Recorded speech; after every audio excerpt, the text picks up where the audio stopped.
Check, check. A very delighted morning to everyone. Welcome our dear participants, our distinguished guests. How are we today? Good. It's great to see everybody have a smooth journey to be here in Pavilion, Indonesia, unlike yesterday where everybody got stuck at the check-in point to be with us. Welcome back to Indonesia Pavilion for COP28 Dubai, and for those who just joined, welcome.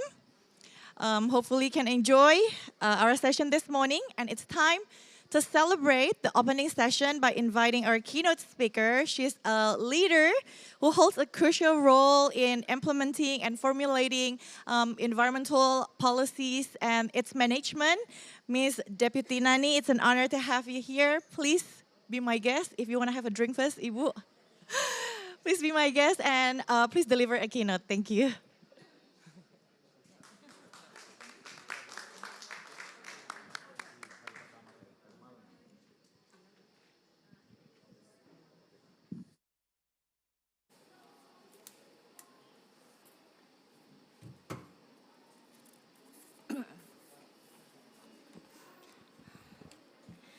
Very good morning, Honorable Bapak Pak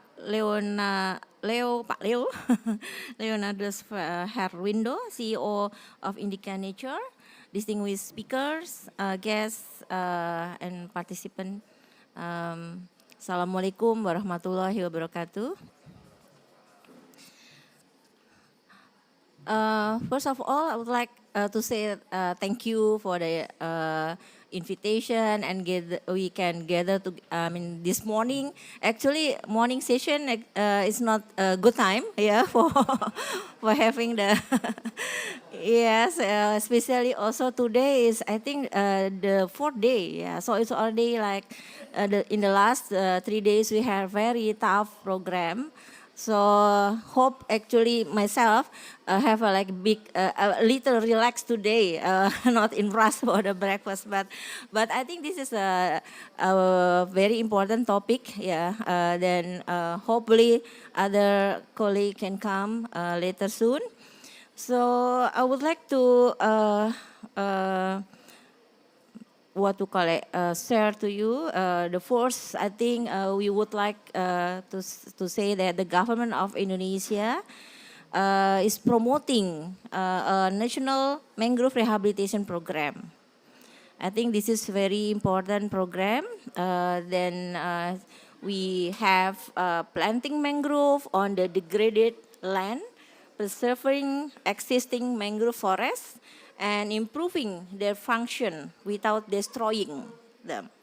So it is a serious effort that those policies were enacted by the presidential decree in December 2020 to establish the Peatland and Mangrove Restoration Agency. So before was only Peatland Restoration Agency, but we add mangrove instead of peatland. That means mangrove is important as well as the peatland, especially for climate. And in that decree, our president gave instruction. The rehabilitation program, we should make it 600,000 hectares within the period of like 5 years of the period. So I think we understand here that this program is very ambitious and maybe the largest in the world. However, the government Indonesia also very open to have collaboration and to implement this policy. So we cannot make it only like unilaterally because we need pentahelix active participation and contribution from the various stakeholders and partnership.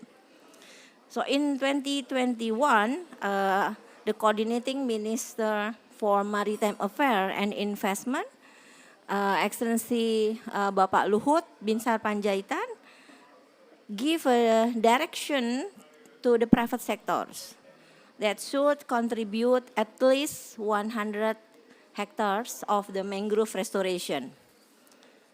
So against the background, the private sector in Indonesia can play its share in the contribution to the achievement of those targets set by the government through corporate social responsibility.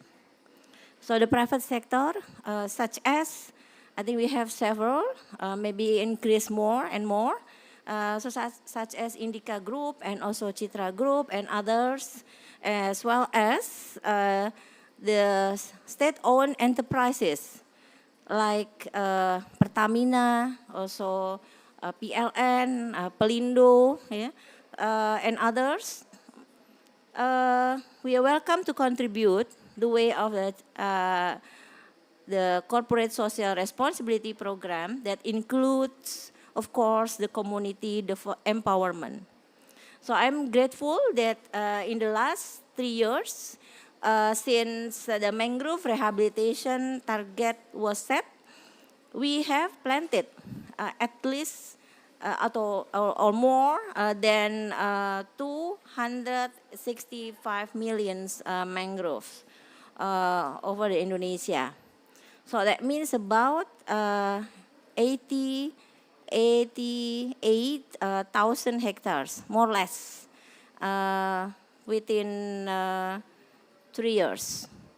So this achievement is not only from the government's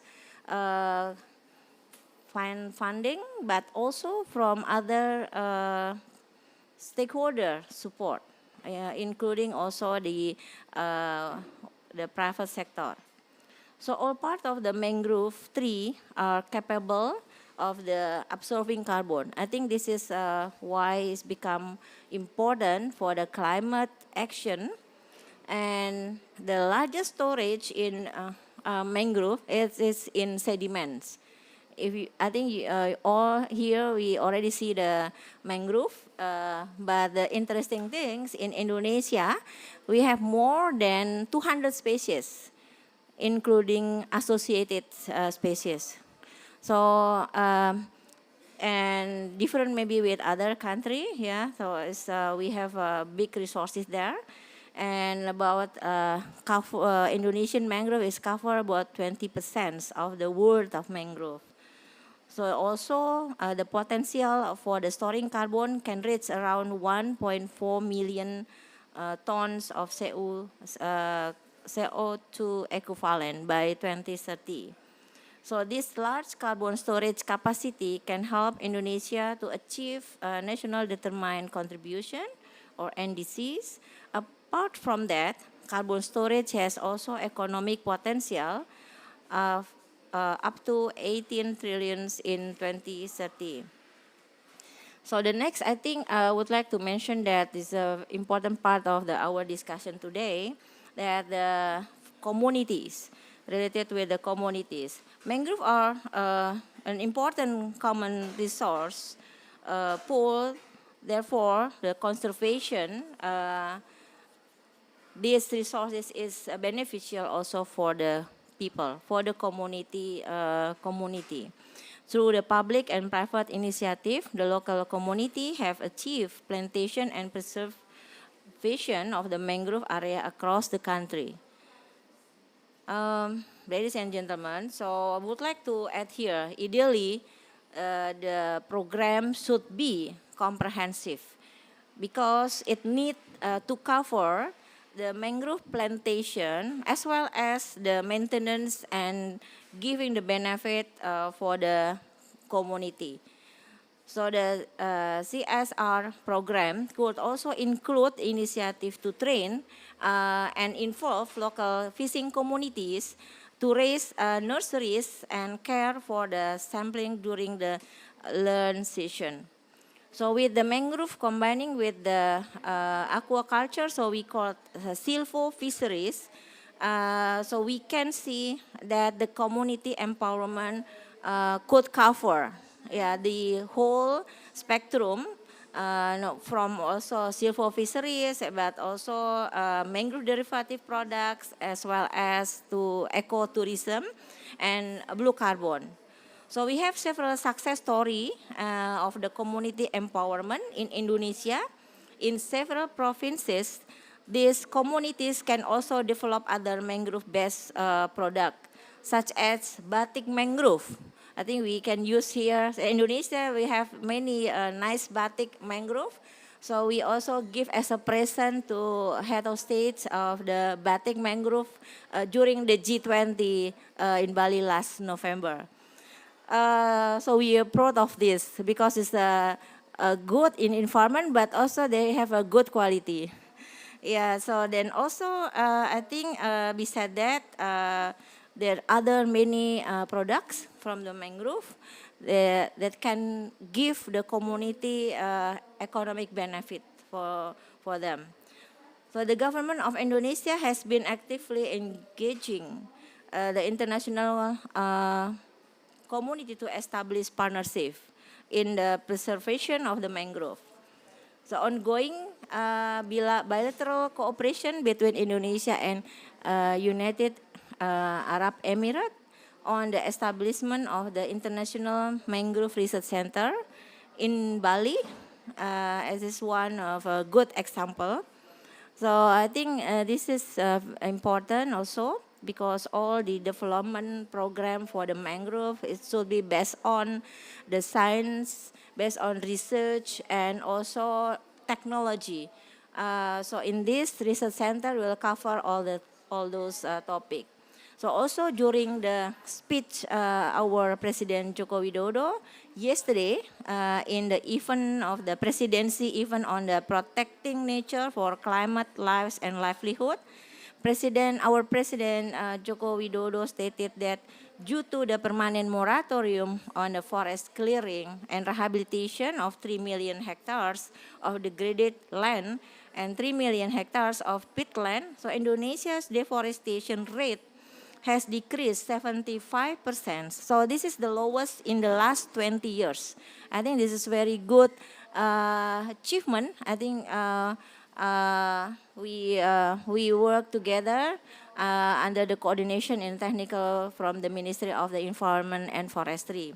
So regarding the mangrove as well, if we notice from the latest national mangrove map, so we actually have improved our cover of the mangrove compared to the last 7 years, because the existing mangrove increased from 3 million something become 3 million 360 thousand hectares. So means this increase about 300,000 hectares. So it's a lot.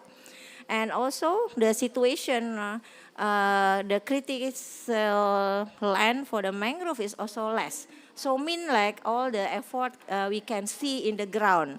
So in this context, also we have the potential area that we can plant the mangrove. So therefore, we need a good research center, which is we can also make it the mangrove ecosystem improve, and then we can share or also exchange the best practices related to mangrove to other countries. And then I think the preservation and rehabilitation of the mangrove would definitely need support from the expert, as I mentioned before, and also academics here. So I'm happy to see one of the panelists is a professor from the University of Gajah Mada. Specifically, we need to collaborate between the academics as well.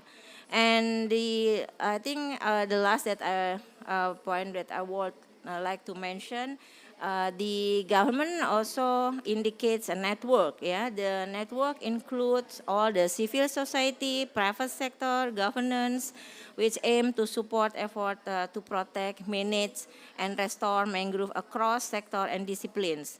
So the biggest strength of the cooperation to restore and rehabilitate for our mangrove forest in Indonesia. So we are very happy that we encourage more to have contribution or participation actively from the all stakeholder, including the private sector, specifically related with the community empowerment program, and also in regard of the program on the CSR, and from the private and also from the state-owned enterprises.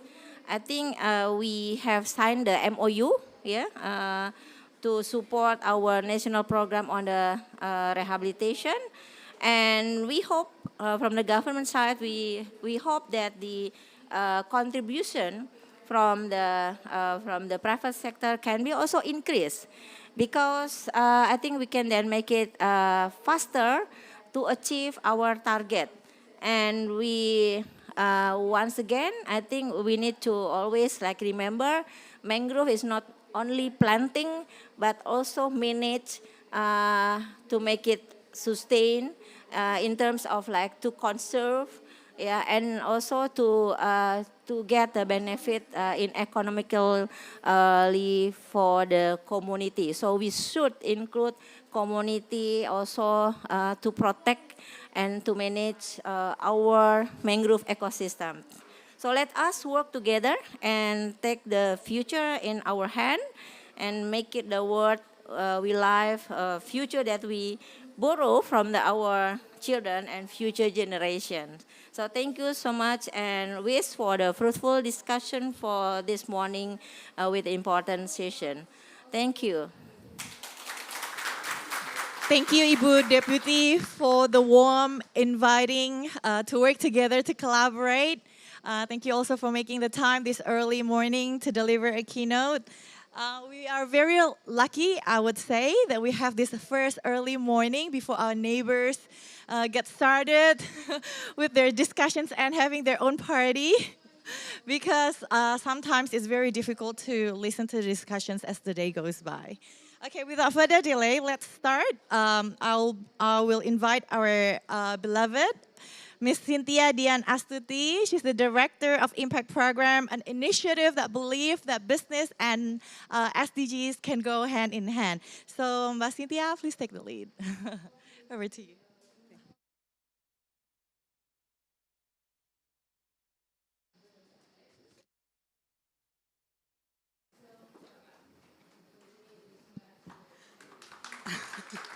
Thank you. Assalamualaikum warahmatullahi wabarakatuh. Thank you Mbak Desmona for the opening MC and great speech from Ibu Nani Hendiarti to supporting us and to give an advice what we will do the collaboration with, about protecting mangrove restoration in Indonesia.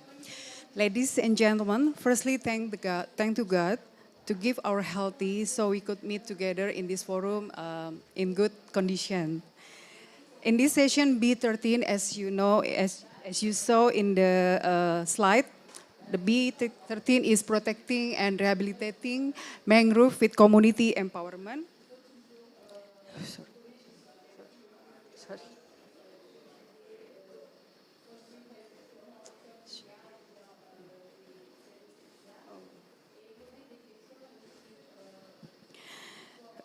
We will panel discussion with the title Community Involvement in Mangrove Ecosystem Rehabilitation, Lesson Learned in Indonesia. Already in here, our dear speakers, please come and sit down with us. And then I will introduce also all the speakers. Bapak Mr.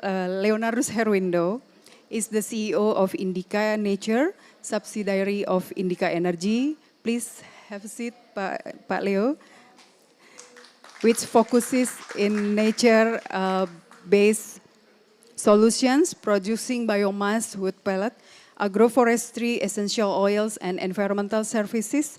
He also holds position as Chief Human Capital Officer in Indica Energy with responsibility of managing and developing executive talents of Indica Energy Group.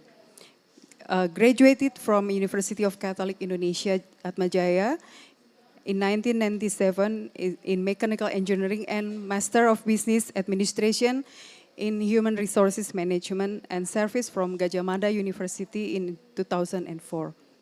And the second speaker is Bapak Todi M. Sugoto, is co-founder and commissioner of PT Triputra Agro Persada since 2008. Also, Pak Todi is chairperson of Watershed, Biosphere, and Mangrove Indonesian Chamber of Commerce in Industry. He also director of PT Persada Capital Investama, commissioner of PT Trinur Cakrawala, commissioner of PT Pandu Alam Persada, president commissioner of PT Sumber Energi Pangan, deputy chair of the Permanent Resilience Committee Pangan Kadin, and GAPKI Advisory Board. He's graduated from Worcester Polytechnic Institute in Mechanical Engineering. So the same with Pak Leo. And the third is Pak Sigit Sunarta, is the Dean of the Faculty of Forestry, University of Gajah Mada, Yogyakarta. Bapak Sigit Sunarta. Bapak Sigit Sunarta is received his PhD and master degree from Shimane University, Japan, and his forestry bachelor from Gajah Mada University, and now he is the Dean of the Faculty of Forestry, University of Gajah Mada. And our fourth speaker is Mr. Alejandro Litovsky. He's a founder and CEO of Earth Security, from established in 2011, and CEO of also with this Earth Security, a research company creating the data analysis, strategic thinking, and catalytic initiative to connect global finance with nature capital at scale.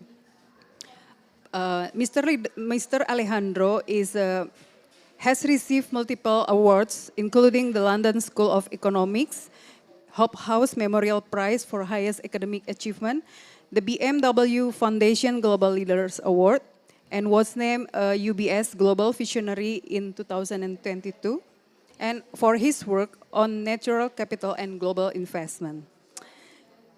Thank you for all the speakers in here, and I would please Mr. Leonardus Herwindo to share as a first speaker to share the impact program from Indica Nature to the people and environmental, strengthen social community and conservation for mangrove sustainability. Have a seat, Pak. Have a seat, please. Thank you.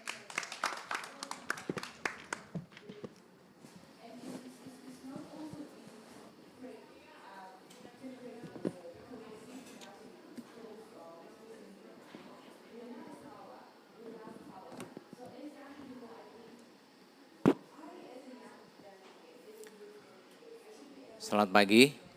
Assalamualaikum warahmatullahi wabarakatuh. Salam sehat untuk kita semua. Thank you, especially distinguished keynote speaker Ibu Nani. Thank you for delivering the speech and insightful content regarding the mangrove initiative from Indonesian government. My distinguished panelists, Pak Todi, Pak Sigit, Alejandro, also the moderator Cynthia. So good morning to every one of you here. So before I start, I would like to also thank you, Bu Nani, for the introduction regarding the data, the importance of the mangrove initiative in Indonesia. So basically, if we look at in the world situation at this moment, especially in ASEAN, we understand that I think ASEAN is contributing about 8% of the global emission within the world. And unfortunately, 75% of the emission is caused by agriculture, agroforestry, forestry, and also the land use, besides the electricity, heat, and also the transport industry. So this is a very challenging for all of us here to discuss and to come up with some strategic initiative how to overcome these issues, especially in Indonesia. And especially for this forestry and land use in Indonesia, I think Indonesia has a significant role to address this issue, to contribute to the global warming in the world, because I think we have so many what we call tropical rainforests especially the mangrove. As Ibu Nani mentioned, we have the largest mangrove location and concession in the world. And Indonesia is also very important because we are the center of biodiversity, as well as we are called and known as to become the lung of the earth. So this is not an easy job, an easy task for all of us in Indonesia to contribute to this world initiative at this moment. With that, as also Bu Nani mentioned, this is need a collaboration also from private sectors. So Indica Energy at this point in time, we are committed to diversify our business from coal sectors to non-coal sectors. And also we are committed to declare and proclaim that we are trying to achieve the net zero emission by 2050 or even earlier. And by setting the target to get the balance between the revenue and between coal and non-coal sectors. We are investing in a new business called nature-based solution, the Indica Nature, the one that I'm working with at this moment, as well as the other businesses in the low carbon technology like EV, solar panel, renewable energy, and so on. So on top of that, Indica Energy also had a specific KPI related to the ESG initiative. On top of the financial perspective, of course, profit, EBITDA, and so on, but ESG is not less important compared to this financial result. So by this chance, I would like to share with you what is happening and what we are working on, how to mitigate the climate change as well as to protect the world from global emission. Next, please. So why we choose mangrove? Because mangrove, we understand mangrove has incredibly effective carbon sink compared to the tropical rainforest. And again, this is one of the major assets that Indonesia has, having the largest mangrove concession in the world. And unfortunately, most of the concession are not well managed, and also some of them are being lost because of several factors. So this is a very serious attention that we need to do to protect the mangrove in Indonesia. So in this case, Indica Energy has committed in mangrove since I think 2010, and we've been planting more than 110,000 mangrove across Indonesia, especially in the area that we are operating.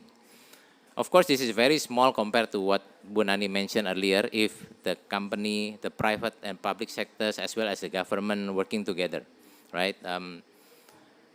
110,000 maybe is around 10 hectares only within 10 years or even 13 years.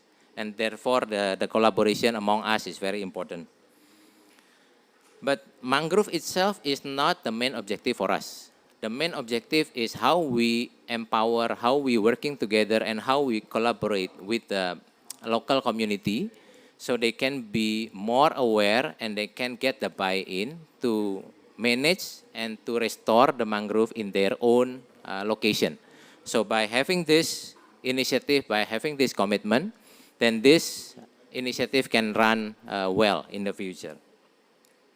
So having said that, in 2023, Indica Energy launched a program called Impact, Indica Energy Mangrove in Action, which is led by Ibu Cynthia as a project manager with Marun as our implementing partner. We are doing this initiative in Pasir district in East Kalimantan, which is where the biggest operation that Indica Energy has at this moment, which is Kideco as a coal mining company and Indica Nature as a forestry and land use business. This impact program, again, this is targeting the community. We are targeting local empowerment.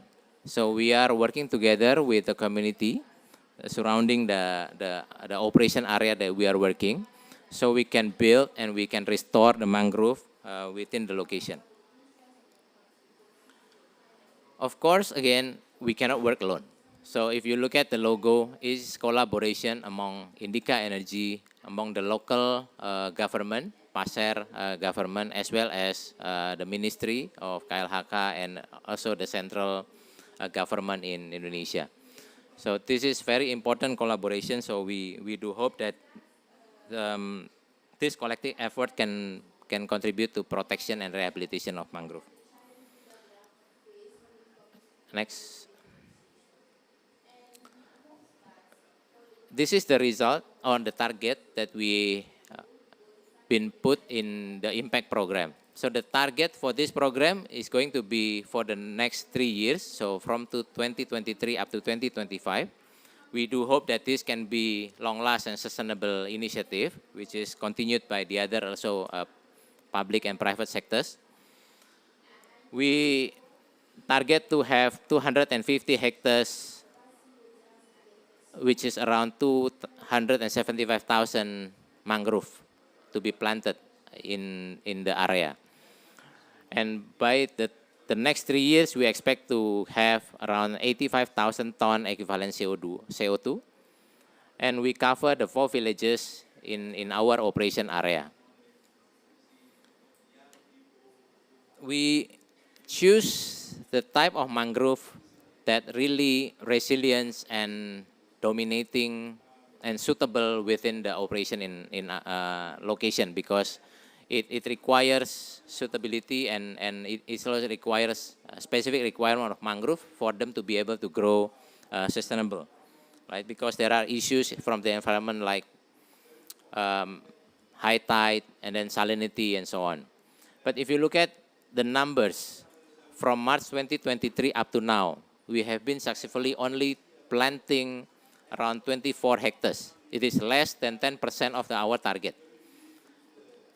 Because there are some challenges that we have to face, both from environmental perspective as well as from regulation perspective. The long drought, the high tides is the challenges for us, for the people to keep planting the mangrove in the location. As well, the planting area, cagar alam, and the other area which we need specific license to be able to plant it. So it requires collaboration from among the parties to do this project successfully. Next, please. So if you look at this location, the majority or the most source of income of the people are doing fishing and doing shrimp and crab. So we do this initiative, again, not only planting mangrove, but to empower the people there so they can have more sustainable fishing activities in the future.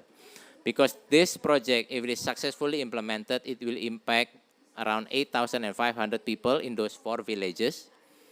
So we believe that this project can also improve their livelihood, can improve their source of income as an additional alternative as renewable energy using this mangrove, the plant, the stem, the soil, and so on. We continuously this initiative at this moment. So I had a chance to meet one of the head of the villages during some occasion. I think they admit that the abrasion, the erosion are happening in their area. Therefore, they are very supportive in this program to plant mangrove. So he influenced all the people to keep on supporting this initiative so they can start stop or even mitigate the abrasion and erosion within the area. Next. So in the long term, we do hope that this, again, collaboration can do long last and more specific, tangible implementation from across the parties, again, from the government, public, private, as well as the communities.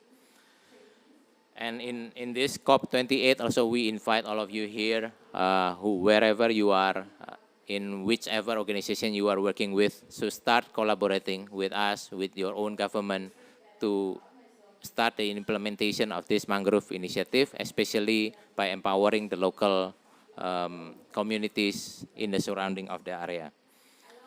because I believe together we can create a sustainable future. We can leave a green legacy for our next generation, where we can create harmony between the people and the nature. We can live in good situation and harmony, living forever.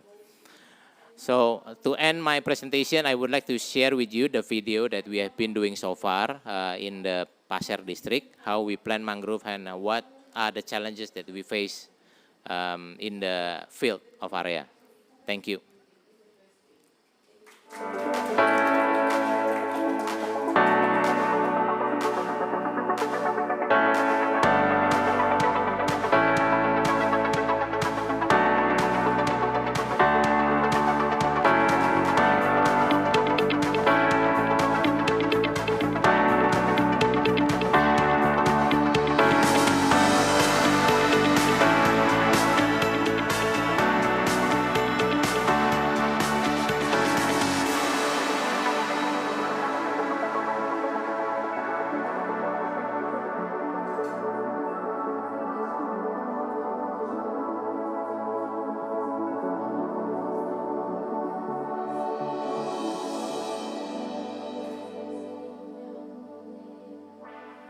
Thank you, terima kasih. Wassalamualaikum warahmatullahi wabarakatuh.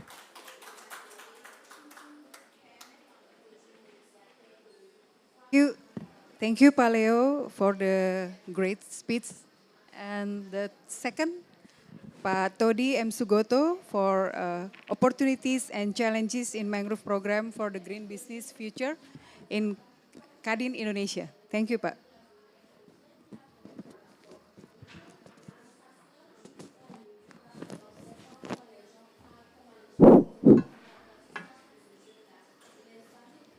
Ladies and gentlemen, honorable speakers, and esteemed participants of this forum, good morning. Assalamualaikum warahmatullahi wabarakatuh. First of all, I would like to thank you for the organizer for having me here. My name is Todi Sugoto. I'm here to represent Indonesian Chambers of Commerce in the sector of environment and forestry sector. You may have heard Pak Leo already mention about his project. That's a typical project, mangrove project in Indonesia. And I would like to share the general picture of the opportunity and challenges in mangrove program as a green business future. Let me begin just by highlighting why mangrove are so important without to go any detail. Next.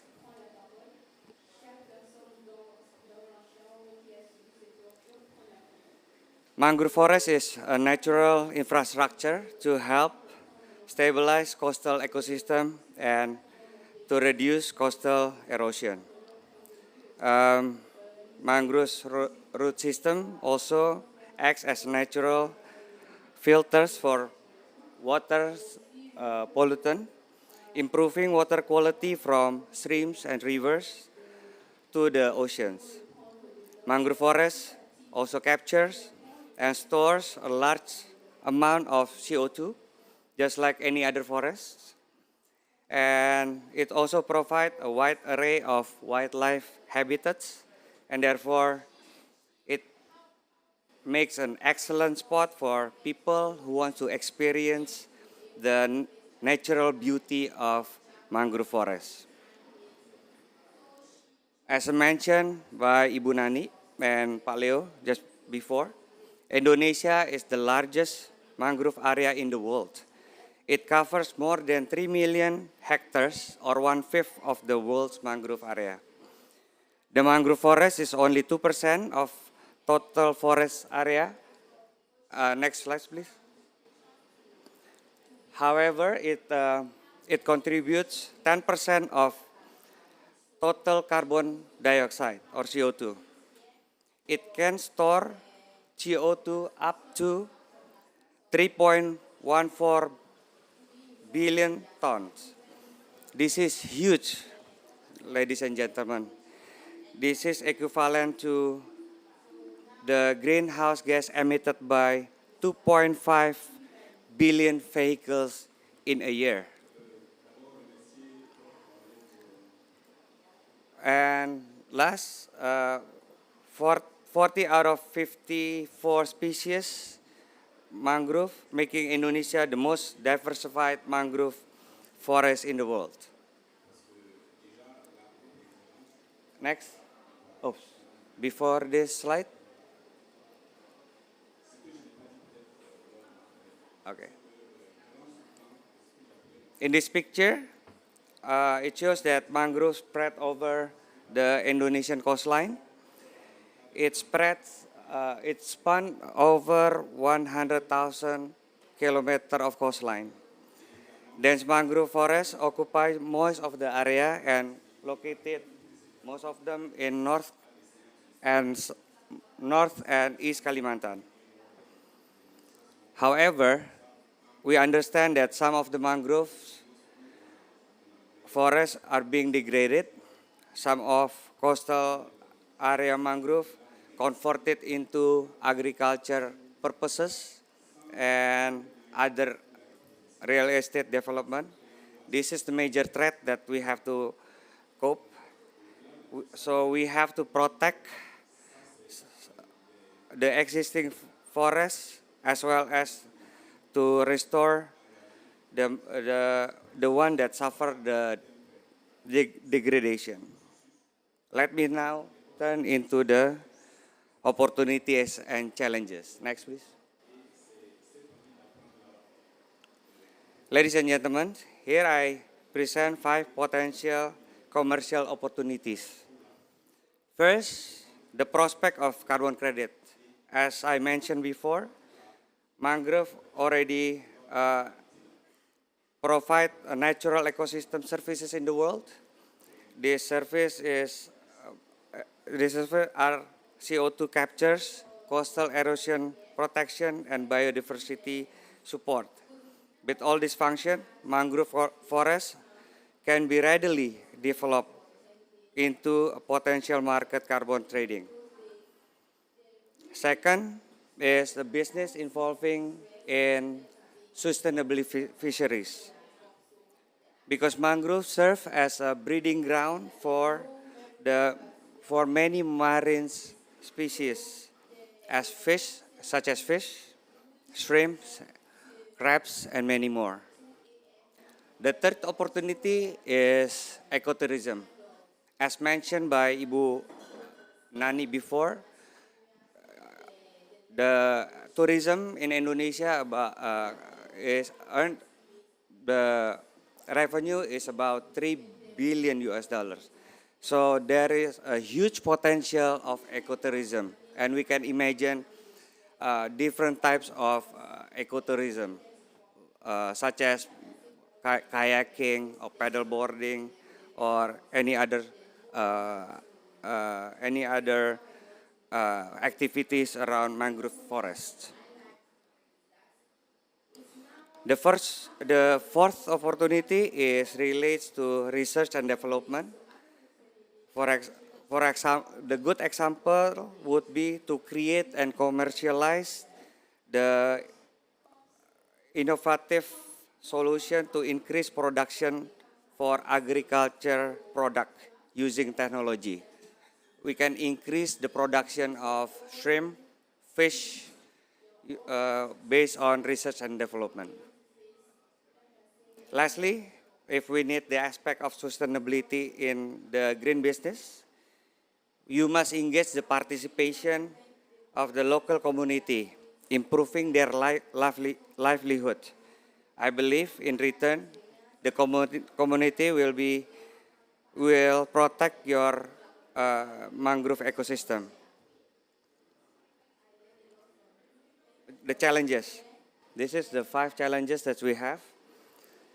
We have illegal logging, as I mentioned before. Some of the area, the mangrove forest area, already converted into other agriculture purposes and real estate. So to combat these threat, we have to, the key is to have an effective law enforcement for mangrove conservation. Another challenge, lack of infrastructure, because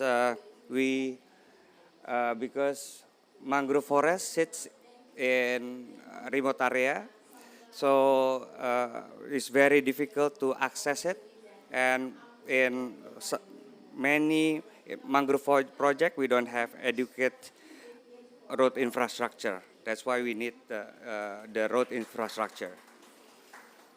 The third challenge is a conflict with the local community when the new venture enter a remote rural community. So the proper impact assessment has to be made. The fourth one, since many mangrove rely on grants and donation, we have the challenge for financing. The continuity of the program become a concern. However, green business need to ensure financial sustainability and profitability, while also balancing the need of achieving conservation goal. Lastly, the impact of climate change. This is the ever-present challenge. In short, commitment to balance business interests with the needs for coastal community development can be a complex effort. Next, okay, this one, the previous one, sorry. Before this, okay. The role of the Indonesian Chambers of Commerce of Industry or KADIN. Now let me share what at KADIN we trying to do to support mangrove conservation and regeneration. KADIN, oh, before this, yeah. KADIN has a role in encouraging multi-party involvement to play an active role in mangrove restoration. The restoration program is facilitated under KADIN Regenerative Forest Business Subhub. The program involves multi-product business integration to increase the value of the role of the forestry business. With this program, KADIN calls for international collaboration of mangrove forest regeneration. Next, KADIN initiative. KADIN has various initiatives. The mangrove forest in its mangrove forest agenda, they comprise of this list of five. This is the list. And also we actively conduct FDG dialogues and seminars, and create collaboration platform to bring together parties from every stakeholders. And we carry out many field activities to show high commitment of the private sector to mangrove restoration. Next.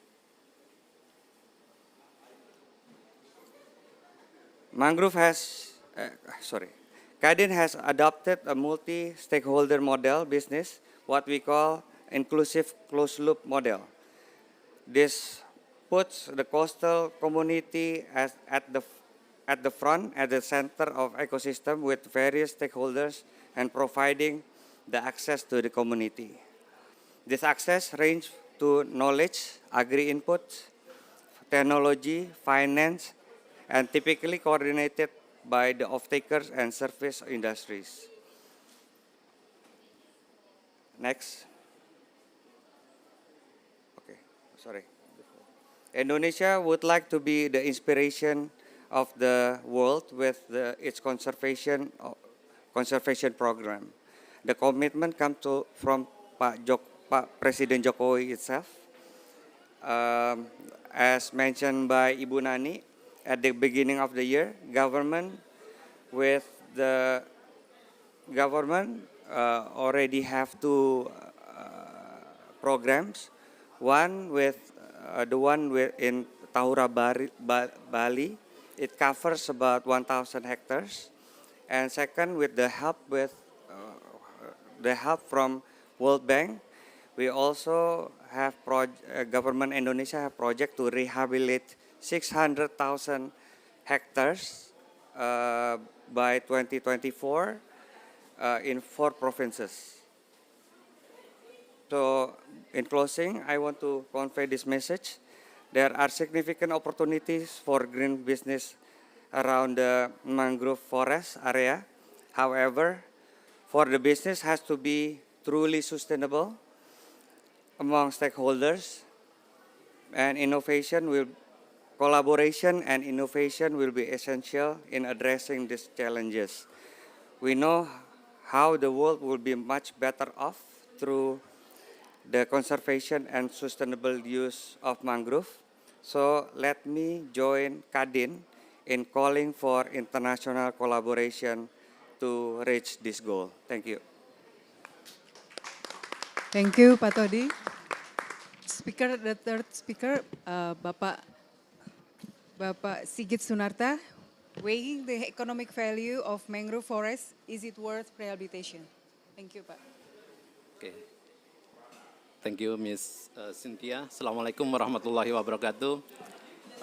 Good morning, distinguished speakers, guests, ladies and gentlemen. To save the time, I will read my presentation, and operator maybe will manage the slide.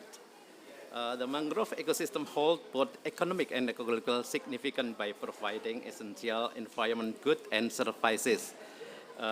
It is a role is crucial for promoting well-being, ensuring food security, offering coastal protection, and enhancing biodiversity richness, as Bu Nani stated before. In the period of 1996 to 2010, there has been a loss around 50% of mangrove forests in Southeast Asia, of which 46.7% of the loss was caused by human activities, especially the conversion of mangrove forests into ponds and agriculture, as well as logging activities. However, preserving the existence of mangrove forests is essential for a variety of reasons. The first, carbon roles. Mangrove forests play a vital element in global role, effectively storing and absorbing carbon. In addition to the living biomass, mangrove soil contains substantial carbon deposits that have accumulated over 1,000 years. The second one, fisheries. Nearshore fisheries within mangrove area are essential for local communities. Large-scale fisheries, such as commercial fishing and offshore shrimp farming, heavily rely on mangrove as breeding and nursery ground for various species. The third, timber and firewood. As we know that mangrove provide valuable timber and high quality of firewood. In some countries, this resource has been harvested sustainably for over than 100 years for forestry program. And the fourth, coastal protection. We know that mangroves serve a natural coastal defense, effectively reducing erosion, mitigation wave impact, and preventing seawater intrusion onto the land. Ladies and gentlemen, the economic valuation of goods and services derived from the mangrove ecosystem strongly advocates for effective mangrove management. The increasing body of research on economic valuation, including benefits such as fisheries, consistently demonstrate the substantial economic and advantages of preserving mangrove. When presenting the full spectrum of value, associated with ecosystem goods and services, it became compelling argument for endeavor to restore and sustain the quality of mangrove ecosystem. Despite a decline in the rate of loss, the rapid degradation or loss of mangrove ecosystem persists in many regions. While the rate of loss has slowed, mangrove degradation still outpaces the overall loss of global forests by 3 to 5 times. Some countries have experienced loss exceeding 40% of their mangrove area over 20 years period. Globally, aquaculture has emerged as primary driver for mangrove conservation, followed by coastal development and agricultural expansion. Ladies and gentlemen, the decrease in mangrove forest in Indonesia over the last 2 decades is estimated to be around 4.3%, which is the 60% of the main cause attributed by human factor. The corrective measure from the government of Republic of Indonesia through peat and mangrove restoration agency and mangrove rehabilitation effort with a target 600,000 hectares offer the possibility of reversing the loss pattern due to mangrove ecosystem loss. While providing significant benefit to coastal region. The economic valuation study of mangrove rehabilitation yield that already done by our team, finding some information. The economic efficiency criteria for mangrove rehabilitation result, that's mean in average for 5 locations, net present value of 108 million Indonesian rupiah per hectare, PCR 1.72, and the IRR of 10.27%. Based on the criteria, mangrove rehabilitation is deemed economically feasible as it provides NPV more than 0, PCR more than 1, and ARR more than OCC. The simulation is in 30 years analysis period.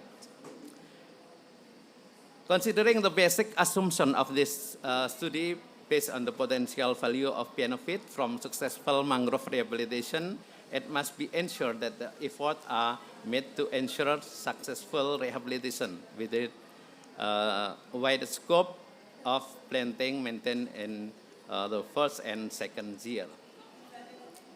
Based on the result of the study 2, the economic value of the total benefit of the mangrove ecosystem covered in this study include the provision of honey, capture fisheries, preventing of abrasion, preventing of intrusion and carbon storage, which is quite large, namely in value range of 20 million Indonesian rupiah per hectare up to 44 million rupiah per hectare per year, which while rehabilitation costs include land value during 3 years analysis, cycle will reach more than 58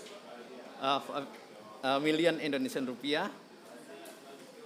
So effort to protect the mangrove ecosystem are currently land-based use such as wood harvesting and conversion of mangrove area for other use are still most rational choice.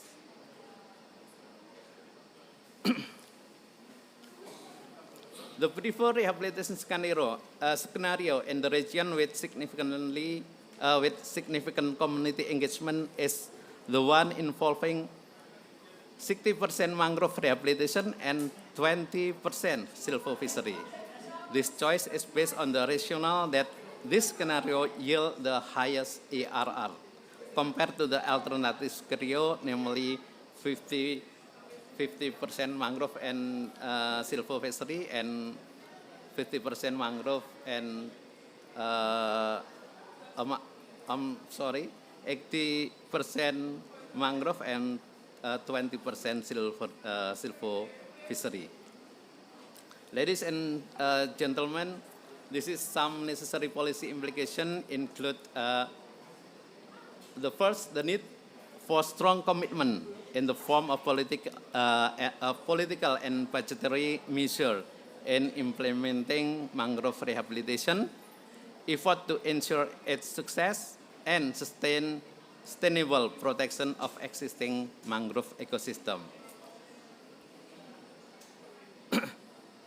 The second, coordination and synergy between minister and local government in mangrove rehabilitation and protection effort, utilizing the economic cost-benefit study of mangrove as basis for argumentation. And the last but not least, preparation of institutional mechanism for acceleration and regulation of fiscal flow from potential carbon storage value transformation into tangible value, reaching the local communities as an incentive. Thank you very much. Wassalamualaikum warahmatullahi wabarakatuh. Waalaikumsalam warahmatullahi wabarakatuh. Thank you, Pak Sigit.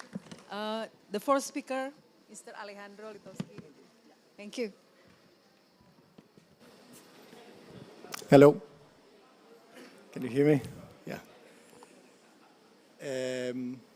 Could we put up some slides? Thank you. So, yeah, welcome everyone. My name is Alejandro Litowski. I'm the CEO of Earth Security. We are a sustainable finance company, and our mission is to accelerate the pace of investment into nature-based solutions worldwide. We've been working on mangroves for a couple of years in mangrove finance. We're very active working in Indonesia, driving a range of investments already, and very happy to be collaborating with Kadin and partners here going forward. Next slide, please. I'll be quite quick. So we've heard about the value of mangroves. We've heard about amazing projects happening on the ground, still sort of few and far in between. And the key question that I'm concerned about and we're concerned about collectively is how do we speed up and scale the investment into a bigger pipeline of projects. And there's basically three barriers for scaling up. And the first is the knowledge of where is the pipeline of opportunities that Toddy was referring to. And I'll talk a little bit about that. The second is the financing mechanism that is able to then invest in a pipeline of investable projects at scale. And the third is a sort of collaboration platform that Kadin is proposing and we're very happy to be part of in order to scale up those opportunities. And I want to take those three in tandem. Next one. In terms of knowledge, 3 years ago, we mapped the entire global mangrove ecosystem and identified 40 regions, provinces in the world that are responsible for, that are holding over 70% of the entire remaining mangrove ecosystem. Now, next click. 12 of those 40 are based in Indonesia. Next one. And a range of provinces in Indonesia which overlap quite nicely with many of the government target areas really give us a blueprint of how to think about the scalability of investment. Now, following a little bit, building on Toddy's point on opportunities, is how do we then translate those areas of opportunities into actual investment opportunities? Next slide. And so what we've done is we've already analyzed over 200 projects, most of them in Indonesia, and identified a range of business models that provide opportunities for investing in an economy locally, right? Creating revenues, creating jobs, creating longer-term development models that are in balance with nature. And I put that arrow at the top because, you know, not all of those models are exclusively commercial, and we need a more blended approach, you know, and you'll see at one end of the spectrum, there are many things that are going to gravitate toward more grant funding from foundations, from companies through the CSR programs. and a little bit of commercial blend, all the way to the other side of the spectrum where we do see a more commercial set of opportunities. Next click. And many of these archetypes, which are actual investment models that we are currently investing in, do offer the opportunity to blend that capital in a combination of grants, equity, and debt, right? And different companies are going to provide different templates, and it's been quite interesting to experience that in practice, specifically in Indonesia. What we're doing with this pipeline and the range of transactions that we're driving in Indonesia at the moment is over the next quarter going towards the launch of what we call the M40 fund, in order to basically move towards the investability into those 200, 300 or so projects that we already have mapped, and there are many, many others, and so this is a live process which we will continue to do with partners. But, while we drive this agenda, and it is about investment, and it's, I'm quite excited to see international investors sort of starting to engage with Indonesian-based companies, SMEs, local organizations, cooperatives, mid-cap companies, that are committing to this agenda. There's a real need for collaboration in order to scale. And so if you click one more. Why is it that we need collaboration to scale? And, take the Mahakam Delta, and this is technology. We're starting to apply some satellite technology in order to identify some of these pathways to scale. We've talked a lot about, and many of the speakers have talked about, mangrove shrimp farming as one of the biggest opportunities for Indonesia, no doubt. Now, how do we move from a range of, we are already investing in mangrove shrimp companies at a variety of different stages. It's a really interesting model. Now, how do we scale it up to its full potential? So this is what we've done with Mahakam Delta in East Kalimantan. And what you see in red is we are able to pinpoint over 1,000 abandoned ponds, right? So we know where they are. Now, the question is, if we know what the business models are, how do we go from targeted investments to a real landscape approach where we can replicate and scale those investments into opportunities that we can already identify?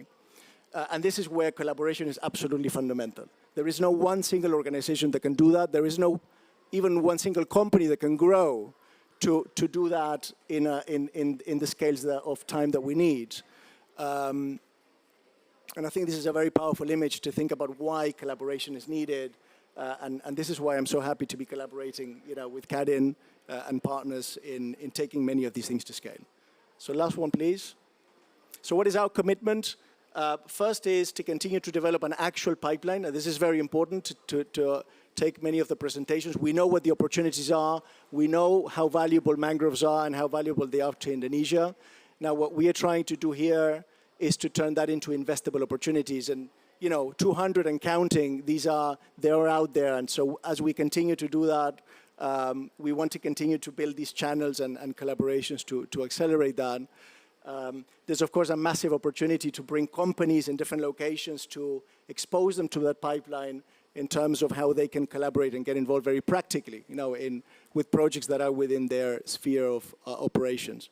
The second is that as we launch the M40 fund, to mobilize both private and public, mostly international capital, but also working with a range of companies and philanthropists in Indonesia, there's a great opportunity then to try to pull together this sense of where are these priority areas. And as we construct some of these scaling up blueprints, then we can match that with the finance. I think that's the missing bit that is needed.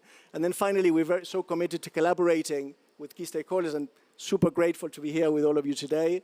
Really thankful for our partnership and how we're growing this partnership with CADIN, and really looking forward to continue to work together to scale and make all of these opportunities a reality. And I think it is within our power to do it.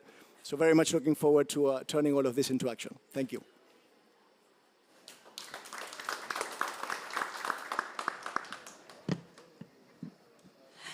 Thank you for all speakers. It was a great speech and great presentation for today. And thank you very much, and give applause for all speakers. And yeah, here we are for the questions. I would like to ask the questions to all speakers. First, Pak Leonardus Herwindo, from the perspective of corporation, that we know Indica Energy has strong commitment to net zero to 2050. Could you share a lesson learned, what the Indica Energy does in mangrove protection and how Indica connecting the social security with mangrove rehabilitation, and how collective action contributes to positive mangrove and economic outcomes? Thank you, Pak. Thank you. Susah pertanyaan. Okay. Okay, so I think Indica Energy also committed since 2010 that we are trying to build and involve in this mangrove restoration across Indonesia, right? It's not about planting mangrove, but it's about collaboration with the community. So the challenges is how to educate and create the awareness for the local community to make sure they are understand the benefit of the asset that they have. Actually, the assets is belong to them. The land is belongs to them. So if we can work together to restore this mangrove, definitely the benefit will go for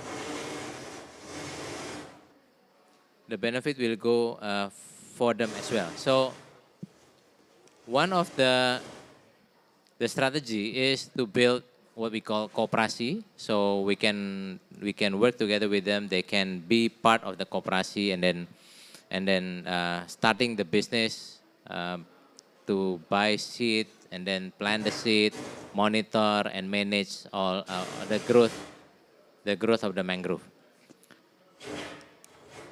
Then I think this is a quite successful method, since in the Cirebon what we do in mangrove is we successfully managed to build ecotourism in mangrove, so it's becoming the source of income for the employees, the what you call it, the local community in that area. So I think that's I can share with you, working together through the cooperation. Thank you. Thank you so much, Pa Leo, for the.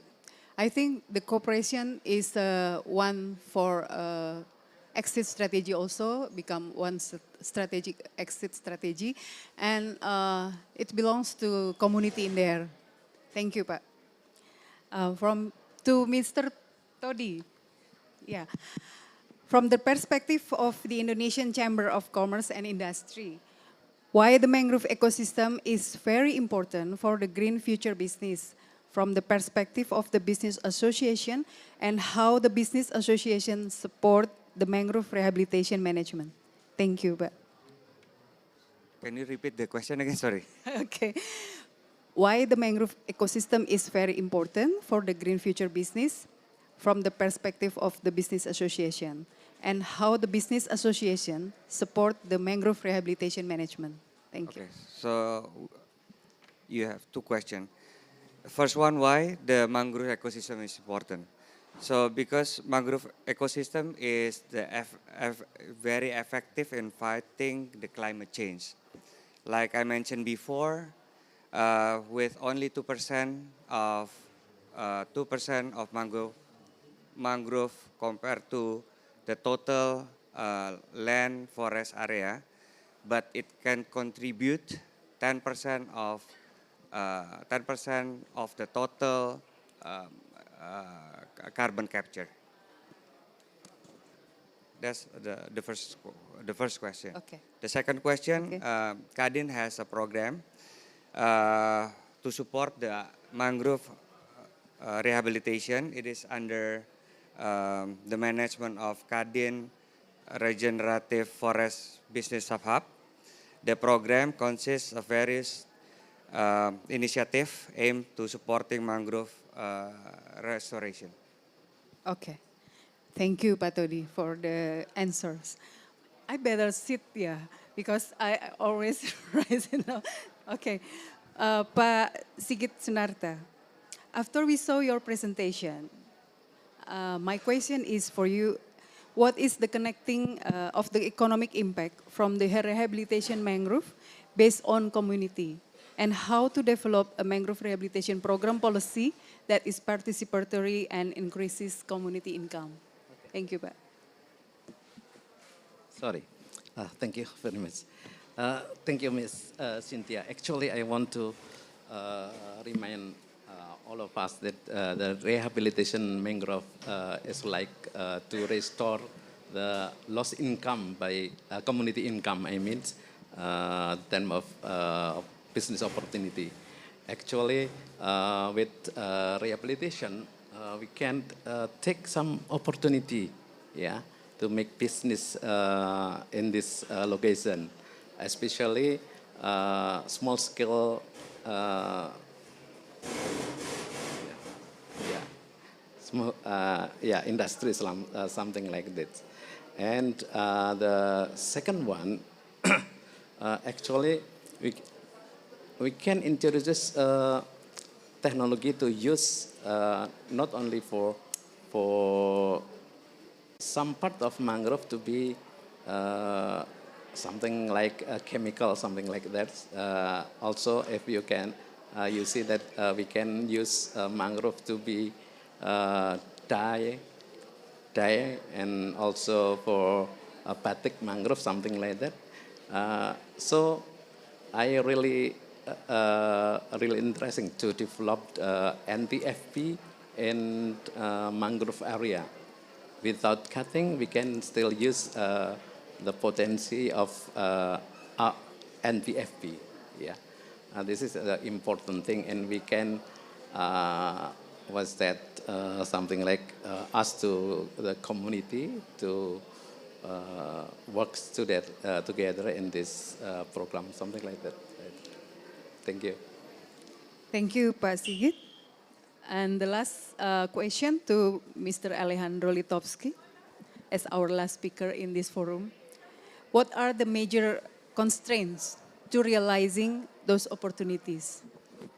And what Earth Security can do for scaling up the initiative that you already mentioned in the slide presentation? Thank you. Yeah, thank you, Cynthia. Well, I think some of the constraints is that the capital and investment is just not properly connected to some of the opportunities. And so what we are seeing quite in practice, as we've been investing in a series of projects, companies driving many of the solutions, is that we're starting to build a bit of a template or an archetype, right? Of how do you fund, some of the models that we've talked about.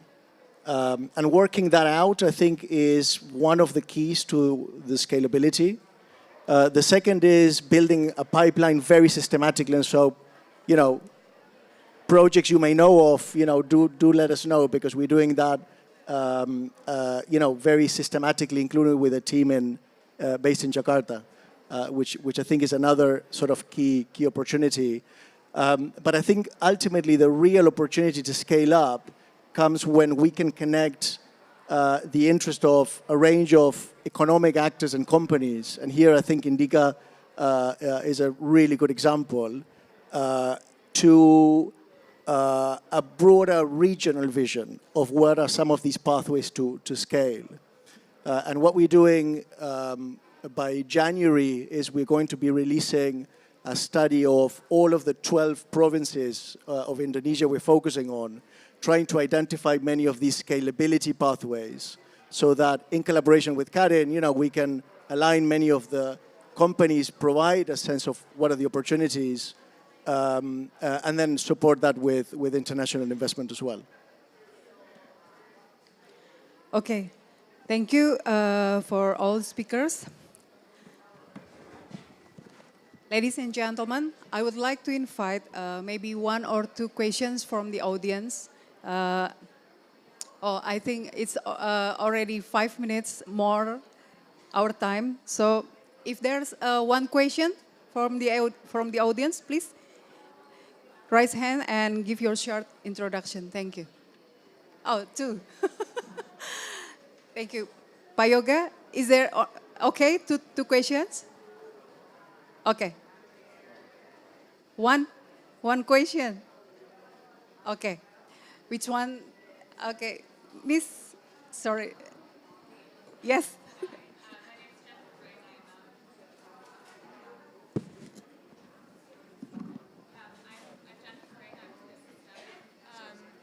so much, and have also been working with the Mangrove Breakthrough recently, which some of you may be familiar with. Thank you so much, all. It was very insightful and very interesting. And we were just reflecting, actually, what I didn't hear very much from this panel was discussion around blue carbon and the carbon market. That's very refreshing, actually, because I think sometimes people are too focused on carbon as the unlock to get finance into mangroves. But I just wanted to hear reflections from all of you on, one, you know, the kind of maturity of the carbon market as it relates to mangroves in Indonesia, and two, what you see its role as, particularly in relation to some of these more community and livelihood-oriented business models. Thank you.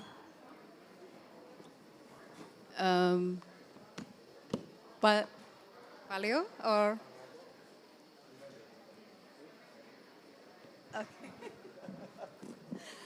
Okay, Mr. Alejandro. Okay. Yeah. Hi, Jennifer. How are you? Good to see you.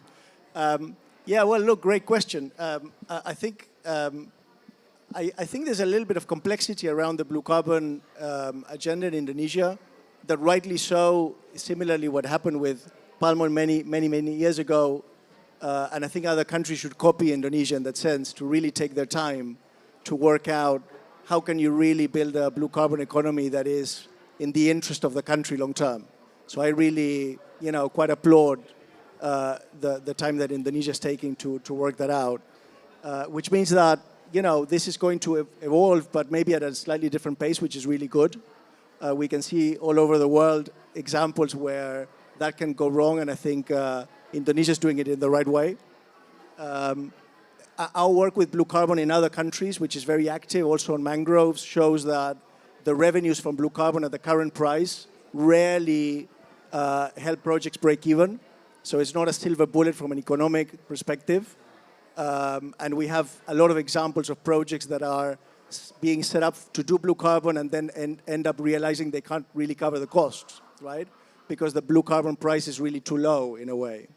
And so, I think regulatory landscape aside, I think blue carbon will play a role, but it definitely shouldn't be a bit of a silver bullet, right? And everything we've talked about today has to do with, in a way, a more robust local economy where people and local people will benefit more with food security, with jobs.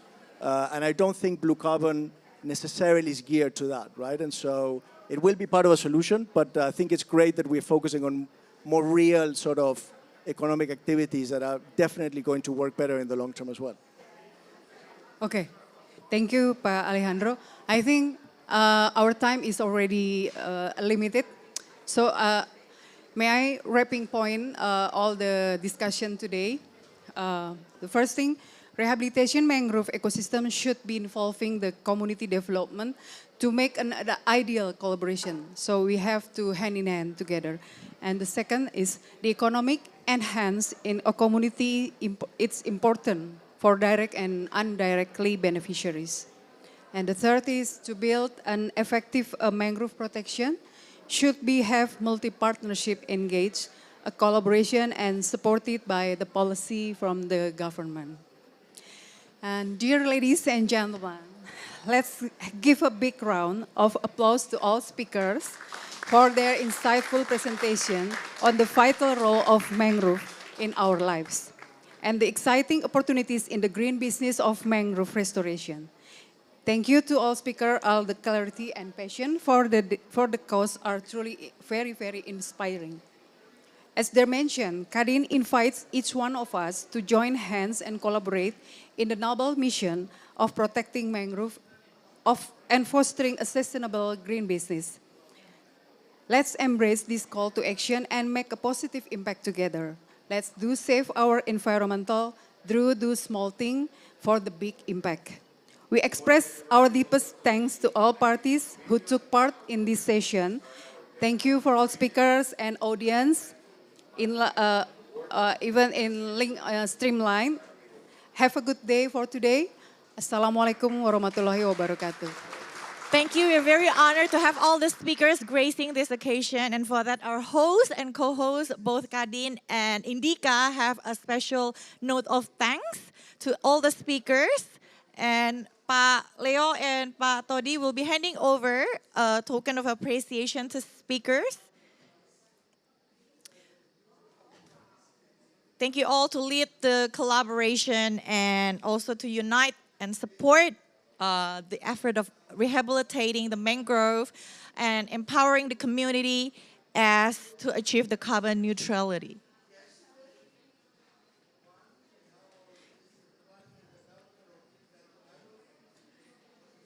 Okay, there are more than one thing here.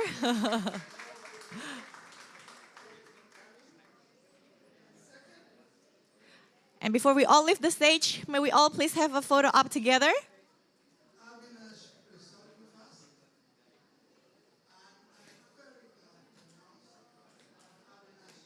By showing up what's been given. And cameras ready?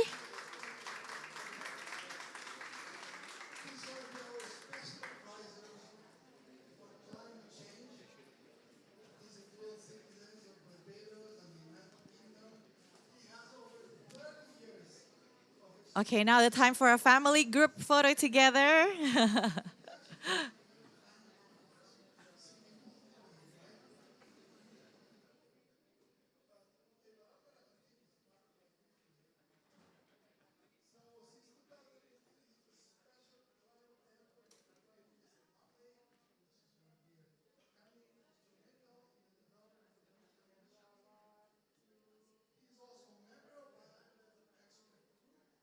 Thank you for joining this great discussion once again. Thank you all speakers and the moderator as well, and all the participants. Thank you for staying with us.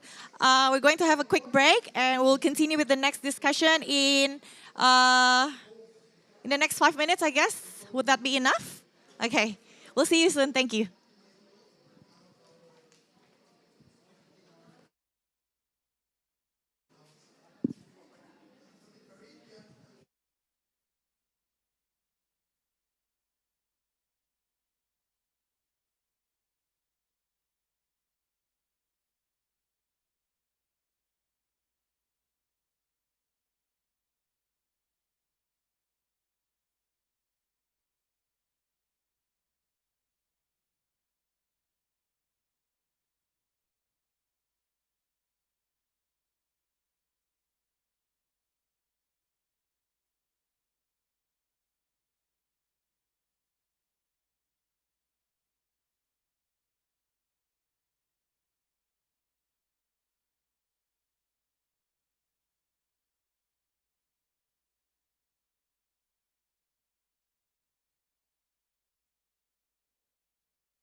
Good morning, our dear guests, distinguished participants. Welcome to the fourth day in Indonesia Pavilion.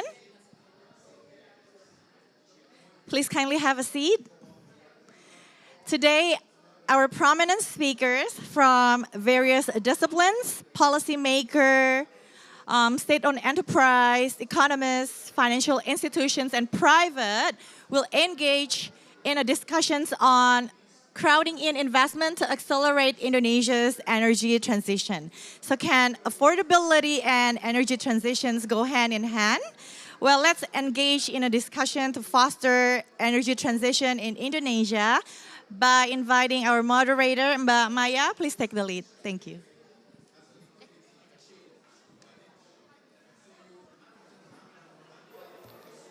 Good morning, ladies and gentlemen. Welcome to our talk show, Crowding in Investment to Accelerate Indonesia's Energy Transition. Thank you very much for joining the session today. We will have some exciting presentations and sharing from some of our distinguished speakers across institutions. It is my great honor to serve as the moderator for today. My name is Maya Rani Puspita. I'm currently the Executive Vice President of Corporate Finance in PLN, an Indonesian electricity company. There has been many collaborations between PLN with some strategic partners. Even this morning, we have signed several agreements with regard to how we can accelerate the renewable energy development and energy transition in general in Indonesia. We've seen that Indonesia will be vital in the net zero emissions and for the global change. For now, remembering that some of the speakers are not here yet, we will invite them shortly, but we will go to the panel discussions for now. So please allow me to invite some of the panelists for today. Please welcome to the stage Ibu Cynthia Rusli, Bapak Andrew Jeffrey, Bapak Francois de Maricourt, Ibu Julie Monaco, and Bapak Edwin Shahruzad. Please give a warm welcome to all of our panelists.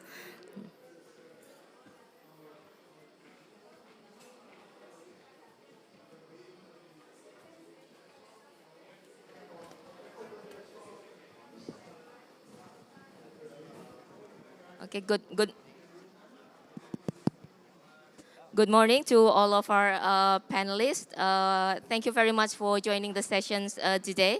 To kick off the panel discussion, please allow me to invite the Director of Finance PLN, Ibu Cynthia Rusli. She will be sharing unlocking innovative financing schemes to provide clean and affordable energy for all. So, Ibu Cynthia, the stage is yours. Thank you, Bu Maya. So, good morning, everyone. Assalamualaikum warahmatullahi wabarakatuh. Probably a bit of a presentation to start the context so that we can discuss more in detail for, according to the theme, crowding in investment to accelerate Indonesia's energy transitions. Slide, please.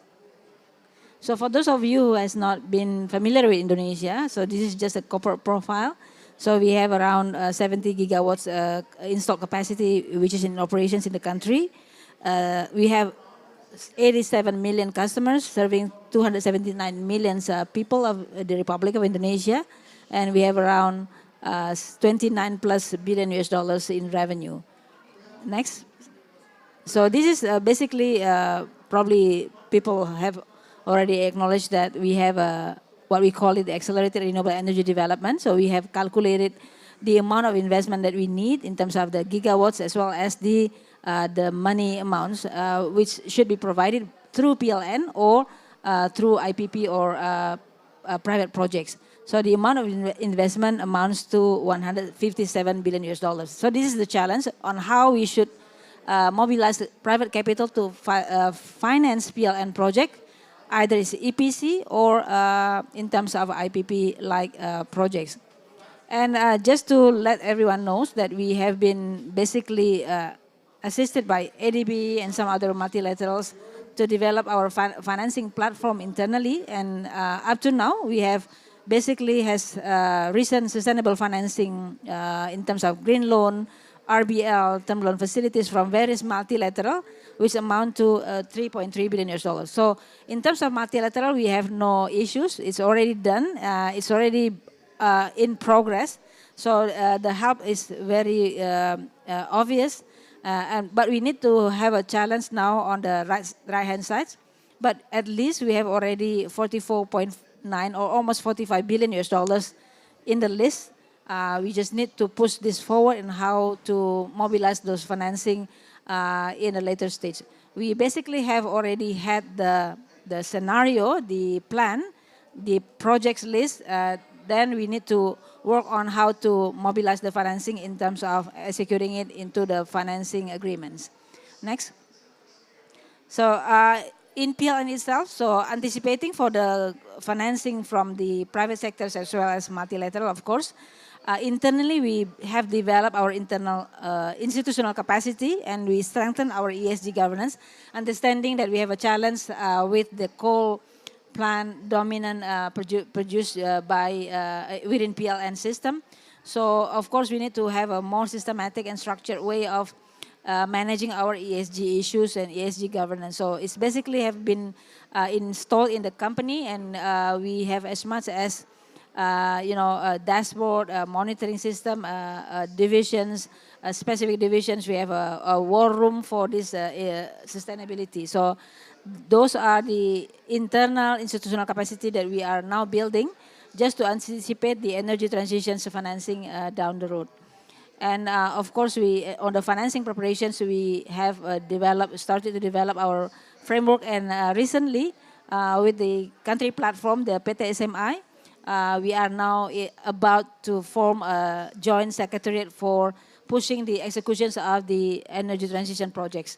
So this is going to be the key milestone for us to push forward the projects to be financed and preparing pipelines that is bankable enough to be financed by the private sectors. Next. So these are some of the initiatives within PLN, and we have a cadence, we have initiatives, sub-initiatives, and we have the strong PIC for that. Next, just go through. This is just an example on how we are doing it, monitoring it, every aspect and every metrics of the ESG that we are focusing on, just to ensure that we have, show that we are internally we have a commitment from top to the operational level within the organizations. Next. This is basically the financing, funding privatization. So of course from public finance and the private finance. Then today I think the focus is from private finance. Next. So I think these are some of the basic combinations of the financing source from the public, of course, including various types of instruments, up to the guarantees products, private investment, blended finance, philanthropy, and recently we are now pushing also carbon finance. Next. So these are how the Indonesian institutional arrangement with regard to the financing, the lenders, the financing intermediaries, the borrowers, and then also investment focus areas with regard to the things that we are doing on early retirements, on the variable renewable energy accelerations, as well as the just transition components. So these are the areas that we are focusing on, and then we are, of course, needs to push forward on the prioritization approach for the public project as well as the private finance projects. Next. So I think this is the last slide. So what we need from international parties for supporting PLN or Indonesia energy transition, so of course, number one is debottlenecking, limitations on green financing or energy transition financing, whether it's coming from financial services authority or regulators in the financial sectors, or from industry, or even from the internal regulation within the financiers, be the commercial banks or some other institutions or investors.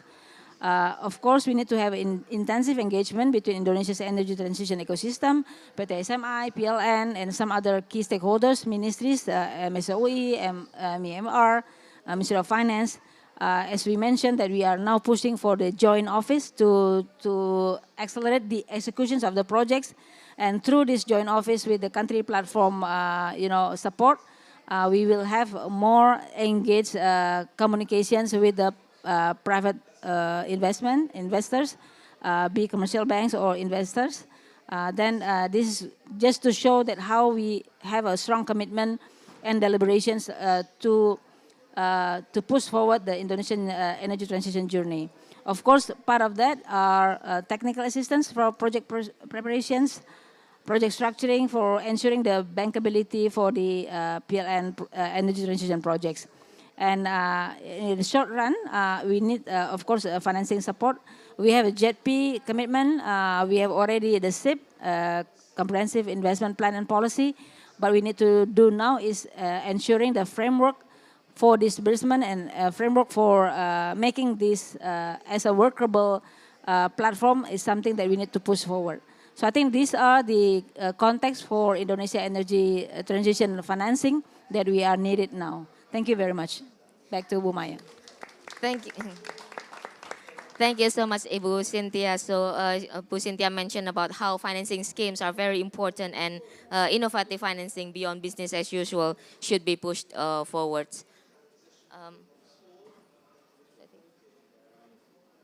So,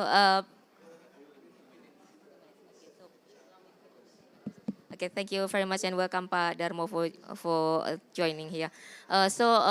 Next, please allow me to invite Pak Andrew Jeffries. He's the Director of Just Energy Transition Partnership Team from the Energy Sector ADB. He will be sharing about the global sustainability finance opportunities for Indonesia. So Pak Andrew, time is yours. Thank you. Thank you very much for having me today. As a multilateral development bank, we're committed to be the climate bank for the region. And so I've been asked today to talk a little bit about sustainable finance options for Indonesia. I've spent many, many years thinking about investments and financings to improve and expand energy delivery systems. But this, what I'm going to show a little bit today will be a little more broad than that for climate goals of Indonesia in general and other sustainable options. Next slide. I don't know how this. Okay. So I'll start just by showing, kind of look at a regional snapshot of the kind of climate finance needs of the ASEAN region. ASEAN countries face considerable vulnerabilities to climate change, rising sea levels, typhoons, and effects on agriculture and the like.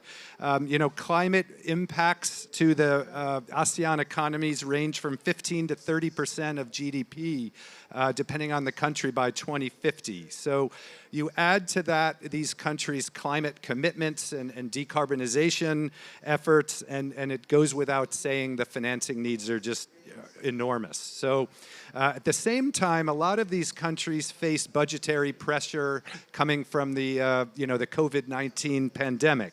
So this all kind of highlights the importance of policy, innovation, private investment, alongside, public investment to kind of achieve sustainable development goals and climate actions. So sustainable finance in particular is one source, certainly not the only one, but it's one worth tapping into to contribute to the narrowing this funding gap for both high levels of public and private investments that are needed.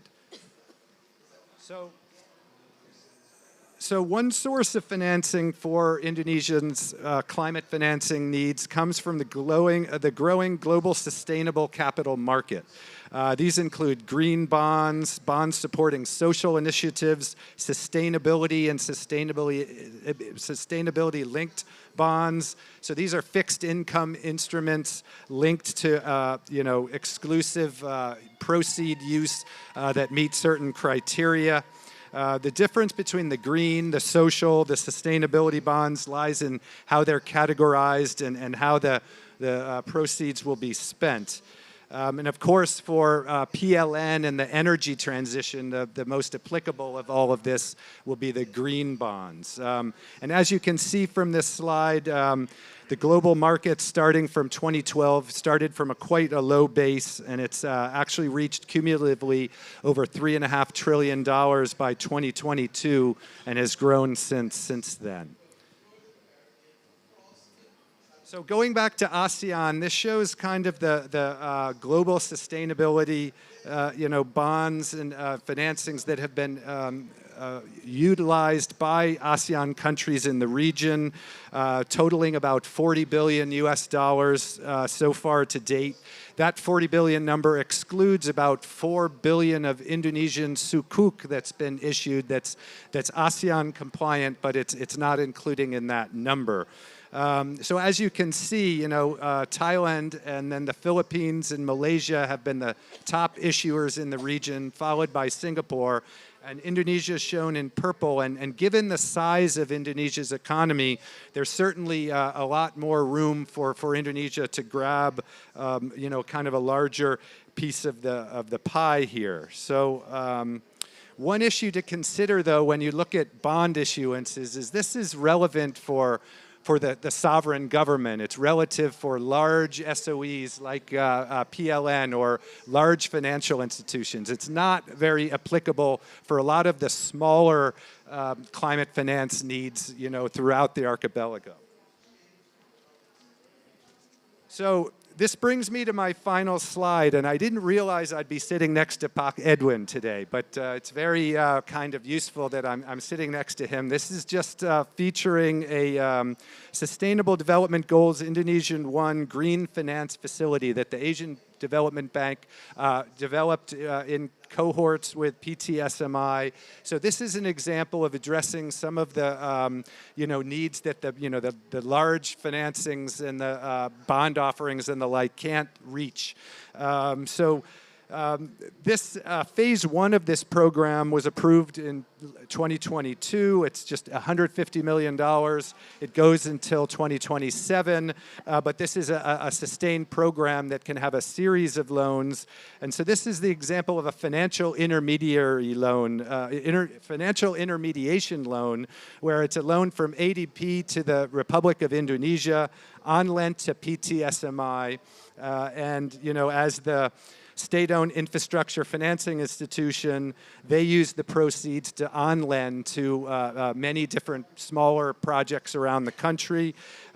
Projects for ultimate funding can, of course, include renewable energy, water supply, waste management, and sustainable urban transport. And so, again, one very important part of how this program's been designed is it's meant to catalyze private capital. So this program is meant to have a multiplier effect of 3 to 8 times the actual ADB loan funds. And that comes from PTSMI's own funds and from private institutional and commercial sources that can be combined with PTSMI's loans, and of course equity from project sponsors, to jumpstart all kinds of climate and financing initiatives. So this is just an example of something we've been doing, and I see I'm out of time. And so thank you very much for having me. Happy to answer any questions you may have. Thank you so much, Pak Andrew. Pak Andrew highlighting how the very important factor of sustainable financing to unlock the potential financing for Indonesia. Before I invite the third panelist, please allow me to welcome Pak Darmawan Prasojo and Pak Febrio Kacaribu for joining the session. And I would like to invite Pak Darmo to give your short remarks for this session. Pak Darmo, the stage is yours, Pak. Thank you.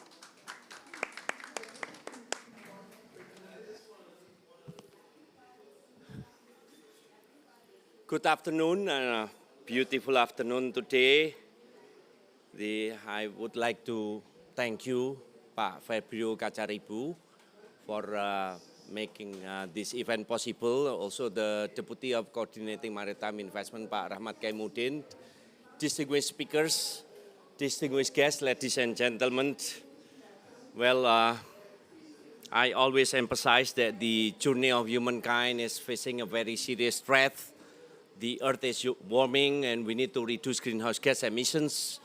So now is how we're going to walk the talk. And here we've been doing so much, but it's always not enough. So this COP28 is giving us much deeper understanding. First, the good news is the global communities to this forum to become unified, to have the common understanding, giving us a sense of pride, conviction that no matter the challenge ahead, we're going to be able to keep moving forward. But this kind of event is also giving us a sense of humility that the more we work on it, we understand that this is going to become to be a fierce, complex, long, grueling battle. And the long battle has just begun. With this kind of a challenge, we've been building so many scenarios. Business as usual, the gas-led, scenarios, and then also the accelerated renewable energy development, the ultra-accelerated renewable energy development with coal phase out, with coal phase down, and every single scenarios. And Pak Febrio, we had so many meetings to discuss about this. And technical challenge, mismatch between the location of renewable energy and the epicentrum of demand, no transition without any transmission. We need to design and build green enabling transmission line. Price tag is more than 20 billion US dollars. Rate of return is very low. It's a high risk project. And then we also have to manage the intermittency of the variable renewable energy, solar and wind. We need to design and build the smart grid, another price tag of 5 billion US dollars. Those two green enabling transmission lines and also the smart grid, technically feasible but commercial viability has to be addressed in such a way government has to interfere in such a way that this is going to be possible. But on the generation side, we are able to come up with a project that is not only technically feasible, but also commercially viable, in which each time we do an auctions, the competition is very healthy. In that regard, there is what we call the country platform, in which we actually shifting from fragmented stakeholders of domestic to become unified. We also have the comprehensive investment policy planning, in which we're going to have the list of projects. We're going to consolidate the flow of capital, solicited, non-solicited, private bank, multilateral bank, philanthropy, private investors, in such a way the global communities that previously fragmented to become unified, and the flow of investment is going to really works very well. And for today, for PLN, we are already shifting from conventional financing to embrace the green financing, sustainable financing. And in it, we have to have what we call the green financing management, that monitoring how the disbursement of fund is going to be monitored closely in such a way is going to increase the accountability. So today, how the crowding in investment is going to accelerate Indonesia energy transition is a forum that is so important. Why? Because we need to collaborate. That's the only way to move forward. Thank you so much. Wassalamualaikum warahmatullahi wabarakatuh. Waalaikumsalam warahmatullahi wabarakatuh. Thank you very much, Pak Darmawan Prasojo, for the remarks. Next, please allow me to invite Pak Febrio Kacaribu, our Head of Fiscal Policy Office, to give his keynote speech. Stage is yours, Pak. I think you left your cell phone up here, or somebody's cell phone at least, I don't know. So, lost and found. Good afternoon, ladies and gentlemen. Really proud to see all of you. You are all familiar faces to us, and I am familiar face to you. We've worked on this journey for several years now. It'll be easy for us to say to ourselves, have we done enough? And we can look at what we have done, and we can easily say that we haven't done enough. So an event like this today, when I see private sectors, especially I'm looking at you, Julie, and Francois, because ADB and World Bank, we have had a very established relationship in terms of how we finance not only projects, we finance programs. We finance multi-years program. So when we talk about crowding in investment, this is in particular what we mean by that. We all have worked hard on this. Countries, initially maybe 2 or 3 years ago, some countries still confused what to do. Some of us now quite clear as to what we want to do. Multilateral development banks, several years ago, also quite confused about what to do. Now, we get some things that we figured out, and we would like to test them. So MDBs and countries, some of us already forming quite good alignment and also program, building upon what we have done many, many years before the climate change agenda was actually in the front of the agendas. But now we have this very particular challenge that we acknowledge together. Not only we are alleviating poverty and improving development in many countries, but we also need to make sure that the trajectory of the development will be a green one, will be a sustainable one. We have had a lot of discussions about consensus as to 1.5, 2.0, 3 point something risk that we are all facing as a global community. We know all of the risks, and like Pak Darmawan also mentioned, that many of us already starting to come up with credible scenarios. Not all, to be honest. Some countries are now quite advanced in terms of readying our own system, our own electricity system, and also up to the economic system. How would an economy operate when you have such a disruptive capex as a result of big change in your energy mix? That needs to be softened. That needs to be smoothed out. We have done our work to some extent between countries like Indonesia with MDBs. ADB is in the front of this since Glasgow, and then last year, and then this year here in Dubai. We are not shy to admit that this is not really easy, but we've done our homework and we've done our calculation, we've done our scenarios. We talk to each other as to what are the gaps and where, now this is the very important one, where Julie and Francois is going to fill in the gaps, right? So that's how we talk about the crowding in investment. This is how we identify that for a program, for a transition energy to be able to happen, not in 1 year, but sustainably for years to come until we can actually manage to deliver, it has to be everything put on the table strategy. So we cannot say that this is going to be involving constitutionality, but then we don't know where the constitutionality is going to come from.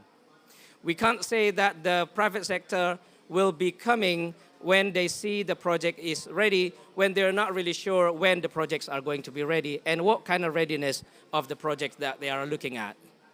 And increasingly now, just to add more challenges, we see that in global finance world, this is not getting easier. We've met with our investors. A lot of investors in Europe and increasingly now in the US as well, already voicing about exclusion list, which is going to be really hard for a country and an big energy company like PLN to actually implement the transition plan if when we do the transition, we cannot get access to the capital. So this is becoming increasingly very, very serious problem, and we're going to talk about it a lot more in the international fora, be it in the G20, COP like this today, and also in many, many other fora, including in the regulatory fora, like FSB and also IMF, etc. Because when you talk about transitioning and just talking about energy transition, this is one of the biggest bill out there when you talk about sustainable finance. So it is very important for us to put everything on the table. We're not shy for saying that we haven't figured it out all, but we have figured out some. Let's move on and let's move forward with what we got so far. And we've done a lot of work on planning. For example, with JETP, we have this CIPP. That's one achievement. But then it is time for us to look at the implementation. It is now for us to work on project by project. This particular year, 2023, how many projects have we done? How many green projects have we done? How many transition projects have we done? And we need to talk about that in plain language. Starting with the CIPP, next year we need to also come up with regular and also accountable report as to how many projects have going to be done in 1 year, how many billion US dollars that we're talking about actually being implemented. So this is how we would like to move together, to work together. It is not an easy one, but I believe we've done some steps, and we've done a lot of communications with Francois and also with Julie and also friends from GFANS. We know what we want. And we know that there are some steps that we can actually take together. For example, we can already identify several projects from hundreds of projects that is listed in our CIPP. And let's start from there and then prove that we can actually prove the concept.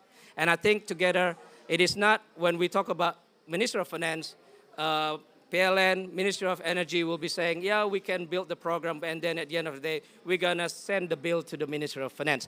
That is true, and I embrace that. We embrace that as a Ministry of Finance. And that's why, because of the complexity of the problem, let's work together. We always mention about blended finance. That's the truism of what we're working on.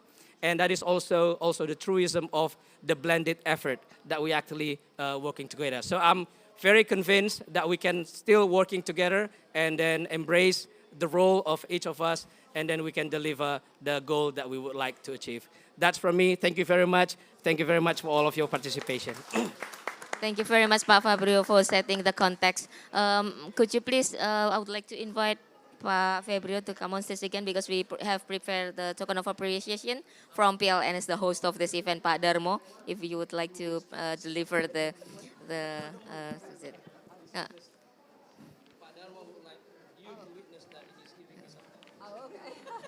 we're going to have a group photo after this. No problem.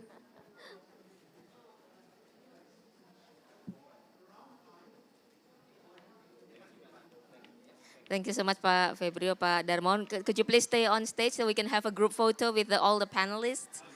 Thank you. Apologize, Pak, for keep inviting you.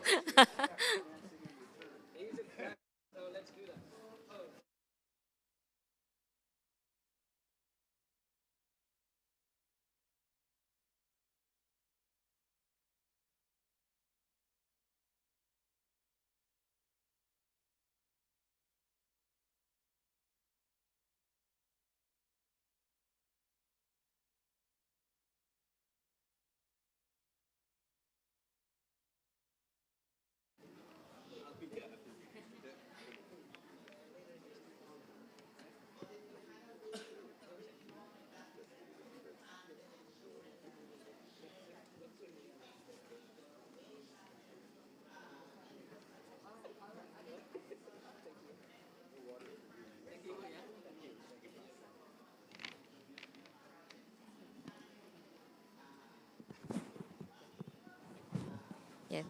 Thank you so much, Pak Darmo and Pak Fabrio.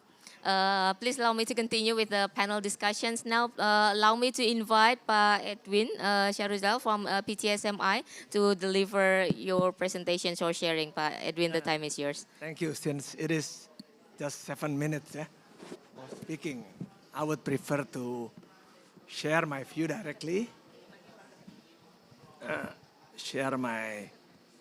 My view directly with regard to, I represent a special mission vehicle of the Ministry of Finance. Sorry, my voice is not well. And a mandated country platform manager for energy transition in Indonesia. I think, of course, our aim, to find a way to support financing of the energy transition in Indonesia. What is defined as energy transition, if we refer to JETP documents, it comprises of 5 things. First, renewable, efficiency, whether ESCO and everything. And then connectivity, think smart grid, transmission, coal phase out, coal phase down, yeah, and the last thing is CCUS, yeah. I think the challenge right now is to translate the concept of energy transition into a transition asset class. Because when we are talking about transition as an asset class, if it is renewable, it's very easy. Yeah, because there are many contractual agreement that is essentially a renewable asset class and is ready to be financed.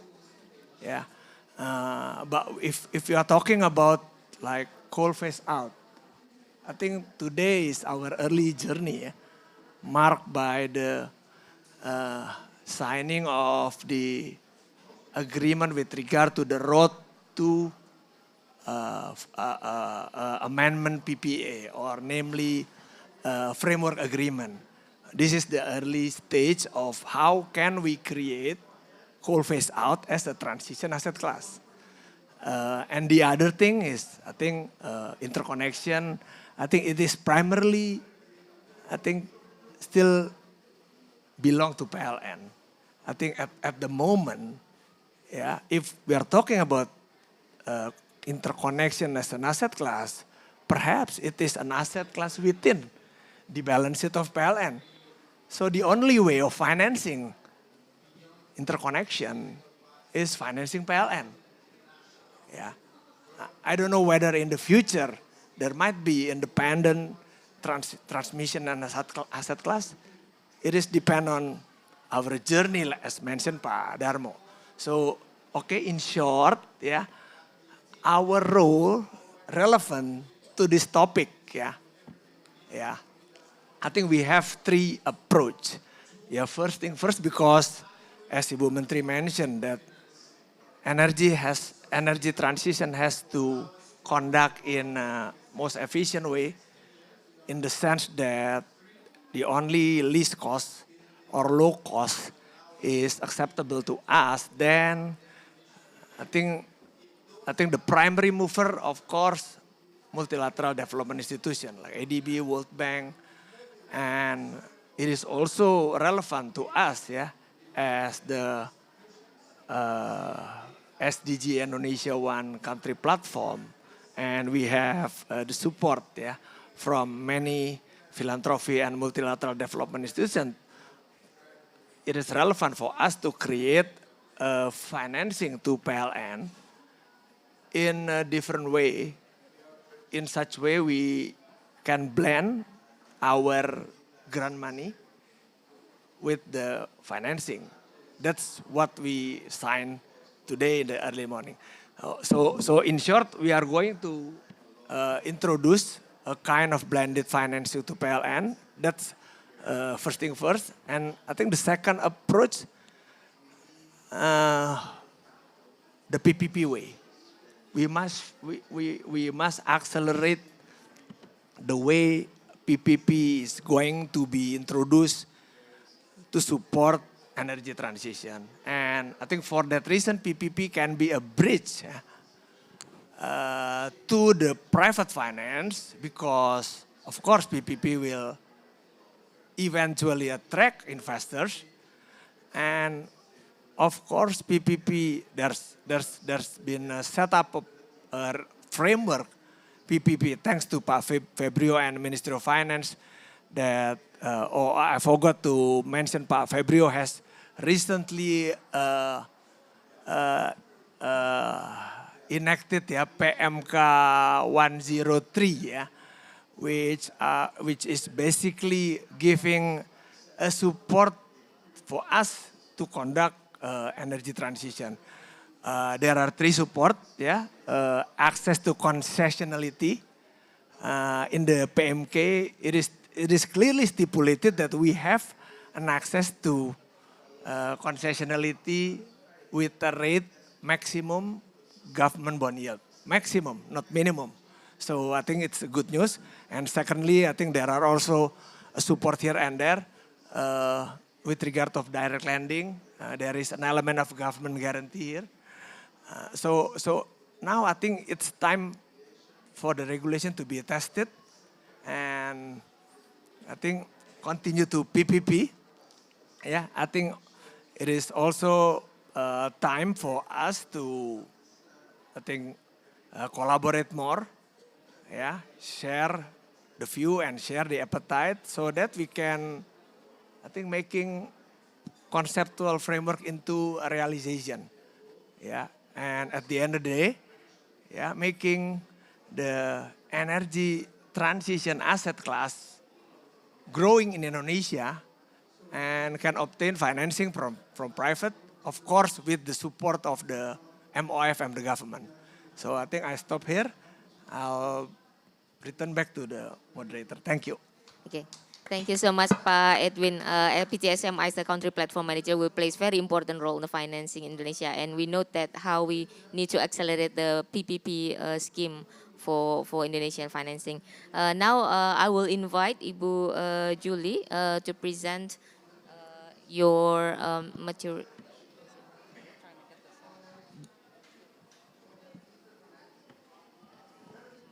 Okay, Bu Julie is the Managing Director, Global Head, Public Sector, Banking, Capital Markets, and Advisory Divisions from Citi. She will share about the financing sustainable infrastructure with sustainable development goals. Bu Julie, the time is yours, 5 minutes. Thank you very much.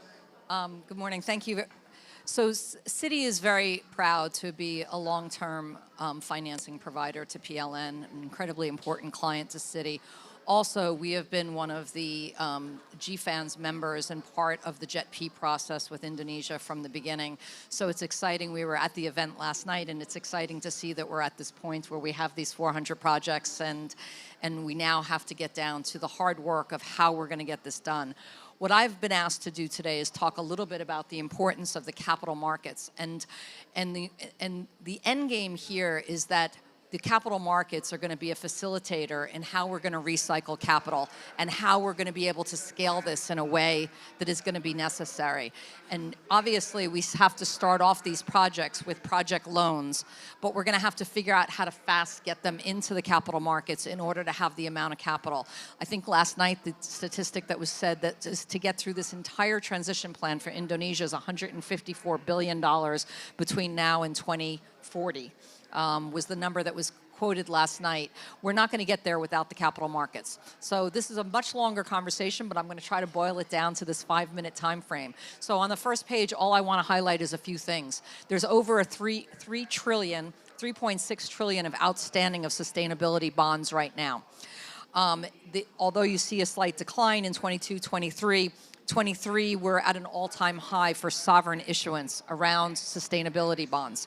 It now makes up 20% of the capital markets, and it's going to continue to grow, and it's going to be a more and more important part of the solution. And obviously, that's already been discussed. But really important on this slide is power companies for years have been using the sustainable bond markets for all different types of projects. And what you see here is 56% of the financing raised in the capital markets was used for smart grids and for transmission, which we know is a big part of what we have to do in Indonesia. So I think it's important to see that. Secondly, if you go to the next page, Indonesia has I have to click this forward. Indonesia has the benefit of being the pioneer and souvenir sustainable bond market. So, the first sovereign issue of green sukuk, the first SDG bond in euro, the first sovereign bond with the ICMA principles for blue bonds. So again, there's established with investors that Indonesia is serious about this, right? So this is going to be make this much easier as we talk about this for this energy transition plan. So then you go to the next slide. All right, and here is just an example of Pertamina earlier this year on a transaction that Citi was a lead on using the sustainability bond market for financing for Pertamina. So I think that's a perfect example in Indonesia of how it was utilized. Go to the next. PLN, so we worked with PLN on the green bond framework. It's all in place, it's ready to go. Markets haven't been favorable in terms of rates right now. So this is something that hasn't been done yet, but PLN is ready to go, and we were very happy to be part of that process. When we look at Indonesia's JET-P targets, we don't have to review those again. Everybody's been talking about the targets and what we have to do, and that there's this 95 billion between 2023 and 2030, and all the jet funding needs. So really what I want to do is just spend a few minutes on this last slide, this is the most important thing and what I really want to highlight. So let me just talk about this in terms of sustainable bonds to refinance JET-P projects. What we're saying is what's going to have to be done differently in order to scale is to figure out exactly how to structure the loans up front differently. And so one of the ideas that we have, when we look at the loans at the bottom, we just did hypothetically 3 JET-P projects, right? The biggest issue that we know is that institutional investors will not take construction risk, right? So when these projects have to get financed initially, they're going to get financed as project loans. But how we structure those loans now will determine whether or not we're going to be able to take them out and recycle them into the capital markets. So it's really, really important for us to go to the drawing board and say, when we structure the project loan right now, you have to say, in a period of time, you want to take it out into the capital markets. How do you do that? Well, one way you could do that is if we can structure, and I'm looking at my colleague from ADB, if we can structure it as a mini perm, right, where you're doing a mini perm for 7 years, right, and you actually build pricing into that loan that once you get to the point where there's revenue on that project, you start ratcheting up the cost of staying in that financing to actually force that financing to become more cost effective to bring it into the capital markets. What you can do there is then take 3 of these projects, when they get to the point where they're beyond the construction phase and revenue is starting to come in, you can package these 3 loans together and bring them out to the capital markets as an SPV financing and bring it out to the capital markets and the investors want it. So what's the advantage of that? Obviously, the cost of capital for these brownfield projects wind up being reduced from what the initial financing was. The extension of the debt repayment out into the institutional market. The project bonds and conditions allow for significantly less restrictive obligations than the covenants that are in the project loans. It's a diversification of the investor base. You are going to attract different investors to come into this project. You can free up, and it's everybody freeing up the capital. It's the commercial banks, it's the MDBs, and it's as well as the government being able to free up this capital to get, if we're going to get through 400 projects, we cannot do project loans the way we've been doing them in the past, where we're staying in these project loans forever, where the development banks stay in them for, we have to finance them up front with that eye to taking them out to the capital markets. The other thing that could be done in this to even further reduce, and we talked about the use of carbon credits, we have done some very interesting transactions with the World Bank where we've embedded carbon credits in to actually reduce the cost of the coupon on the bonds. We did want a transaction in Vietnam. So it's not here in this example, but you could actually even further reduce the cost of the financing because by the time you're through the construction phase, you can start monetizing those carbon credits and embed that into the bond as you're bringing the bond into the capital markets. So it's going to require all of us to behave differently when we come to the table to structure these loans. So talking about the capital markets may seem like it's far off, but we could absolutely see an explosion in project bonds if we structure the loans correctly, and that's where we're focusing our attention at Citi, working with our partners in the MDBs to say we all have to behave differently, and we have to have our eye on scaling this if we're really going to get 400 projects done. Thank you so much, Bu Julie. I think it's very important that you bring this to our attention, how the capital market will play important roles and how to structure the loans in a way that we can refinance after sometimes. Okay, for the last panelist, I would like to invite Francois de Maricourt, the President Director and CEO of HSBC Indonesia. He will share about the innovative financial solutions to balance affordability. Time is yours, Francois. Thank you very much, Bumaya. And so, first of all, let me briefly talk about the approach of HSBC to net zero. At HSBC, we believe that our net zero ambition can only be achieved in partnership with our clients. And the biggest impact we can have is by supporting our clients and working with them to develop their transition plan. We want to support our clients in the most carbon-intensive industries on the transition to lower emission. I'm sure that you might have seen the articles from Mark Carney in The Economist recently, and he was saying that finance needs to go wherever emissions are, and it's what is required not to have an impact. At HSBC, we aim to facilitate $1 trillion of sustainable finance and investment by 2030 to support our clients in this industry. And in terms of our approach, the best way is for us to form a view about our clients' long-term future and the role we can play to support their vision. We do that by working with them on their transition plan, and we have developed a process to assess these plans to help inform areas for future developments and guide business decisions. Now, more specifically about financing the transition in Indonesia. Energy, of course, is the biggest emitter of CO2, and this sector should be prioritized. It is estimated that Indonesia needs around 310 billion to meet its NDC, or 150, as was discussed by Julie earlier, to meet some of its other targets. And clearly the government or PLN cannot meet all of its needs all alone. And we need partnership. Both public and private finance are needed to unlock the capital requirement to finance this substantial amount and help to reduce emissions. And blended finance is here to direct capital where it's most needed to mitigate the effect of climate change. And this is where there is a lot of work to be done. Work on policy frameworks and public finance to catalyze more private investments by reducing the risk profile of new infrastructure and technology. And multilateral development banks like ADB can accelerate private sector-led projects by helping to de-risk investments and getting more capital flow into these projects. And free enablers will drive more private investments. Work with national governments to have clear energy transition plan and break down policy and regulatory barriers to project implementation. Establish a framework for transition finance. The framework and standard for green finances are well developed, but more work needs to be done. And emerging markets in particular still need some cleaner fossil fuel in order to help their transition. The key is to ensure that there is a pathway for decarbonization and retiring fossil fuel assets.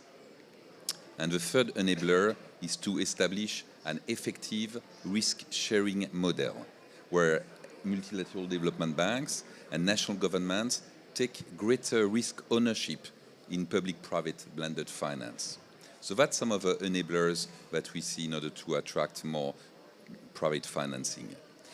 And I would like to give a few examples of this partnership in transition finance. One great example for me is MIGA. And MIGA is an entity that is part of the World Bank. I'm sure that several of you are familiar with it. And they work in de-risking projects by providing a guarantee that allows banks to provide financing for hard-to-finance projects.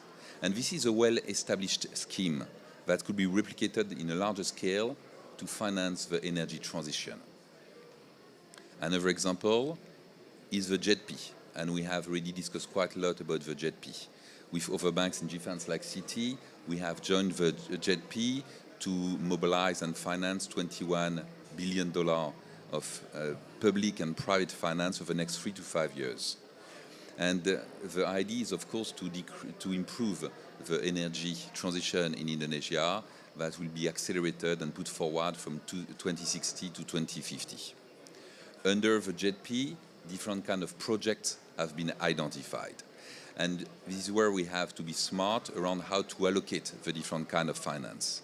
Certain projects, like financing the early retirement of coal-fired power plant, will require public finance because of the cost and the economics. And I was quite delighted to see this morning the signing ceremony of a framework agreement between PLN, INA, Marubeni, and ADB to really progress on this project that will require quite a lot of public finance from an economic perspective. Certain other projects have been mentioned, and you mentioned, Padamawan, around all the transmission. Transmission is low return project, and this is where also you need to have public financing to help. But there are some projects where market rate should be applied, and that's the case of all the renewable energy projects. If they are to be sustainable, they have to be able to be financed at market rates. So JETP is really a good example of blended finance of a good partnership. And lastly, I would like to mention very briefly, we talked about Shriban Satu this morning and the framework agreement that was mentioned. And this is really, I think, one of the best examples of blended finance, where you will have some of the ADB working on it. Potentially you can have in some projects some philanthropic money, and then the bank can add some debt. And this is really important because Southeast Asia and Indonesia have a young fleet of coal-fired power plants, and if they are not retired, the energy transition will not happen. So this project of early retirement of CFPPs are critical to have a successful energy transition in Indonesia. So in conclusion, I know that we are short on time. Energy transition is clearly critical to achieve the net zero goals, and it will require a substantial amount of financing, and it will need to balance the sustainability goals with affordability to be successful. And the various schemes using blended finance need to be scaled up to achieve these goals, including access to markets, as were discussed by Judy earlier. And discussion like this panel today, I think, are quite helpful to make sure that there is some progress made on this financing, because blended finance has been discussed for many years, but so far is still in its infancy and has seen very little project done. So I hope that by having these discussions with the right stakeholders, we can gradually move the needle and have an impact and see more projects done using blended finance. Terima kasih. Thank you so much, Pa Francois. So unfortunately, due to the very limited time, that we will have to end the session right now. So to summarize, I think everyone here agree that creative financing and innovative financing will play very critical roles in the financing for the energy transition, and collaboration and partnership will be very critical. So let's collaborate to strengthen the more collaboration in the future for the energy transition in Indonesia. Thank you so much to all the panelists. Before we leave the stage, we have some tokens of appreciation for all the panelists. I would like to invite Pak Darmo to present to all the panelists from non-PLN groups.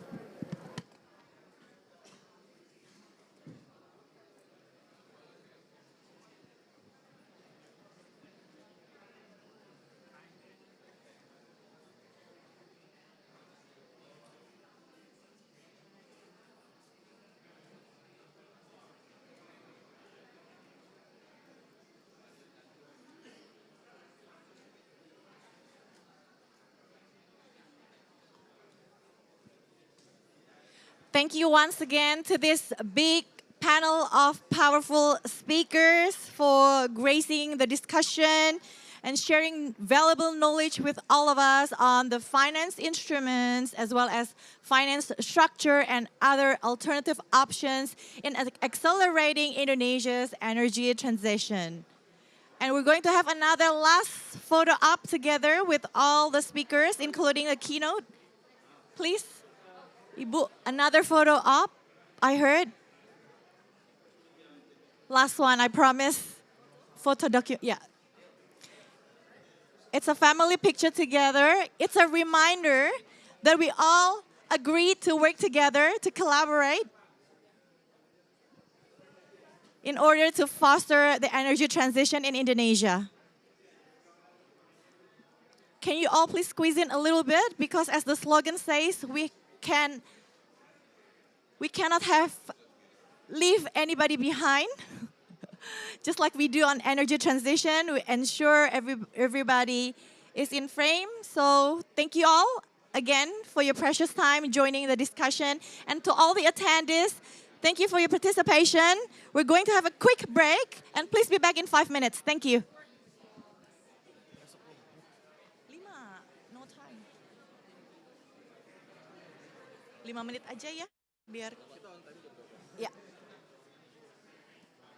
Hah? Sesi kamu masih hidup. Masih hidup.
Ya nggak apa-apa sih maksudnya. Artinya kan biar aku jagain. Iya, iya, no worries. Nggak kenal deh. Mas Ugi mau di sini.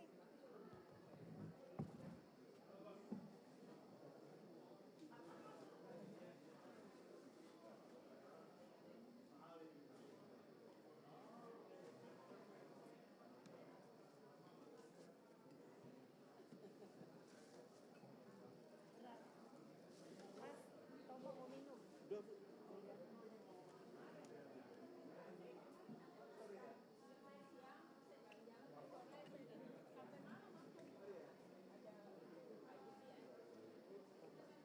Ya. Siapa?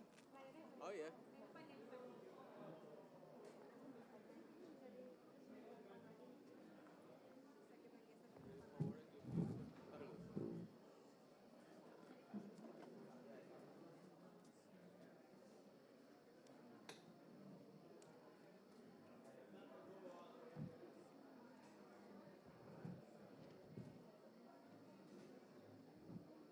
Tahu sini aja, Bu.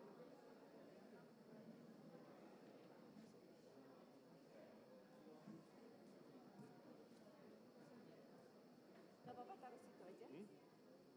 Mau di dia atau taruh di pojok, aku tungguin.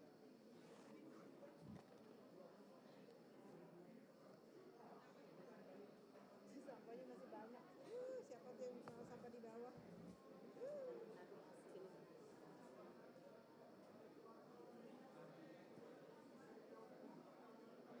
Ayo si Yusuf.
Hello and a very lovely afternoon to all of you, our dear guests and distinguished participants. Today is the fourth day in Indonesia Pavilion. It's Sunday, the 3rd of December 2023. Just in case some of you may already forgotten which day we're on. So on this special panel discussion, we will embrace you as business with some knowledge and strategies to foster a green and more sustainable business landscape. And in order to do that, I will invite our moderator for this session. He is Mr. Silverius Oscar Unggul from Kadin. Please welcome Bang Onte on stage.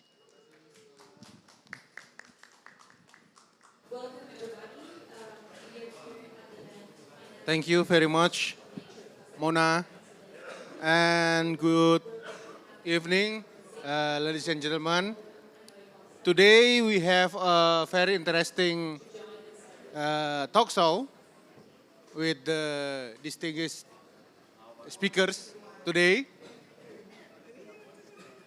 Our talk show will be about the renewable energy, powering the future with renewable energy solution. And I want to invite to the stage first Ibu Elim Sritaba. Ibu Elim is a Chief Sustainability Officer, Asia Pulp and Paper. Please, Bu. And the second is Ibu Josephine Setiono, Executive Director, Indonesian Global Compact Network.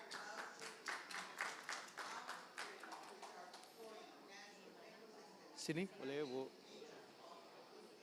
The third, Miss Lizia Ramos. Correct, ya? She is engagement lead, science-based target initiative, SBTI. And the important one is Professor Dr. Insinyur Dwi Suryo Indroyono Susilo. I usually call him Pak Indroyono, General Chairman of APHI. Thank you, all speakers here. Ladies and gentlemen, we know renewable energy is a very important issue for us, especially if we're talking about climate change and etc. And Indonesia have a target also for this. And for today, we will talking about the renewable energy from many perspectives. You know, here there are private sectors. We will hear from Ibu Elim how APP doing powering future by renewable energy solution.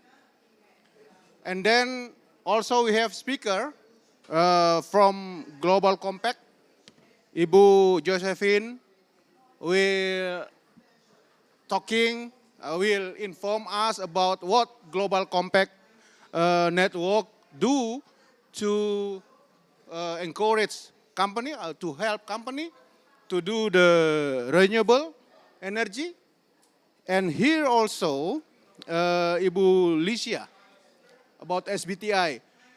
You know, SBTI is have a standard on decarbonize and have a framework about net zero. Ibu Licia also doing good things in Brazil. Of course, we want to hear about how Brazil success with this SBTI. Maybe this is interesting for Indonesia. We will hear a little bit about that from Ibu Licia. And of course, Pak Indroyono, if the others talking about emitters from the forest, from the members of APHI, we absorb carbon and we can provide solution. We're talking about maybe energy from biomass or etc. Pak Indroyono will explain more about that. Okay, let's start with Ibu Elim. Please, Ibu Elim, give us view about what APP do in this context. please. 10 minutes, enough? No, 10 minutes. thank you, Pak Onte. So yeah, let me explain what is APP for those who not understand our industry. We are one of the biggest pulp and paper industry in Indonesia, and also one of the biggest in the global. So we market our product more than 150 countries. And we already committed on SBTI under Net Zero Hub on Indonesia Chamber of Commerce. Maybe you just go to the next slide. Oh, sorry. So APP have a sustainability roadmap vision 2030, consists of 3 pillars. And we focus today on the production part, which is reduce 30% our carbon footprint. And the second pillars talking about the forest protection.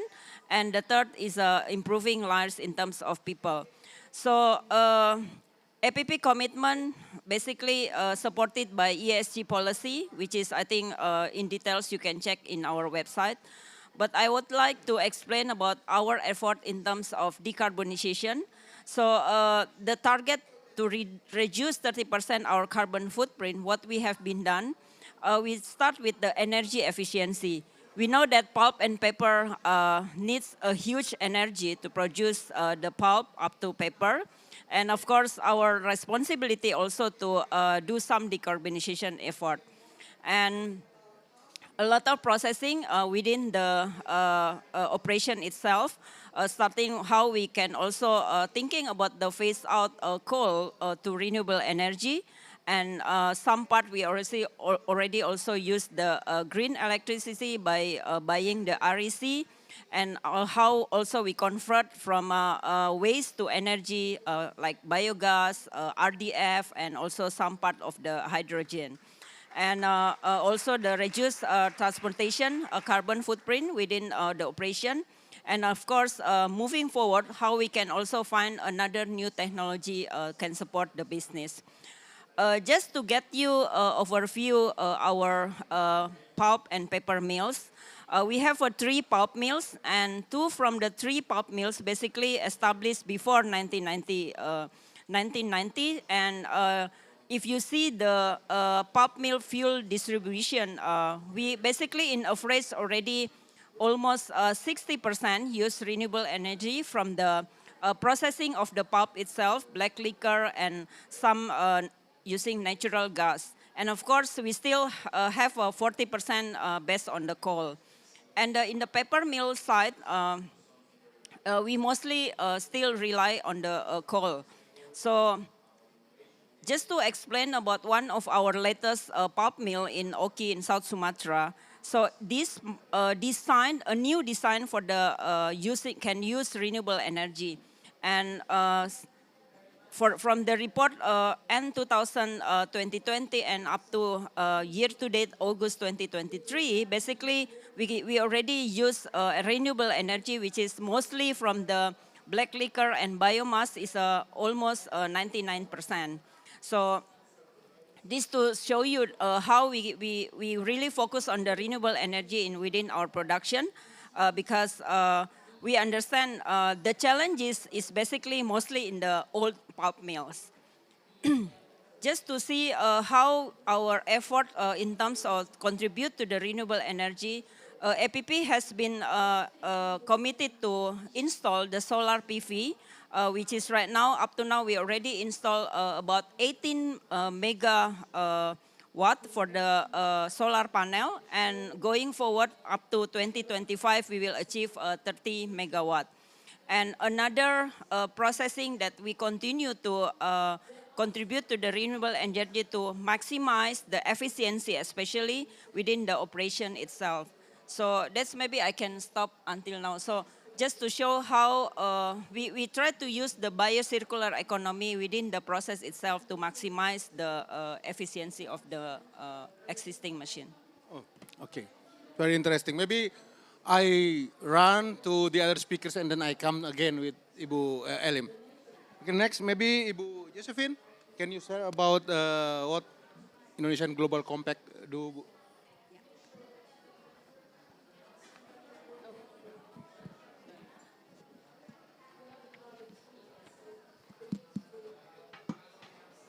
Yeah, thank you.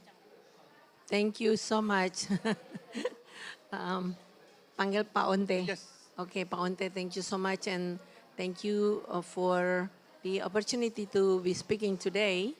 I'm Josephine. I'm the Executive Director of the UN Global Compact Indonesia.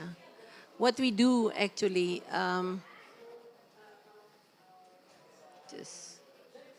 yeah. The Global Compact is right now, as you would see, that we are the world's largest corporate sustainability initiative. It is actually a call to action to align strategies and operations with universal principles of the UN Global Compact in the areas of respecting how businesses respecting human rights, respecting labor's rights, taking care of the environment, and also business that is transparent and anti-corruption. It was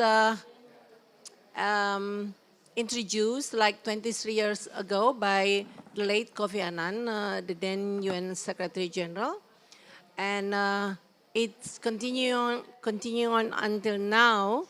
The UN Secretary General is our chairman, so our CEO and CEO of the UN Global Compact is also named as Assistant Secretary General in the effort to drive private sector to be part of the solution for the global challenges. Our mission, like I mentioned before, is actually to mobilize businesses. So what we do is we promote the 10 principles to the businesses. We drive them to be more responsible by utilizing a number of our platforms in doing business and aligning it with the 10 principles, of course. Now, these principles, 10 principles, is not something that is developed or innovated by the UN Global Compact. It actually a universal principles like the human rights, it's everything that we agreed upon by the United Nations and the countries that have been endorsed by countries. So it's something that is already there, that we just pick up some principles that is aligning very much with the business sector, business world. Now, I'm just moving quickly to our topic here, because doing the 10 principles is actually includes everything that we have, like from environmental, social, and governance. So for this topic, I will move what we've been doing.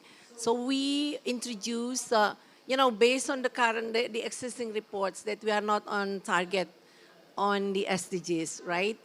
So we've been mandated by the UN how to accelerate the businesses. Doing business as usual is no longer an option. How we could then move forward, doing like, quantum leap to be able to cope with the gap that we have that is still so much. So we are focusing on 5 accelerator programs. One of those is climate ambition. Now, the climate ambition is equip businesses with tools, with platforms, with benchmarks on how they could implement it into their business operations. It has modules from the foundation. We provide business cases and the implementation. And now this is we are part of the Science-Based Target Initiative group of the UN Global Compact, the WWF, CDP, and WRI. So with the effort, we come up with the Ambition Accelerator. And we also promote for businesses to adopt the science-based target on how they calculate the emission reduction science-based. In Indonesia, I think we have more than 20 signatories of SBT right now, and some of them I can show you here, which are members of the UN Global Compact. One of those is APP Sinarmas, the April Group, APR, Dynapac, and ANJ. And I think there are recent signatories as well. And we hope that, by promoting this, we will have more signatories of the SBT in Indonesia. We are also introducing the Ocean Stewardship Coalition hub in Indonesia with the support of the Ministry of National Development Planning, Bappenas, and also Marves. We are developing this ocean center next year for us to gain support from businesses on how to be more focused on the blue theme.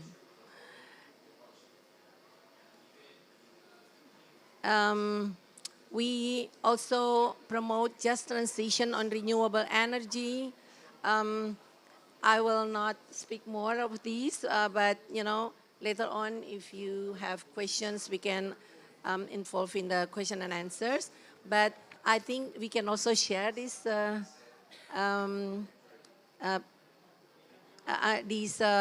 PowerPoint later on for some of them who are interested. And then Global Compact also, like I mentioned before, that business as usual is no longer an option. So Global Compact come up with the Forward Faster initiative. There are supporting businesses in 5 areas. We talk about how we could reduce the economic gender gap right now. That is so big. It needs like 267 years for us to close the economic gender gap. And also climate action, and also living wage, water resilience, and finance and investment. And we have accelerator programs in terms of innovation. So we introduced this, SDG Innovation Accelerator for Young Professionals. For Indonesia, for Global Compact, this is already the third year. But for Indonesia, this year was the first year. And, from this accelerated innovation project that we introduced, there are a number of innovations in climate. As you would have seen, that, the Young SDG Accelerator Innovators Program, they come up with innovation to answer the world's biggest problem in terms of climate and renewable energy. So we are very proud of them, and we are continuing on with this innovation accelerator program next year, and hopefully, it will be a sustainable project going forward. With that, I thank you so much. Thank you, Bu. I'm happy because 2 speakers, not 10 minutes. So I hope we have plenty time to discuss later. The next speakers is Pak Indroyono. Please, Pak. Thank you, Pak Onte. Next slide. Can I have the slide, please?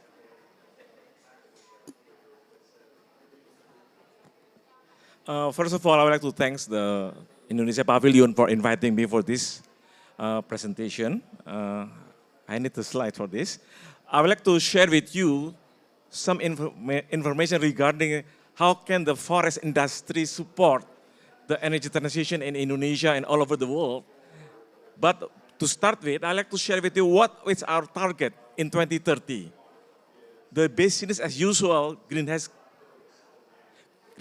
gas emissions in 2030 is for Indonesia is 2,869 million tons.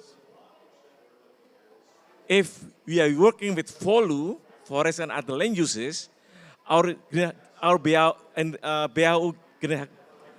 greenhouse gas emission will be reached around still plus 714 million tons.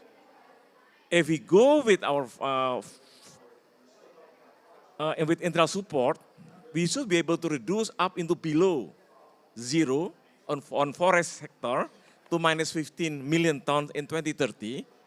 But if you go with a long-term strategy for this, for Indonesia program, in the forest sector, we should be able to reduce up to 140 million tons of carbon CO2 equivalents in 2030. So these are all the target for ours. How can we do that? Indonesia forest industries now have 600 concessions, units, concessionaires, totaling of 30 million hectares of forest, consists of plantation forest, 11.2 million hectares, natural forest, 18 million hectares, and we call it ecosystem restoration forest, around 1 million hectares. These are the 30 million production forests that ready to be used to achieve the full net sink 2030. We have to do 12 type of mitigation actions, from the reducing forest deforestation, reducing forest degradations, up into sustainable forest management, into peat restoration, and into also up to water resource management. And at the end, also we have to do some conservation on biodiversities. Of course, we have to mobilize resources on this, because in order to achieve the full net sink 2030, we have to mobilize 14 billion US dollar, out of which 7.7 billion should be coming from the non-government, and the government should provide around 6.3 billion US dollars.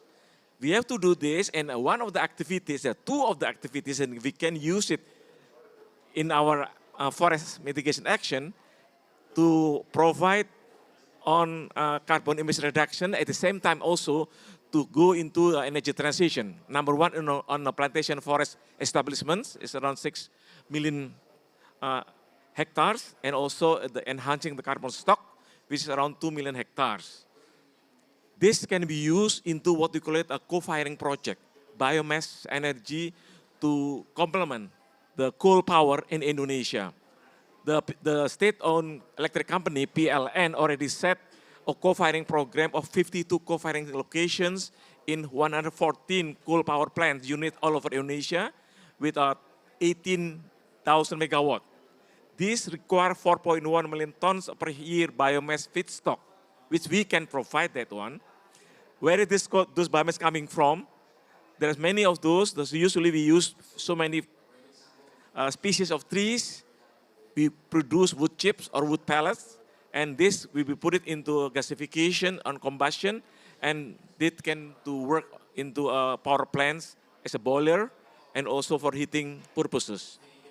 I'd like to share with you 6 types of trees which are applicable into a co-firing project of biomass energies.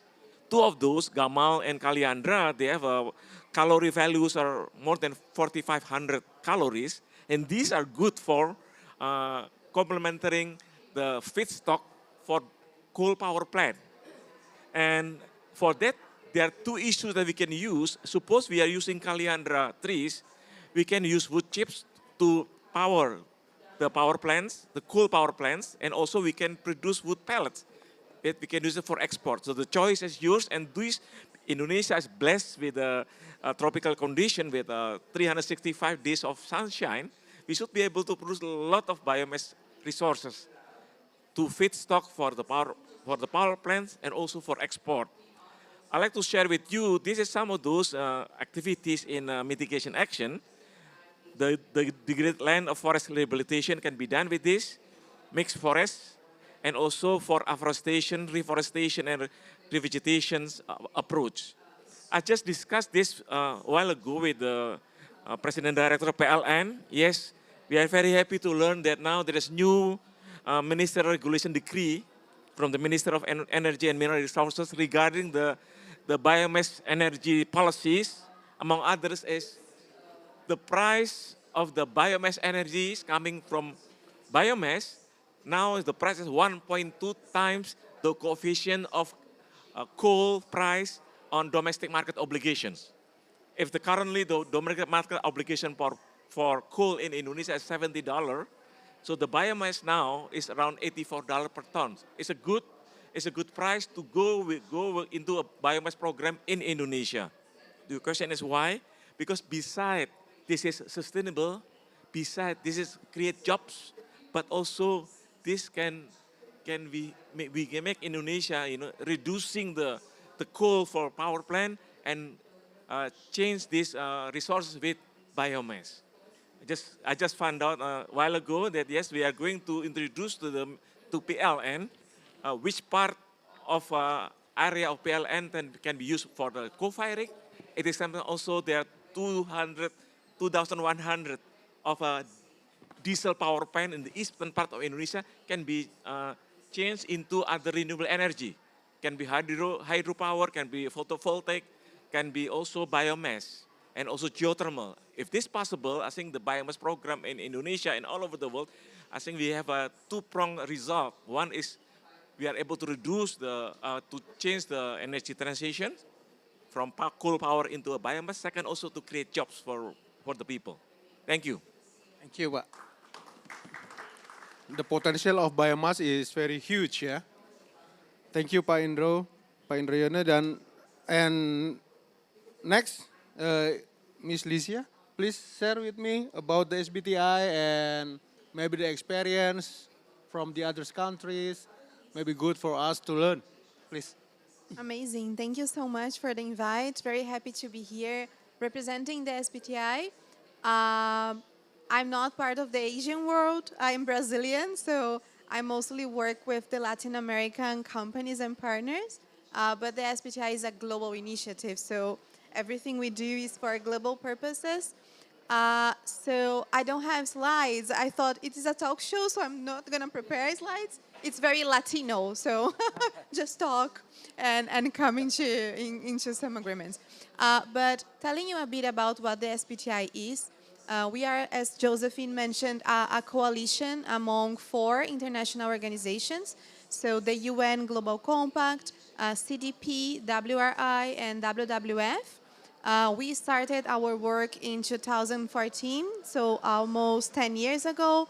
And what we do is that we develop criteria, methods, tools for companies to decarbonize aligned with the Paris Agreement goals. So limiting global warming to 1.5 degrees and achieving net zero before 2050. So our focus is the private sector and the financial institutions. And besides developing these tools, criteria, methods, we also validate the targets from these companies. So guaranteeing that they are ambitious enough, that they are science-based.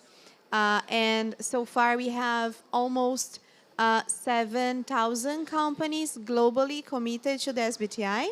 And this week we reached a milestone for the initiative. That is, we have now 4,000 companies with validated targets. Globally, we also reached 500 net zero targets validated. So net zero targets are the most ambitious targets that we have, because it means that the company will need to come to zero emissions or to a level of residual emissions by no later than 2050. So having 500 companies globally with approved net zero targets is definitely a milestone for us. And in the way that we are upscaling our adoption and development, we are working with the higher emitter sectors, let's say, and providing them with sectoral guidelines, so specific guidelines on how they can decarbonize.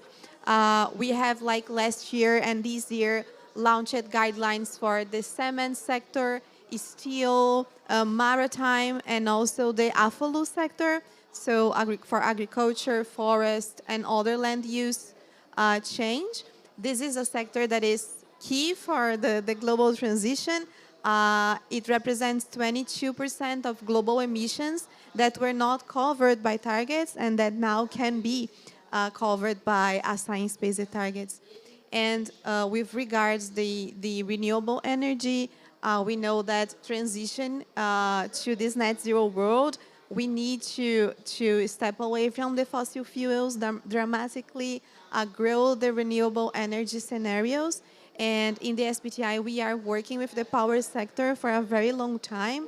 So in 2020, we launched our guidance for the sector so that they could be aligned with the 1.5C trajectories. We know that all the sectors are also dependent on the power sector. So that's why we developed our guidance. This sector, in accordance to science, needs to reach net zero by 2040. More than 70% of all global emissions came from the energy sector.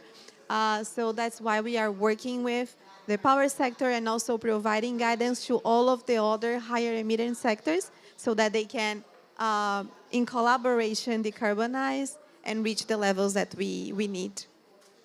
Thank you. Thank you. Together with us also Pak Satya, saya lihat ada di sini. Can you help us later, Pak? After this, maybe with remarks and conclusion, yeah? I do ask your help to do after our conversation. Okay, I will go to Ibu Elim. Ibu Elim, I saw already 30% reduce the energy from APP. Of course, there are so many challenges to do that. And can you talk, elaborate more, Bu, about the journey, how to do this, and then what lesson learned maybe you can share and can talk to the others, maybe company here. Yeah, thank you, Pak Onte. So maybe you go to the slide. Can you turn on my slides? So basically, just now Pak Indroyono has explained that there is an opportunity of the biomass within the forestry plantation. So APP already committed on SBTI. And of course, in the SBTI itself, a lot of challenges and basically I would like to explain how we can, because of APP is not only mills, but we also manage the upstream side. So I would like to explain about how we connect and preparing and involving technology within the overall GHG automation MRV. So if you see the upstream side, we have a total 2.6 million hectares gross area within our supply chain. And we some kind preparing all the, because of like what Lysia said, recently SBTI as well launched the SBTI flag, which is part of the commitment to SBTI. We have a responsibility how we can identify all the activity referred to the new framework. And then in terms of size, of course, we need the MRV or how we measure, including to find the potential and do some verification. In the upstream side, of course, how we can identify the carbon credit potential within the conservation area. We have set aside 600,000 hectares, and up to how we can monitor all the carbon impact within the activity. In the downstream side, like I mentioned before, we are not achieving the 30%, Pak Onte, so that's our aim by 2030. But of course, we are going there. We already up to 13% up to now and doing some efficiency. And of course, identify the potential improvement as well within our generation and how we are now, especially in our old mill, we are now thinking our new mill, basically already 99% renewable, biomass and our black liquor. And through transition from the old mill, from coal to the renewable is a big challenge. Just now, Pak Indroyono said the biomass price already increased, right? 1.2 means that's impact to our cost if we also convert from the coal to biomass. So this is one of the challenges. We talked with the several experts as well, and we want to try one of our boiler as well to see how we can, if we convert to the 100% biomass, because we need a huge volume of biomass, and we want to make sure the availability, the sustainable of the biomass within the location itself can support us. And yeah, we're exploring some of the species that can support the biomass itself. And the question whether this is, we also have to think not only, we have to think long term if we want to convert, because of the investment is not cheap. A huge investment needed to convert from even coal to biomass. And whether this biomass we can call sustain and also contribute to the still carbon, right? It's only transition. So this is the decision that, the challenges that right now we didn't, especially us from the pulp and paper. And of course, we preparing as well from the upstream side, how much carbon, because of, I believe cannot be 100%, cannot 100% phase out from the coal, because of the price increase will also impact to the cost of the product and impact by the end, impact to the consumer. So this is something that we need to find a lot of, I hope that there will be a new technology can support. And as a big industry in Indonesia, I believe that we cannot do alone. We need to collaborate with government, with several industry, how we can invest together, especially in terms of infrastructure. If we talk about the hydrogen, a lot of also exploring the CCUS, and I don't know whether we are ready to also use nuclear in the future. We know that nuclear is a part of the clean energy, but how ready Indonesia can use this technology. So this all process that I think APP also need to think about the long term. If you see our mill early 90, up to now, basically the machine still okay. And of course, our focus right now improve the efficiency because of the old mill. While we exploring all the, like I said, biomass, we are not there convert 100% directly. Even our new mill, we designed from the beginning, right? It's easy.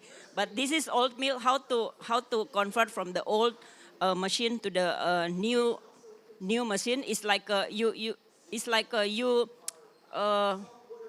develop the new mill. The investment similar like you install the new mill. So this is something that we want to find the right choice which is impact to, we will, in terms of business point of view, we need to consider the investment, the cost, and the choices for the long term. Of course, the commitment to contribute to decarbonization is our vision already. Oh, thank you, Bu. Sorry, so 30% in 2030, okay, and now OTW, ongoing to there, And Ibu Elim, how, I know you mentioned about APP tried to implement the SBTI, right? How is the experience there? Is difficult to using SBTI or easy, or what can you share about this? So I think the framework is really good. I can say it's really powerful to connect each industry. If we talk about scope 1, 2, 3, right? Our scope 3 is, our scope 1 is basically our customer scope 3. I think the framework tried to connect everybody and push everybody to do the effort. So that's, I saw this framework is really powerful. So even APP also getting pushed, right, for the customer. If you are not doing, then we will not gonna buy from you. Now the challenge is our scope 3, because we buy a lot of things local in the supplier, and then we have to admit it, especially in the developing countries, understanding about the decarbonization. Even we are in the big corporation, still have a challenges in terms of investment. If we see the middle SME, the small medium enterprise, if you talk about implement the decarbonization, coming to the cost, they already, okay, let me wait and then see how the big or corporation doing it.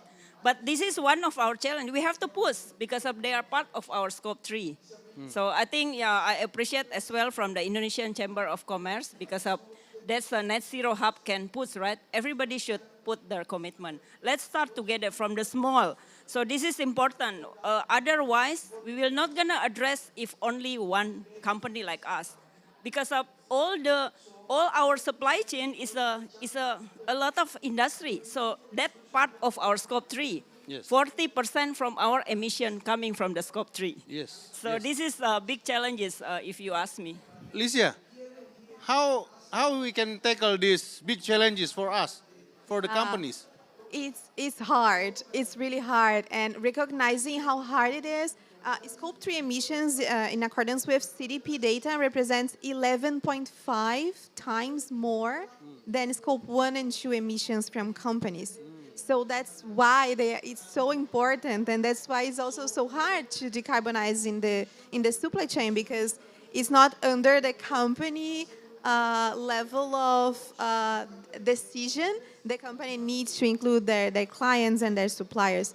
So to support companies in this journey, the SBTi has just launched a full set of new guidances that we are calling supplier engagement guidance.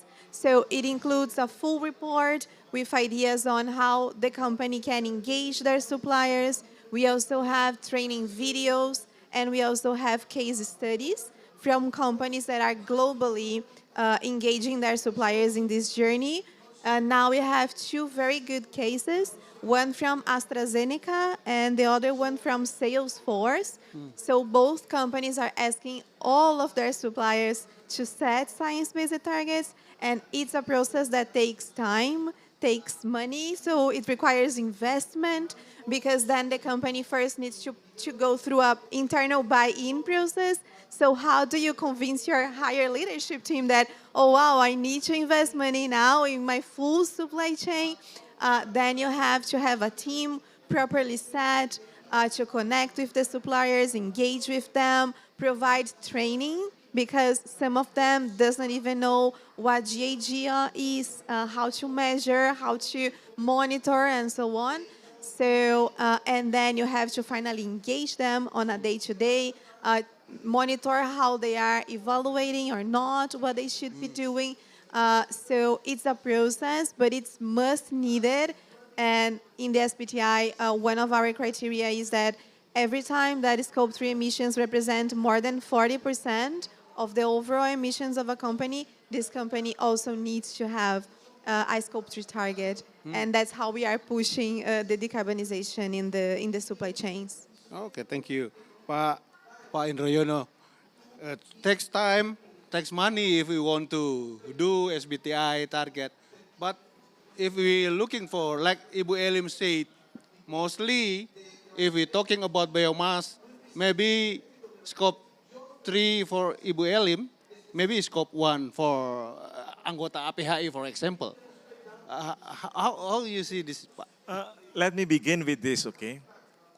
We agree that we are going to do emission reduction and energy transition. We agree with that, okay? We want to reduce the utilization of coal. We agree with that, right? So we have choices of renewable energy. Of course, most of them still the price is higher than coal, right, Pak Satya? Let's power, hydropower, photovoltaic, geothermal, biomass, at least nuclear maybe. Out of those four, the lowest cost is biomass energy. I was surprised, not me mentioned this, the President Director, Mr. Darmo, who just talked to me, he mentioned that. Regarding the hydropower, the cost is higher than, if you talk about coal resources, it's only 4 to 5 cents per ton. The other renewable is 5, 6, 9, 11 cents per ton. I mean, per kilowatt hour, I'm so sorry, per kWh. So please, let's do that. I know that these panelists, most of them are doing downstream. I'm working upstream to downstream. Yes. Okay? So for the upstream people, now we should be able to find how can we create jobs so they can plant, they can harvest, they can replant, they can reharvest again. And then this is a very good for a country like Indonesia because why? You can grow any trees in Indonesia. In bare land, in fertile, non-fertile, you can do that all. Okay, now we should agree from the beginning, let's change the coal power. I mean, the power from coal resources. Let supplement or change with others. I think this is the common ground that we like to work together. Okay, and last but not least, hopefully by doing so, we might be able, to achieve our NDC target and also our follow net sink target in 2030 for Indonesia. This is what I'd like to share with you. If anybody would like to set compare to coal, of course, this is coal always the lowest price because we have the Council of Energy Council of Indonesia, Pak Satya. Yeah. Of course, everybody want to go with coal. Now we have to change this one because we have to do some energy transition. We have to reduce the emission. Thank you. Thank you, Pak. Bu Yosefin, so there's an opportunity, of course there are challenges. What can Indonesian Global Compact can help the company, can push the company to do this? Yeah, very interesting. For Global Compact, first and foremost is how businesses should do it responsibly, right? They need to respect the environment. They need to respect the human. They need to respect the laborers. How you do the transition justified, right? It's not easy, like Ibu Eli mentioned earlier, that, cost is high. You need a lot of investment in doing so. We need actually, science-based, of course, is important, but innovation, right? That is cheap. Indonesia has been the spotlight of all these fossil mining energy things, but listening that it's not easy to do so. So we need to do it collaboratively. So the UN Global Compact support businesses how to support their journey by providing them with tools. Okay, so like, the energy transition, how they do it, the climate transition in a responsible way, but then also at the same time avoiding naming and shaming. Because a lot of the companies that are in the what is called energy kotor have always been the spotlight.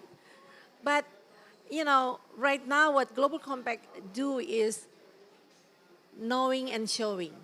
So we provide them with the tools. We provide them with science-based target, how you calculate science-based. So it's not greenwashing, but you show them that this is how we calculate doing that.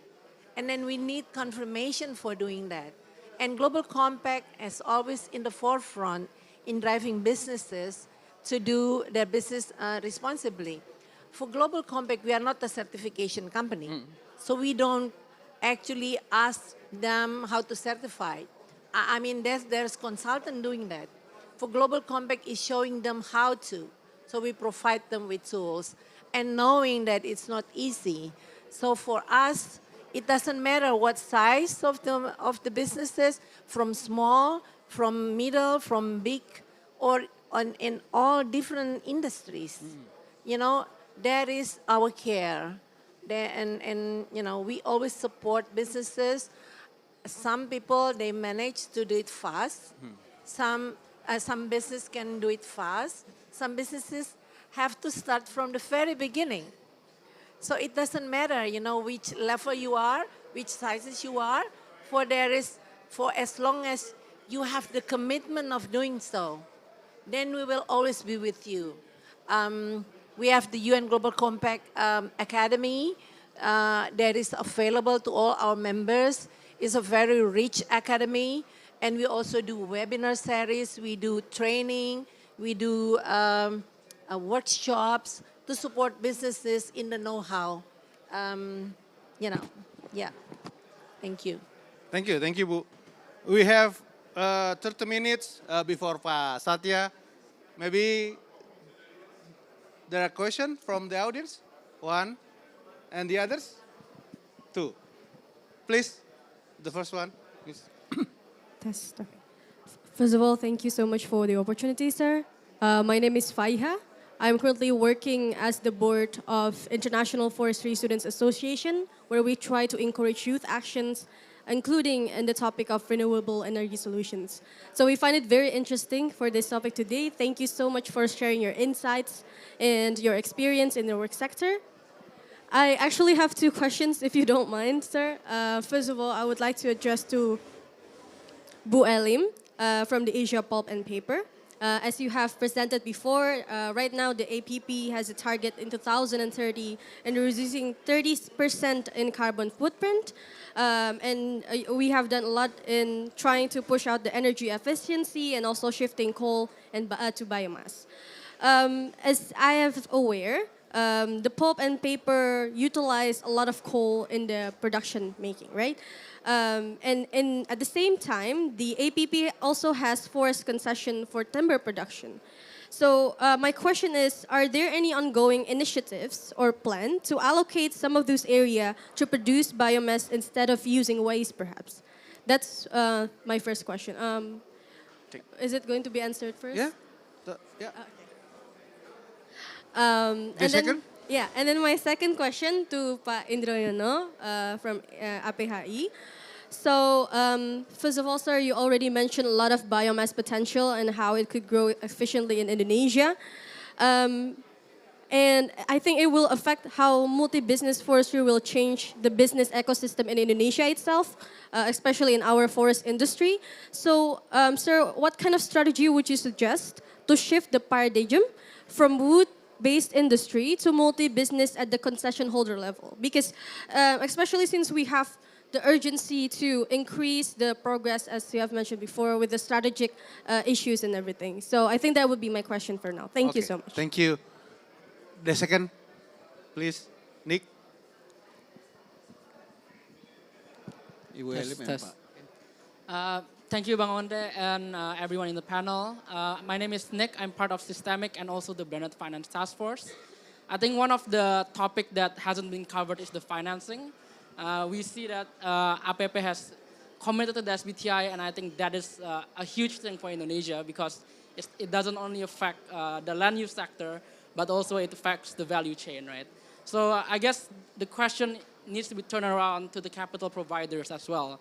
From APP, what kind of financing do you need? What financing support do you need from both the domestic but also international capital providers, right? Because the cost will be big to transition, and more support will be needed to companies like APP, but also to the members of your association, Pak. So I think the question is for anyone who wants to answer, what financing support do you need, and what can climate finance do more to support you?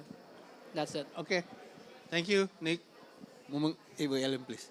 Okay, let me answer the first question.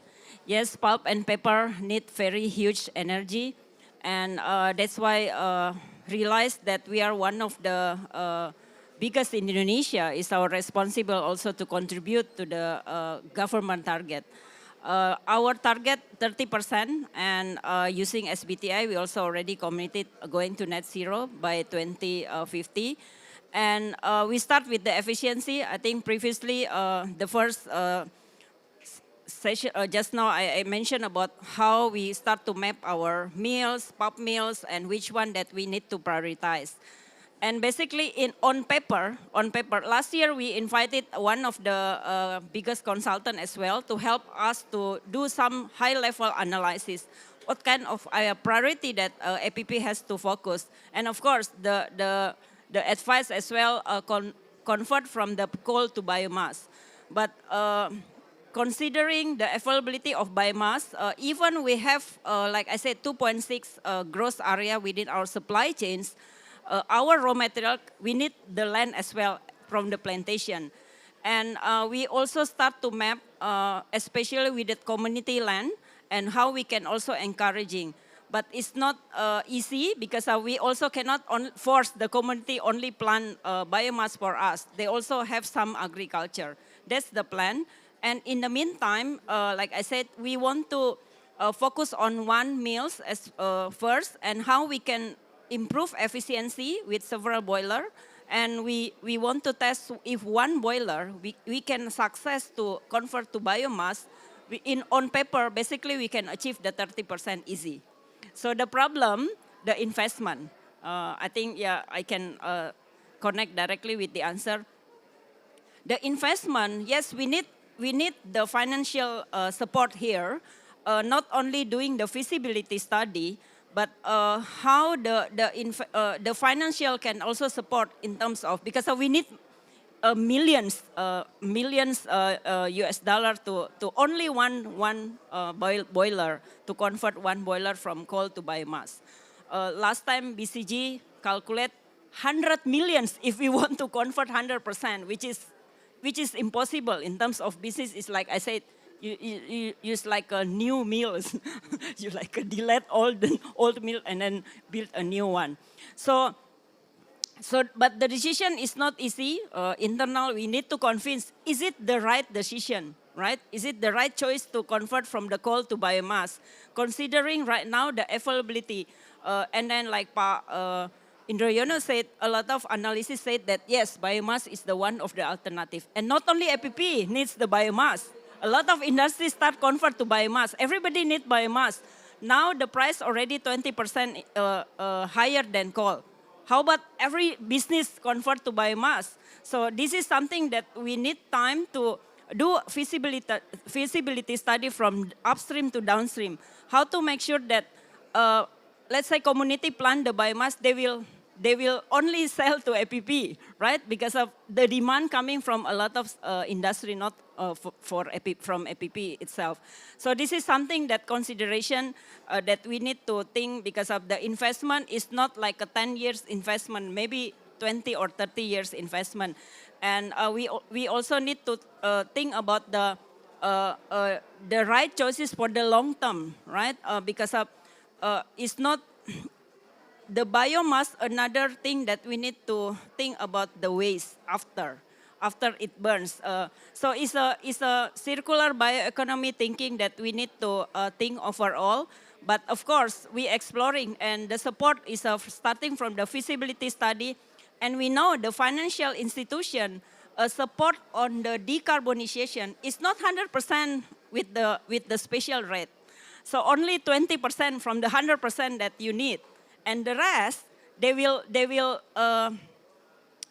treat as a market interest. And then if we are fail, they don't care. You have to pay whatever that you already lend. So this is something that decision we need to really think long term. Of course, but we understand. Back to if you ask about the commitment, I think how you care about the environment, like Bu Josie said, it's not only talking about the cost, but if you have heart or if you have care to contribute to the environment, I think everybody can find the solution. Cost is a second thing at the end. But we also have to think about the sustainability, talking about the sustainable of the business itself. We also have to think about the cost is not impact directly to the business and then become not sustainable. So this decision, but I believe within the board in APP already committed that we have to go there. But what is the decision? Let's not to buru-buru apa? Not to hurry, yeah, because of this is the very long-term decision, and we need to also see how the right decision, and I hope that Pak Satya can some insight from the government. And even though APP is not the priority in the country, but we try our effort. So to show our contribution to the decarbonization. So Thank you, William. Thank you. Ke Pak Indroyono, Pak, please. Thank you. What is the strategy, right? I think if you follow the law that has been accessed in Indonesia in 2020, there's law number 11 of 2020 regarding job creations. By having this new regulation, now the forest industries move from a wood sector into multi-business. Not only producing woods, but also among others, ecosystem services, biomass energy, ecotourism, agroforestry, and so on. So I think this is the thing. Yes, the members of Indonesian concessionaires has also changed their mind to go into multi-business activities. You know, because usually they only have a single activities, now become multi-business. They have to learn. Now they have to go from upstream, downstream into the market, all in one line. This is still in the learning processes, but we are moving toward that, knowing that, for example, last year in 2022, our export upstream, downstream to the market is $14.3 billion US. I think that's the largest ever in Indonesia. So that's the idea. And Nick, how about the capital? Let me inform you that if you go green right now, a lot of funding coming for green program. In Indonesia itself, you know, there is an agency who provide the funding for environmental activities. We call it BPDLH. Okay. Other bankers in Indonesia now moving toward green funding also, like Bank Rakyat Indonesia, BRI, was ready to fund program into a green energy. In the meantime, in the global market, European banking, for example, yes, in green they will ready support with a very small additional insurance, so that you can get a very good interest program in a banking financial engineering, in order that you can provide you with a good capital to do this kind of activities. Then one last thing to Ibu Elim, of course, let me put it this way. Let's put it from the technological point of view. If you build power plant, you need boilers, you need turbine, you need, those are the two, you need generators, okay. To go into biomass, please, Ibu Elim, ask them not to change everything, change the boiler only. You can get 30-40% reduction already. So now the technology is moving toward that. You just see which part of the component that we can go, the latest technology, you don't need to change the whole thing. I think APP already working with Finland, right? With Vale, you change the boiler so that you can put everything, wood chips and everything, wood pellets into the program. So this, yes, the technology is moving forward. I think we can make this in more efficient way. So Compact and my colleague here, please help us, on this activity. You're the one who mobilized the latest technology. This is the commitment of all the developed countries, and you help us so the developing countries can have the technologies in a not too expensive. Thank you. Thank you, Pak. Licia, are your idea about how to help? So I think we have to move the financial flows towards this innovation and towards companies that are doing their part. And for this, the SBTI has developed a framework especially for financial institutions. And then these financial institutions not only set targets for their own operations, but they set targets for their portfolio emissions, because that is where their highest impact are. So the idea is that they will call companies that are part of their portfolios to also set targets.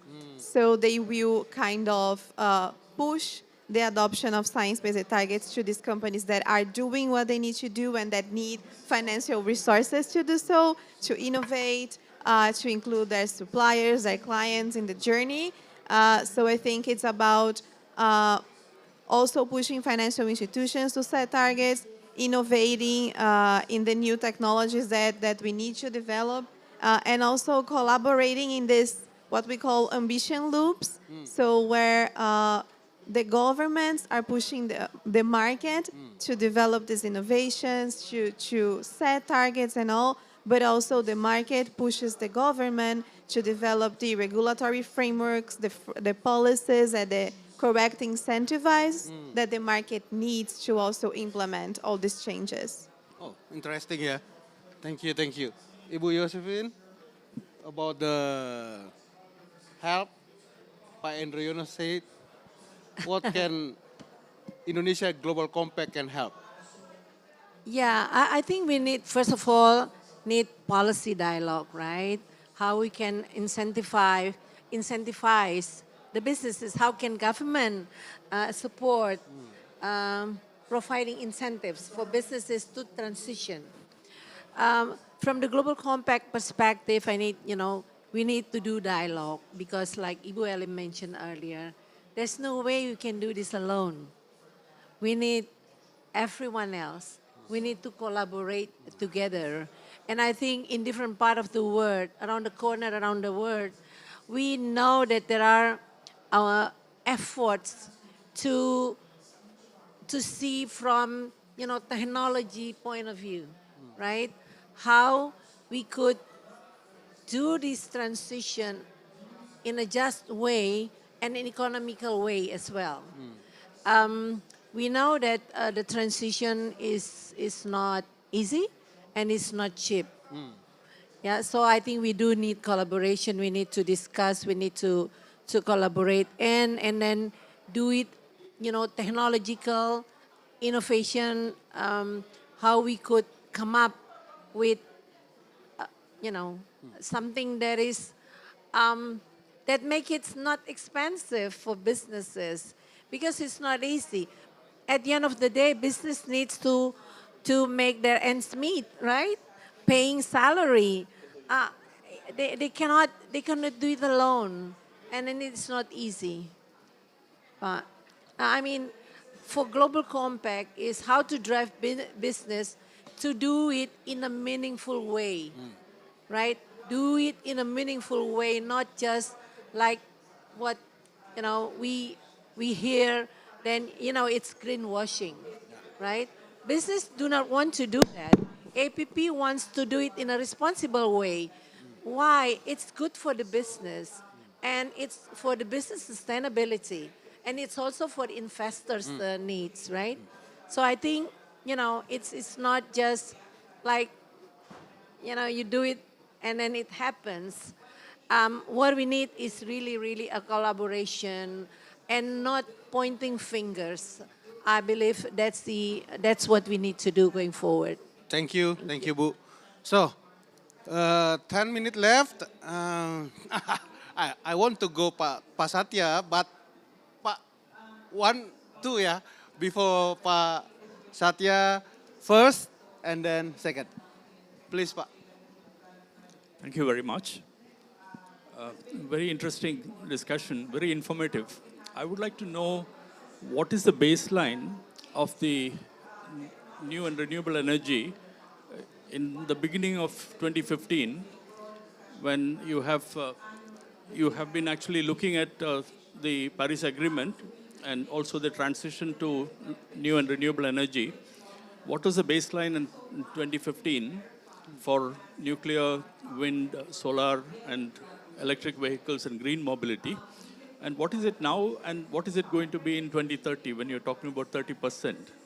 That's one question. And the second question is that you mentioned frugal innovations. Frugal innovations with startup firms, which are actually looking at solutions, both in adaptation and mitigation. I think it will be very useful if we are also able to look at some of the good practices from other countries. I'm from India, and then we have been seeing a lot of startup ecosystem products and services. And one question also on mitigation versus adaptation. Oh. If you can actually look at incentives and disincentives, adaptation seems to be having a greater role, from all sectors. So what are your thoughts on that? Thank you. Thank you, Pak. for this incentive and incentive, maybe Pak Satya also will help us to answer. And sir, please. Yeah, thank you very much. Eric Gibbs with the Clean Energy Buyers Alliance.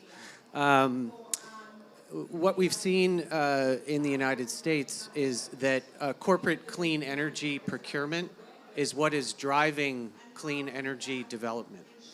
And my question for the panel is, you have many members of SEBA that have made very aggressive clean energy, 100% clean energy goals, SBTI targets. And in order to achieve those targets, not only are they committing to clean energy, but their suppliers also have to accelerate their own clean energy journey. And that takes you deep into the supply chain in countries like Indonesia. So I'm curious, what are the measures that are currently available on the policy side, okay, that allow corporates to purchase clean energy in Indonesia? Because Indonesia has a very aggressive renewable energy target of 30% by 2030. That is only going to be achieved by the private sector investing in clean energy. So I'm very curious to know, what are the policies that are going to allow corporations to procure clean energy in Indonesia? Thank you. Thank you, thank you. Policy side, there are Pak Satya here. Pak Satya is a steering committee of Chair Green Economy in Indonesian DPR RI. DPR apa bahasa Inggrisnya? Parliament of Republic of Indonesia. Maybe Pak Satya will help us to that. But maybe short notice from Ibu Elim, Pak Indriono, Lesia, and Ibu Josephine, please. Yeah, maybe I can answer the baseline. You can check our sustainability roadmap.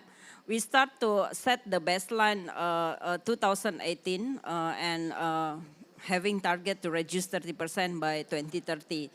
And that time we measured the carbon intensity. Until we commit to SBTI, we have to recalibrate our target because of the framework push the company to reduce using absolute number, is not intensity. So this is one of the challenges, and of course we already realized that, like Pa Indra, we exploring some of the boiler. We have an internal expert in terms of boiler from Finland, so to help us to review all which, because we coming from the different type of boiler, so this is the challenges. And of course, start with the efficiency is the first step.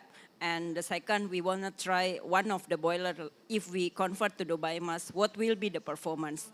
And like I said on the paper, hopefully, if everything success, then we can achieve the 30% reduction.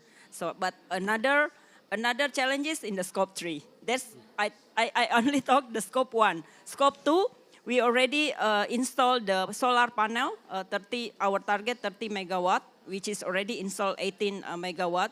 And this is also collaborate with our partner. APP not invested for install the solar panel. We close all the rooftop within our mills. So that's contributed to our scope 2.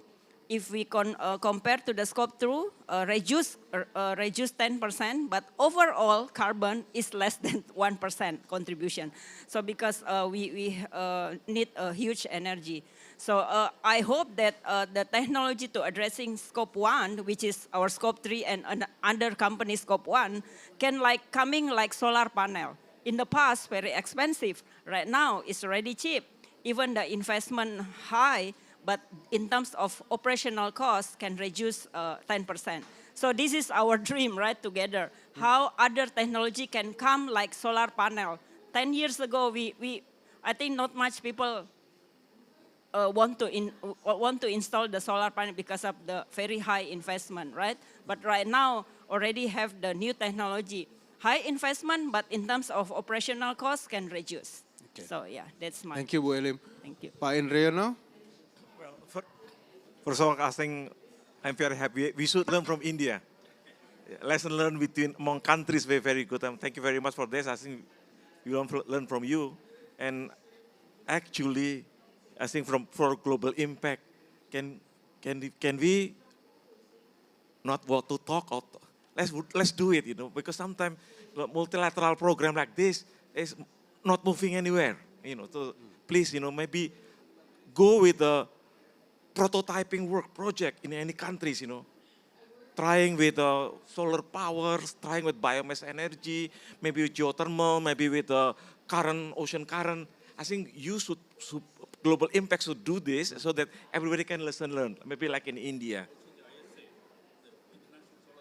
Yes, yes. Second, the question that Eric, you asked about this, you know that Indonesia is ready to go with our NDC target.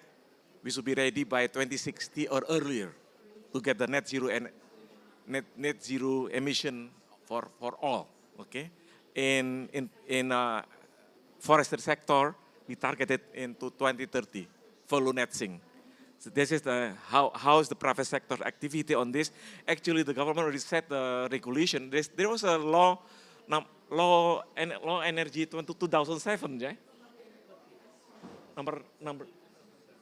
Law number 30, 2007. The target actually in 2025, just 2 years from now, we have to have a 23% new and renewable energies to be implemented in Indonesia.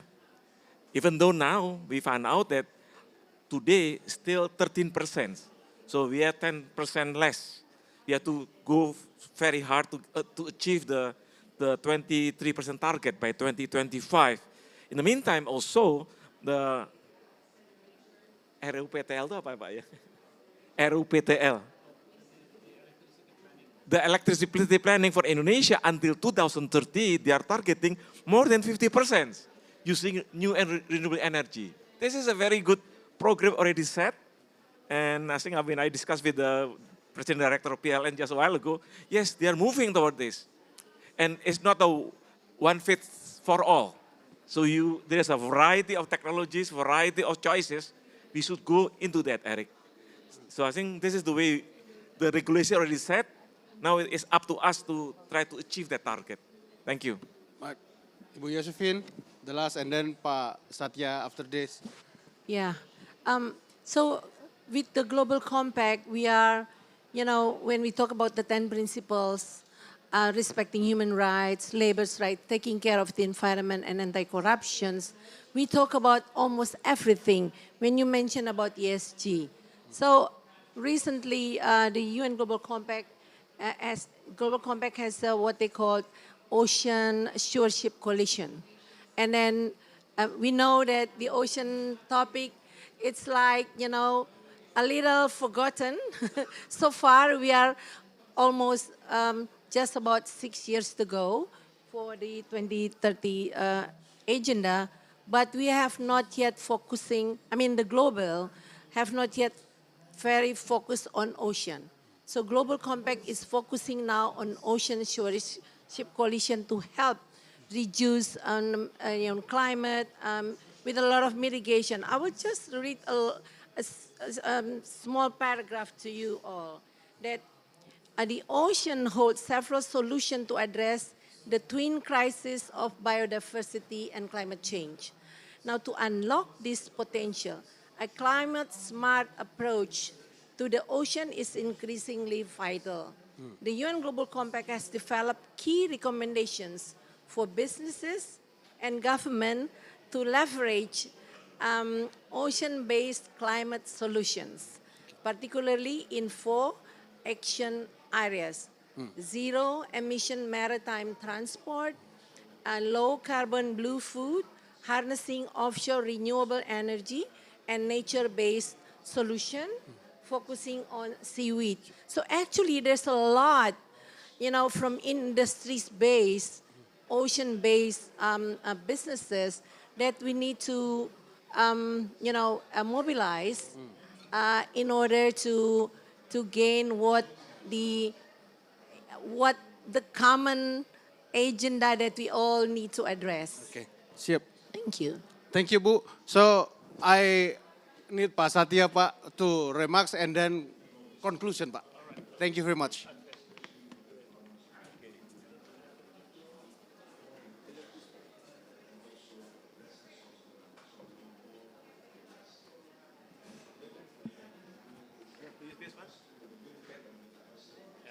better if I speak with a microphone. Well, thank you very much, ladies and gentlemen, for following up the discussion that we had. It is quite interesting topic, I may say. We have been discussing so many topics in the last few days, and today's topic is quite important because of the integrations between the associations, the business sectors, the private sectors, as well as the institution to provide the tools, how to achieve the success of the Indonesia to become net zero emission by 2060.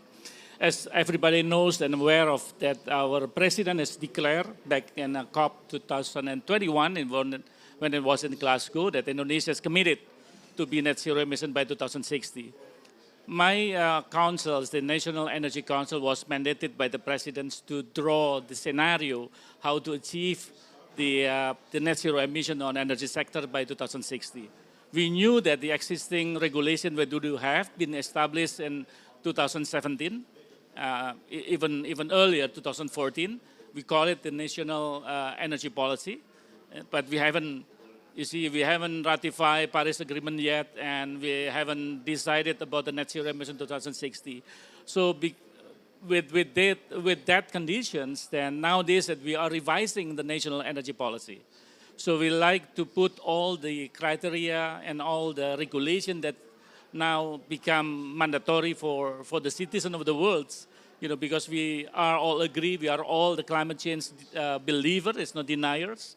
So we have to be able to manage with all the changes. So if I can quote from the theory what the Hills been mentioned about how do we transfer from for any kind of the transitions, but I put an example for the transition from fossil fuel to renewable energy. There are 3 levels of the perspective that Hills promoted. One is what we call the socio-technological regime. So the regime that currently applies for any sectors. In this regard, we are talking about the energy sector, so of course with the follow along with it. And then the other element is the social technological landscape, where provide with all the new regulations, new regulation that need to be imposed in order for us to achieve the goals. And the third perspective what Hale's trying to show to us is the niche innovations. How can we invent the technology that can accelerate the changes, the changes from fossil fuel to renewables. So to this, it shows the commitment from the industry. I may quote like what being mentioned by APP, by Ibu Elim, your commitment, because of APP is quite a strategic industry. You mentioned that APP is nothing, but no, it's quite important. And Indonesia is aiming to reduce the emissions around 116 million ton oil equivalent by 2023. So nowadays, we are aiming 118, and now we achieve 116. Just 2 more million to go. And those components that impose, for achieving those emission reduction is the implementation of the renewable energies, consists of 36.1 million ton. So the energy efficiency, Ibu Elim has been, elaborated more. It's contributed of around 20.54 million ton. And the low carbon fuel is 15.47. And the use of the clean generation is 12.31. So if we can achieve with those all number and element of it, then our target to get the 118 million ton emission reduction by 2023 will be achieved smoothly. So what I like also to mention to you that, for the scenario that we do have, we need to get support from the industry, from the doer, from the association, as well as from the institution who provide the tools, like just been mentioned by Ibu Josephine from Global Compacts, and also Licia from, you're mentioning about the SBTI, which is it's kind of a tool that provide a lot of help, for the industry to follow. So the Global Compact, as may understand that you also giving an opportunity for the world, to follow with the international norm. So that's, I think, something that we could refer to. because of a lot of element in it that need to get an agreement, among the country in order for us to achieve the goals. Other than that, it's quite difficult for Indonesia, for instance, to promote the strategy which is acceptable by the world. You see, so on the government policy perspective, of course, a lot of components that need to be associated with it.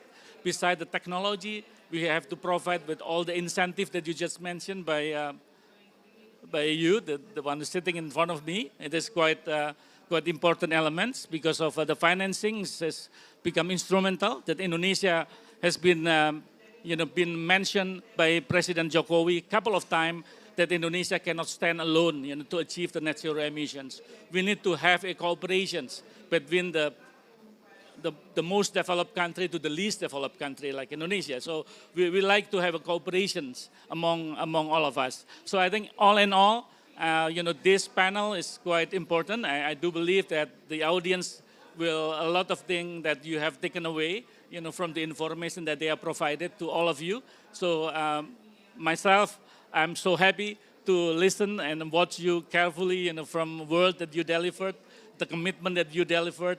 But I do hope that the word commitment, it has to be shown.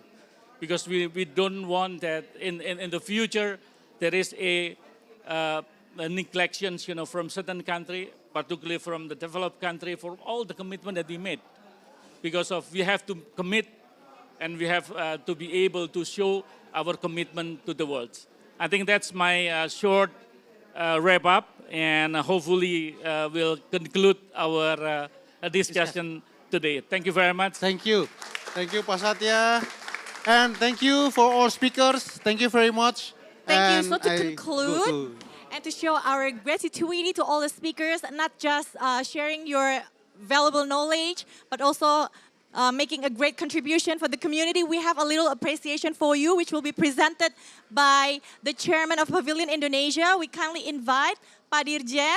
He's the acting director general of Sustainable Forest Management, who also acts as the chief of this pavilion, who is going to hand over a little appreciation to all the speakers.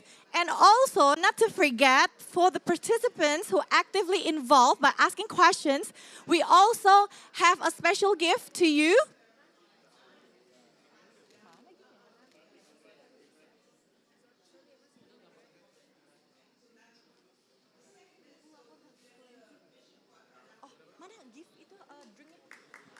Iya, dibagi-bagiin.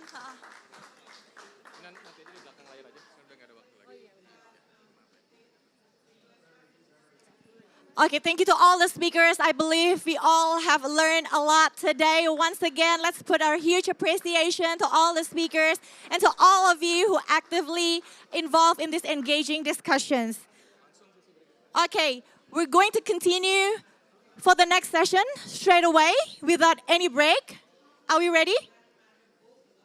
Okay, last photo session before we start with the next one.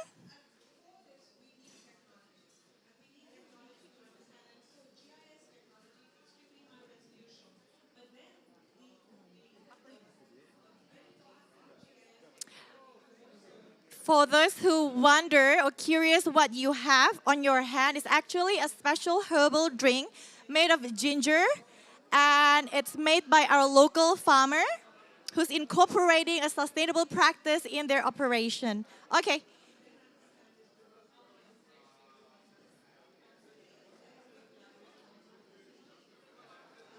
Sabar ya, Mbak. Ya, nggak apa-apa. Saya disuruh ngebukin.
Okay, I'll just quickly ask everybody to please have a seat.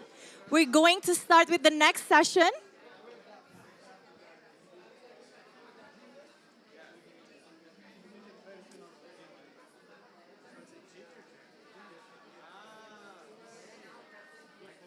With all due respect, ladies and gentlemen, we're going to start the next session shortly. So I would kindly request everybody to please have a seat. Make yourself comfortable as we're going to start the next session.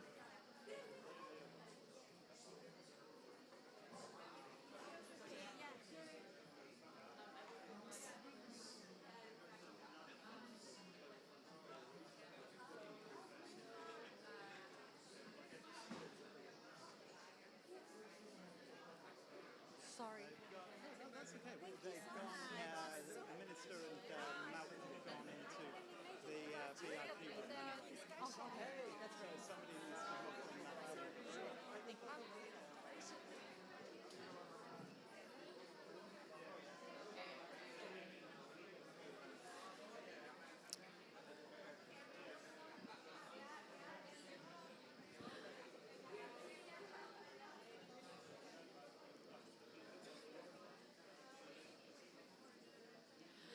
So ladies and gentlemen, due to time limitation, with all due respect, I would kindly invite everyone, all of you, to please take a seat. We are going to start the session.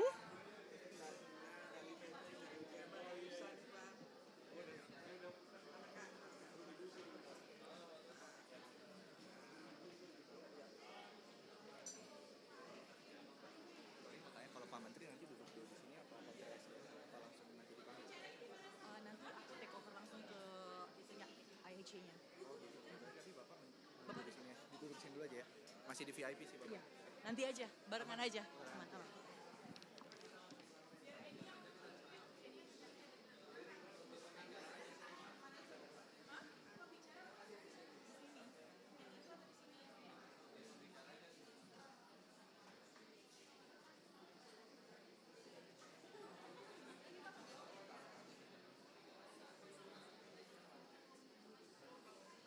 One of the speakers, Dr. Sabini, is on the way.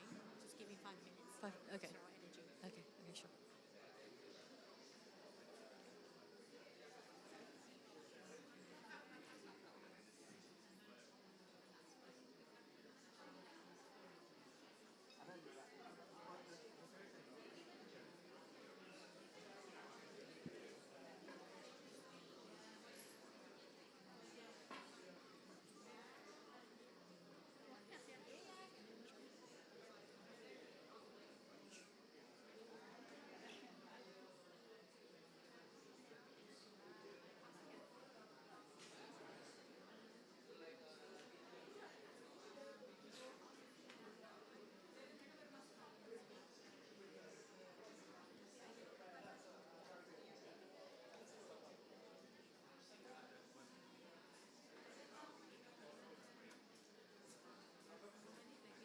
Oh, you're referring to the Dato, right? Okay. Oh, he's not in the room? The VIP? Not yet? Oh, okay. Just give me a cue when you want to start. And by the way, she's excuse me, do you want to communicate with the moderator? Because I think he's about to start. The one. Eddie. No, I told him already. You told him already? Oh, okay. Because he's calling the other two ministers.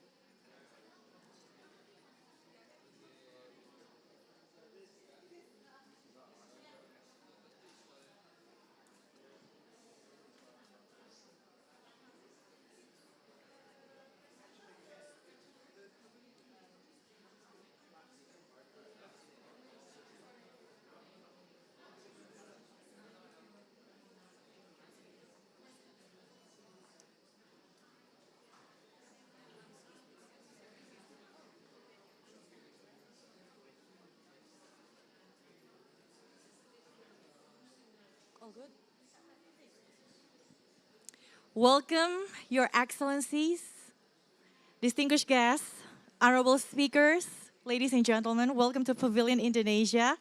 We are extremely honored to have some high-profile figure in our pavilion today. To start with, I humbly invite the CEO of International Hydropower Association, Eddie Rich, to lead the session. Why don't we have a huge appreciation for Eddie? Thank you. Ladies and gentlemen, many thanks. Is this working? Yes. Ladies and gentlemen, many thanks. I'm absolutely honored to be here because it's, you know this, Bapak Damo, this is exactly 1 month to the day since the Bali Statement was adopted in the World Hydropower Congress, which we were delighted to co-host with the government of Indonesia and ESDM and PLN, the Indonesian state utility. And it was a tremendous event where this statement was adopted by many of the speakers you will hear today and by His Excellency President Joko Widodo, President of the Republic of Indonesia, also by Tan Sri Aban Johari Opang, the Premier of Sarawak, and 1,000 other people. So, that's what we're going to discuss today. The Bali Statement on Powering Sustainable Growth. And its very key message, the central message of this is all around this huge, vast complex that we've been walking around for the last 3 days, we are discussing the road to net zero and climate change. That's absolutely essential. It's essential. There's not a more important topic out there that we are discussing. But we must not forget that that should also be about delivering growth, delivering sustainable development. And so that is the question. How can we ensure that we are on track to net zero and also ensure that this is a method, a process, a pathway which will ensure livelihoods? So the central line of the Powering Sustainable Growth Bali Statement is there. The Industrial Revolution was powered by water. Water, wind and sun together will power the sustainable growth of the future. Water, wind and sun gets the job done. So, with that, I am very, very honored to introduce the man who was central to delivery of the whole Bali World Hydropower Congress. I should say, in parenthesis, of course, one of the reasons we wanted to work with the government of Indonesia is because this government embodies that concept, renewables-based industrial growth.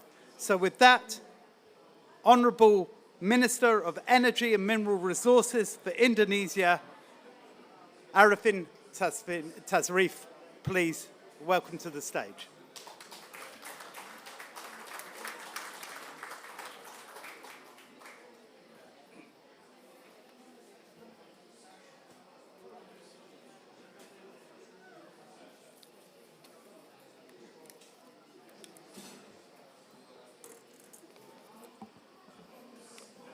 Excellency Daler Juma, Minister of Energy and Water Resources of the Republic of Tajikistan. Honorable Mr. Malcolm Turnbull, President of International Hydropower Association. Honorable CEO and participants on this Powering Sustainable Growth with Hydropower Conference. Distinguished guests, participants, ladies and gentlemen, good afternoon. I would like to welcome you all to the Indonesian Pavilion in the COP28, Dubai. It is a great pleasure to be here together with high-level stakeholders from various countries and backgrounds who share deep concern for the sustainable development of hydropower. My highest appreciation to the International Hydropower Association for co-organizing this session following the successful convention of World Hydropower Congress 2023 in Bali last October. The event had issued the Bali Statement on Powering Sustainable Growth, reaffirming sustainable hydropower as the backbone of national strategies to build low-carbon economies, acknowledging that most of the untapped hydropower potential that remains today is in developing countries.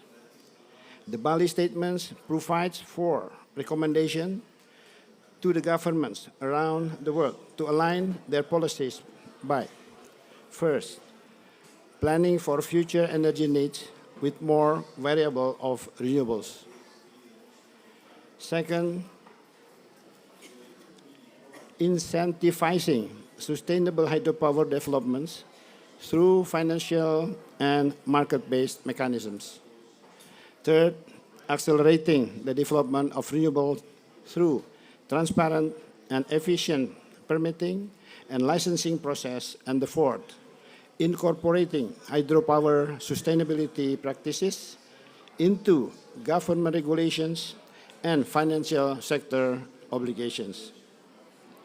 Hydropower has played an important role in energy system worldwide in line with the Paris Agreement commitment.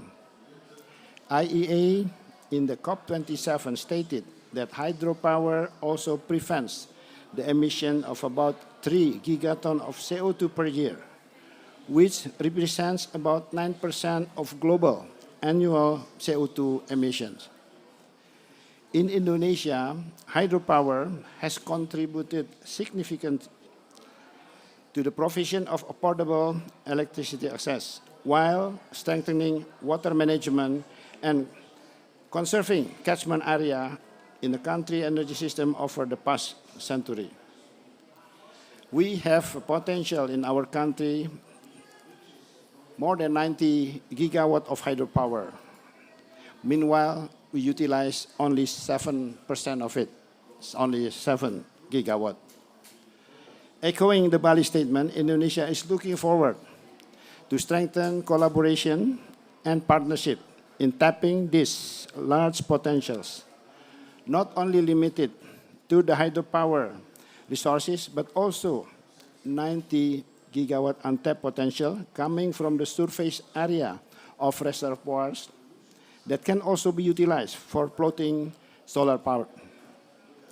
Just last month, Indonesia launched the largest floating solar power in Southeast Asia with a capacity of 192 megawatt peak. The floating solar has been built on a 200-hectare reservoir that has 1 gigawatt hydropower capacity. In addition to that, to mention another example, currently Indonesia is also developing pump storage facility with total capacity of 4 times 260 megawatt in Upper Cisokan, West Java. Thank you for the World Bank in supporting this project. Distinguished ladies and gentlemen, I think we all have the same hope and vision here to generate clean electricity, enhance grid stability, and contribute to shaping a sustainable energy future for generations to come through hydropower development. To conclude, please allow me to call on various global parties to foster inclusive collaboration on hydropower development. This way, we can ensure that we have the energy to power sustainable growth. Thank you.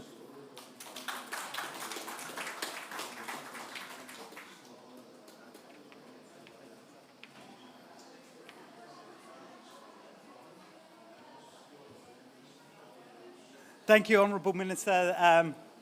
Many of the participants at the World Hydropower Congress had the honour and the opportunity to go to see the Shirata project, which was the floating solar, this enormous floating solar project on Java that the Minister referred to. Next, I'd like to turn to another part of the world, to Central Asia, to the country of Tajikistan, and we have Honourable Minister Dala Juma, the Minister for Energy and Water Resources, and he will speak a little bit about the Tajik plans for creating sort of a superpower for natural green energy within the region. Please, Minister.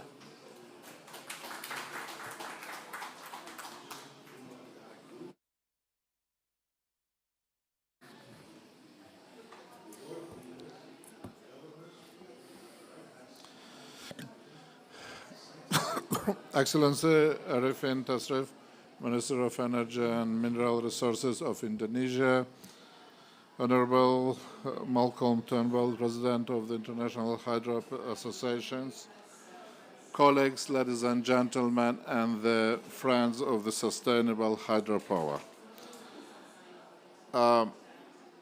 It is indeed still the memories from the World Hydropower Congress in Bali is very fresh for all of us, and I again take the opportunities to express my high appreciations for the great hospitality of the government of Indonesia, but also congratulating once again with such a successful Congress, both the government of Indonesia and the International Hydropower Association.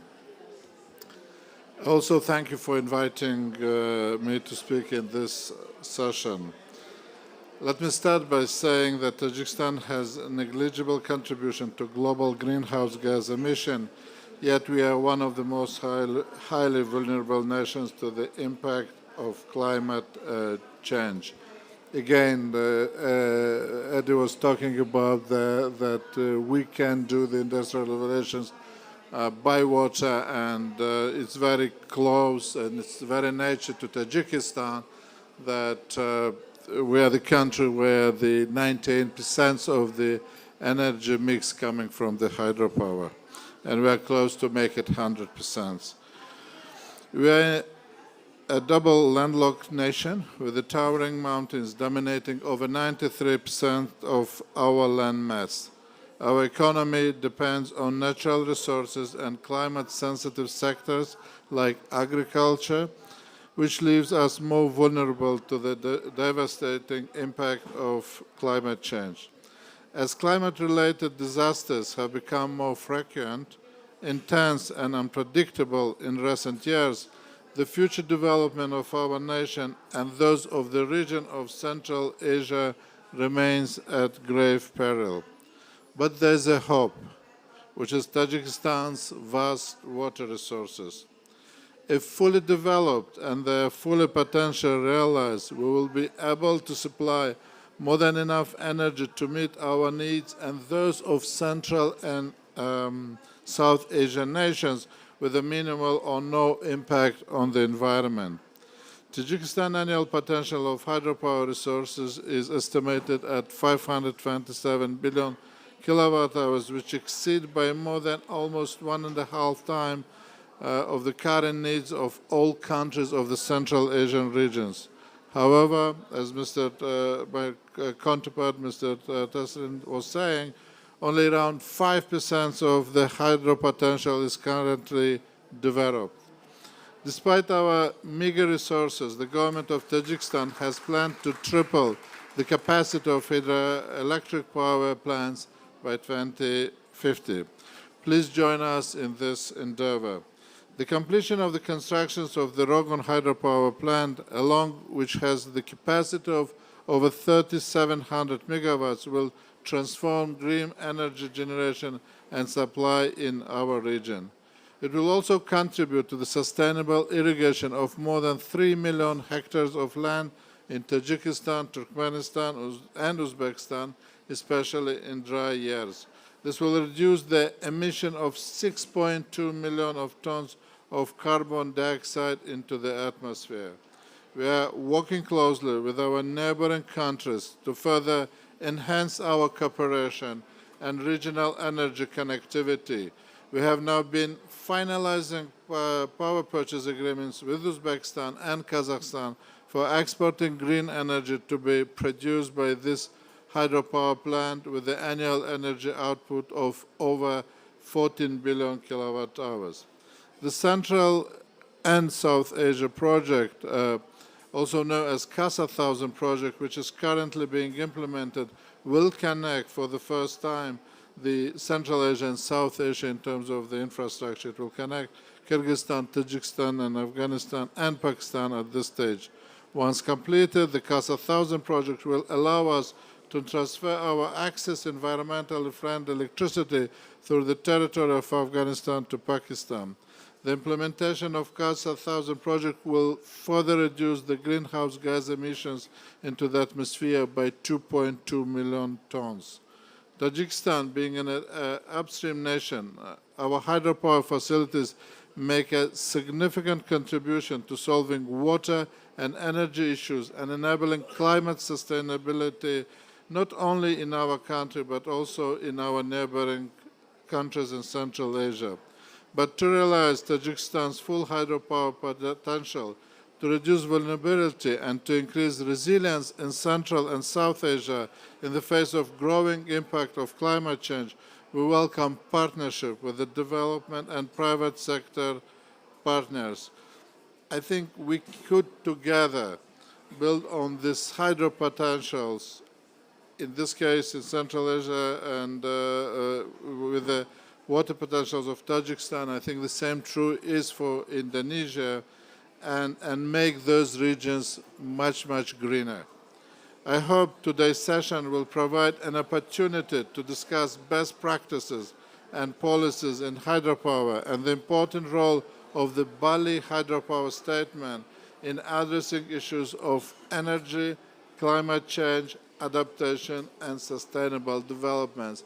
And all these key points, messages are an integral part of our power sector development strategy, so we live this. It's not just a statement as such.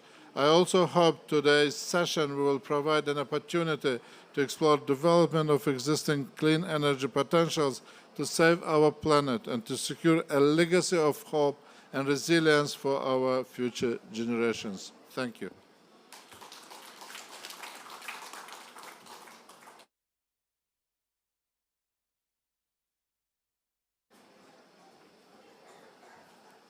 Thank you, Honourable Minister. It's so exciting to hear what's happening in Central Asia, and we're driven by Tajikistan's hydropower potential and plans, and we should give them also acknowledgement, by the way, that they were the first country, or a project, Sebsor in Tajikistan was the first to achieve the hydropower sustainability standard earlier this year. So. And Minister, I think I heard you say yesterday that you will apply the standard to all the projects in Tajikistan, which is also to be welcomed, leading the way in sustainable development. Thank you very much. Next, I want to move on to my boss, Malcolm Turnbull, the IHA president. Before he moved on to such elevated pinnacle of his career, he was previously the Prime Minister of Australia. And in that role, amongst other great achievements, he also commissioned the Snowy Hydro 2.0, the pump storage, a huge pump storage plant in New South Wales. And so here is a man who's actually done this, who has delivered. So, Malcolm.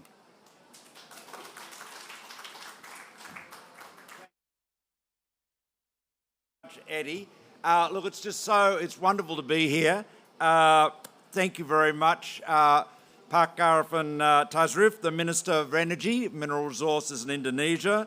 Our very dear friend, the Minister for Energy from Tajikistan.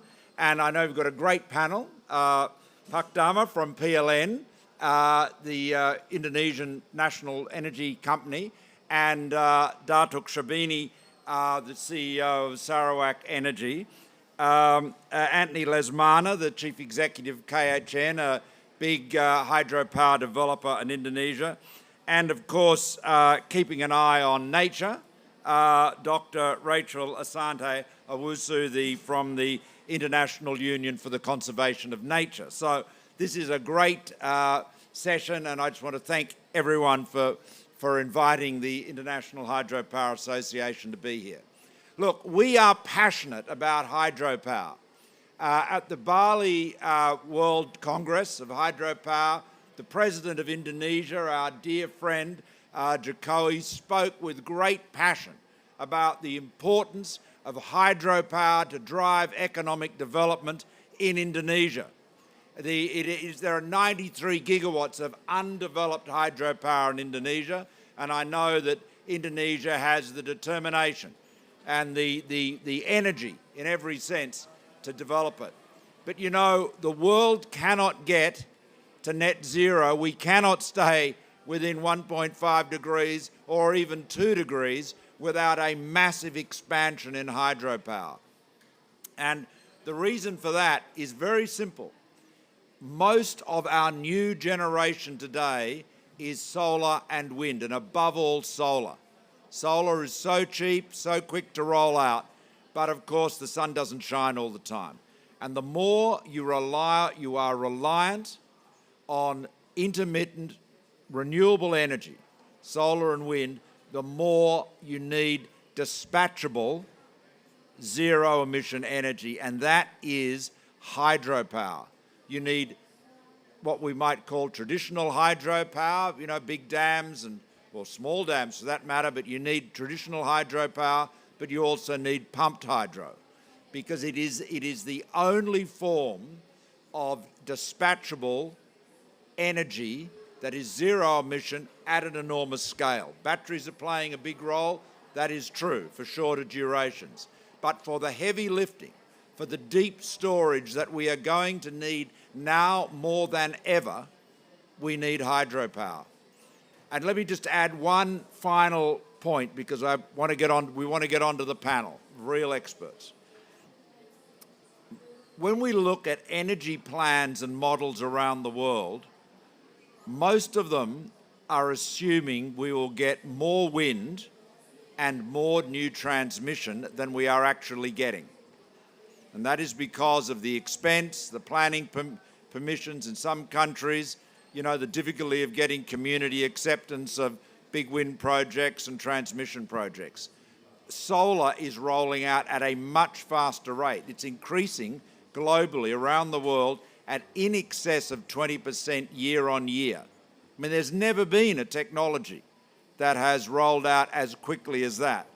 And that's fantastic, hooray. I'm particularly proud that the core technology in the PV cells was developed in Australia at the University of New South Wales. That's great news. But the problem that represents for us is that unless we get the storage in quickly, or more quickly, we're going to have very real challenges in maintaining a stable and reliable grid. So, you know, solar, if the more solar you have, the more storage you have. The more solar you have, the more hydropower you need. So this is the key. It's often neglected. You know, everyone's fascinated with the shiny new thing, whatever. You know, if you had a meeting here at COP, you know, that said that you could turn moonbeams into infinite electricity, they'd be hanging off the rafters. There'd be so many people there. But in fact, it is hydropower that's doing the heavy lifting, And now, and above all, more than ever, we need it to continue to do so. I want to thank you all. I want to thank the Republic of Indonesia and its distinguished representatives here today, above all, for the leadership, both within their own archipelago and in our region and in the world, that they're showing with their environmental commitment to sustainable hydropower, along, in tune with the Bali statement that we're also proud to deliver in Bali a month ago. Thank you very much.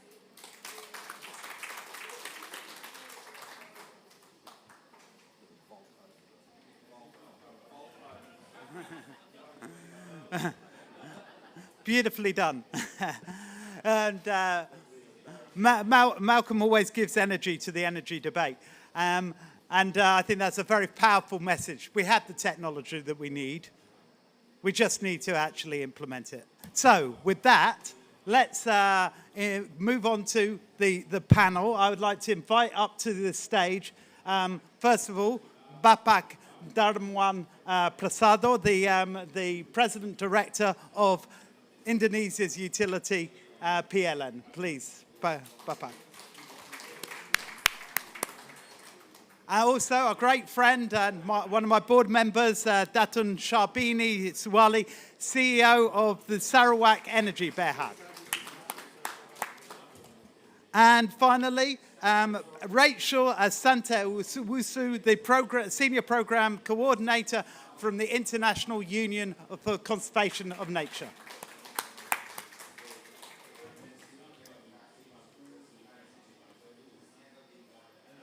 So, thank you very much for joining us. And look, let me first of all, Bapak Darmo, you co-host of the World Hydropower Congress, and thank you for all your support. But tell us, you've been set a hard challenge in Indonesia, this renewable-based industrial growth. Please tell us how you're going about delivering that. Thank you. Well, the Earth is warming and the journey of humankind is facing a very serious threat. And we need to reduce greenhouse gas emissions. But in the same time, we need to maintain the momentum of rapid economic growth. How are we going to be able to balance between growth and environmental sustainability? The answer is this: we need to provide affordable, sustainable, green energy. And how are we going to walk the talk, right? And in the past, when we're talking about cheap energy, it was dirty. But humankind is some kind innovates. So the price of renewable energy is decreasing, because of this innovation. So today, when we're talking about cheap energy, it's clean. And that's kind of a hope how we're going to be able to move forward. For the case of Indonesia, Your Excellency Malcolm Turnbull already stating like this: we can add solar and wind, but that's what we call the variable renewable energy. How are we going to be able to maintain the stability of the system? We need to come up with the flexible generations.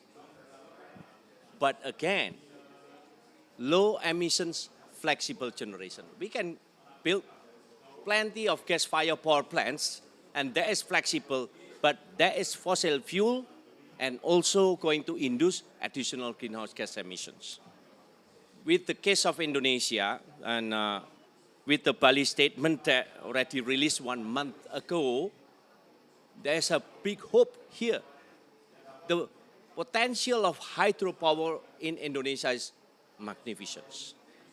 But we face a very serious challenge. There is a mismatch between the location of large-scale hydropower with the epicentrum of demand.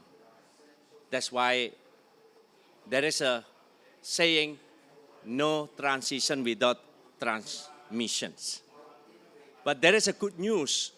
We just completed what we call the RUKN, Rencana Umum Ketenagalistrikan Nasional. Also, we are in the process of redesign the RUPTL, Rencana Usaha Penyediaan Tenaga Listrik National Electricity Planning. In it, we design and build what we call the green enabling transmission line, connecting from those large-scale hydropower in those remote areas to the center of economy, to the epicentrum of demand in such a way, with that green enabling transmission line development, then we're going to be able to add 32 gigawatt, mostly coming from hydro and some of geothermal. Applause for all of us. And the second part is this. Used to be the base load coming from coal-fired power plant is 5 until 6 cents. Used to be, 5 years ago, wind was roughly 11, 12 cents. Solar was roughly 9 until 11 cents. But today, when we're talking about base load, it's increasing because it's coming from gas, roughly 9 until 11 cents, hydro roughly 7 until 10 cents. And today, solar and wind is only 5 until 6 cents, even 4 until 6 cents. So adding solar and wind is going to reduce the overall cost of electricity.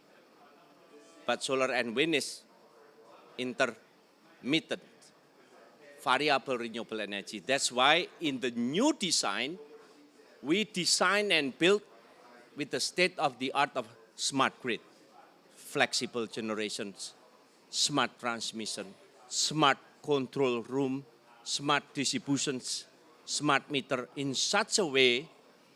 Previously, we can only add 5 gigawatt of solar and wind. Now, in the future, we can add roughly 28 gigawatt of solar and wind. With the new plan, 62 gigawatt of additional capacity is coming from renewable energy. That is roughly 75% of additional capacity. And the other 25% of roughly 20 gigawatt is coming from gas-fired power plants. That is very aggressive, accelerated renewable energy development. With the business as usual by 2060, the greenhouse gas emission today is roughly 260 million metric tons. With the business as usual, it's going to increase to 660 million metric tons. With this accelerated renewable energy development, it's going to reach only 300 million metric tons. With much capacity of the coal-fired power plants is going to be retired at that time, meaning that this is going to facilitate the acceleration of the transition of energy in which the net zero emission is going to be reached by 2060 or even faster. From this, we come up with a great plan, but also we translate that into effective operation on the ground. So where do we go from here? You know, with this kind of a global warming, what we experience today, our future is defined either by environmental catastrophe or green revolutions. But humankind, we always innovate for one purpose of all, to reclaim of humankind's right to survive. For PLN here, used to be our main job was only to provide electricity, but today our main job is to take care of the environment while electricity is our byproduct. Thank you.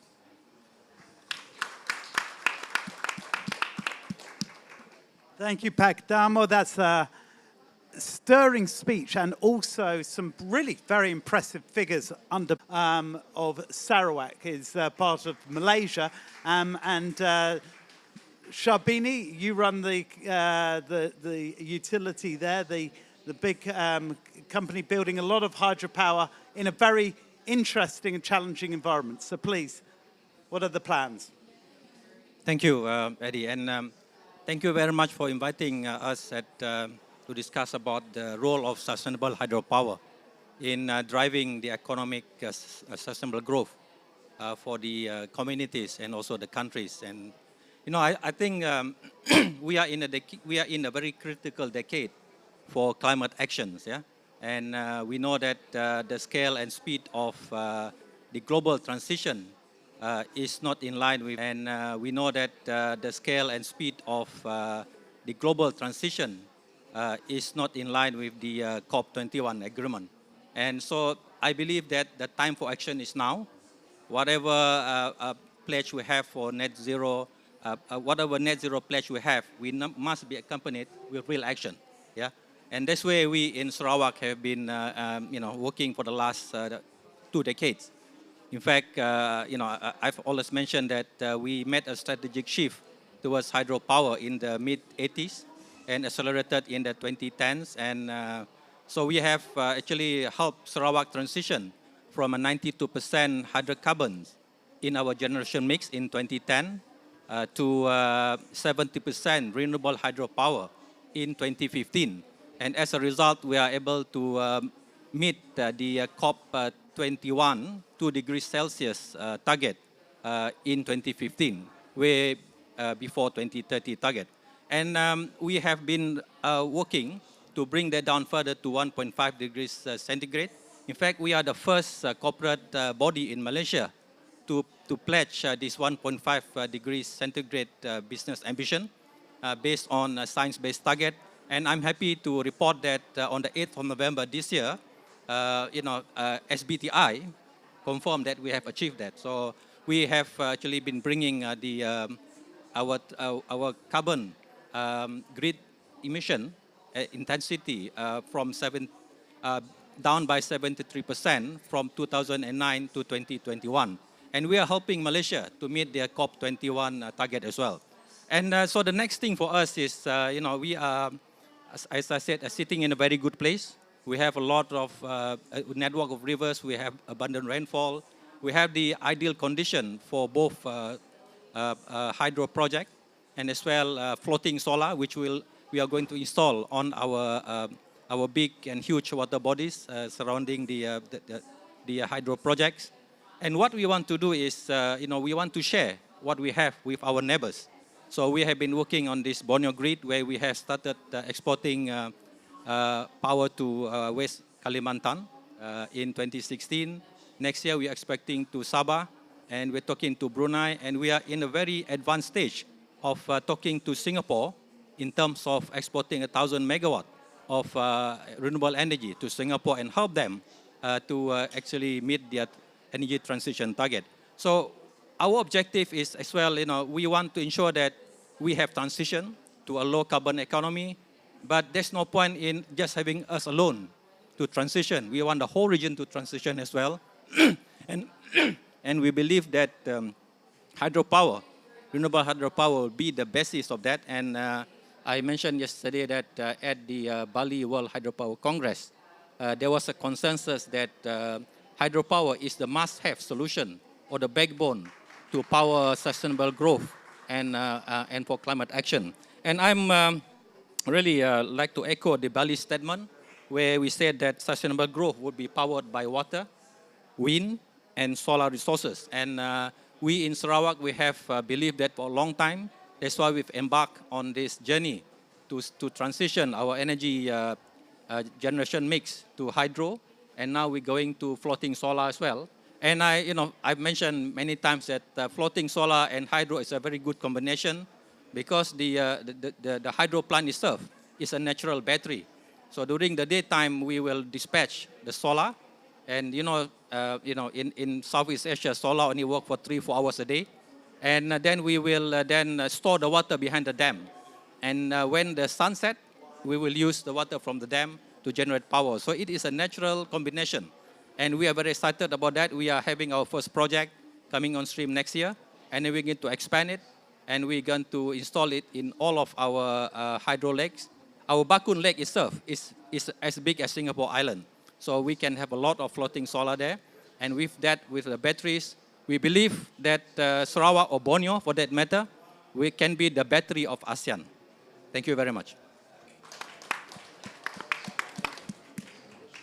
Fantastic ambition. There we go, battery of ASEAN, not only building capacity, but also building regional cooperation, and it's great to see Malaysia and Indonesia on the stage together on this.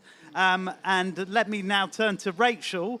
An important part of all of this, has been mentioned by all the speakers actually, is we can't just build and let rip. This has to be done with the future in mind, with nature in mind, and enhancing nature at the same time as we build. Tell us about that. So thank you very much. And first of all, let me thank you for the honor of participating here with your excellencies. I also got to meet my hero, Martin Turnbull, who then stole half my notes that I was going to talk about solar, but never mind. I think if there's one message that I would like to bring to this event, it's that it's not just the question of we need to tackle the climate and the biodiversity crisis.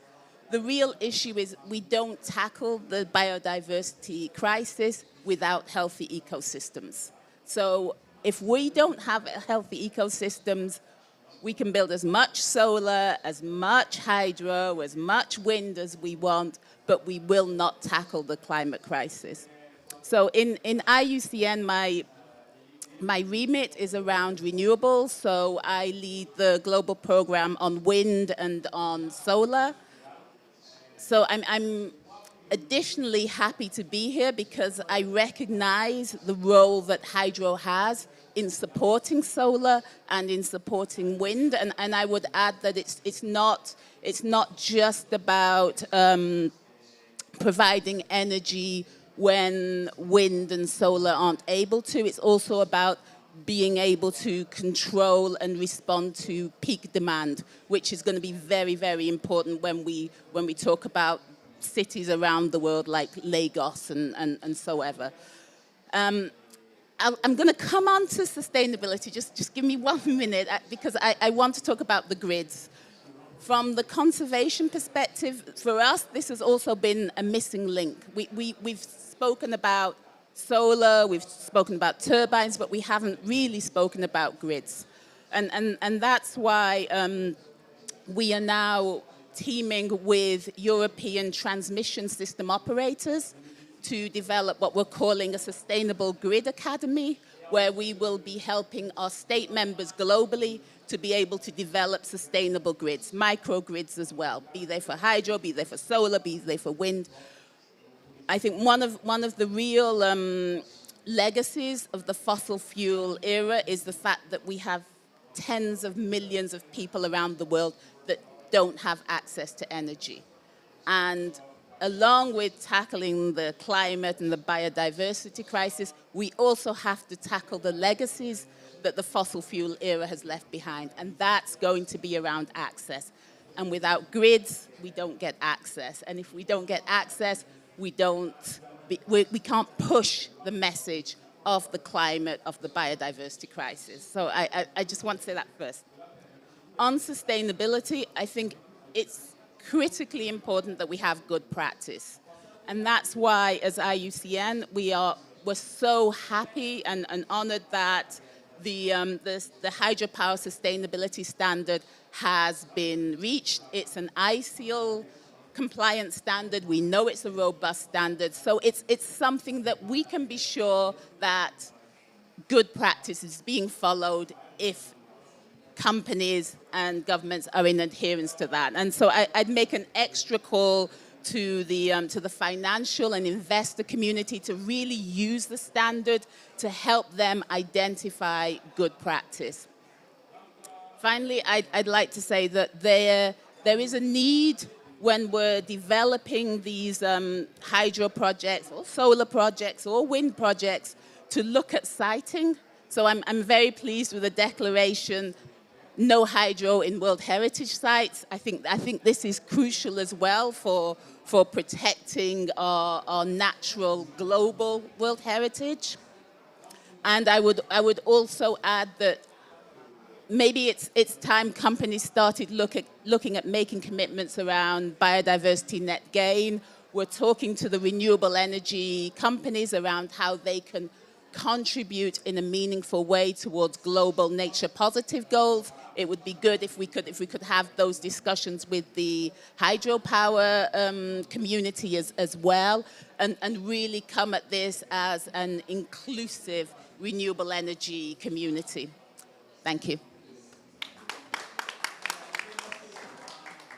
Thank you so much, Rachel. And look, we've run out of time, and I just want to leave us with some important messages, which I think came from our excellent panelists and the keynote speakers beforehand.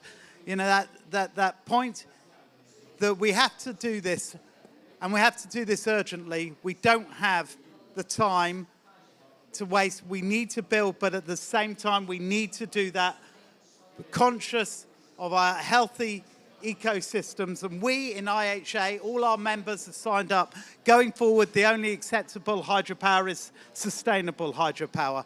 But I want to thank our excellent panelists. I want to thank our excellent keynote speakers. I want to thank you, the audience, and leave you with this thought: water, wind, and sun gets the job done. Thank you.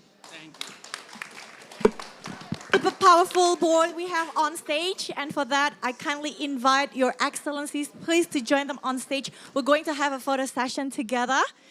It's a truly honor to have multiple parties from different regions come together in powering sustainable growth. Okay.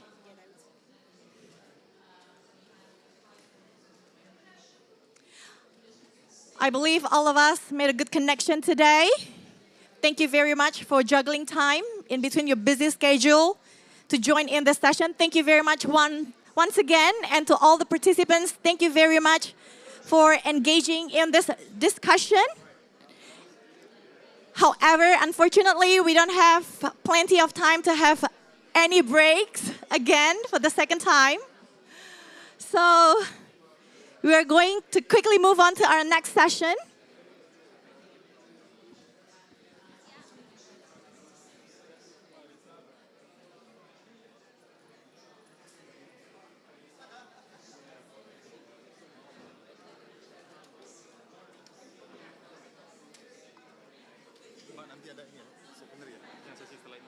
Oke, siap.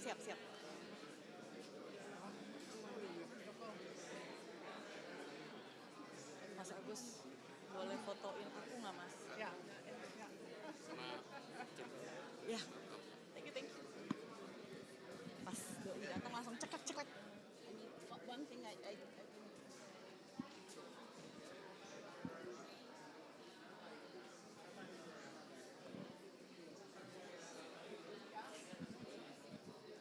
dia di sini. Oh, sorry.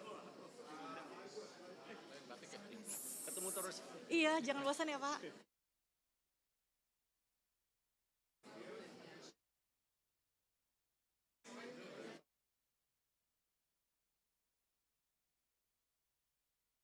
Malcolm, may I please have a picture with you? Yeah, of course. Thank you so much.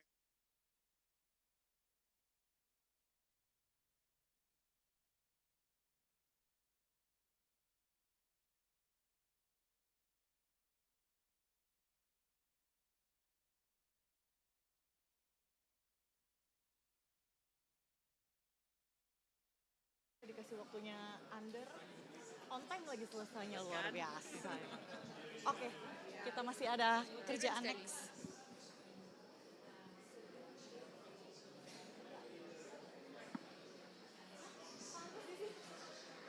Pak Agus ada kasih. Pak Agus ya?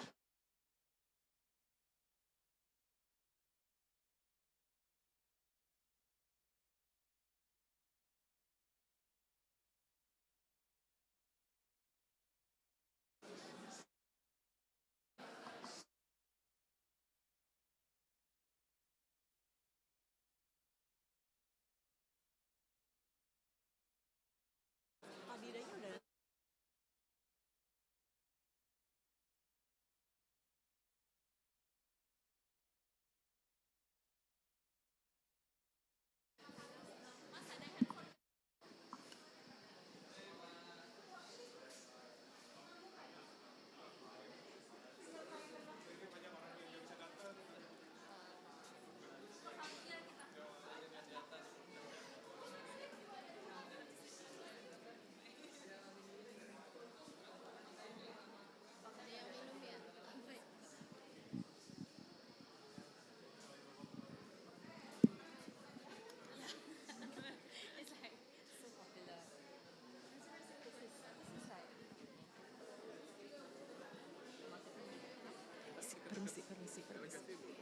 Sorry, sorry.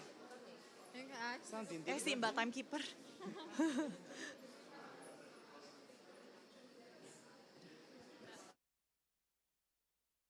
Boleh, boleh, boleh. Baterainya bocor. Oh. Lihat ini lagi dia.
Namanya apa sih, Mbak? Itu Apa tuh, Pak? Mbak. Nama saya? Bukan Mbak. Mbak terkenal itu di belakang Mbak nih, Mbak, yang nggak terkenal. Oh, mau duduk, Pak? Nggak. Rob, sama Mbak. Sama Mbak. Memang dia suka main belakang, Mbak. Rob, namanya Mangrove itu apa nama lokasinya? Namanya apa? Lokasi Mangrove di mana namanya, Rob? Baik. Rob.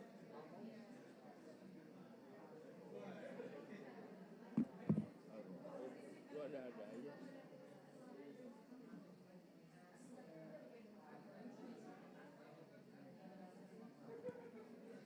Mana ada Rob, ada sih. Mana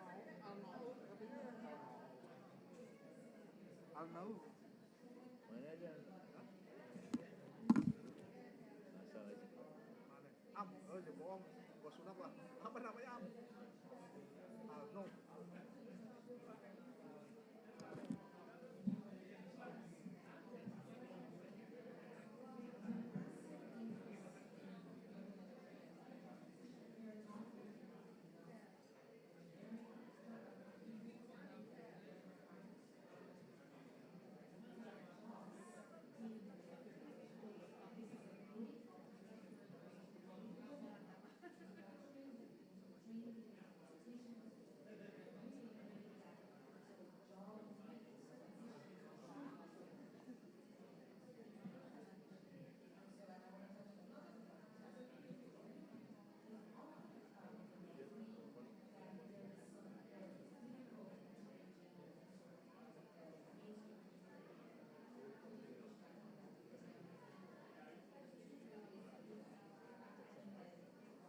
Ini kali ya.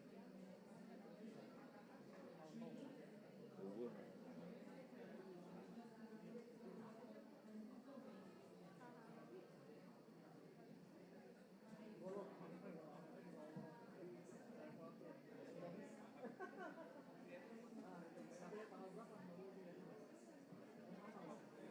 Ya udah, dia aja pembicara, speaker.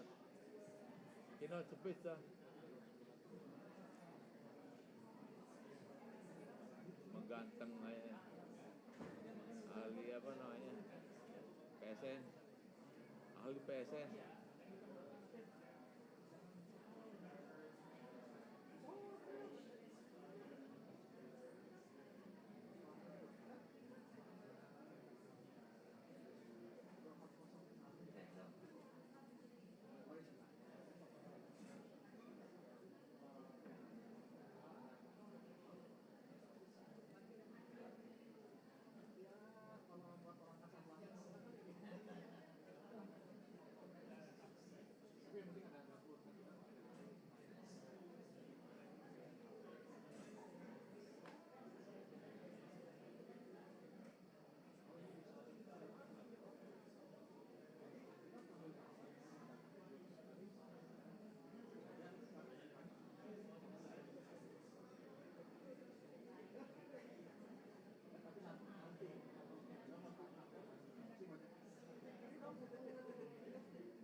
Mbak, itu dibawain ini ya, makanan bala-bala, bakwan.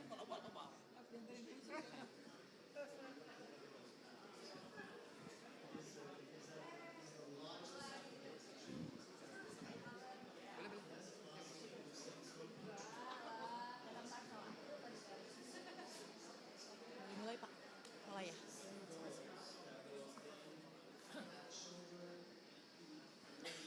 Welcome, dear guests, our distinguished speakers, honorable participants. Welcome to our Divine Pavilion. Hope you enjoy your time here.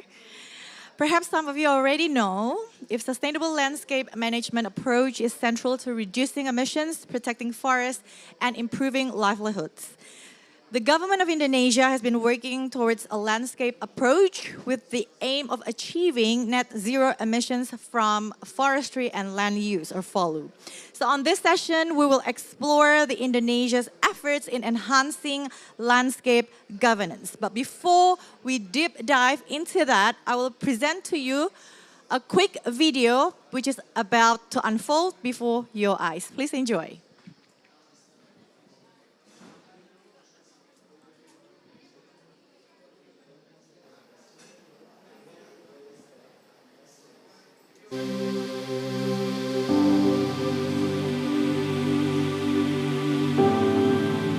Kehidupan kita sangat berkaitan dengan hutan. Air dan udara yang bersih, rumah bagi keanekaragaman hayati. Untuk tetap menyediakan jasa lingkungan ini, hutan dan sumber daya di dalamnya perlu dikelola secara berkelanjutan. Pendekatan lanskap terpadu dapat mengoptimalkan alokasi penggunaan lahan dengan mempertimbangkan dampak ekonomi, lingkungan, dan sosial. Dalam praktiknya, pendekatan lanskap terpadu dapat dicapai dengan memperkuat fondasi pengelolaan lahan pada suatu lanskap tertentu. Komponen pertama dari pengelolaan lanskap terpadu adalah perbaikan tata kelola. Kejelasan hak atas lahan dapat melindungi hutan sekaligus mendukung masyarakat dalam mengelola hutan dan lahan secara berkelanjutan. Setelah kami diberikan hak kelola dari Kementerian Kehutanan, kami merasa tenang dan lega bahwa dalam pengawasan dan pengelolaan hutan ini bisa kami lakukan sampai hari ini. Pilar kedua dari pengelolaan lanskap terpadu adalah pengelolaan dan pemanfaatan hutan secara berkelanjutan.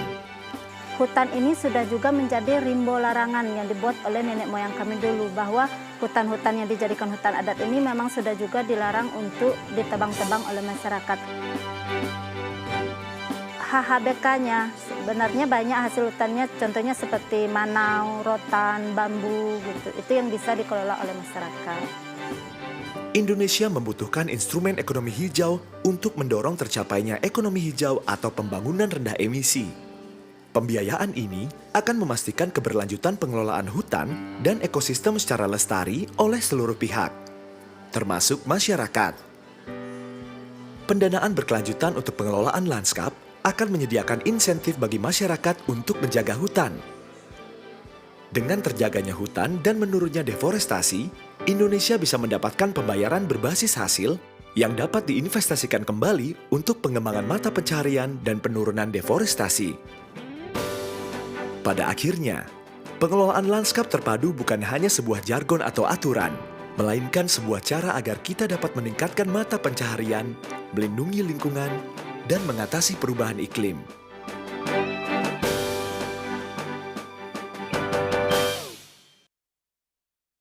So without further delay, I will hand over my stage to the Deputy Minister for Food and Agribusiness, the Coordinating Ministry of Economic Affairs, Republic of Indonesia, Bapak Dida Gardera. It's all yours, Pak. Thank you.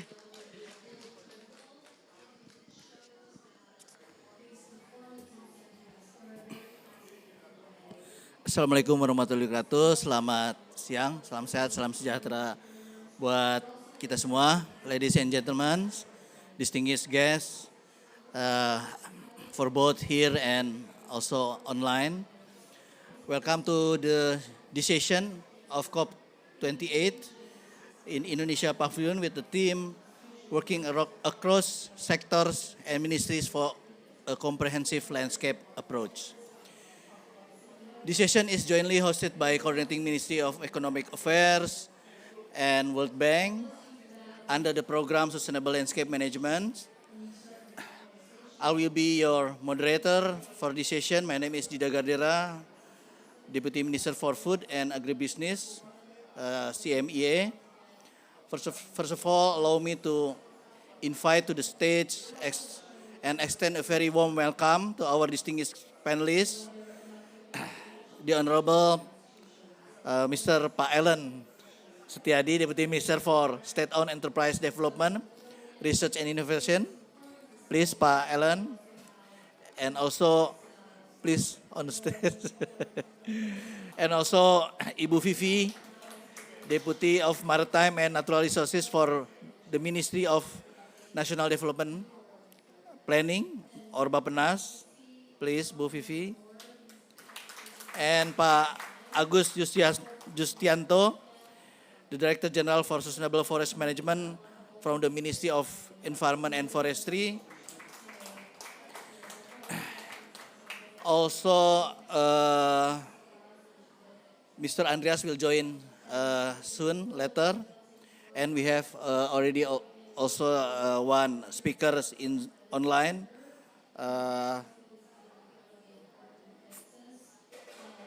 From the World Bank and also from the Australia. Okay.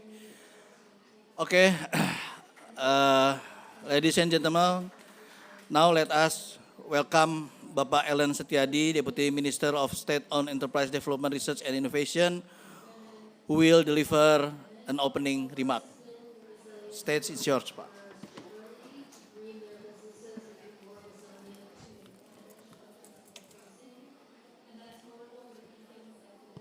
Bismillahirrahmanirrahim. Assalamualaikum warahmatullahi wabarakatuh. Distinguished speaker, yang terhormat Pak Dida, terima kasih. Kemudian Bu Vivi Yolaswati, Deputy of Maritime and Natural Resources, Ministry of National Development Planning.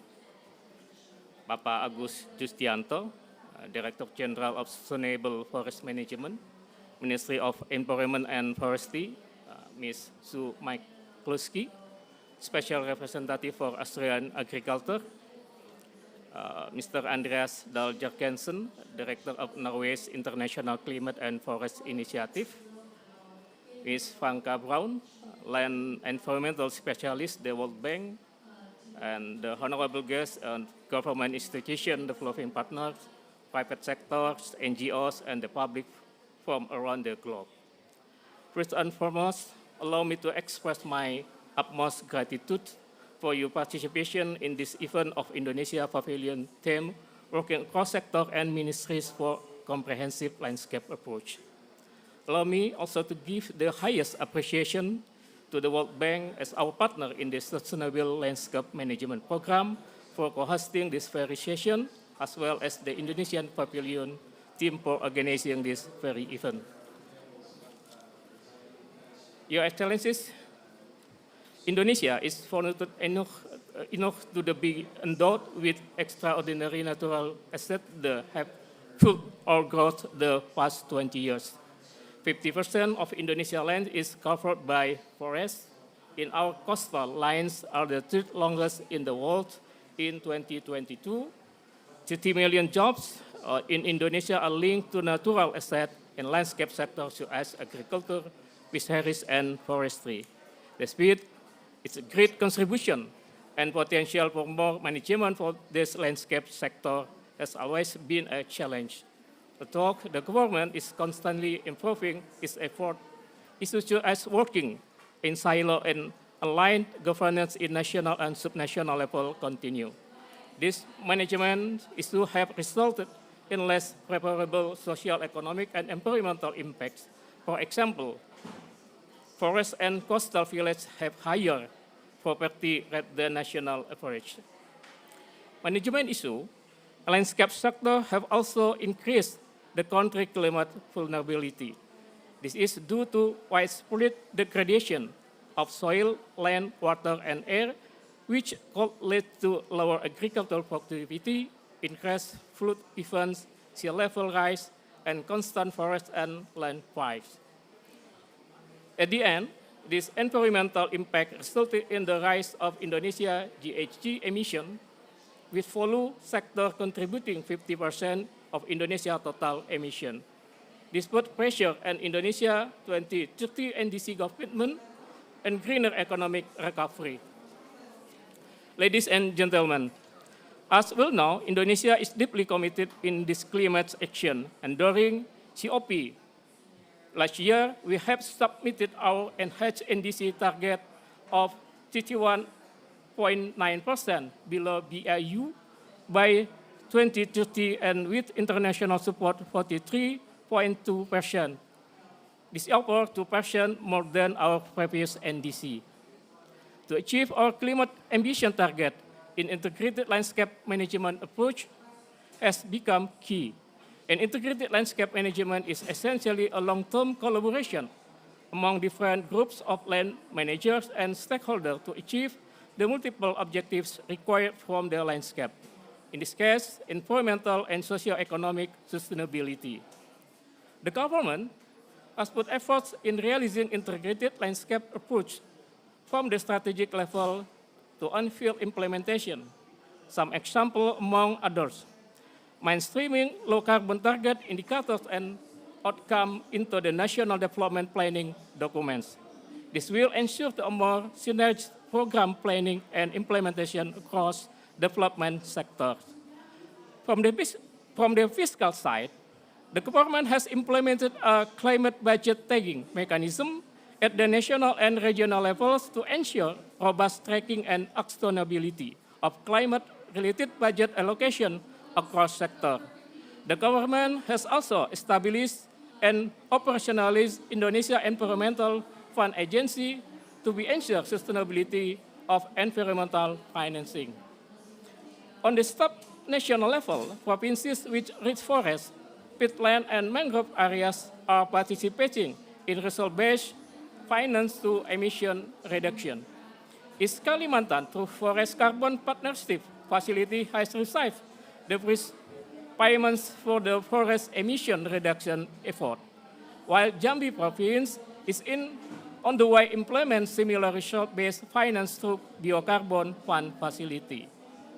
We are proud of this milestone, and from this, we realize the alignment in improvement to governance system and processing is key to actualizing an integrated landscape approach.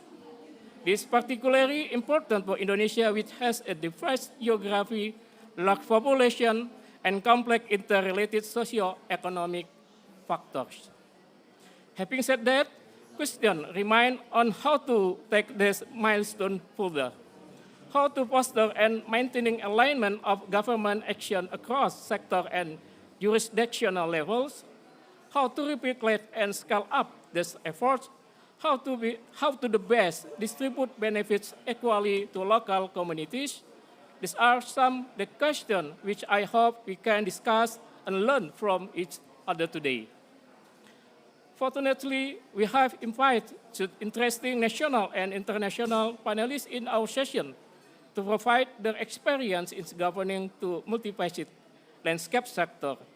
I believe our colleagues from Bappenas and Ministry of Environment and Forestry will able to provide explanation and example of Indonesia planning process and implementation of landscape approach.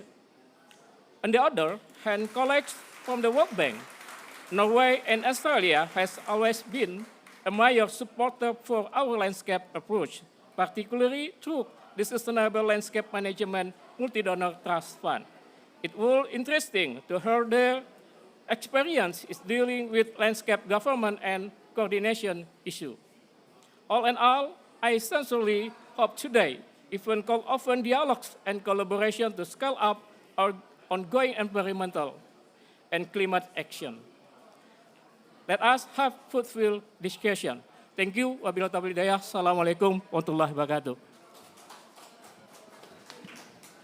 Thank you very much, Pak Ellen, for interesting remarks and for the setting the context. Now, without further ado, we are going into the panelists to discuss our topics today. First, I would like to ask Ibu Vivi, since Bappenas have a key roles in development in Indonesia, will you tell us the process and how to coordinate with all line ministers to establish national program, as well as how to coordinate with the local governments, and also how to mainstream the issue of climate change into our midterm or long-term planning. Please, Bu Vivi and Pak Ellen, if you, thank you. Please, Bu Vivi, stage is yours. You can do in chair or on the stage. Stage is better.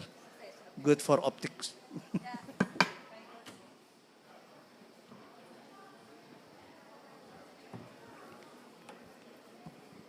Very good afternoon. Thank you very much, Pak Dida and distinguished speakers, ladies and gentlemen. First of all, thank you very much for giving us an opportunity to speak in this very important event. My presentation will focus on the challenges as well as sharing some lessons learned on the integrating of the multi-sectoral approach. Next slide, please. Okay, I think we are all aware that beside the COVID and other sequences crisis, we are now also face the triple planetary crisis which happened in almost other countries as well. The triple planetary crisis consists of the climate change, pollutions, as well as the trend for the loss of the biodiversity. So in Indonesia, we are preparing huge transformations, not only in terms of the economy, but also the social, as well as the governance. So that's why we put all the scenarios as well as strategy for transformations into the long-term development plan 2025-2045. Our visions by 2045 that Indonesia would be a sovereign, developed, and also a sustainable country. And by having that, of course, some targets are already put, not only putting the per capita income to be equal as the advanced country,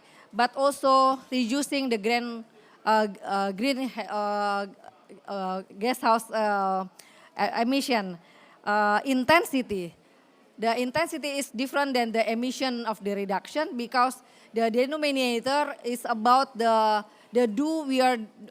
way we are doing the businesses, the economy that need to be greener and of course sustainable. So that's why all of these target would be a reference for all stakeholders, not only the government but also local governments and non-state actors. The next slide, please.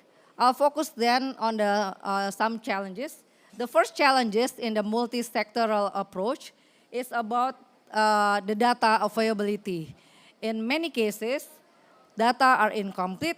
They are ready, but not having in series, for example, or only representing some areas or communities or years. So that's what we call as an incomplete, scattered, as well as unreliable. So it makes us difficult to setting up projections as well as a scenario, and of course to put the priority when we are talking about the missing data.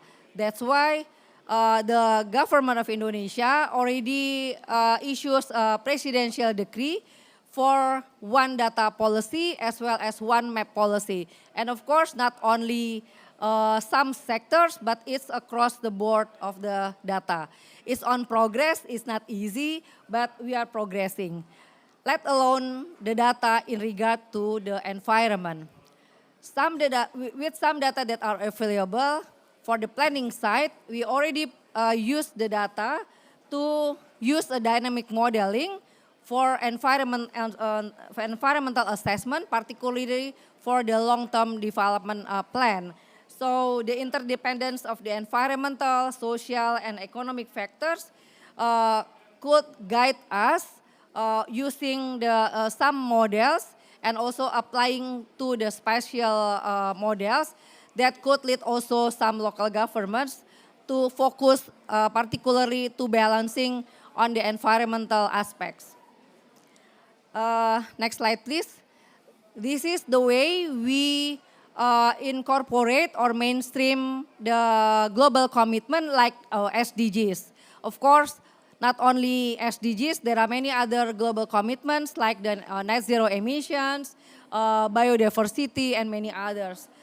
This is very hard work.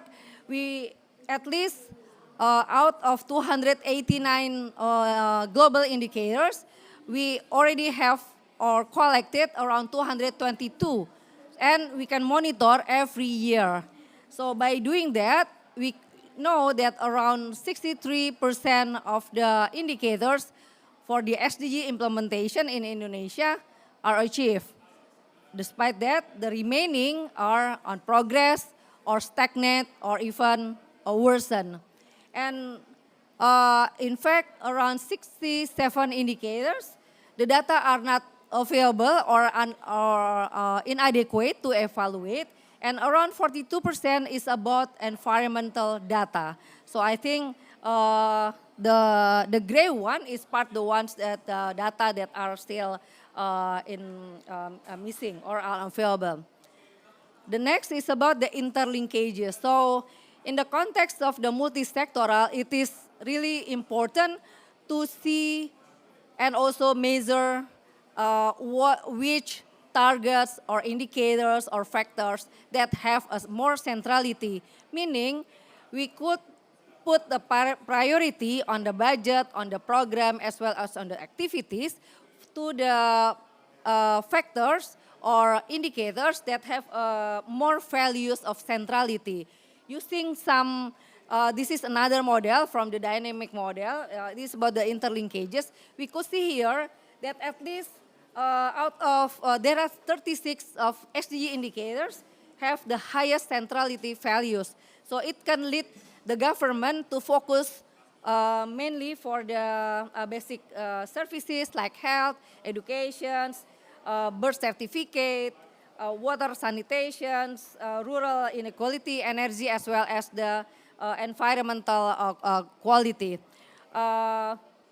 And we did this also to some provinces and know that each provinces actually have the different centrality, meaning this can lead the provinces to put a priority on the budget toward the goals on the educations, and the other provinces may focus on the other goals like water or even the environment. The next, that's even more complicated when we are talking about the green instrument, the green financing instruments such as the tax, the carbon tax. This make us aware that environmental is actually the transcend national border. So it is about we cannot only rely on the data or the capability of doing the analysis, but of course doing the collaborations to show and how to do with the new instruments like the carbon tax. So by having better data, better capability on the analysis, we could measure also the needs of the funding on the decarbonization scenario investment, for example. This shows that we need around 51.6 billion US dollar per year to fill in the gap for the net zero emissions. And of course, now we are in the progress to discuss also with the Asian countries on the carbon pricing, because like I mentioned earlier that the emissions of a trading system still progressing. Lastly, the lesson learned that I think many of us already aware and also understanding about the importance of the environmental or the climate change issues. But again, fine-tuning is another challenges as well as a lesson. And we learn that actually it is important for getting or take communications in several layers, not only among sectors, but also several layers of the governments, not only the national, but also the local governments, even also with other stakeholders like businesses, the NGOs, as well as the communities. And the other points is about show the impact. It is really important to scale up and also to leveraging what we call as the pilot. Maybe when we are talking about the pilot, it's not need to have like 2 years, but maybe we can take it a small leap by seeing a low-hanging fruit or for having like sandboxing for 3 to 6 months, and then incrementally moving ahead, step by step. So lastly, it's about the international collaborations. At least there are 3 challenges that we face when we are talking about the multi-stakeholders, when we are talking about the current issues. First is about the financing, the second is about the technology, and third is about green transitions. Also not only in job, but also ensuring that the women, the children, and also the vulnerable groups have a fair role as well as the contributions. That's why we encourage the collaborations through the technical assistance and capability development for the green transitions, accelerate technology transfer and innovation, especially in the green technology and innovation. And lastly, of course, explore and then also doing blended and innovative financing that could drive collaborations to adopt a green initiative.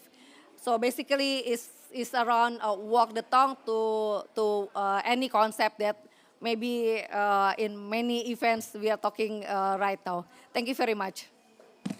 Thank you, Bu Vivi, for very interesting remarks that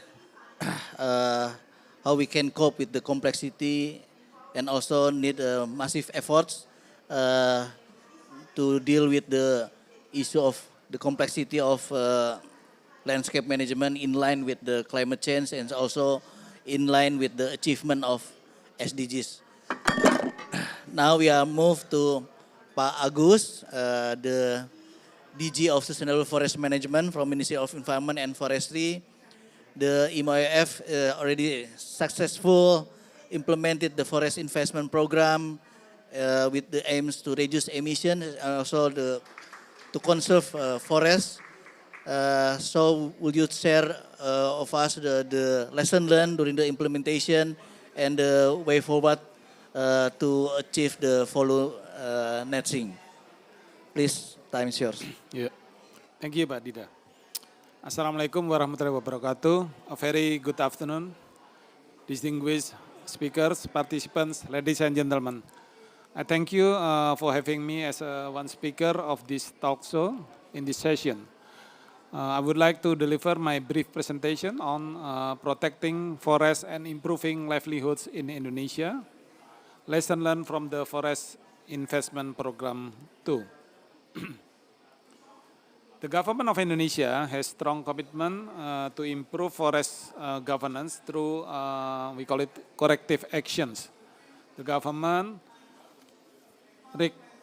reckon FMU in managing sustainable forests to prevent deforestation and land degradation. Forest Management Unit is recognized as a national priority program, and the presence of the Forest Management Unit is increasingly improve forest governance at the site level.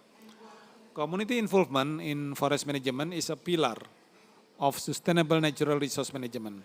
With this strategic role and function, the effective FMU operation will contribute to sustainable forest resource management, inclusive development, and climate change mitigation. To further strengthen the role of Forest Management Unit and community participation in sustainable forest management in Indonesia, protecting forests and improving livelihood in Indonesia, the government of Indonesia, in cooperation with the World Bank and the Danish International Development Agency, designed and implemented what we call Forest Investment Program 2 or FIP 2. Forest Investment Program 2 or called FIP 2 is a part of Indonesia's Forest Investment Program, which supports investment in preventing deforestation and land degradation or REDD+. FIP is an investment project to reduce obstacles to REDD+ and increase the capacity of provincial and district governments to manage forests sustainably. A strong forest management unit institution or KPH will be beneficial in achieving the goals of sustainable forest management, national development, and strengthening Indonesia's position in climate mitigation diplomacy. FIP2 comprises of 3 components. That is, component 1, strengthen legislation, policy, and institutional capacity, and decentralized forest management. Component 2, develop knowledge platform through knowledge management information system. And component 3, improve forest management practices in 10 forest management units. FIP2 also facilitate emission reduction and absorption of greenhouse gases as Indonesia's contribution to climate mitigation. The key outcome of the project are, first, FMUs are managed based on long-term management plans, prepare or revise with the involvement of community participation. And then second, a key regulation of forest management were drafted through better coordination and sustainable and submitted for review by relevant ministries. Third, the concept of key standard operating procedures or SOP for FMU operations review by the relevant ministries, that is Ministries of Home Affairs and Ministry of Environment and Forestry. The fourth, the number of direct beneficiaries of the project. The fifth, communities in and surround the forest affected by the project receive more monetary and non-monetary benefits, which are distinguished based on women and indigenous peoples, as well as ethnic minorities. And the last one, increasing the level of satisfaction of beneficiaries and stakeholders on forest management unit operation. FIT2 is a 5-year grant for the government of Indonesia that is funded by the World Bank and the Danish International Development Agency. And the total budget is around 22.4 million US dollar to support project implementation from 2017 to December 2022. FIB2 is designed to promote sustainable community-based natural resource management by institutional strengthening and decentralized forest management capacity to increase livelihood in the target areas. Located in 8 provinces, 10 forest management units, the project involves 95 forest farmer groups, 48 local facilitators, 5 different Directorate General within the Ministry of Environment and Forestry as implementing agencies, and 5 related ministries as a member of steering committee and collaborating partner. The success of FIB2 is measured based on its activities implementation and benefit for stakeholders, which refer to the project operation manual criteria. The World Bank designed 9 project development objectives as main indicator targets and 11 intermediate result indicator targets. 5-year implementation, we acknowledge the achievement of the projects. That is, develop long-term forest management plan of forest management unit, and then reach direct project beneficiaries, 35% of whom is female beneficiaries, and then project beneficiaries. Communities in and around forests affected by the project, including ethnic minorities or indigenous peoples. This will certainly increase monetary and non-monetary benefits. And then the project produces modules, e-learning, and training staff of local communities to effectively perform forest management activities. And then delineated spatial plans for FMUs with forest boundaries. The project also established knowledge management center in 4 provinces and built conflict resolution mechanism and benefit sharing mechanism. FIP2 also supports the implementation of value netting by 2030 through various activities such as dissemination of value netting 2030 and its related regulation. And then regional and national focus group discussion and workshop. And we do also training of carbon calculation and value netting 2030 at national and 2 regions, that is Sumatra and Kalimantan. And then pilot project value netting implementation at the site level located in FNU Tasik Besar Serkap in Riau Province, FMU Kandilo in East Kalimantan Province. The pilot project indicates that value netting by 2030 is achievable. Currently, the Ministry of Environment and Forestry replicated the pilot project in different ecological landscape using different grant scheme. And then long-term investment for Internet of Things. Although the project has achieved all the design target, but both in project development objective and intermediate result indicators, the project faced challenges such as change of law. There is a significant change in forest management units roles that need to be considered if the project achieve its target. And then located in 8 provinces, 10 forest management unit, and involve 95 forest farmer groups. This means a strong coordination is needed to ensure the project achieves the target. And then implemented during the pandemic COVID-19, where restricted social distancing applied and virtual meeting is needed, while infrastructure at the site level was not ready yet to support this new normal. Project restructuring is closely related with the changes of law and pandemic COVID-19. Several targets have to be revised in order to adjust with the change and condition. Distinguished participants, ladies and gentlemen, there are lots of lessons that we learned during the 5-year implementation of the project. The first, project design.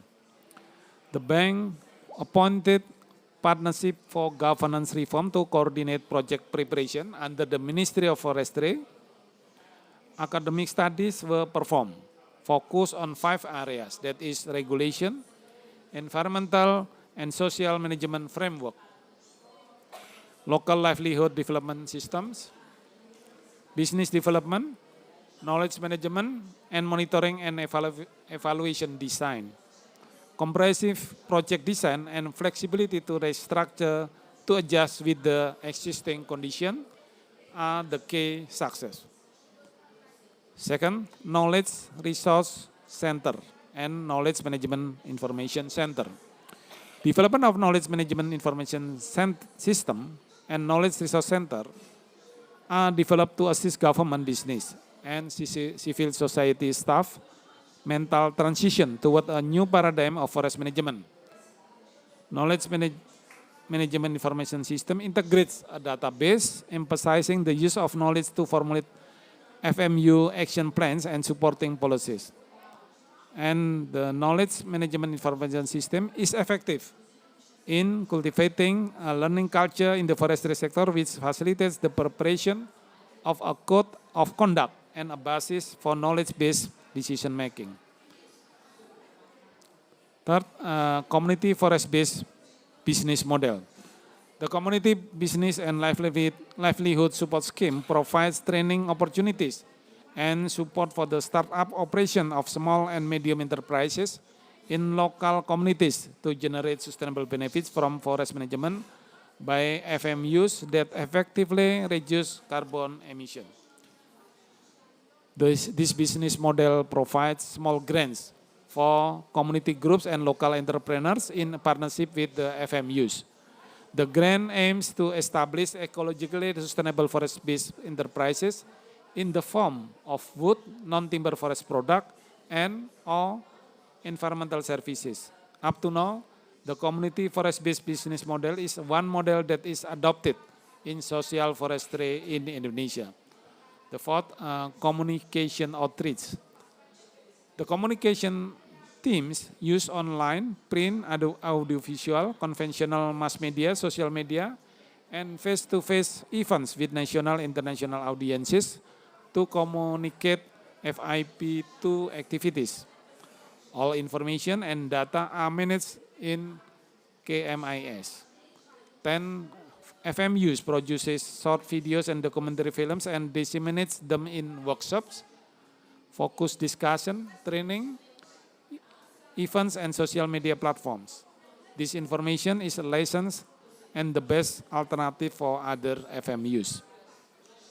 The fifth, safeguards. Safeguard implementation in 10 FMUs and 95 forest farmer groups are one of the key success of the FIP2.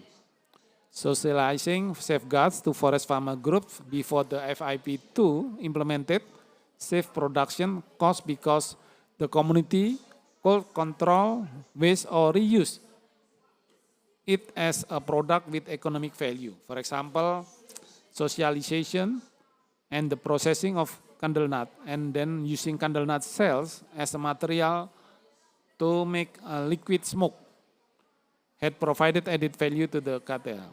Or the use of the rest of the citronella distillation results for compost. 6, woman empowerment. Woman empowerment plays a crucial role in elevating poverty in the village. Forestry-based community business provides more opportunity for women participated in forest management-related activities. Distinguished participants, ladies and gentlemen, FIP2 implementation relates to government policies, plans and programs at the national and regional level. This way, various government policies, procedures and programs become determining factors in developing FMUs and strengthening community rights and access to natural resources. The case access for national, subnational coordination from FIP2 are consultative committee, joint mission, bottom-up approach for developing annual work plan. The approach opened a window for a strong coordination between subnational, FMU, Extension Office, and national level, implementing agency and executing agency. Distinguished ladies and gentlemen, in conclusion, with the assistance from FMU and local facilitators, communities that living surround the forest, including other peoples, are able to map the potential communities from the forest and increase family income. Social conflicts as the result of forest encroachment activity decrease after the community participated in FMU activities through social forestry. The existence of FMUs helps the government to achieve the target of 12.7 million hectares of social forestry. FMU development can accelerate or support the government target of 2028, as stated in the draft presidential regulation and on integrated planning for the acceleration of social forest management. Forest cover and deforestation rates decrease after institutional strengthening of FMU based on community participation. The critical land area decreased along with the increased carbon stocks in the FMU managed area. FMU in Indonesia is ready to implement the 2030 voluntary policy with the support of adequate fund for human resources, data, information of forest resources. And lastly, Forest Investment Program 2 provides a legacy to the sustainable forest management of Indonesia. I thank you very much. Thank you, Pak Agus. For indeed, it's very important lesson learned, the implementation of integrated landscape approach, particularly forest management, and ensuring the benefit will give to the local people. After we heard about the experience national from the Indonesian perspective, now then we will learn about the international views. First, I would like to ask Sue McCloskey, as a special representative for Australian agriculture. Please, Ibu Sue, time is yours.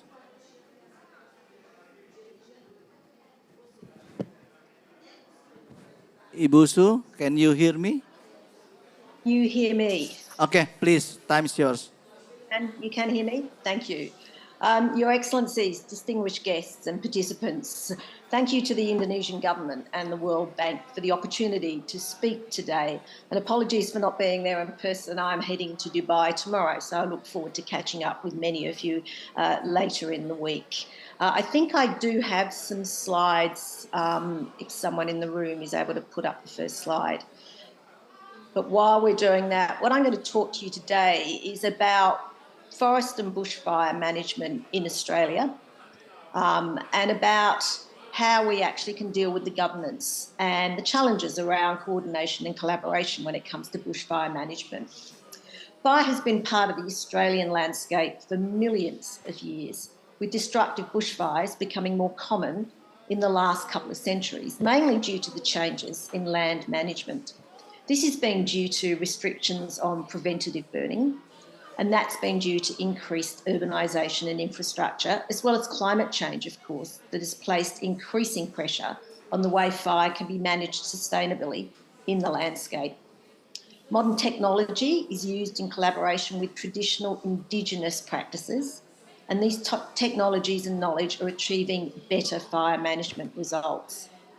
The combination, of course, of space technology with Indigenous knowledge and the know-how of pastoralists and park rangers is now everyday practice across Northern Australia.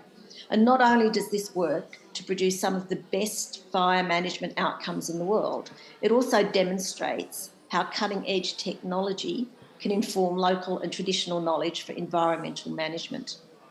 Planned burns reduce fuel loads, but using small, cool fires in good weather is critical to its success. Despite that, bushfires continue to be a severe concern for Australia, and this season has already started badly, with severe fires in Western Australia in the past week and high fuel loads and prediction of a hot summer pointing to a really bad fire season for us. Next slide, thank you. So let's look at how the governance of forest and bushfire management in Australia works. Firstly, we should note that there is a huge variance and significant variety in terms of Australia's ecosystems and vegetation types.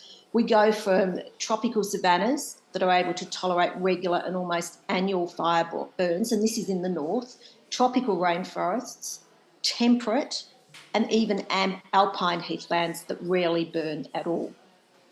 In the north, much of Australia's native vegetation has evolved to be tolerant of fire or even fire dependent.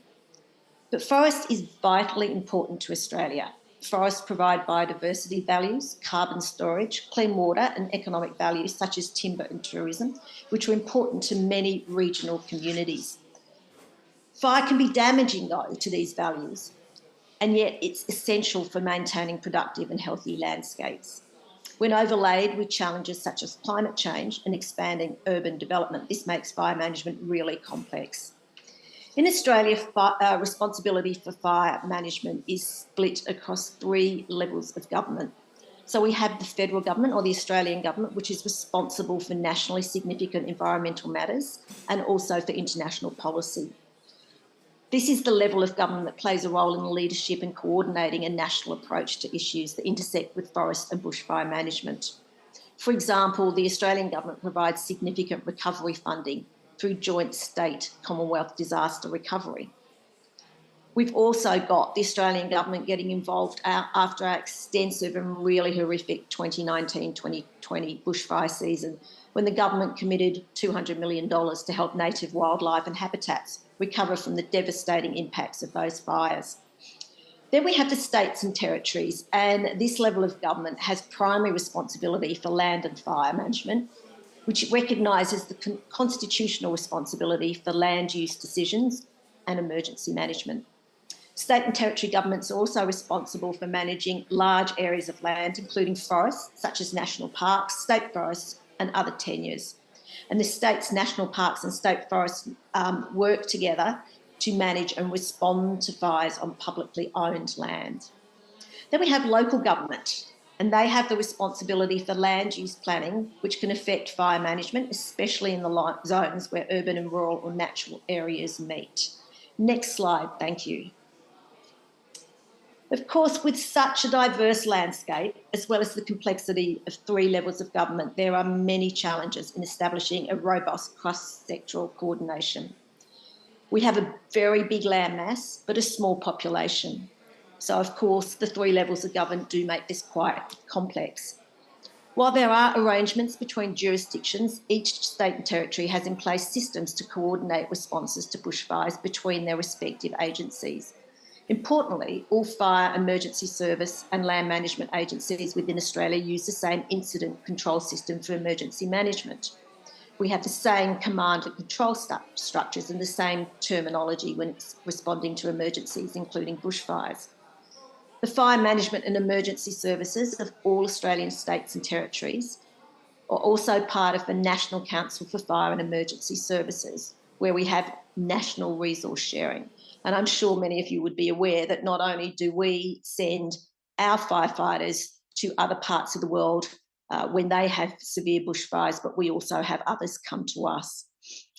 In the north, we have savanna fire management, which is really important in Northern Australia, where they burn in the late dry season, which results in fires that produce more greenhouse gas emissions and burn a greater proportion of dead organic matter than fires that occur under cooler, more moist conditions.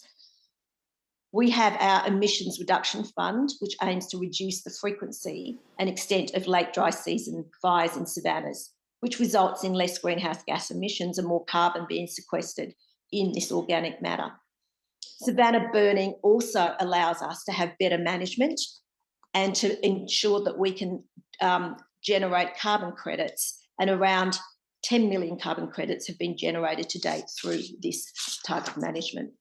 Importantly, and quite critically, using Indigenous fire management can help address some of these issues, as it involves more people who can spend time looking after slow-moving fires and use of traditional knowledge of where and how burns should be done.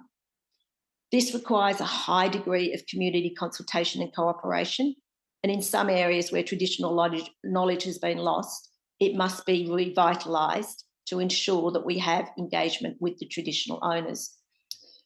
Across Australia, there are a number of groups that work with farmers and Indigenous people to encourage them to work together to share knowledge. We also have our Emergency Management Minister, who is also our Agriculture Minister, Minister Murray Watt, which actually shows the great linkages between agriculture and the criticality of emergency management. And of course, we couldn't do without our volunteers. The volunteers are the ones who are at the forefront of fighting bushfires. And as a farmer myself, I know how critical this can be. Collaboration across all levels of government is going to be our biggest challenge. And what we've always got to remember is the power of the collective is much bigger than the power of one. Thank you for your time today.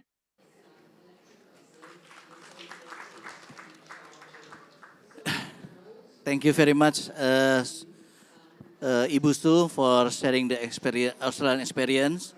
Now, we would like to turn to Mr. Andreas, the Director of Norway International Climate and Forest Initiative, or NICFRI. Please, time is yours, Mr. Andreas. Well, thank you much for having me here again. It's a pleasure to be here and an honor to be with you today. And apologies for being late. I had a conflicting event, but thanks for accommodating it, even so.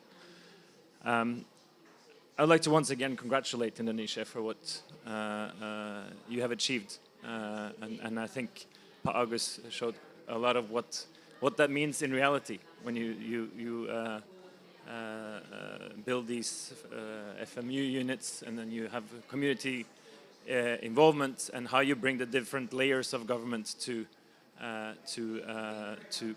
coalesce around the common goal, and that's really what has contributed to the significant results is collaboration across levels of government, but also across different parts of the government. And I think I work for a climate and environment ministry. I know how hard it is to coordinate across other ministries that you're not really responsible for, right? So every government is having this challenge when you face big issues like climate change or nature protection, and we're also considering how to. If, for example, in our spatial planning, we have a lot of power in the districts, and so there's a question between the layers of government, but also, of course, across sectors. And now we're putting in place what we call the governance structures for managing our domestic climate policy, and also increasingly on nature. So we're trying to have what we call climate budgets and nature budgets. Of course, on nature we are much further behind when it comes to having a clear metric. It's not 1 ton of carbon, it's different ecosystems, and so we still have a lot of data work and knowledge work to be done in Norway before we are really ready to implement this in the way that we want. But I'm sure we have a lot to learn from Indonesia on this, and we'll be happy to share experiences. But going back to what Indonesia has achieved, I think it comes down to the commitment from the whole government to achieve Indonesia's goals, and collaboration between the various ministries and different levels of government on the protection side, on the moratorium, on the law enforcement, on the social forestry, on the collaboration with agriculture and producing industries, and so on. So the list goes on, but the achievements are very significant. And I think one additional point I'd like to make, Pak Joko was here last time, but on the international Indonesian Environment Fund, that the funding instruments can also be a useful way of bringing sectors together and supporting the various the strategies of the different pieces of government. And I think that's a sensible approach, and that's something we've seen in other countries that we worked with too, that bringing various parts of government together for implementation of a joint strategy can be a good recipe for success. And we're extremely proud to be partnering with you, and with that fund. Our Prime Minister announced the day before yesterday our second contribution to the Indonesian Environment Fund, and so we look forward to that partnership and discussing and seeing how you, as a government, decide to allocate that funding across the different strategies that you have outlined here. So thank you for having me. Yeah, thank you, Andreas, and thank you also for your appreciation to Indonesia efforts. Now we are turned to Ibu Franca. Last but not least, I would like to have a couple questions to our partner from the World Bank, Ibu Franca Brown. Having heard the domestic and international experiences, could you remind us again why cross-sectoral approach has a critical role in landscape management? Based on your experience, are there examples and lessons from other countries on successful landscapes approach? Please, Ibu Franca, time is yours. Thank you so much, Padida. Can you hear me well? Yes. Okay, Very clear. Excellent. Assalamualaikum, and salamat siang to Dubai from Jakarta. It's a pleasure being here with you, even if virtually. And let me also, first and foremost, congratulate Indonesia for its achievements and its commitment to this agenda of follow the agenda of reducing deforestation and of reducing emissions in the land use sector, but while also promoting sustainable forest management and sustainable livelihoods. Let me greet the Honorable Bapak Ellen Sediati, our very distinguished panelists, Ibu Vivi Yulaswati, Pak Argus Justianto, Sue McClaskey, and Andreas Dahl Jorgensen, for providing their insights on this really interesting and very relevant topic. We are very pleased that the World Bank and the Sustainable Landscape Management Program, the SLNP, to have the pleasure of co-hosting with you this workshop today, this session today, and to speak about some of Indonesia's accomplishments in this area, but also to bring some examples from other countries. So, Padida, on your first question, why is a cross-sectoral approach critical? As we all know, land is owned by multiple stakeholders and basically that have multiple interests and priorities over this land and over the resources that are on this land. So deforestation, or basically mainly speaking here about the very valuable resource of natural forest. And so deforestation is basically driven by multiple competing uses of this resource, be it agriculture, be it, for instance, mining, be it timber, be it water, etc. So this basically extraction from different land uses leads to an efficient land use and therefore a vicious cycle of deforestation, forest degradation, and then the accompanying effects of reduced biodiversity, soil erosion, flooding that comes with the loss of forests, etc. And to balance these competing uses and make them more efficient, this cross-sectoral collaboration is key. Having a mutual understanding, having a mutual planning, having collective action that then formulates common goals, common targets and indicators, as for instance presented by Ibu Fifi, is the essence of such a landscape approach or cross-sectoral approach that Indonesia has already successfully implemented. So the common goal is essentially economic opportunities and livelihoods for those that depend on the forest resource and on other ecosystems or natural resources, while also preserving them for future generations. And so from this, but I don't know if the slides are also projected, but so from this cross-sectoral collaboration, we can basically gain better planning, better projection of how to use this resource, improved knowledge transfer, increased scalability then of such programs and the translation of them to various geography. And for this, high level of leadership is really key to foster this whole of government action. As Andreas also just described, this is not always easy to coordinate across sectors and ministries, but Indonesia has already set an excellent example by deriving its Polo Netting 2030 strategy, behind which many other ministries can align and have aligned. And then again, this strategy is being translated into targets, into tangible regional green growth plans and action plans that can be implemented on the ground through, for example, forest management units as described by Pa Agus, through social forestry and so forth. Responding on your second question, lessons from other countries. So yes, we have worked at the World Bank in other geographies across the globe.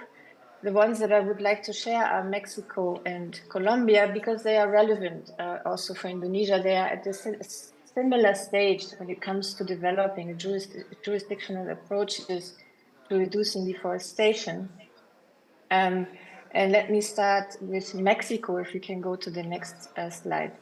In Mexico, the Forest and Climate Change Program was initiated in 2018. It was initiated to basically address increasing deforestation. Primary forest loss in Mexico doubled between 2002 and 12. And so, the underlying causes were unsustainable logging, institutional factors, the high profitability of alternative land uses, particularly related to agriculture, livestock production, etc. Now in Mexico, 61% of forests are owned by local and indigenous communities, there's comunidades and ejidos, and they have a very high degree of organization. However, they have low management capacity to conduct forest operations in an economic way, right? In some sense, also to as a business, as a community business, to commercialize the products from these community managed forests. And so, as a result of this, other land users were basically able to compete, come in, and environmental degradation was relatively high and cost roughly 6.3% of Mexico's GDP. So this program was a response to that situation, targeting specifically local forest communities and basically strengthening their not only their organization, but their managerial and technical skills to ensure longer-term sustainability of forest management, a bit similar to what Indonesia is successfully implementing through its social forestry approach, but very much focused on the forest resource. And so this was generating more livelihood opportunities for the local communities, and while it also strengthened their bargaining power vis-a-vis off-takers for their products, but also other land use propositions that were depleting the resource. In parallel, the program was working with the Ministry of Agriculture, Sagarpa, on repurposing of agricultural subsidies and shifting towards more sustainable cattle ranching through silvopastoral practices. And so overall, this coordination between the Ministry of Environment, Semarnat, and the National Forest Agency, CONAFOR, and Sagarpa, the Agriculture Ministry, was really key to have very substantial achievements of this program that was then also supported through a National Payment for Environmental Services program that overall resulted in 25 to 50% of reduction in deforestation in the in the project areas across 5 Mexican states.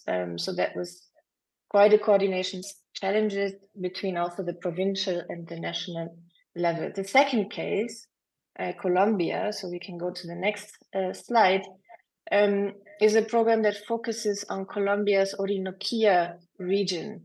This is a region in the east of Colombia, bordering Venezuela, and to the south bordering the Amazon rainforest. It spans 25 million hectares, so it's the size essentially of the UK. And this sustainable Orinoquia program was launched in 2016 to support the sustainable development of this region. It is considered as one of the last agricultural frontiers in the world. It has very diverse ecosystems, particularly very high biodiverse savanna landscapes with interspersed mosaic forest landscapes, and incredible wealth of flora and fauna. But this region did suffer from deforestation related to commodity production, cattle, meat, palm oil, and also illicit activities due to coca production.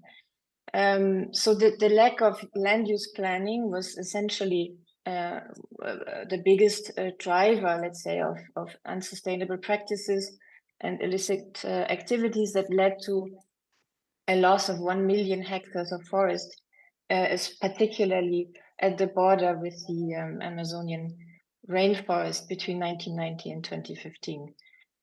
This program is being led by the Ministry of Agriculture and Rural Development, but in close coordination with the Ministry of Environment, with the Ministry of Planning, and with the 4 provincial governments that are included in this region. And through this coordination, it was possible to also establish partnerships with 15 private sector companies, some of them large multinationals, and 25 non-for-profit organizations and producer organizations. So these partnerships through the program as a platform was basically promoting the transition to sustainable agribusinesses and opening up access to markets for these more sustainable products. One example that was very much propelled through this program were producer groups that switched from illegal deforesting coca production to the legal production of sacha inchi, which is an Amazonian nut with very high nutritious value, and helping these groups tap into a growing global biotrade market that by now is more than $15 billion per year, required a lot of support from various sectors. The Ministry of Agriculture to include the Sacha Inchi nut as a formal value chain, making therefore available to deploy its extension service to these farmers, and also with the provincial governments to and district governments to make the extension agents available on the ground to support groups to reach phytosanitary standards and certification required for export, etc. The ministries of planning and commerce were also very important here to promote these products, help these groups with access to trade fairs and interested buyers in what we can still consider sort of a niche market. And the Ministry of Environment to measure the impact of this now more sustainable use of forest resources, and with including these groups and benefit sharing arrangements for results-based payments. Similar partnerships were also forged through this program for more sustainable cattle ranching, particularly, and also on palm oil, using a mosaic approach in the Orinoquia region. We can go to the next, please. In Indonesia, as we've seen in the introductory video, we as the BioCF program is funding a similar jurisdictional program in the Jambi province, which uses a similar approach, basically aligning behind a provincial green growth plan and having a strong stakeholder Franca, I'm sorry, coordination. we are running out of time. Yes. Oh, I'm sorry. Yes, Padida. But I'm almost basically concluding. So you know the Jambi example also well, but it is another area where we hope to support Indonesia in achieving its follow net target. And let me just say then in concluding that the Jambi program, as well as the SLMP Trust Fund that supports this event, wouldn't really be possible without this strong coordination across ministries, with the provincial governments, and with the strong support from our partners as well, the governments of Norway and Australia. Let me thank them here also very much, and again celebrate and acknowledge the strong progress that Indonesia is making to achieve the follow net plan. And please, let me also assure you that we look forward to continuing our full support to our ministries and stakeholders involved in this important agenda. Thank you, Padida. Yeah, thank you, Franca. Apologize to all audience that we have a session for Q&A, but still we running out of time. I will ask 1 minute each to Ibu Vivi and Pak Agus. I believe that Indonesian government has already achieved a lot, but still there is a room for improvement. So please 1 minute closing remark from Bu Vivi and Pak Agus. Bu Vivi first. Okay. Thank you, Pak. Only two things that I'd like to give highlights. First, about the importance of the data. Within the intersectoral, it is super important to build as well as to develop a system for the data. So protocol data sharing, digitalizations, and of course, building a trust is important. And the second, creating an impact. So moving from the pilots to scale it up, put some strategy, seeing the low-hanging fruit and building a trust, again, is really help us to make it a national impact. Thank you. Yeah, thank you. Please, Pak. Yeah, protecting a forest and improving livelihoods as a focus of the forest investment program too has an impact. Some of them is social conflict as the result of the forest encroachment activity decreased after the community participated in forest management unit activities through social forestry. And then forest cover and deforestation rates decreased after institutional strengthening of forest management unit based on community participation. And Forest Investment Program 2 provide a legacy to the sustainable forest management in Indonesia. I thank you. Thank you, Pak Agus, and please give applause to all panelists, Ibu Vivi, Ibu Agus, Pak Agus, Ibu Su, Pak Andreas, and Ibu Franca. Thank you very much. And now I turn the mic to the MC. Thank you. Thank you, Pak Dida. To conclude, we have prepared a special merchandise for all the speakers. And for that, which will be handed out by Pak Ellen Setiadi. Please, Pak Ellen. And not to forget Pak Sunandar. Please join the speakers on stage. Thank you, Pak Sunandar, for facilitating this session, this particular session. Ke Pak Ellen. To every speaker, Pak. Thank you, Bu Vivi, for being our frequent speaker. Bu Vivi, you probably already have a collection of this bag by now. And of course, after this, we're going to have a photo session. Can you guys pop up the speakers who joined online? Franca and Sue, we're going to have a photo up together before we leave. We will pass on the bag to you, Sue, when you visit our pavilion in the next coming days. Yes, tomorrow or the day after. Unfortunately, Franca, we cannot send over the merchandise to you. Try to reduce the carbon by limiting the aviation emission. Thank you. Okay. This is the last photo session before we move forward to the next one. And thank you, of course, all the audience for participating in this session. We'll see you again.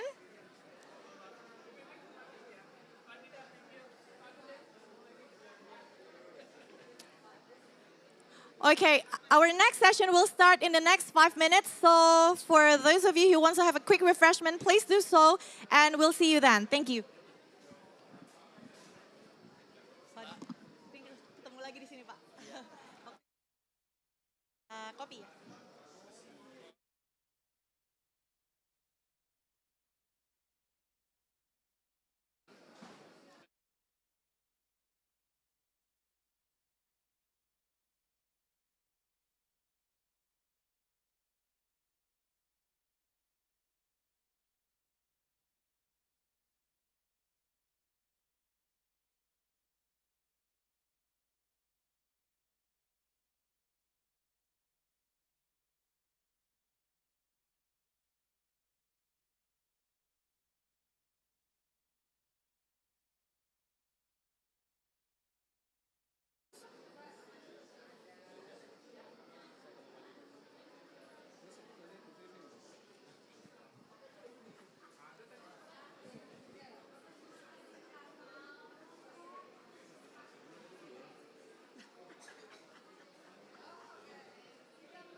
Mas Agus lihat Pak Efransya nggak? Jadi siapa yang gantiin? Moderatornya? Oh. Pak. Aku bingung kok ada 2 advisor.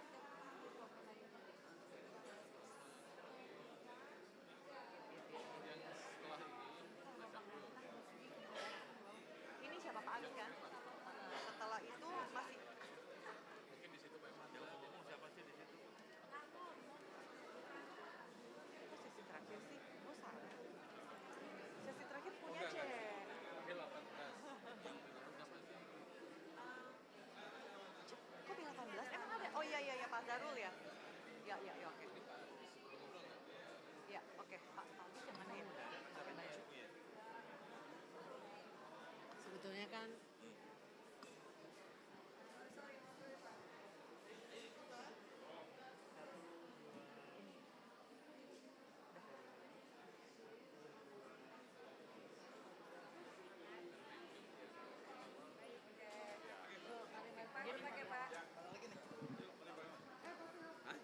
Pak Agus, salam kenal Pak. Saya Mona MC Bapak nanti. Iya.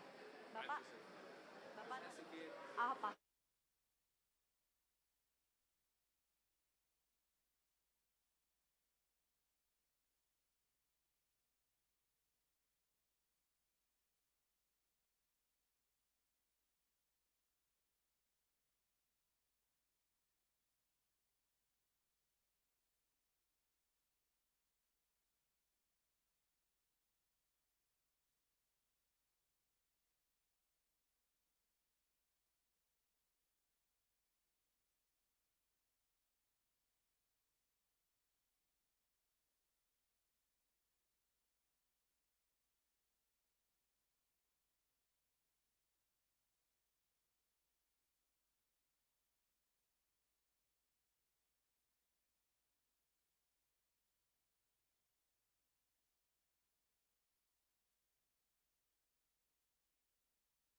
I kindly request all participants to take a seat. We're going to start this session. Welcome our honorable guests and speakers to our beautiful pavilion. I'll start with the context. Indonesia has made a bold commitment to reduce greenhouse gas emissions, referring to enhanced NDC, and one of the significant greenhouse gases that Indonesia is looking to address is methane, which is a toxic contributor to global warming. So as part of the global initiative to combat climate change and reduce methane emissions, bioenergy innovations assume a pivotal role given its potential to offer renewable and carbon-neutral energy solutions. So on this session, we will learn more on the importance, the potential, the challenges, and opportunities from bioenergy innovations. And for that, let's welcome our moderator for this session. He's the Senior Advisor to the Minister of Environment and Forestry Indonesia, Bapak Agus Pambagio. Silakan.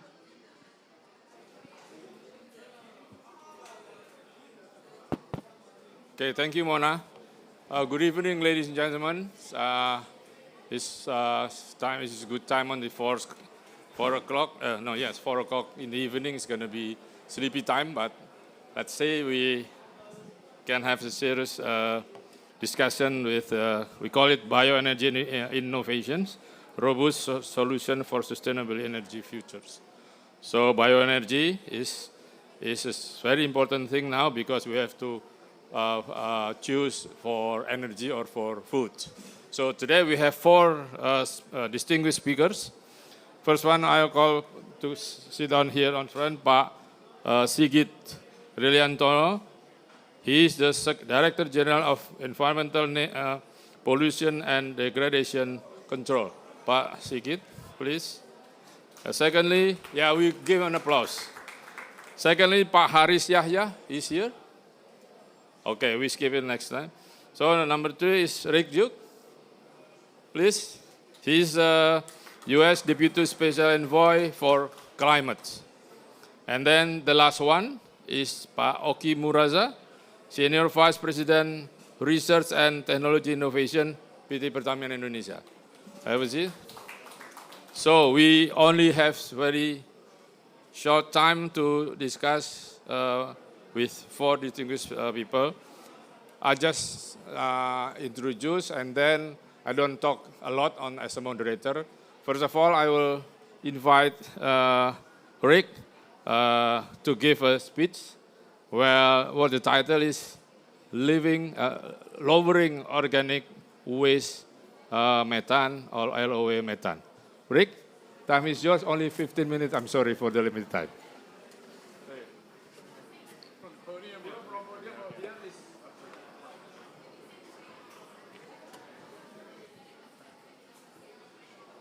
Okay, good afternoon. Appreciate the interest in this topic. And I wanted to start by thanking the government of Indonesia.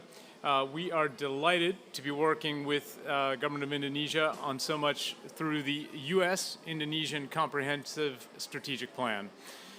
And I want to go wind the tape back a little bit to COP26 when we launched the Global Methane Pledge.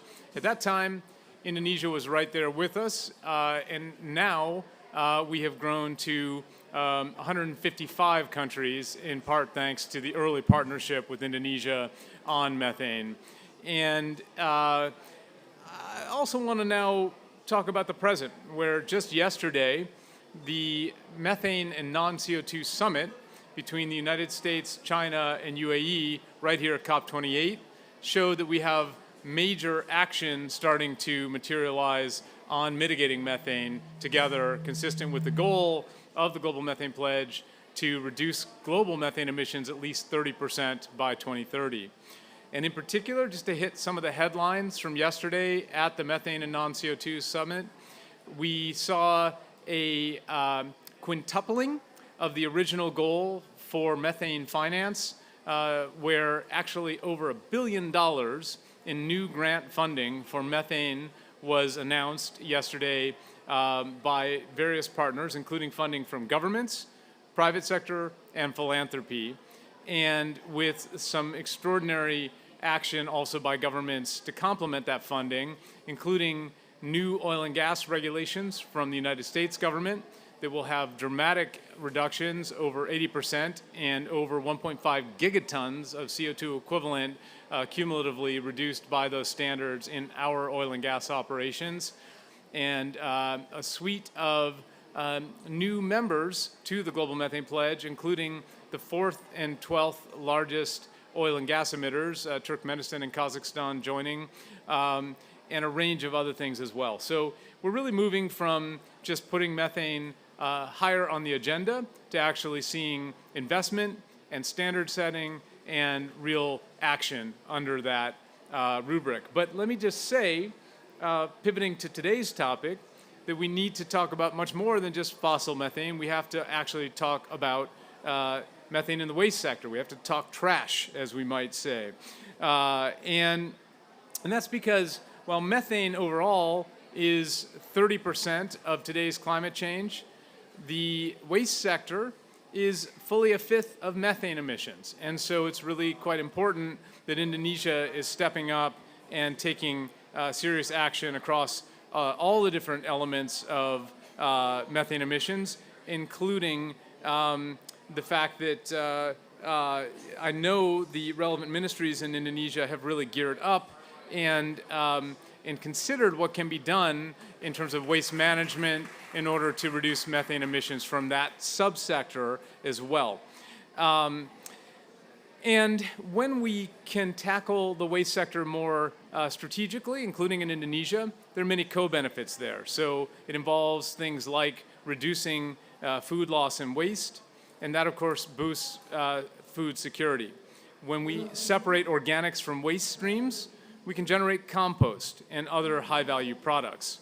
And of course, when we close open dumps and improve landfills, that cuts ocean pollution and it improves public health and safety. So there's many reasons to proceed with this agenda, and that's why As part of the summit yesterday and part of the Global Methane Pledge implementation more broadly, we're really proud to have launched at a very well-attended and dynamic session yesterday, the Lowering Organic Waste Methane Initiative that is a way to get subnational governments at the fore, working with national governments on this important question of how to manage waste better and thereby lower organic waste as the key contributor that it is to methane emissions. And let me be very specific about that. The Low Methane Initiative is targeting reductions of at least 1 million tons of methane from waste systems globally by 2030, working across 40 jurisdictions, cities principally, and we're seeking to unlock $10 billion to support this work and related investment. So we look forward to working with Indonesia on this part of the methane puzzle, and we are very appreciative of the work that's already underway across the Indonesian government on this agenda. So thanks, and look forward to the discussion with the panelists. Yeah, give him applause. Thank you, Rick. So Indonesia is, we still have to investigate and to find out the way how to work with low methane. So I think in Indonesia sometimes the regulatory frameworks also has to be prepared before we really concerned on the low methane. So at the moment we inviting Pak Sigit Reliantono, or Pak Sigit mau duluan? Oh, I think the player first, PT Pertamina. So Pak Oli. So the regulator will be talking later on after the policy of, and because we have another regulator is not here, so I think I rely on Pak Sigit. So Pak Oli, Pak Oki, so time is yours.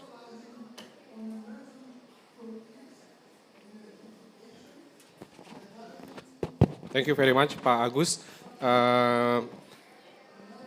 Very good afternoon, ladies and gentlemen. Pak Sigit, Rick, and later I think Pak Haris will join us. Very good afternoon, ladies and gentlemen. I'm very happy to be with you. Thank you for staying with us. So basically, energy transition, ladies and gentlemen, is basically should be adapted according to the potential that we have in each country. And considering that Indonesia is basically located in tropical country where we have enough sun and enough water every year, so basically bioenergy is one of the main driver for us. So in these few minutes, I'm going to highlight some of our activities on bioenergy. I will start with biodiesel. This is the Indonesian success story. Just like bioethanol in US, bioethanol in Brazil, Indonesia has a very nice success story on biodiesel. And then I will highlight a bit on bioethanol, following the success story from US, Brazil, and many other countries trying to have the implementation of bioethanol. The third one, I will highlight a bit on the sustainable aviation fuels. And as Rick started with biomethane, I will also have one slide on biomethane. This is also very interesting progress. So first of all, I think this slide is very clear that in Pertamina, we have strategies in order to follow our government in order to reach the net zero in 2060 or sooner. It can be considered as the decarbonization of our current business, or it can be also considered as preparation of the new business. And the decarbonization of current business, it's basically capturing CO2, capturing methane, flare gas minimizations, etc., etc. Creating new business is like electrifications, increasing the size of our geothermal, generating the power from geothermal waste, etc., etc. And as part of our commitment, as you can see on this slide, basically Pertamina is allocating almost 15% of the capex for new and renewable energy. So now we are going to highlight a bit about the 3+1, yeah, biodiesel, bioethanol, SAF, and biomethane. Let me start with the biodiesel. So the foundation of this biodiesel is basically the large production of vegetable oil in Indonesia. If we can consider only palm oil, yeah, Indonesia is not only with palm oil basically. We have so many oils, vegetable oil. Just palm oil we produce 50 million ton per year. Yeah, so this is huge productions. And what we can expect from this basically, up to now we have already implementing 35% of oxygenates or fatty acid methyl esters. And with this, basically we are now having about 30 million kiloliters of our diesel stream, basically replaced by the oxygenates from vegetable oil. And with this, the mitigation is already 28 million ton of CO2 per year. And as you can see, that basically this is one of the most powerful way in order to mitigate CO2 just from one product that we have in Pertamina, the biodiesel. Yeah. Next, I'm going to highlight a bit on the green diesel or renewable diesels. Why we have to do this green and renewable diesel? Because as we remember that the biodiesel is basically oxygenates. It's the fuel which contain oxygen. That means that the fuel by nature will have the limitations in oxygen stability, which means that we are going to have challenges in the storage, etc., etc. This renewable diesel is beautiful. So this is basically non-oxygenates. So there is no oxygens in the fuels in such a way that you can store it for years. This is good for shipping, etc., etc. We started a lot of initiatives on these renewable diesels.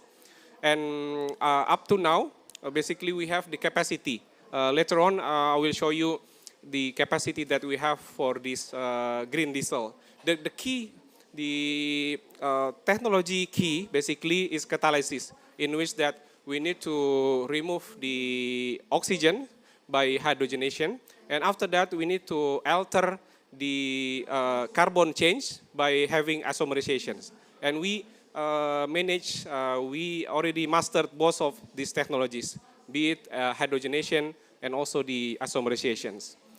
Next slide, please. Yeah. Next, the bioethanol.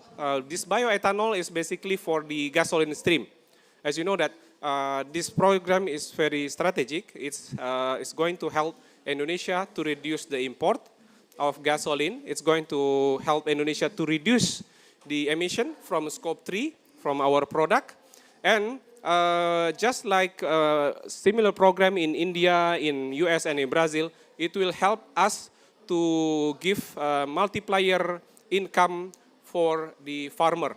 Yeah, this is basically, I was in India a few months ago. This is really, the emphasis in India is basically to give higher income for the villagers, for the farmers.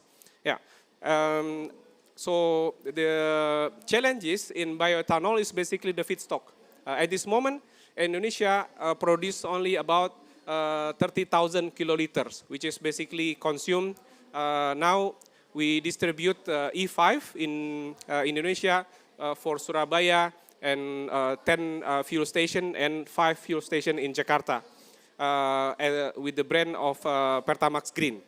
Now we are going to widen the feedstock, not only molasses, which is the sugarcane byproduct. So now we are extending to, for instance, the waste of the sorghum. Yeah, as you know that sorghum is strategic plants which can be planted in marginal lands in Indonesia everywhere.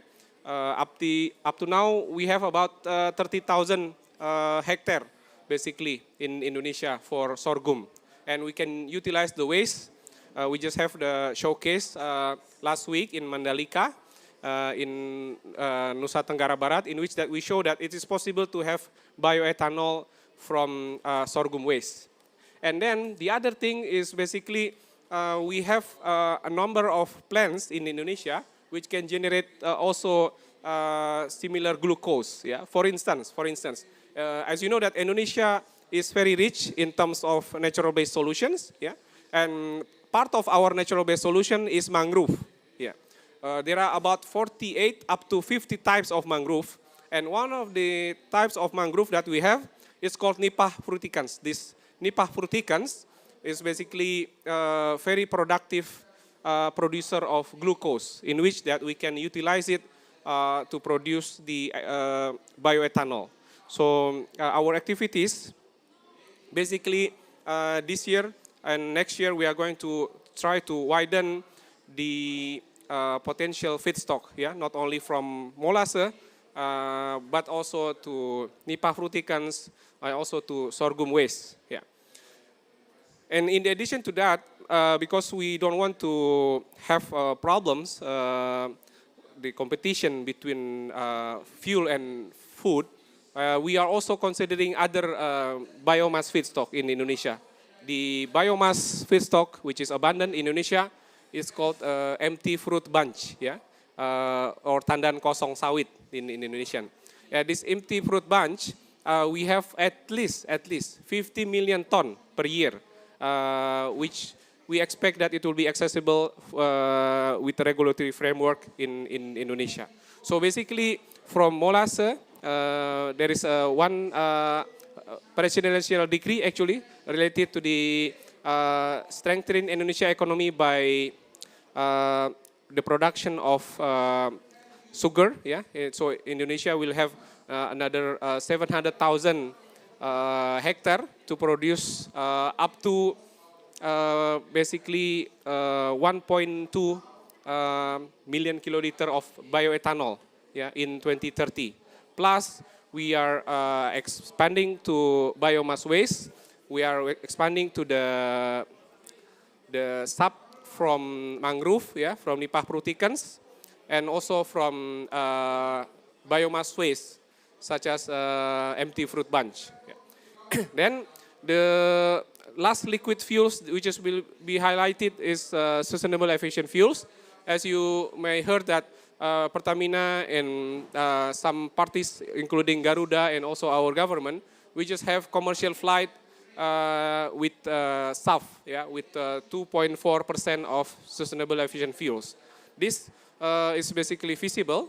Last week, we all further improved our capability to produce renewable diesels and also sustainable aviation fuels by having isomerization. So basically, from technology point of view, we are ready to produce this renewable diesel and SAF. The problem is with the price of the feedstock. So of course, one of the targeted feedstock that we are considering at this moment is used cooking oil.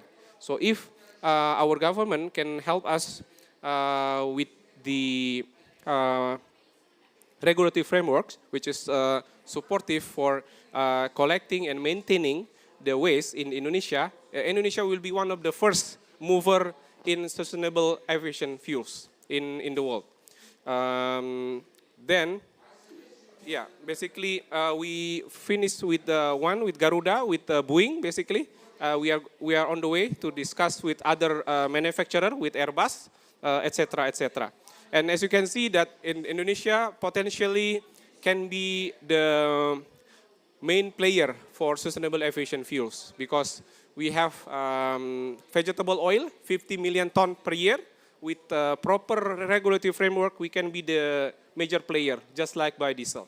And then we have ethanol, basically from different type of plants, which can be converted to sustainable aviation fuels by alcohol to jet technology, and etc., etc. So basically, with the proper regulatory framework, we can be the one of the main player for sustainable aviation fuels on Earth.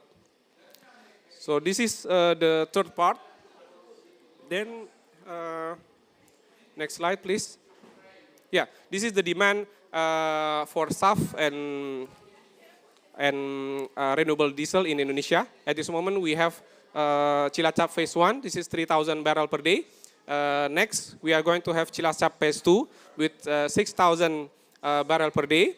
And with Cilacap Phase 2, basically we can treat the used cooking oil. So if we can manage the collections and also the logistics for used cooking oil, we are ready for Cilacap Phase 2 to convert used cooking oil to renewable diesels and also to sustainable aviation fuels. If we need further demand for this, basically in Pelaju we can have another project which is bigger, up to 20,000 barrel per day. Yeah. So basically, Pertamina has different scenarios basically in order to match the demand and the market for green fuels in Indonesia. Yeah, this is basically, we prepare specifically to follow up Rick presentation. Biomethane, this is also huge potential in Indonesia. Just from palm oil industry, we have more than 1,000 palm oil refinery, yeah, or in Indonesian pabrik kelapa sawit. We have more than 1,000. Yeah. Recently we start with some of them, and with this we capture the biogas, we separate CO2 from methane, then we send the methane to our pipeline. We have pipeline from Sumatra to Java, and in Java we have a lot of foreign companies in which that they are very interested with this green gas basically. So they are ready to pay a premium price for biomethane. So basically with proper regulatory frameworks, and of course we are also expecting the biocertificate. If there is a biocertificate for biomethane, I think it will further motivate the companies which are basically coming to us to develop similar projects. We are ready to expand for this. There are many initiatives, as we mentioned, that more than 1,000 palm oil mill in Indonesia. They are just now having the open pond for the palm oil mill effluents. Plus, we have a lot of food industries in which that basically we can utilize the liquid waste. So these are basically some of our initiatives. Hopefully, with more attentions to regulate many things basically in biodiesel, renewable diesel, bioethanol, sustainable aviation fuels, and biomethane. Indonesia can be one of the main players for bioenergy because we are located in tropical countries, and of course we can improve the life quality of our farmer. Thank you very much. Assalamualaikum warahmatullahi wabarakatuh. Give it a big applause. It's a very interesting topic. You know, there's now we also need, Indonesia also need huge land to plant all those kind source of bioenergy. Of course, we have so many industry on palm oil and so on, but still. Oh, I think we have to invite. Okay. So I think in the future also, it sounds, I think we are feeling out if we fly with the airlines and then some of the units come from bioenergy. Of course, it should be because of the flying with this bioenergy is not commercial use for at the moment, even though IQ is already gave us some instruction. So Pak Haris is from the Ministry of Energy and Mineral Resources. Please welcome, Pak Haris. Yeah. I think we should give you, or I think you should, because this is already talking about regulatory framework from Pertamina. Yeah. And you should have this kind of bioenergy should be in place with the regulation, because if not, it's going to be terrible in when they are using the bioenergy. Yes. Thank you, Pak. Pak Haris, it's time for you. We're going to talking about the domestic regulatory framework for utilization of bioenergy for sustainable energy futures. Your time is yours, Pak. Yes, thank you, Pak. Di sini aja, Pak. Okay. Yes. I would like to start my presentation by showing what kind of the energy situation so far in Indonesia. Next, please. Yeah. So this is one of the information that we try to share with you. That so far the Indonesia is still using 88% of fossil energy and 12% from the renewable. And this is for the electricity. In this case, we have potential of renewable energy so big, but the implementation is only 12.7 gigawatt installed capacity. So this is for the electricity and also for non-electricity. What the role of bioenergy in this case? So we see the second the below part of my slide, you can see here that from 23% of our target of renewable energy by 2025. So there are a lot of role of bioenergy also is included in the part of our report to achieve the 23%. And you can see here the status of bioenergy implementation in Indonesia. For the power plant, we have now installed capacity is about 3.1 gigawatt. Biofuel for the transportation sector, especially to reduce the diesel in land transportation. So we are now implementing about 10.5 million kiloliters. So this is the part of our achievement to implement 35% of biodiesel in our fuel for the car. And then also we have a biomass. The biomass we use is about 1.7 million ton, and then another is like biogas. And so far we are still need to increase our achievement in the renewable energy implementation, but yes, a lot of challenge we face.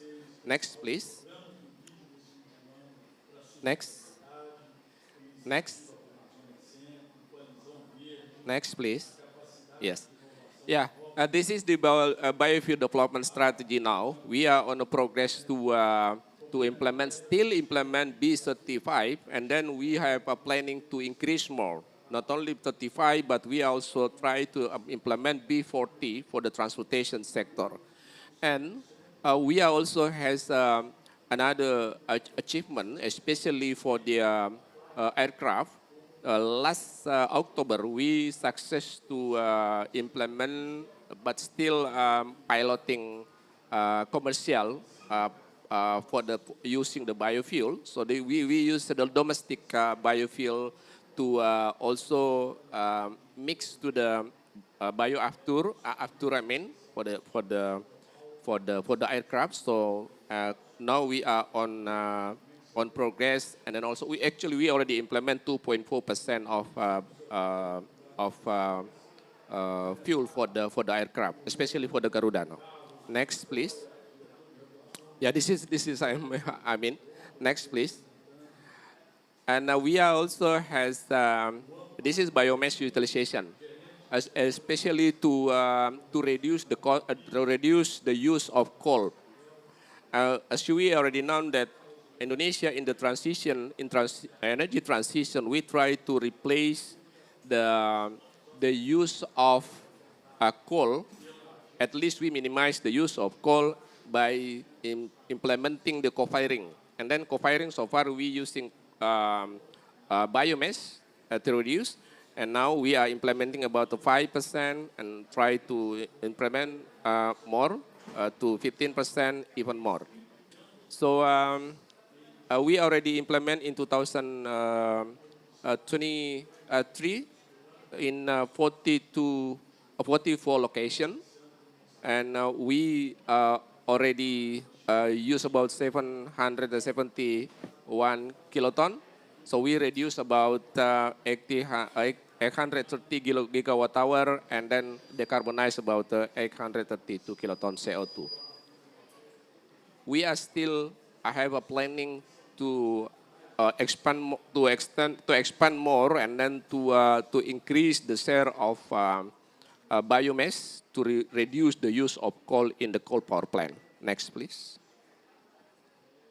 Yeah, this is another activity from Indonesia to also introduce another bioenergy, in this case a biogas in industrial. But so far, this is we are still need to increase more effort to accelerate more this kind of bioenergy in industrial sector. Next. Yeah, I think this is several challenges that we are still facing in using or accelerating the bioenergy in Indonesia. So let's say related to the feedstock, we are still have a problem about this kind of sustainability of the feedstock for the biomass, and then we are also have the challenge related to the pricing, because so far we need to balance between the price of bioenergy and then the price of fossil energy.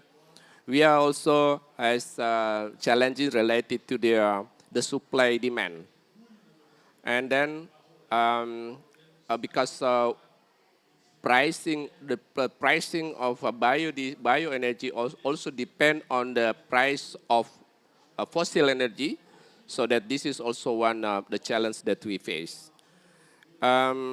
Quality standard also one of our challenging, how to maintain the standard so that the quality of a product is still good. And then, yes, policy regulation, we are still trying to increase time by time, because now we are trying to develop more this renewable energy implementation, to more implementing in Indonesia to achieve our energy transition. So at the end, we hope that in Indonesia, we have activity to maximize the use of biofuel in the transportation sector, and then also, in the same time, we are also trying to implement electric car or electric vehicle to reduce demand of transportation. And yeah, I think this is my short presentation, Pak Agus. So I apologize because I'm late to come. Thank you.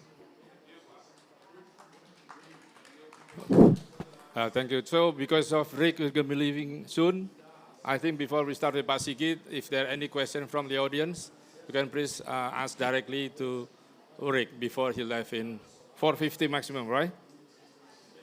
Is any, okay, one? Okay, one, so, yes, sir. Can give the mic. Sorry for the apology. Good evening. My name is Mamba Buso from the Gambia, from the Association of Non-Governmental Organizations, Tango. My question is, climate change is man-made and it's global. When we're solving climate change problem, I think we have to coordinate and collaborate. In the Paris Agreement, they said technology transfer. What is the role of Indonesia to bring this technology to Africa so that we also can learn about it to solve the problem of climate change? Oh, this you goes to Rick first, your question? Yes. Oh, okay. Okay, come on, Rick. Well, all right. Yeah, absolutely correct that the climate change could not be solved by one country. So we are here to solve about this kind of the global issue. And then one country that have a good example in the country is very, very good to share with the others. And then I think Indonesia is a very good progress in the implementation of biodiesel. So I think it's a very good also if you or others country also try to learn from Indonesia about this kind of successfully that we already implement. So and then Indonesia also have many limitation on the others program. So like, I think like let's say Brazil have a very good implementation of bioethanol, but Indonesia is still very difficult to implement this kind of program. So far we implement 5%, and 5% also is very difficult. So so we can share how the Indonesia can develop a biodiesel successfully to be certified, and we are also ready to come to the B40. One of the our key successful is there is like a subsidy not provided by the government, but there is like a cross subsidy between the Indonesia using the biodiesel Indonesia is from a CPO, and then CPO not only for the biodiesel but also we export to other country. And then when we export the this kind of CPO, there is like a levy export to export, and then the government collect this financing, and then to this finance managed by the government and to manage the biodiesel, and then including like a subsidy, because the cost of biodiesel still high compared to the diesel fossil. And then we have a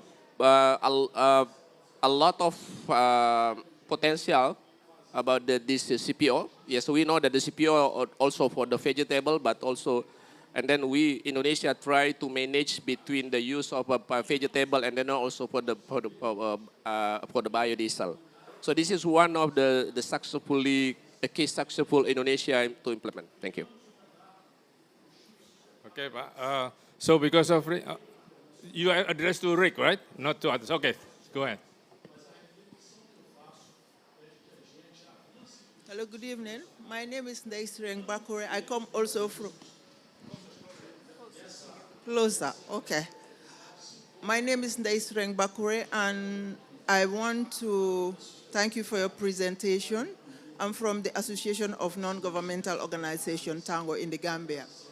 I want to know a bit about, you talk about challenges, so I would want to find out regarding environmental impact of biofuel production, the process, particularly affecting water resources, biodiversity, and also how biofuel production, the impact it has on women empowerment. Thank you. Yeah, thank you for the question. I don't know. Thank you for the question. Not sure if the microphone's working, but I think that it is really a critical question to consider the life cycle of different kinds of biofuels. And I think in the presentations, I was really pleased to see some attention to some of the feedstocks for biofuels that can be quite helpful on a life cycle basis, such as looking at effluents from existing processes where those effluents can be converted into useful feedstocks without any of the life cycle concerns that you're raising. But I think it is crucial to consider that in every case. And each feedstock and each subsequent process and biofuel has its own characteristics. So it's important over time to attend to that and to be mindful of the fact that Indonesia has made extraordinary progress in implementing its net FOLU sink and protecting its land sector in that regard. The interaction between the objectives of Indonesia on the land sector and conservation of its important land sector resources at the same time that it manages the fuel sector is really something that requires careful science, careful life cycle considerations, and really looking for those feedstocks such as used cooking oil, which are clearly a win-win, and encouraging use of those. Also, I think over time, that government of Indonesia has tremendous opportunities in electrification of transportation, and I was pleased to see the attention to renewable electricity as something which has massive upside in Indonesia. We are, of course, partnering as United States government with Indonesia through the Just Energy Transition Partnership with other partners, and that is really come to the forefront as the way to encourage cleaner electricity over time. And included in the JETP is the opportunity of electrification. So we will be, and specifically transportation electrification in areas like electric buses. So there's much that can be done in this domain, and I think in every case, we want to be grounded in the science and looking for opportunities to have the cleanest possible transportation fuels, mindful of the intersections with the land sector. Thank you. Thank you, Rick. So, because of timing, Rick, is time you want to leave? No, it's okay. Okay, I'm sorry for everybody. Just this. Thank you, Rick. Let's give applause to him.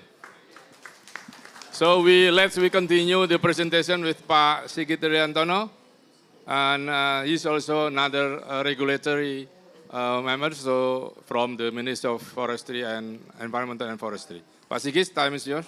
Thank you, Pak Agus. Actually, this is the answer for Pak Rick, but Pak Rick have limited time, so I will, hopefully the message will be conveyed to him. PowerPoint, please. When we talking about the climate change mitigation and adaptation, we already have roadmap, target, and strategy that's in our NDC. We as Pak Haris make presentation, we already have detailed roadmap for NDC for energy sector. And we also have a very detailed roadmap for FOLU, but we right now still working in waste and agriculture, and IPPU we already have also detailed roadmap. So when we talking about waste and agriculture, this is the room for collaboration with the initiative for low methane emission reduction, because most of the low methane organic emission coming from the waste and from the agriculture. So we still working for the detailed roadmap, and we already identify the area that strategically will be the room of collaboration, such as from the landfill, from the domestic waste, like Pak Aiko mentioned also, from the industrial, from the pome, from the oil plantation, and also we working in the food waste and also from the livestock. Next. From the landfill, last year we record about 40 million ton per year waste, domestic waste, goes into landfill. We have 2,081 landfill, and some of landfill already implement the methane capture that serves as the alternative of cooking fuel for the local community. Next. For example, in Manggar landfill, we already have 480 ton domestic waste daily, and it's convert to methane, and it's serve for the local community about 360 household for methane that can be used as the alternative cooking oil, cooking fuel. We also have best practices in Malang, next, that it's served for 250 household for the methane that used for the daily cooking activity. And we have a strategic planning to make rehabilitation for all landfill across of national. And we will make replication not only for methane capture, but also in the major city, we will use for fuel, for RGF, that can be used for the industrial, such as cement, such as industry textile that need fuel for boilers. Next. Like Pak Aiko make a presentation, during 2020 until 2023, we record about 10.2 billion meter cubic of the effluent waste from the POME.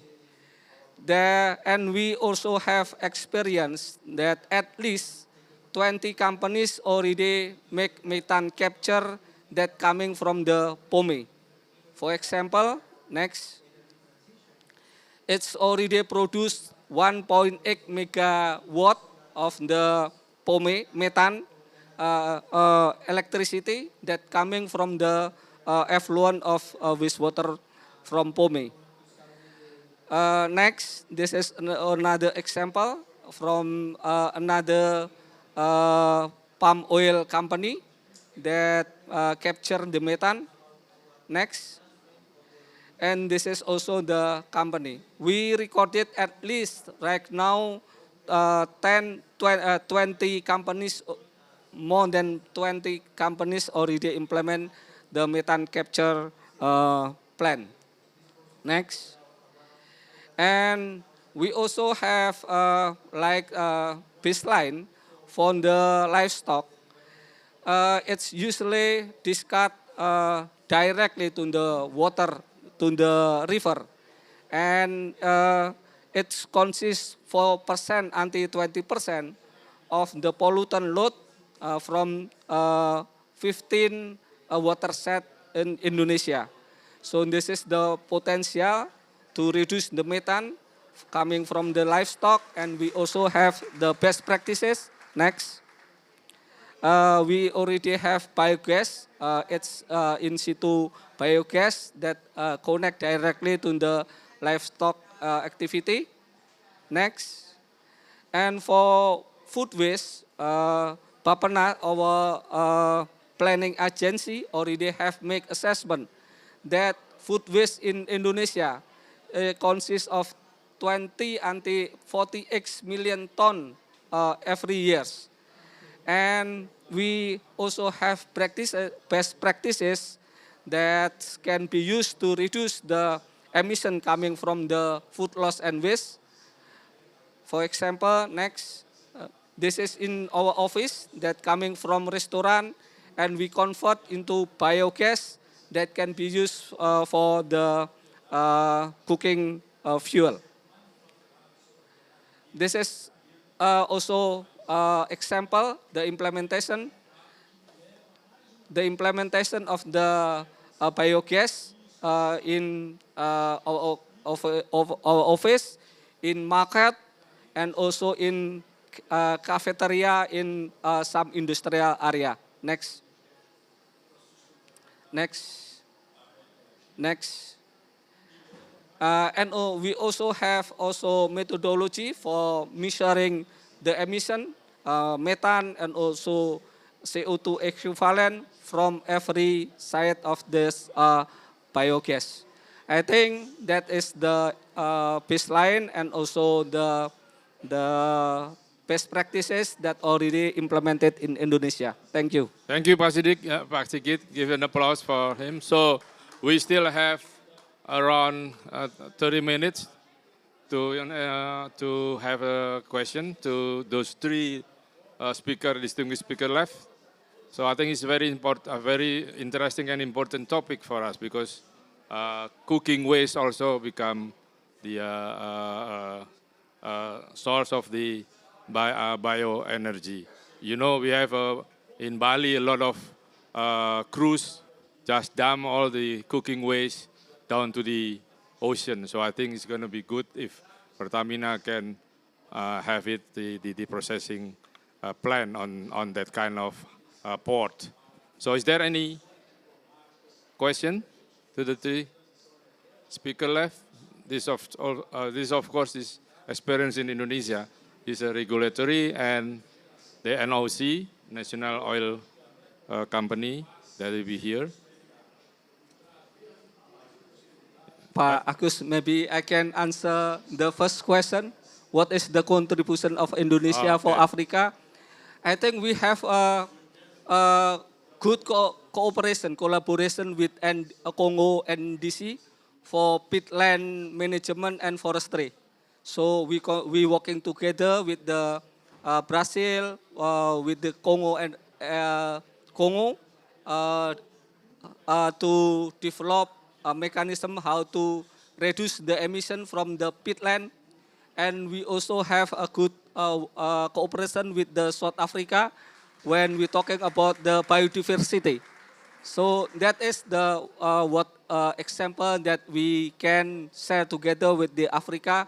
Of course, as Pak Haris, Pak Aiko mentioned, a lot opportunity for collaboration, especially for the bioenergy, for fossil fuel, and etc. So is there any comment from the African gentleman or ladies? No? Oh. Is there any other question or any other explanation from the operator, from Pertamina? Oh, sorry. Oh, yes, I'm sorry. Not about this though. Yeah, yes. I have a different question, if it's okay. Thank you very much for all the presentations. My name is Melis Bitlis. My company is called Eskarus. It's a sustainability company based in Turkey. And all the discussions were really insightful. I was just wondering, I was really curious when you presented, if I was not mistaken, there was a biodiesel minimum percentage regulation that was on the slide. So I was wondering whether there were any initiatives for financial mechanisms, for incentives, for reaching up to those minimum percentages, either for the generation side or for the infrastructure side, any cooperation with different financial institutions or government bodies inside Indonesia. Thank you. Thank you. Is there? Yeah. Okay. So when we're talking about the bioenergy for the electricity, so the price of electricity is based on the president regulation so far. There are president regulations that already mandated the price, the ceiling price of electricity. And then if we're talking about the bioenergy for the transportation, so this is we talking there is a mechanism like I mentioned before. There are cross subsidy to make it the price of biodiesel is more. It is the same similar with the diesel, so that we can continue to support this. Another support from the government is I think now we facilitate for the research and development, and then the Indonesia already has like catalyst. And then I think they implemented by Pertamina. And then based on this catalyst, we can produce bioenergy and better than, I think that better than the fossil fuel. So even when we're talking about 100% from the biodiesel, or I mean from the biofuel to replace 100% of diesel is also involved. Thank you. Any, Osoki, as a operator, you want to? Based on your experience, financing and so on, that this is asking you. Okay. Yeah. So we have one interesting examples on biomethane. So maybe Turkey, I think you also import gas from abroad, right?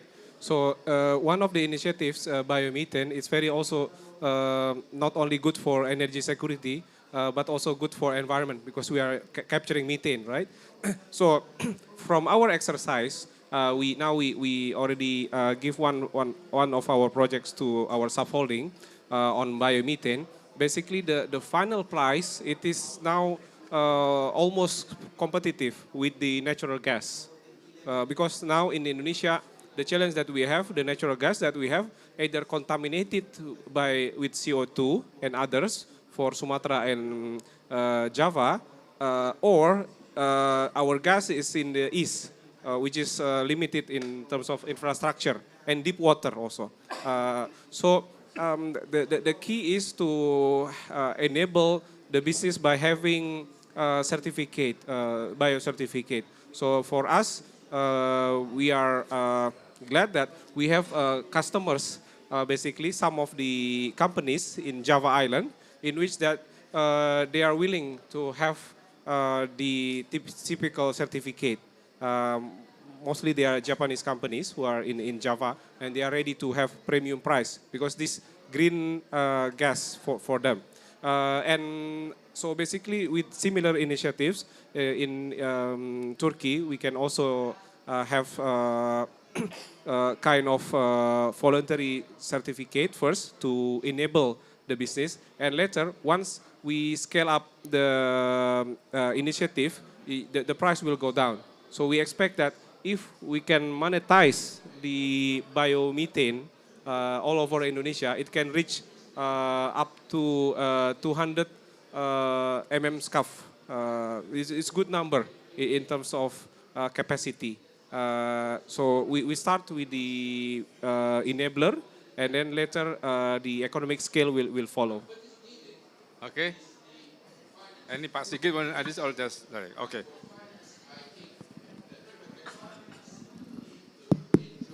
Thank you. I'm Sihol from April. I'm also from the Indonesia Chamber of Commerce, or Kadin.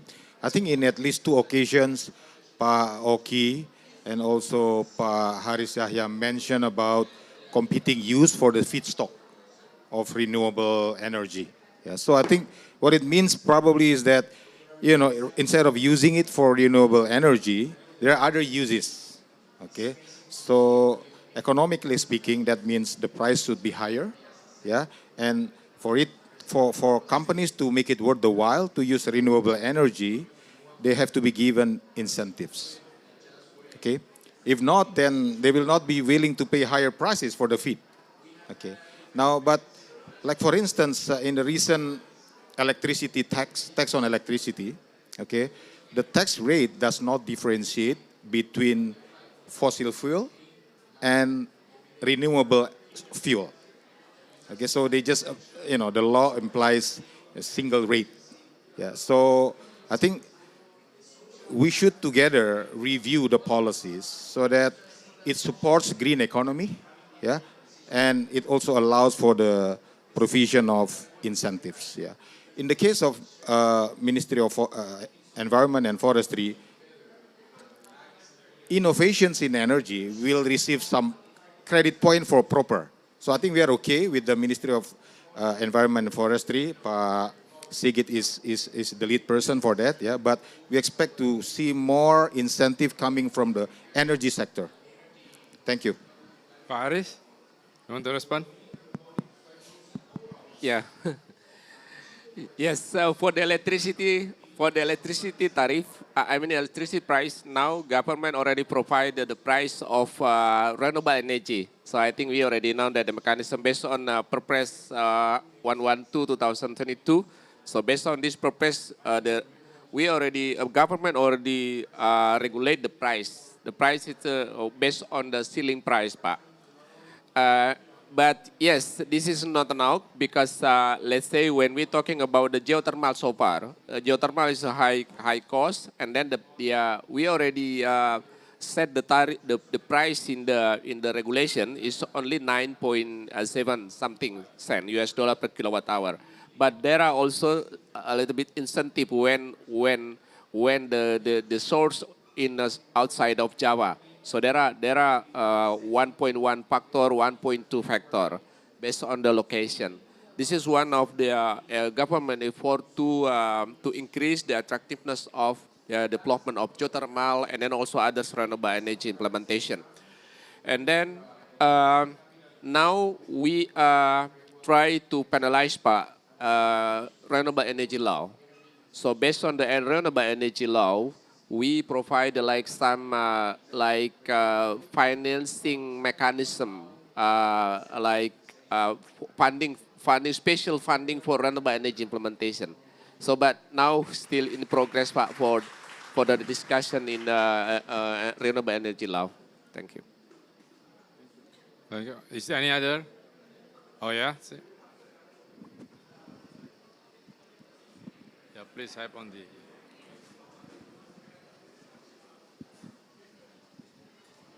Thank you. My name is Esther. I'm a Kenyan from Kenya.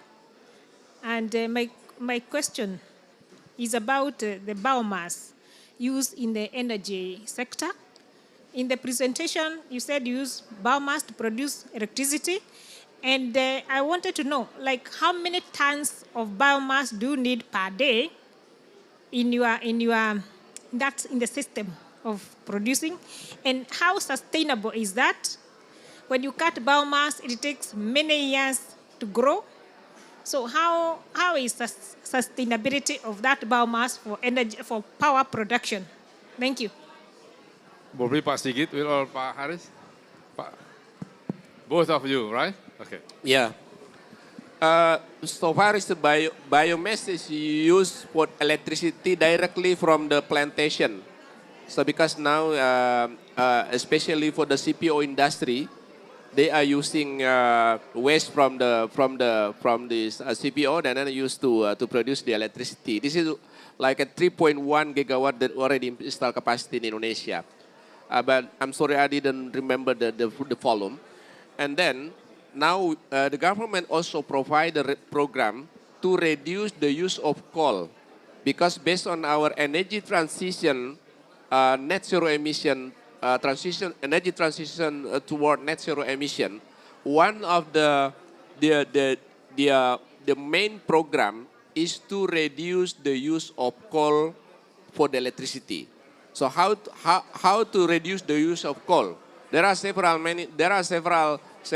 mechanisms, I think, but now we try to reduce the coal, but the capacity of a power plant maybe not significantly decrease, because we reduce the coal, but we replace by using biomass. So in a co-firing fuel. So now we are in a pilot project for 5% until 15% using the biomass in a co-firing. So we try to increase more the percentage, not only until 15%, until the coal is minimum level in the coal power plant. And then we are also try to develop, because we're talking about the energy transition is talking about 2060, we are also has planning to implement green ammonia. So green ammonia is produced from you know that we using an electrolysis process and then using in the renewable energy to process the green ammonia. And then green ammonia also is we try also to be used as a co-firing for the coal power plant. And if we still have emission from the coal-fired power plant, even when we already minimize the use of coal by introducing the co-firing program, we are also has another program to reduce the emission by using CCS, carbon capture and storage. So this package will be developed by Indonesia to reduce emission to achieve energy transition target net zero emission by 2060 for the coal power plant. So, and then the rest is we maximize the use of renewable energy. Thank you. Pak Sigit, yeah. I think when we're talking about biomass energy, it's very sustainable, because biomass coming from the waste mostly. For example, from the palm oil plant, we have effluent wastewater. It's not have economical value, but we capture the methane because it still have many organic, and we convert into methane, and so it's sustained. As long as we produce the oil from the palm oil, we can also have the waste, and it's produce the energy. It's also coming from the landfill, from the domestic waste. Right now, we have like landfill mining. It's mean that we collect the old waste that already put in the landfill and use for the cement fuel. Because cement is need a lot of energy and they have a very high temperature that can be burn everything. And it is safe because the temperature is very high. No dioxin, no particulate because it's already installed with the emission mechanism that reduce the emission.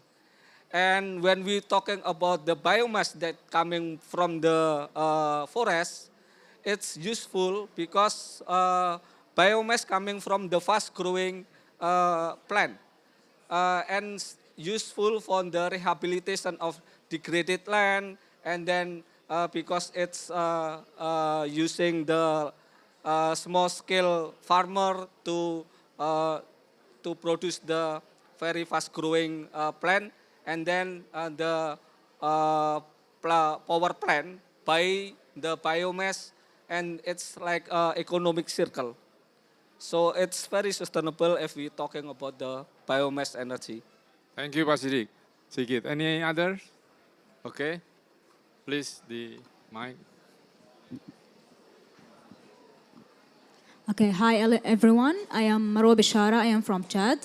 So Chad is a developing country in Africa, and we're having a problem with the water source because it's a landlocked country. At the beginning, we were having Lake Chad, small lake. It's also shared between four countries: Chad, Niger, Nigeria, and Cameroon. Now it's shrunk because of the climate action and the bad usage of it. At the past, it was the sixth biggest lake in the world. Now it became 11th, and it's also becoming even decreasing. People over there used to have it for as water extraction, for the resources, for the aggregation, and like that. But right now, it's a conflict area for Boko Haram. It's also a dangerous area where people have to be displaced.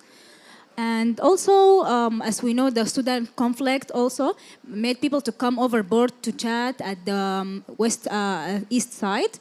So Chad is really suffering right now. And as I read before, I read that the wind energy is the most eco-friendly one. But at the same time, I can't find any wind energy being used in order to extract the underground water.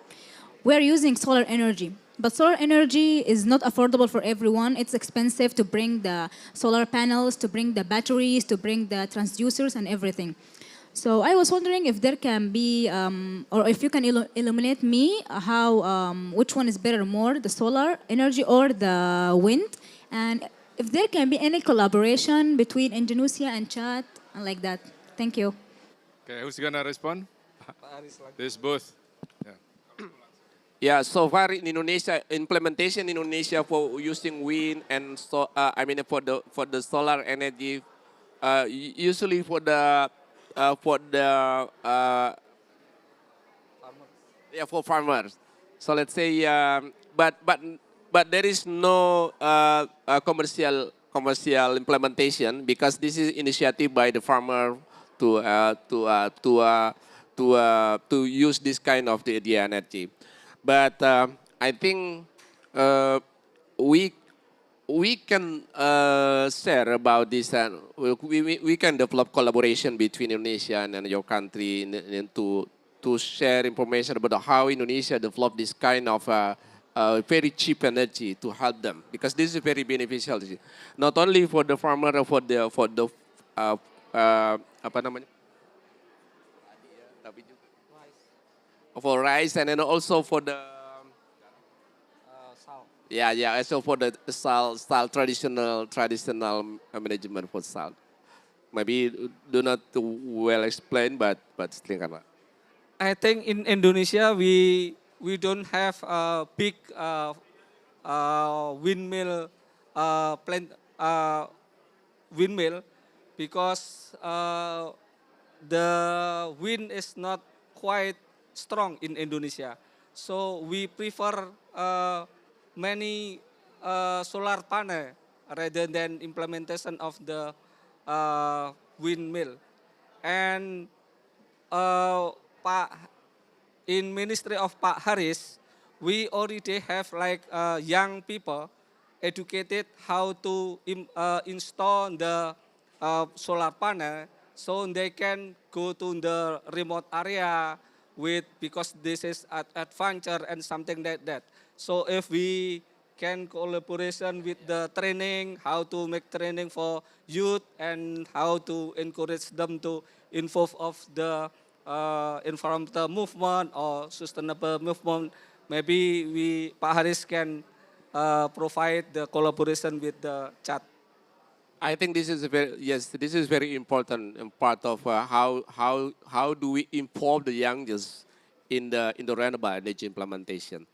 So under the facility of Ministry of Energy and Mineral Resources, we invite the postgraduate from the academy, and then come to the yeah, there is like a contract with the ministry, and then they directly go to the village and to help them and to maximize the potential that they have for renewable energy. Let's say for the wind, solar, hydro and everything. Yes, they can help to help the society. Thank you.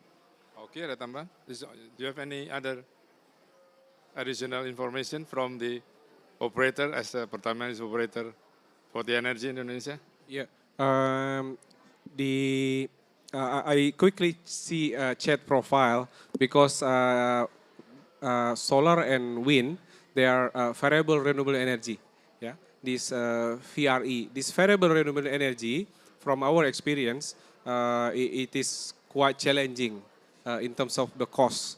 So that's why in Indonesia, geothermal is one of the renewable power that we monetize first. Then hydro, then bioenergy. So these are basically considered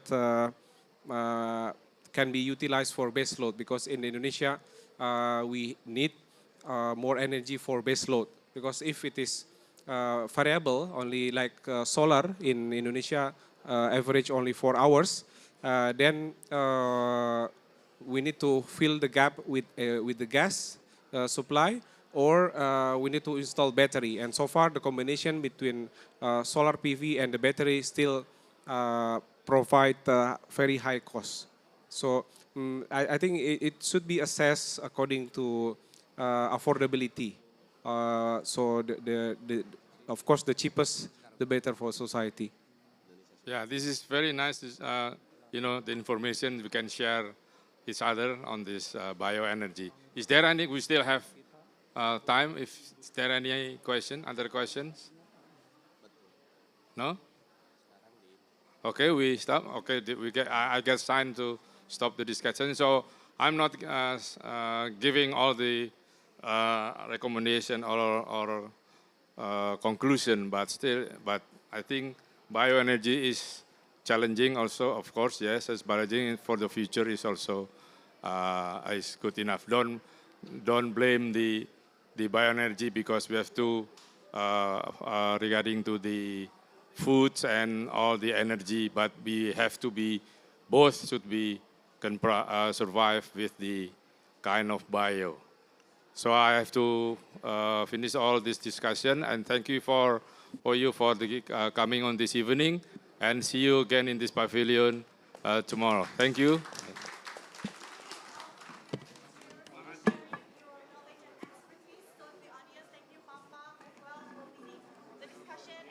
The duration within the time frame. Well done, sir. Thank you. Thank you to all the audience for your active involvement. We'll see you again in the next session in the next 10 minutes. Have a good break. See you soon. Bye. Okay.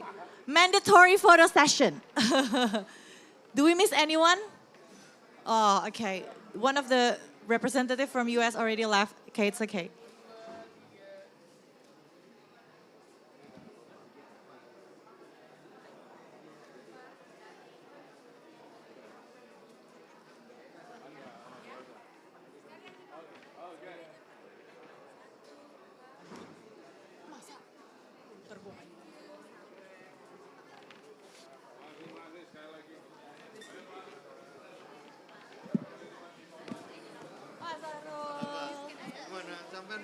moderator. Saya jadi MC. Kalau gitu Pak Zarul rangkap aja dua. Gimana?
mulai jam berapa Pak? Sekarang.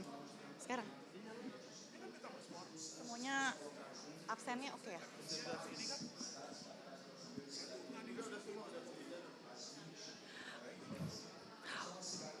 Good evening, welcome honorable guests and speakers.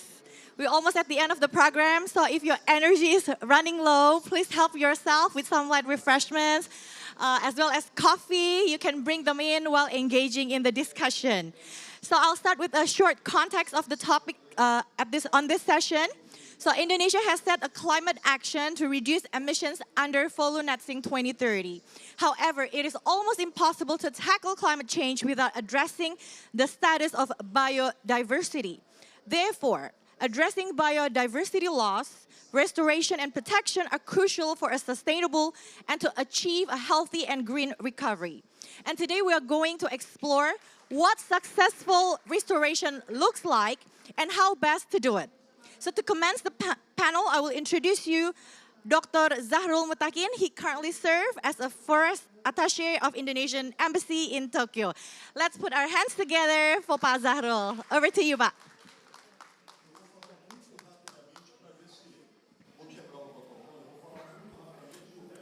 Thank you. Thank you, Mbak Mona. So I know this is very challenging session in before the last session, I think, but I think we have very, very important and distinguished speakers here. So I think I don't want to repeat what Mbak Mona said about the background of this session, but rather I would like to invite distinguished speakers that will talk about the biodiversity conservation, green recovery, and its connection to the climate change. First, I would like to invite Professor Rahmat Witular to come to the stage. Should I explain who he is? No, I don't think so. Even maybe some people more familiar with him rather than with their own family. So it's very, very important people who serve as President of UNFCCC COP13 Bali 2007, Indonesian President's Special Envoy for Climate Change 2010 until 2019. He is an expert in climate change, biodiversity, environmental, whatever. So next, I would like to invite Mr. Silverius Oskas Unggul from the Deputy Chairperson for Environment and Forestry, Indonesian Chamber of Commerce and Industry, or Kadin. Next, the third speaker will be Colin Moore, the Regional Carbon Advisor, Mekong at Wildlife Conservation Society. Please come to the stage. Last but not least, I would like to invite Mr. Nyoman Iswarayoga, Head of External Affairs of RER, Communication of April Group. Thanks. Thank you for being with us today. I would like to have my seat now.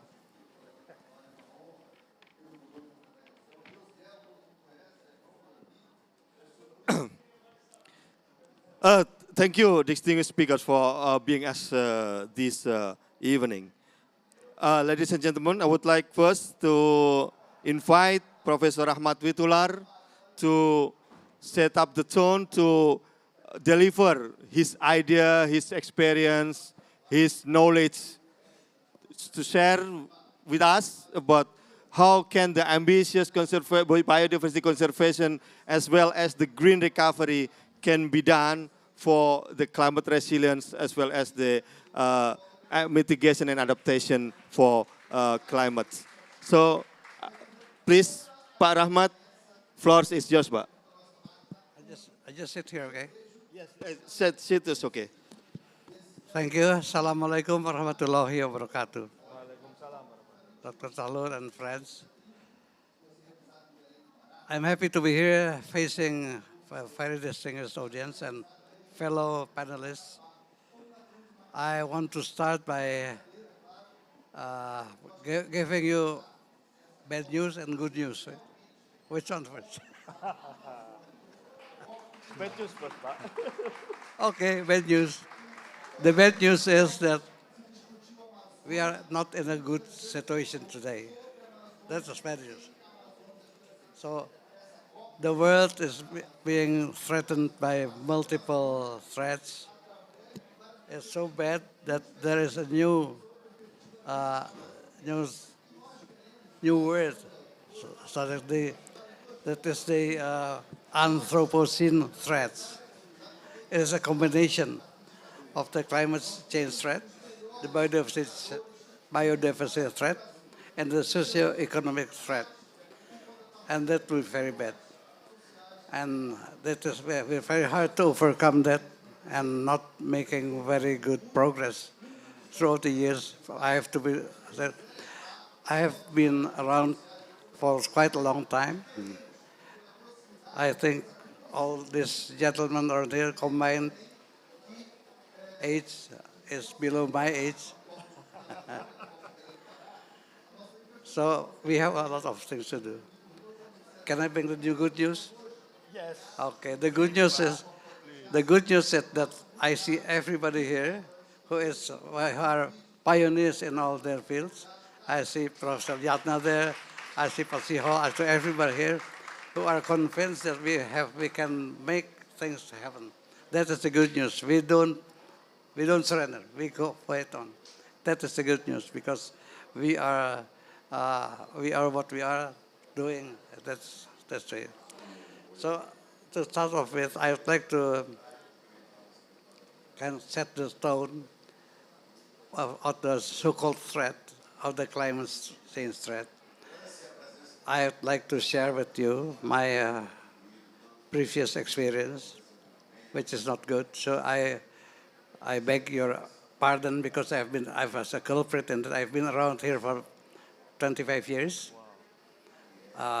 Maybe 20 years I've been involved in destroying the world. The last 5 years, I try to make my amends and try to make amends. So we are trying to do things that we can possibly do. We have the advantage of having new technologies. We have the advantage of the more creative people, the young people. And we have the advantage of having a history of fighting climate change, which was destroyed in the previous century, 19 until 2000. And until I accepted, I was appointed the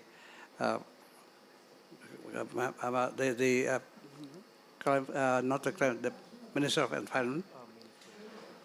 And then I was involved in the climate change fight as a envoy of the president. I see progress, and I'm very happy that I see all these distinguished people here in doing that. It is very difficult for me to pinpoint the very exact way how to do it, but there is a long-standing opinion that climate change is everybody's business because it is everybody involved in it. That is why I would like to quote the 3 milestones in the climate change history, which is the first one is the acceptance that there's a climate change by the Kyoto Protocol.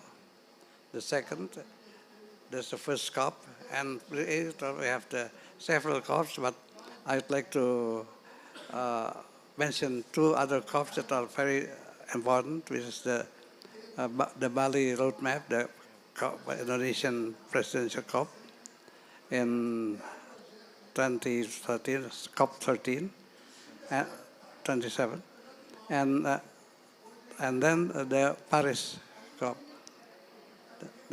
where it is recognized that it is everybody's business, so everybody has to do that.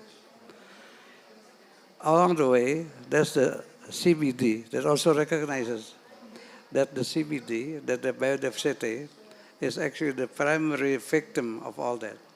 So maybe may I suggest that it is not mankind, it is the man that is the primary victim. It is the biodiversity is the primary victim of climate change, where man is only one component of it. So that is why what we're talking about is very opportune.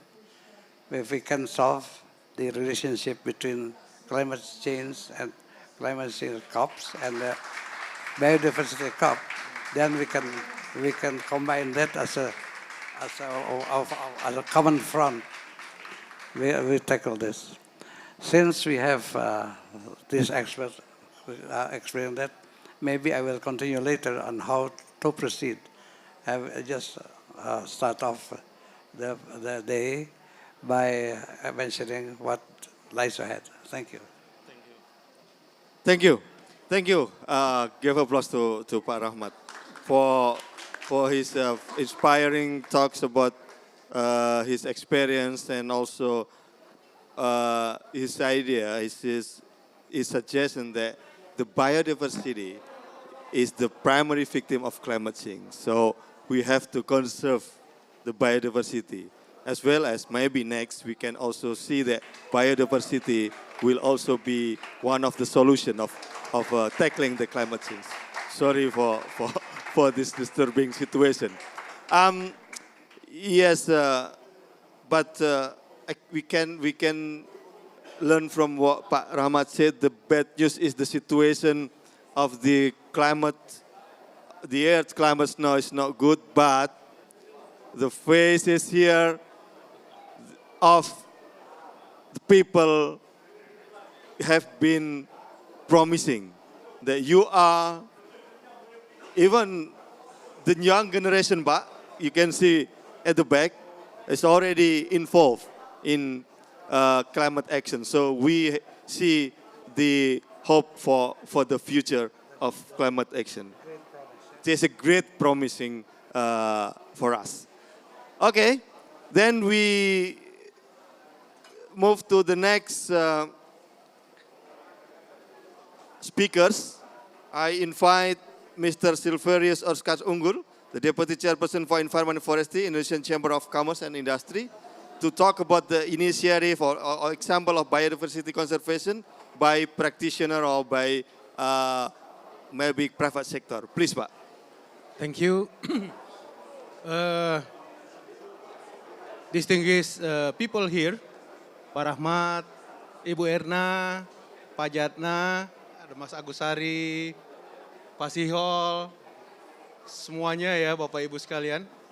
I'm so sorry, I think in Kadin, we now running we call it regenerative forest hub.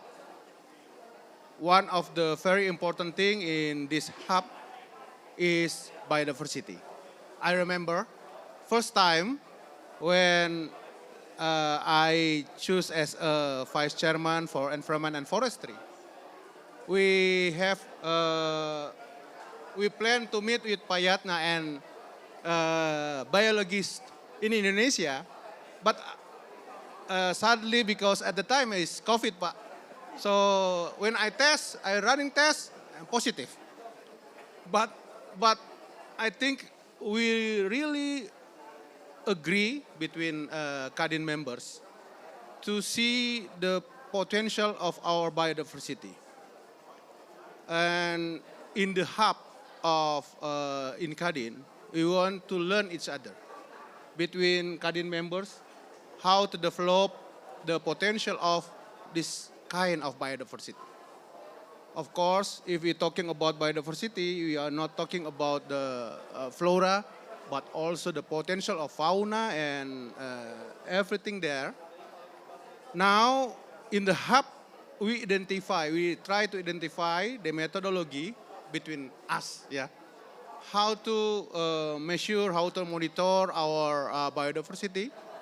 And we talking about landscape. Now, in the hub, landscape is not do by one concession, but landscape maybe include many concessions surround and include, for example, social forestry or hutan adat, customary land, and others.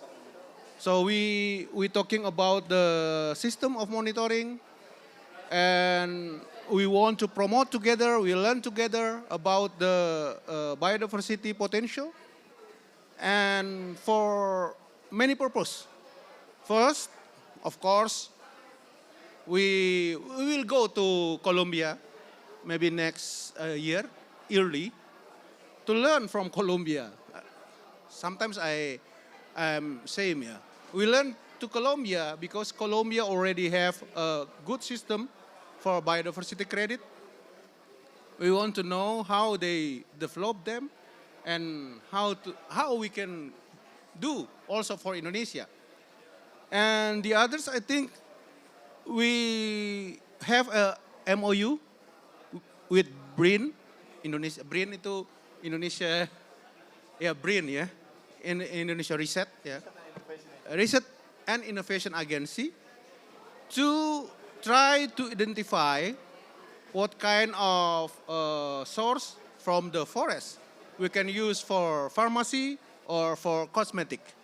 So because in multi-purpose, multi-usaha kehutanan, we want to explore more, not only timber, but the potential of the biodiversity and others in our concession. So in this hub in Kadin, we want to explore that. We want to explore, learn between us, and I think April, one of the leaders for this issue, we want to together, because I think Pasihol is chairman of this head permanency of in Kadin about this. So I think this is for us, for Indonesian Chambers of Commerce, this is a big opportunity. This is the right time to pay attention to this biodiversity issue. And because my background is NGOs, so the Kadin in Pak Arsad has tagline, inclusive and collaborative. Maybe one best example of inclusivity is he chose me as a vice chairman for environment and forestry. But I think what different now, landscape issue, landscape approach is not the new one. Many times we're talking about landscape issue, landscape approach. But what different now is this time lead by private sectors. In the latter, lead sometimes for NGOs, for us, for example. Of course, there are many friends here, but very difficult to get support from private sectors. But now the time is changed. Private sector want to lead. We hope we can success in this, and I think the collaboration is very important. So this is the situation in Indonesian Chambers of Commerce right now. Thank you. Thank you, Proud, for Pak Silverius. So Pak Silverius has been presenting that the Chamber of Commerce have like a regenerative business hub. So it's very, very important for not only for biodiversity conservation, but also biodiversity utilization, but for the biodiversity credit, for example, bioprospecting, and so on. So we also conserve it, but we can also utilize sustainably the biodiversity. So it is also he said that the landscape approach is not the new approach, but with this kind of innovation, we can move forward more green with a more environmentally friendly situation. So next, I would like to invite Mr. Colin from the WCS to talk about the collaborative approach, for example, at the international scale, and how this can be one of the strategy to biodiversity conservation as well as tackling the climate change now. Please, time is yours. Thank you. I believe there's supposed to be some slides. Slide, please. Okay. Okay, so my name is Colin Moore. I'm WCS's Regional Carbon Advisor. And today, sitting here, should actually be Ms. Novyar Induyani, Ms. Ibuyani, one of the giants of conservation in Indonesia, but unfortunately she could not be here, so I've come to step in. What I will talk about today is a bit of, this landscape approach, this, what have been some of the strategies, especially in these high biodiversity conservation areas. How do we help manage these landscapes? How do we ensure their long-term protection so that they continue to be sources of important biodiversity, but also, stores of carbon, because these are large areas, they're biodiversity rich, they're carbon rich, but if threatened, they also become a source of emissions. So what does it look like, this landscape approach, and who are the partners involved to be able to truly manage these sites? So for those that might not know WCS, we're an NGO, we're a global conservation NGO that works to save wildlife, wild places, through science, conservation, education, and inspiring people to value nature. We work in 60 plus countries globally, 14 different global ecoregions, and help manage over about probably 80 different protected areas globally. Typically through very, very long-standing engagements in these landscapes, 20, 25, 30 years, because that's what it takes to really manage these sites. Within Indonesia, we've been working there for over about 25 years now through long-term MOUs with the Ministry of Environment and Forestry. It's no secret that Indonesia is a biodiversity superpower. Okay, enormous stores of very important biodiversity, unique to that place, unique globally, but also an area that is under threat. Deforestation rates have certainly come down significantly across Indonesia. It's been a major success in Indonesia, but some of these protected areas remain threatened, whether that's by small-scale agriculture, large-scale agriculture, or even other forms of threat to wildlife. So they continue to be important places to work in. As an organization, we work from kind of west to east, from Aceh all the way across to northern Malukus. We have programs that are both terrestrial-based and marine-based, and we also have cross-cutting issues around wildlife trade, wildlife health, and obviously a rights and communities program. All of these are integrated into how we operate in a landscape. Our approach to managing these protected areas is what we call a multi-layered landscape approach. This starts with the types of activities you need to do in the core areas of these protected areas. These are the boots on the ground, the patrolling, the law enforcement, the biodiversity monitoring. But then there's a whole range of additional activities that need to be done in the periphery of these protected areas. This is often where we see the threats coming in. This is where, as a conservation organization, we need to engage in as well. And I'll talk through some of these in a little bit more detail and who the key partners are in each of those interventions. So within the actual protected area, here we're talking about, our key partner is the protected area authorities, the ones that, the government agencies responsible with managing these areas. The types of activities we need to do are things like forest patrolling and using SMART. SMART is technology-based applications that you can record and understand what's happening in your landscape. Where are your threats? Where should you be focusing your interventions?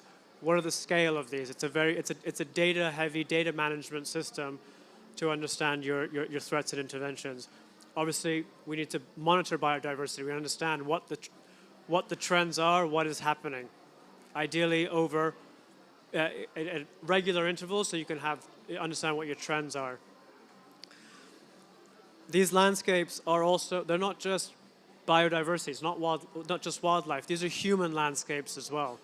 Communities that live in or on the immediate surrounding of these protected areas. And this can result in human-wildlife conflict. That's something that needs to be mitigated for the protection of the humans and for the wildlife. And over these long-term commitments over this time, improving the management effectiveness of these protected areas is something we spend a lot of time with our government partners on. But these protected areas, they don't sit in islands of their own. They sit within a broader landscape, a landscape that includes, as I mentioned, the communities. It includes district capitals. It also includes concessions as well. So in order, these protected areas cannot sit in isolation. They need to demonstrate how they fit within provincial development plans. We need to do land use planning with local government. We work with municipal, district, provincial authorities to really set the regulatory framework for biodiversity conservation. We also know that Indonesia is a country that's developing and developing rapidly. This often comes along with improved infrastructure, improved access. This can be a threat to biodiversity, but if done properly, sited properly, mitigation measures put in place, can serve the purposes both of local development, but also biodiversity conservation. I've mentioned a few times already the importance of local communities and the rights-based approach that we take to conservation. A lot of these communities that live in and around the protected areas are some of the poorest, some of those with the fewest livelihood opportunities, and they need to be brought into the fold. They need to be a part of our conservation action. We do a lot of work, therefore, on supporting communities with their with agricultural extension, improving their production, but also finding ways to reduce the impact of potential some of the commodities that they may be growing. So this is where it becomes a partnership not only of WCS, the protected area, and the local communities, but also begins to engage the private sector that operates in and around these protected areas. And this is where, the work of Kadin and the conservation elements that they're incorporating into their concessions becomes an interesting interface between these protected areas and that private sector.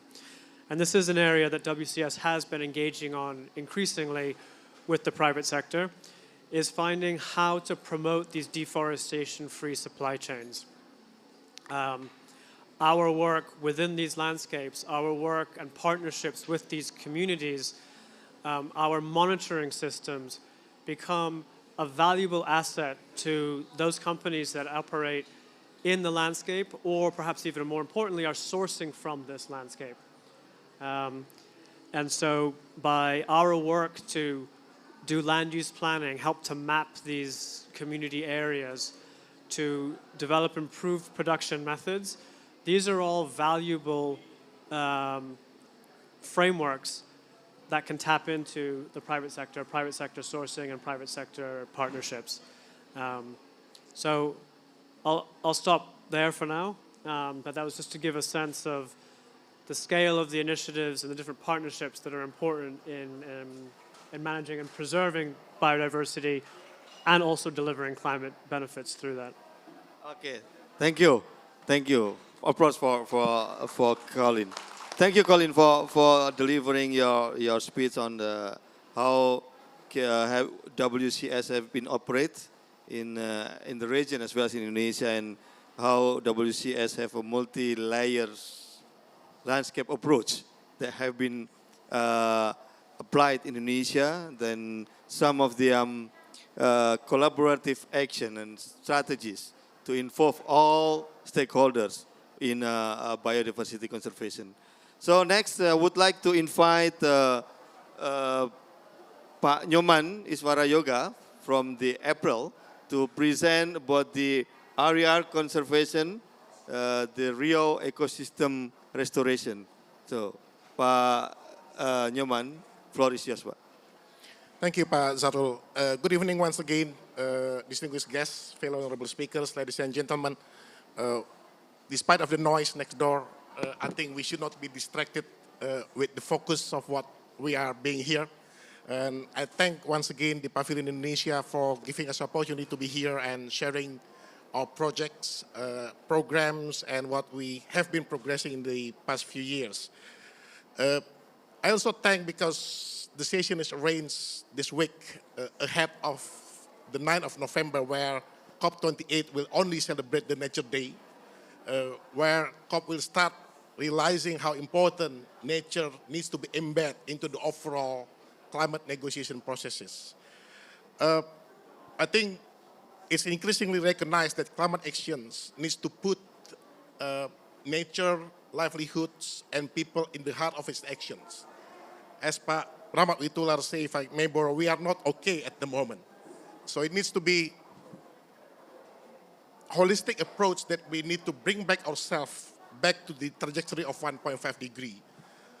In spite of the progresses that we made, of course, it's also being recognized we are currently out of the track, and only collaboration, as mentioned by Pak Onte and colleagues from the WCS, only through collaboration that we are able to bring ourselves slowly back into the track. Latest studies also say that at least 1/3 of emission reduction needed to bring us back into the track can be fulfilled by protecting and restoring nature. So this is where I come into to introduce the programs that we are currently running that has been already a decade this year. Some of you may have heard about this, but I'll give you more updates towards this evening. But before I proceed further, let me allow myself to introduce about April. Some of you may not familiar about April. April is one of the largest and technically advanced sustainable pulp and paper products in the world. We are based in Riau, in eastern part of Sumatra Island. I will show you later on where exactly we are located. Our production is guided through the Sustainable Forestry Management Policy, launched back in 2015. We are also doing many of research and development, and the operation is guided with a science-based management of forestry resources. The unique thing that I will tell you the story about is what or how we manage the landscapes, particularly the one that we operate in Kampar Peninsula. We are managing landscapes using a model that is now proven as a production protections, where our plantation concession provide the protections to a restorations area, which currently operate in 130,000. We have a total license of 150,000, but another 20,000 is operating in quite a different landscape. So as I promised, some of you in the room may not even familiar where Sumatra is. This is one of the largest island in Indonesia. Our operations focusing on the eastern part of the island. I mentioned about the Kampar Peninsula. You can see the color part of the island there. It's only around 25 minutes by flight from Singapore. If you are more familiar to Singapore, from Jakarta you need 1.5 hours flight to get to Pekanbaru, and still some few hours to reach our operations. The landscape, I will explain later about the brown part, but you can see the light green part is where our plantation is. The darker green is a set-aside area where we are protecting as a forest, not operated as a plantation. The purple one is a conservation area managed by the Ministry of Environment and Forestry. So we are in neighbor with 1 national park and 3 wildlife sanctuaries within the landscape. There are also 2 village forests adjacent to our operation area, and a number of other company concessions within the landscape. Why this is important? Because in part of the Sustainable Forestry Management Policy, we declared the company commitment of 1 for 1, where every hectare of plantation that we are operating, we are committed to operate 1 hectare of restoration and conservation. So far, we have reached 80% of that commitment. They're slowly progressing, and we are still looking at partnerships an area where we can count towards fulfilling 100% of the commitment. In addition to that, why conservation and restoration is part of the heart in our operation, because back in November 2020, part of our new sustainability agenda, April 2030, we are also adding a commitment of $1 to 1 ton of every fiber sent to our production mill. Means this will be providing an additional fund, around 12 to 13 million at least per year, to support conservation efforts, not only those directly managed by April, but also those that are partnering with the company. So I mentioned Restoration Ecosystem Riau. It comprises of 5 ecosystem restoration forestry business licenses. The total is 150,000 hectares. And from the very beginning, we realized that biodiversity is a critical part of running the ecosystem restoration. You can see in the timeline some highlighted milestones that we have. We started the first biodiversity survey back in 2015, because when we started the operations in the landscapes, we have no information about the biodiversity within the area. We are partnering with one of the conservation NGO, Fauna and Flora, back in 2015. And we are continuously doing the biodiversity monitoring on daily basis through patrol, camera trap, including now working with WCS, learning from WCS experience on applying smart patrol, also to intensify the data collections for our biodiversities. Back then, we only count just over 700 species back in 2015, but to date, we have been inventorying at least 850 species within the landscape, both plant, trees, and animals. Since 2018, we are annually participating in the Asian Waterbird Census. This is also coordinated by BirdLife International's consortiums, and we are one of the parties that are regularly since then submitting a waterbird into the database, because of course as nature this is a peatland area, and that's important as part of the trajectory of the migratory bird species over the world. In 2019, using the methodology approved by the Ministry of Environment and Forestry, we also completed the first Sumatran White Tiger survey, occupancy survey, in the landscape, in the Kampa Peninsula landscape. So we now do have the data from the survey in 2019, the estimate occupancy of Sumatran tiger within the landscape, which can fit into how we can manage the landscape safe for both the tigers and the humans that exist within the landscape. Back in the 2020, we were fortunate and we were very happy to be able to support the government of Indonesia, the Ministry of Environment and Forestry, because the landscape was considered good to release one of the rehabilitated tigers. So one tiger was captured and injured and was rehabilitated back in the rehabilitation center in West Sumatra. And through intensive study, it was decided the tiger would be released in the landscapes. And then also during that year and continuing until now, we initiated the first Odonata survey also in the landscape. Odonata also critical for wetland landscape like peatland because it can serve as an indicator of the healthiness of the landscape. Means we can also measure the progress of the work that we are doing with a frequent survey of Odonata. There may be an opportunity to find also unknown species because this was the first, but still some science verification still needed towards that event.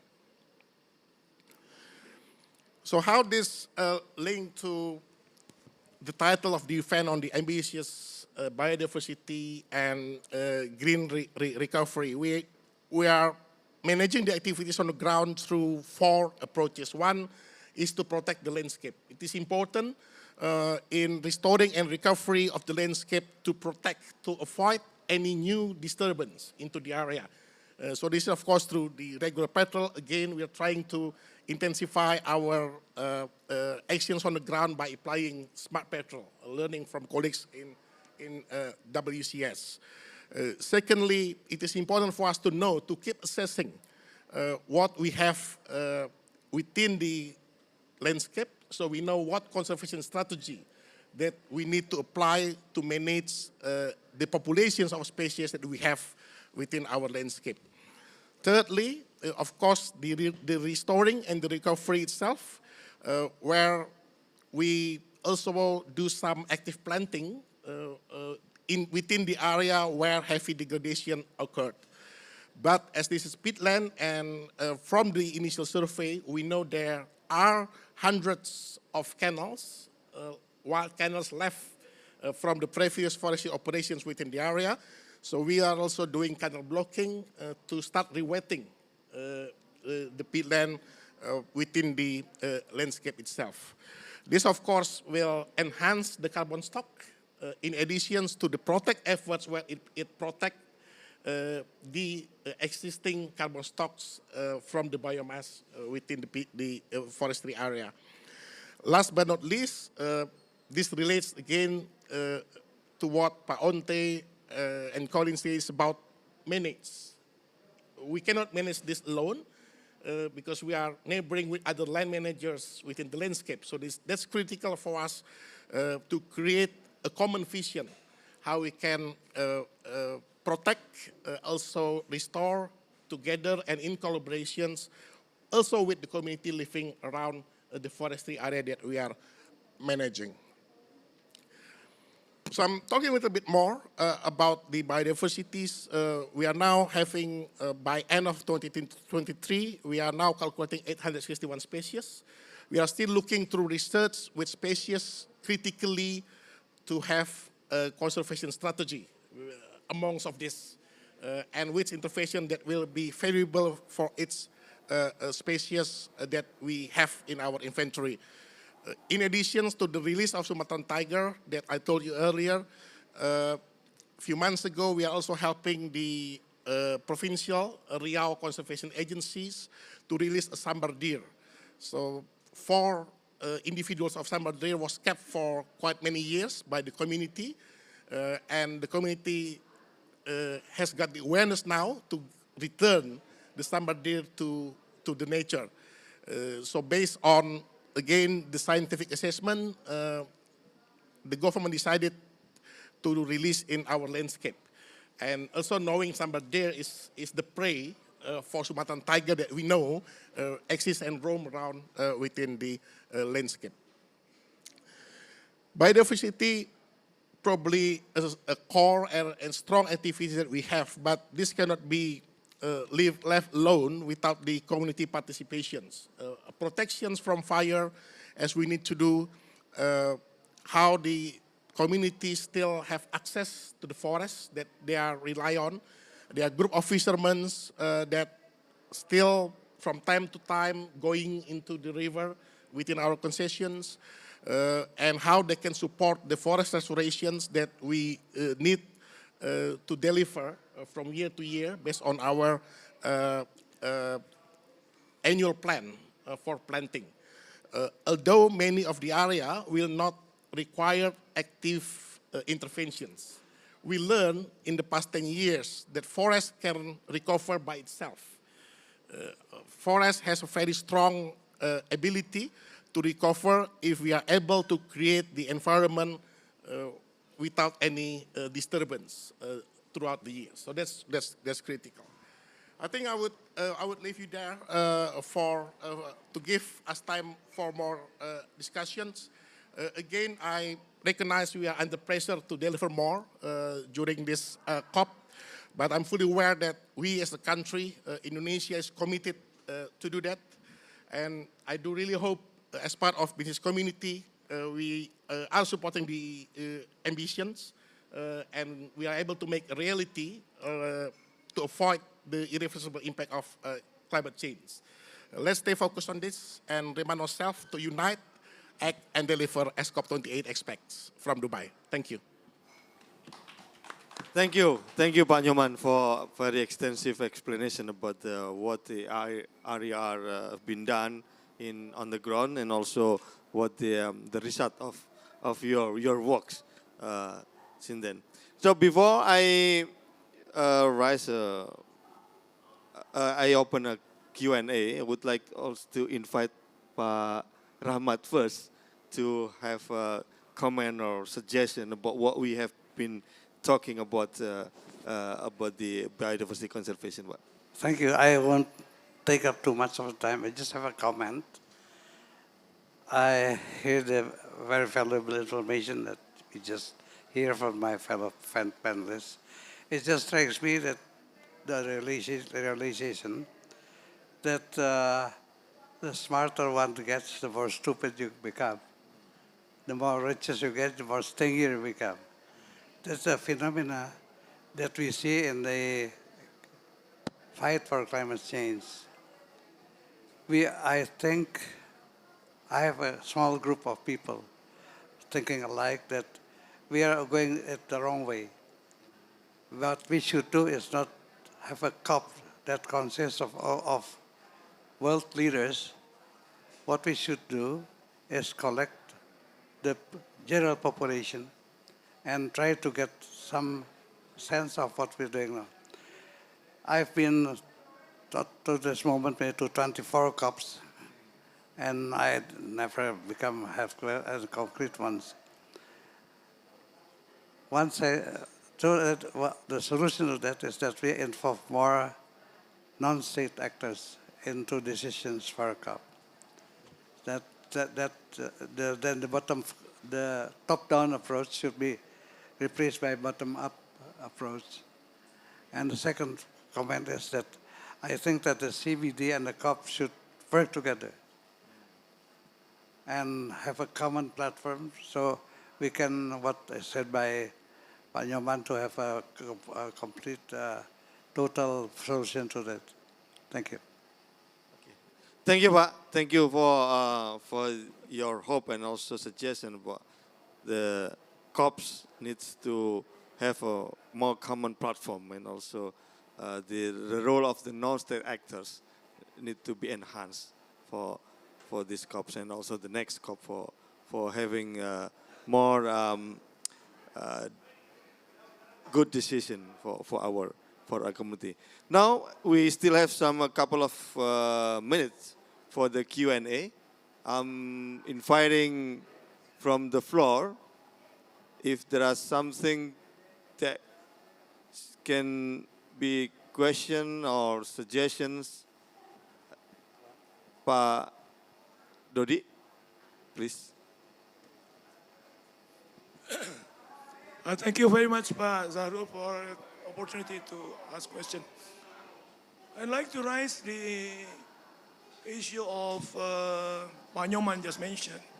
Congratulations, Pak Nyoman, that you have maintained a very successful biodiversity efforts in the forest plantation area. This is not easy. It's very difficult, I know. You mentioned that more than 800 harimau, yeah? No, Species, Pak. Different species. Yeah, but that is very successful efforts to me. My question is, how can you maintain the emission reduction in such of a huge plantation area in one side, but another side that you can increase the biodiversity conservation? You know, as I understand correctly, if in a plantation area, it's not easy to increase the emission capacity, absorption, sequestration, because once you plant the trees, then the capacity is decreased. And then once you plant the trees, then it's increased. So in the long run, there should be, it's just like flat, you know. So it seems to me that there is no increase in capacity absorption, in capacity carbon sequestration. So how can you explain this? Maybe you increase the yield, annual yield, and then you reduce the cutting area. Then to me, it makes sense. But if you keep the same area for harvesting, and there is no efforts to increase the yield, then it doesn't make any difference. Thank you, Pak. Okay, thank you, Pak. Before Pak Nyoman respond, I would like to invite Pak Yatna to have say. Thank you. I really appreciate to hear this commitment of the companies, especially plantation and landscape, and how that combining this effort. And I think that what I hear, that's already over 30 years that monitoring the biodiversity and how that really. I think maybe the very important thing is that what we need is how do we get that science monitorings and other things into policy makings. And that's really what you call it, the translation science. Translation science is very important. In Indonesia, it's just very weak. So I hope that next time, when you involve academicians, hopefully they can help that into a policy and science.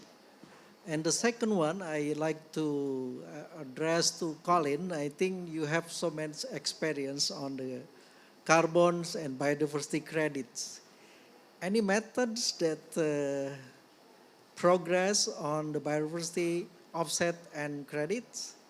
Because that's really important, because Indonesia, of course, waiting for that, the progress, not only carbon, because carbon, yes, we are very huge carbon stocks, but also I think the biodiversity also, so it's very important. Thank you.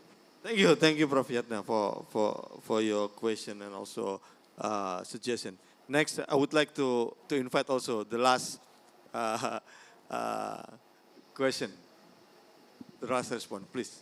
Thank you so much for this chance to talk. Actually, I'm sorry that I arrived late. I just landed here in Dubai 3 hours ago from Bangkok, so sorry if I missed something.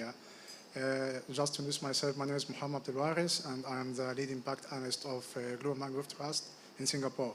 So I have just a question to Par Rahmat, if he just can help us understand this point here.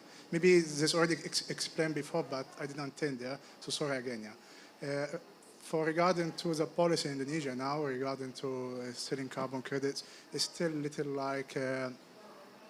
like many organizations, they're trying to register Indonesia and they try to apply in SRN as already announced by the Ministry of Environment. But I think it is still like little clear, and especially like next year, there will be the presidential election and Indonesia will have a new president. So I just want to ask Par Rahmat about his opinion, is there like any estimation for a change in the already existing policy of the carbon credits in Indonesia, or it will be maintained as the same, or what will happen? Just thank you. Thank you, Mohammed, from Singapore. So I would like to try to wrap up the questions from Pak Dodi is about how can area the April can maintain the emission capacity, emission reduction capacity, or carbon sequestration capacity for long run. And then Pak Yatna already mentioned about the translation of science that need to be also addressed. But there is specific question to Colin about the biodiversity offset, and then from Muhammad about to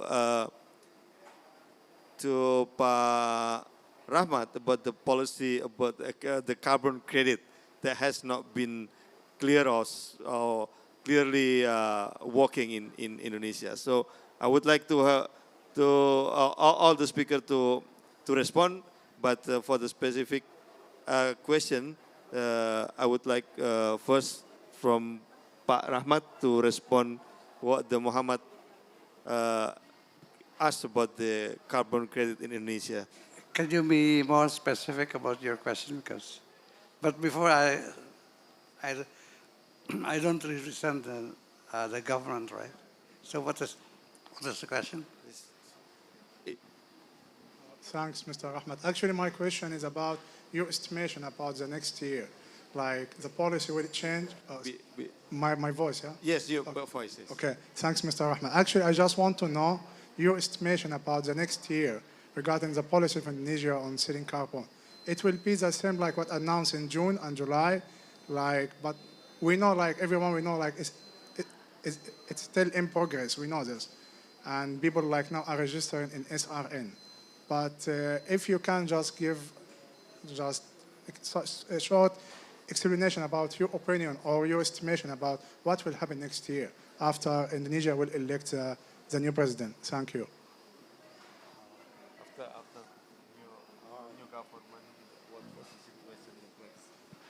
Thank you for the question.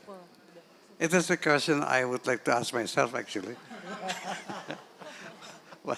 but to answer this, I am optimistic that we will make headway because the previous government is also starting to make the groundwork for that.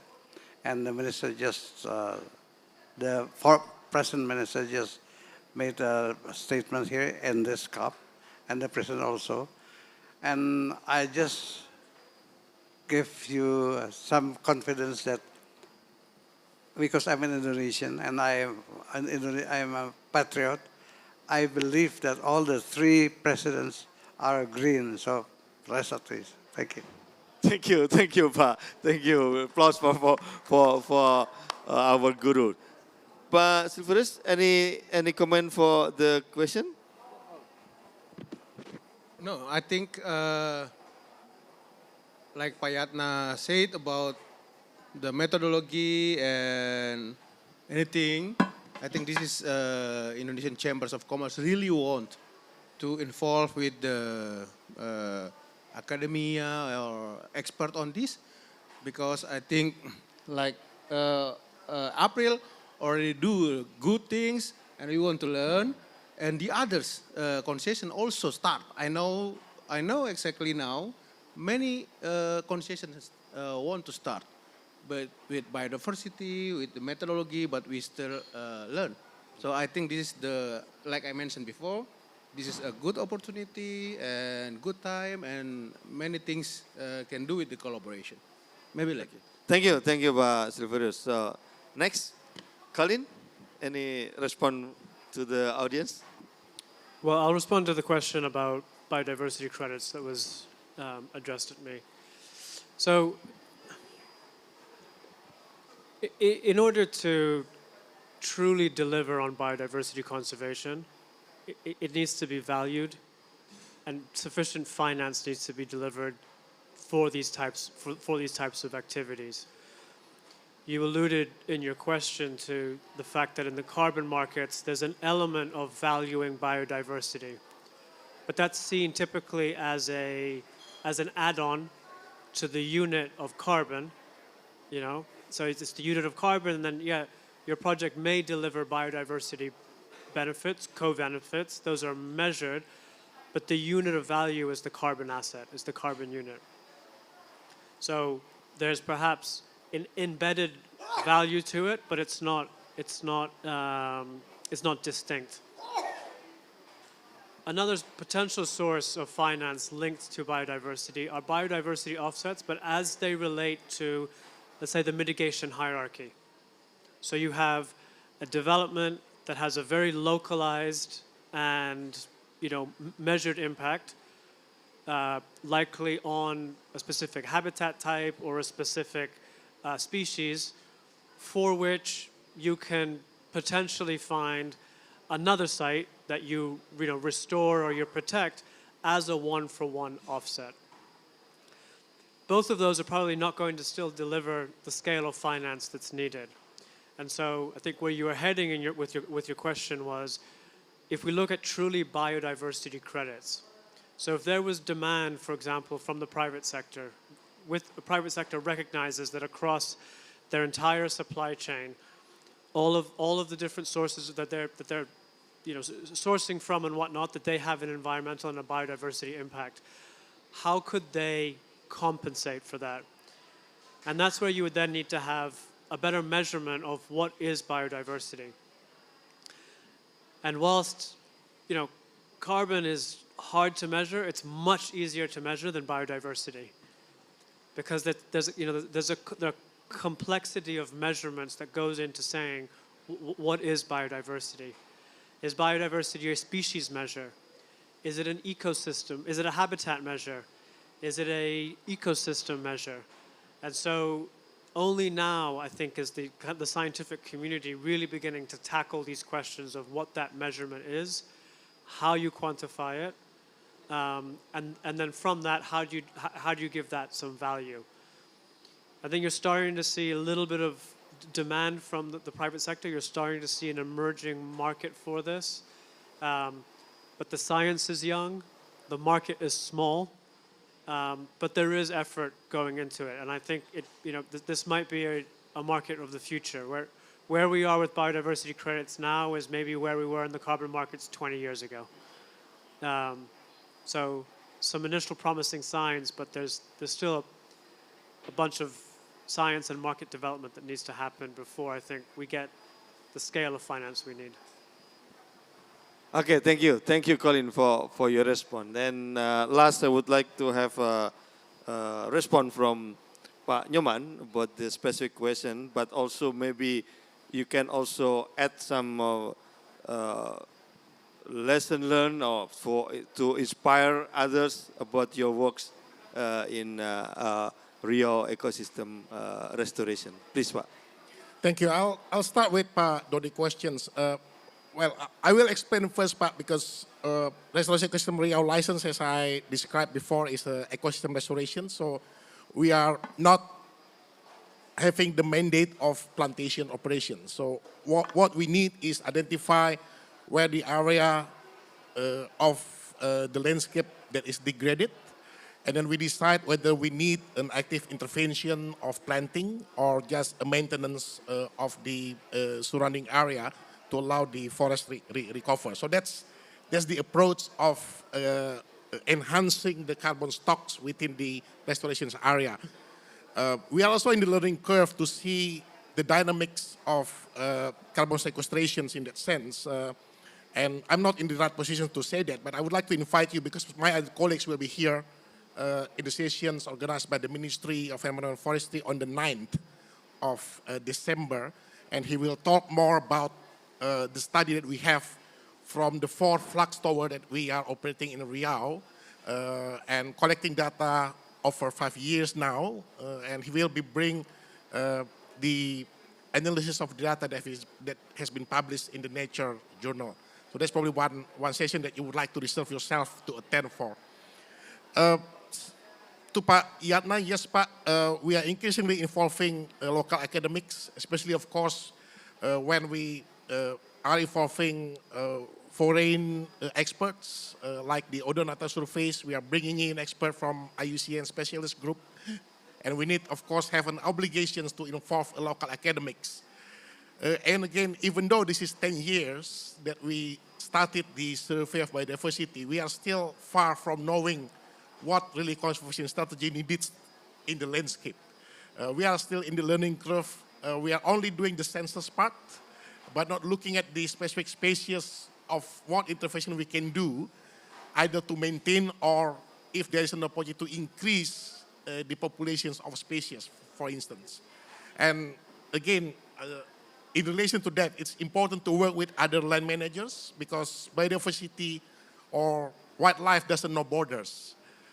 And that's why we create, under the Pasihol operation team, we create a buffer within our plantations to allow movement of wildlife as well, from plantations to restoration area and wherever they are more comfortable to live with the situations of the landscapes. But I think it's true, it's important, the more that we know, I think the more this can fit into the policy.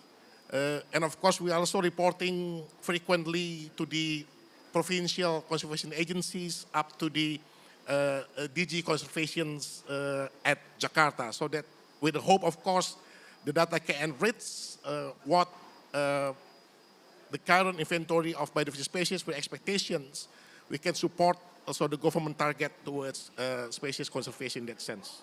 I think I would close with that, Pak. Thank you. Okay. Thank you, Plot, for all the distinguished speakers. With that, we conclude our session today.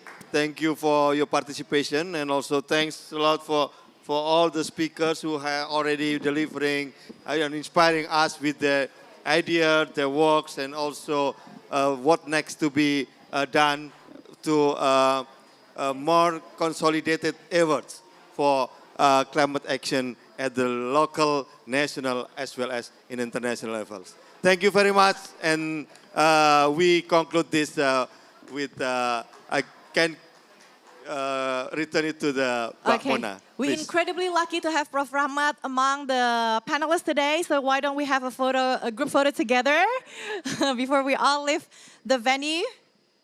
And by the way, thank you, Prof. Rahmat, for the constellation. But if anything change after the presidential election next year, whatever it is, it has to be something good and positive for the environment, right, Pak? Oh, yeah, okay.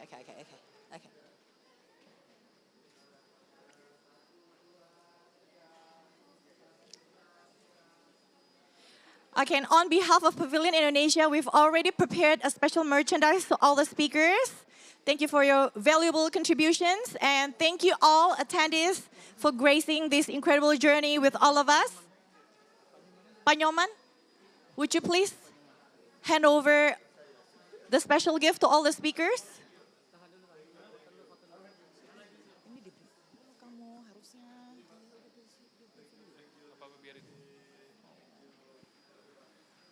Thank you everyone for joining this insightful discussion. We'll look forward to see you on the next session, which will start at 7 o'clock p.m. sharp right here in Pavilion Indonesia. We'll see you again. Thank you.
Pedes gimana gitu.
Iya, Bagi seperti dengan Pak Gagat tadi.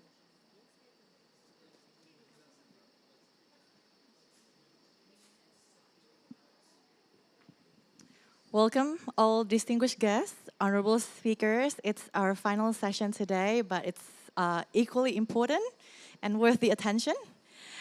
We'll start with a brief context for the topic on this session. So Indonesia has an ambitious target of decarbonization, and several efforts are being carried out, including to maximize the potential of blue sector.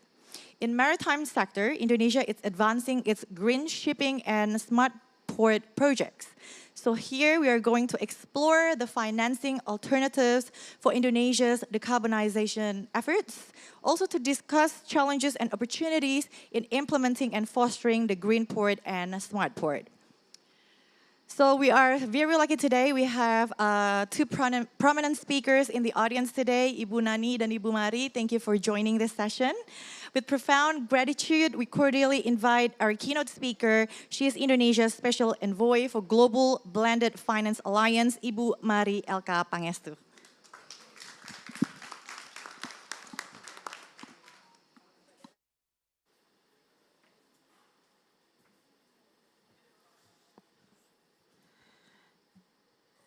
Good evening, everybody. Thank you for the diehards who have stayed to the end of the day to come to this session. And I'm sure you're not going to be disappointed, because we're going to be talking about something very profoundly important as part of Indonesia's strategy and commitment to address the climate goal of not the temperature of increasing by no more than 1.5 degrees.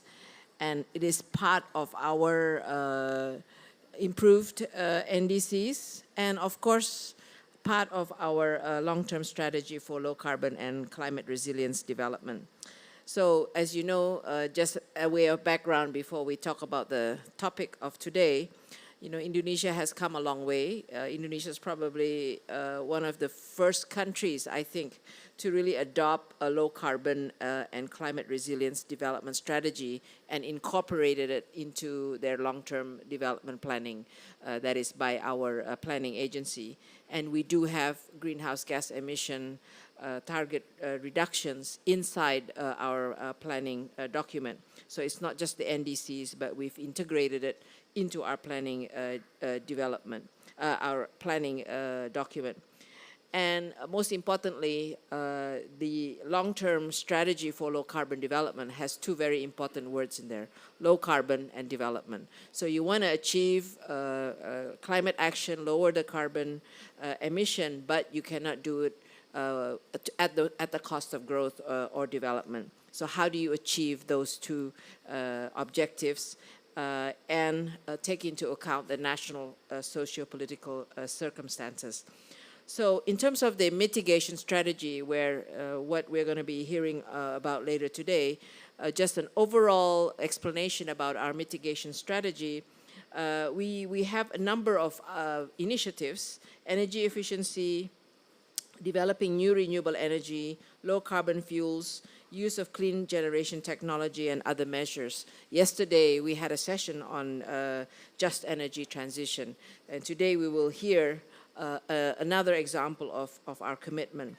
But at least with all that we're doing with mitigation, until June 2020, we have been able to reduce emissions of 63 million tons of CO2 from the target of 67.5 million tons of CO2 equivalent.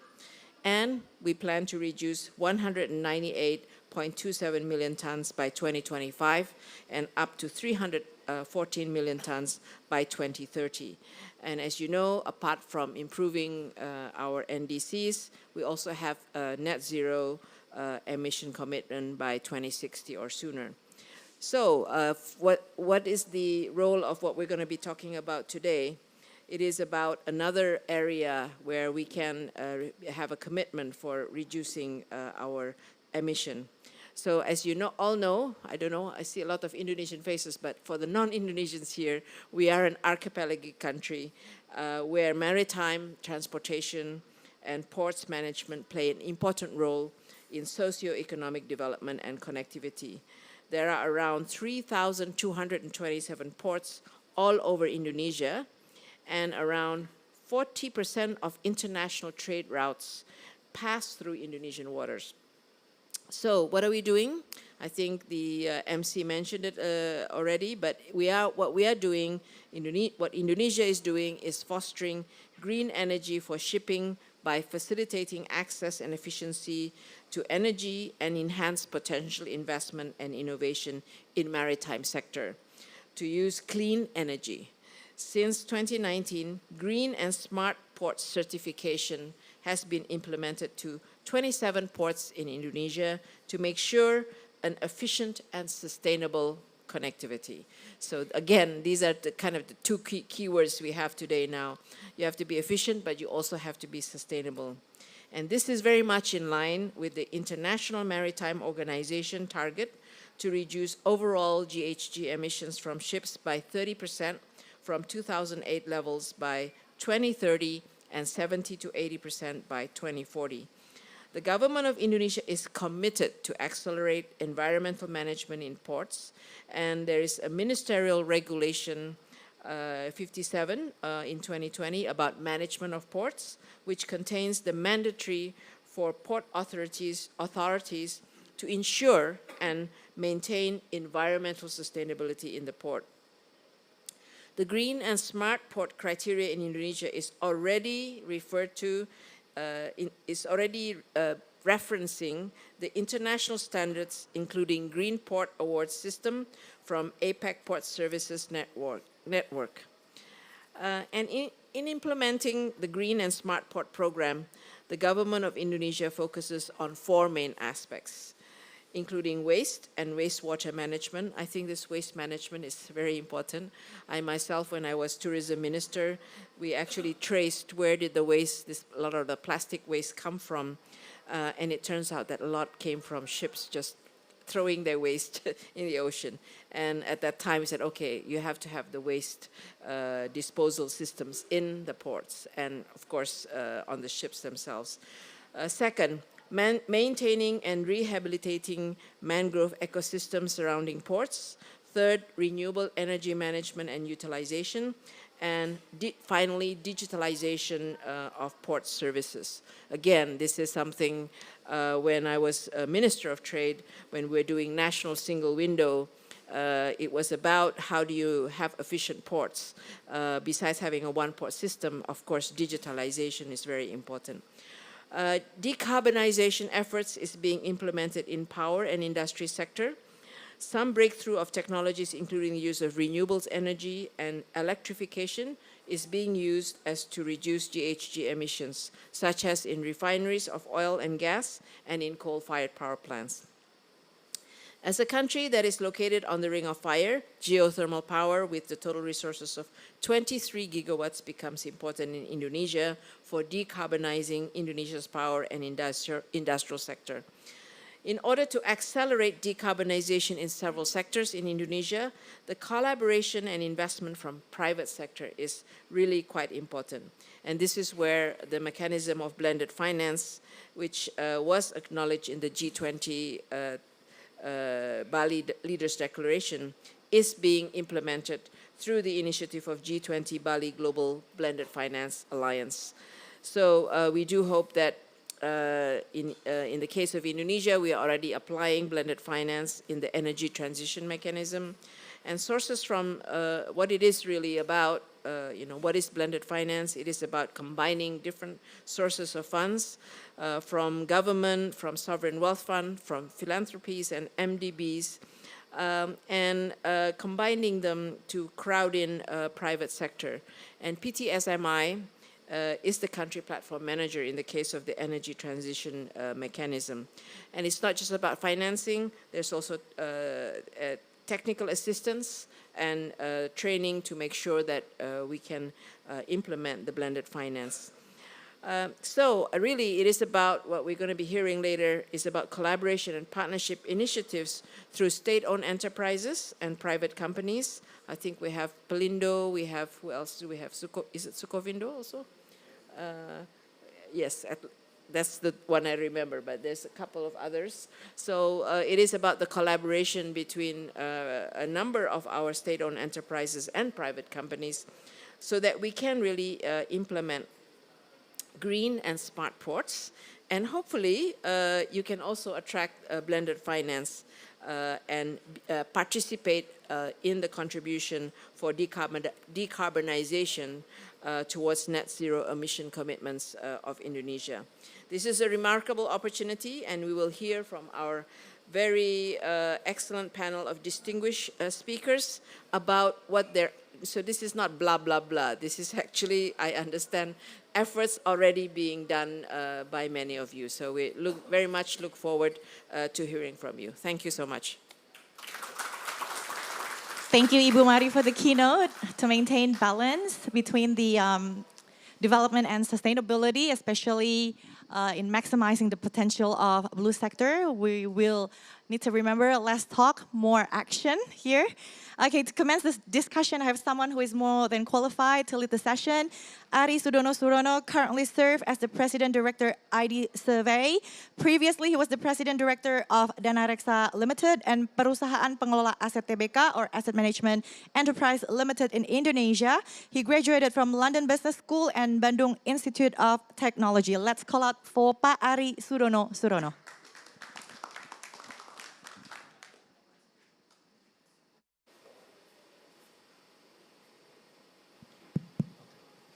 Thank you, MC.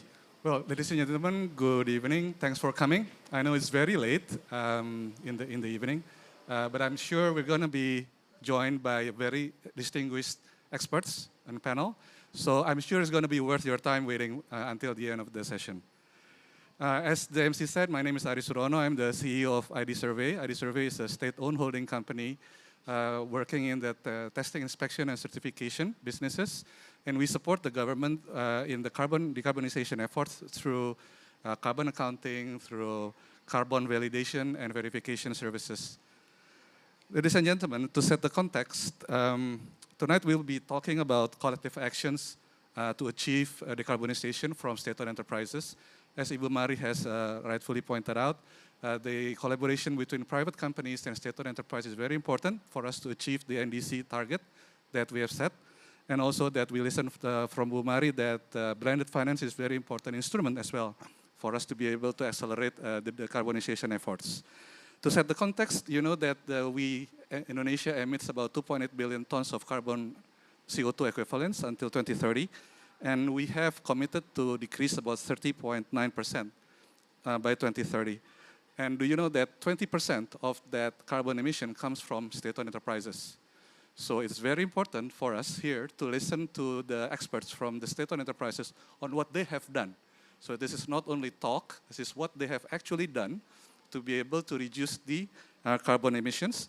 And we'll also listen from an international expert from the maritime sector to further expand on what Bu Mari has mentioned about our commitment to reduce the emissions from the maritime sector.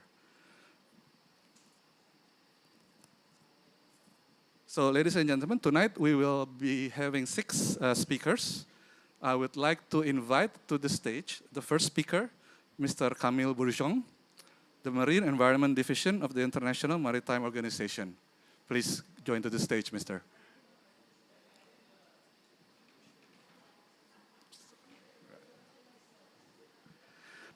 Mr. Bourgeon will be discussing about global action to address GHG emissions from ships.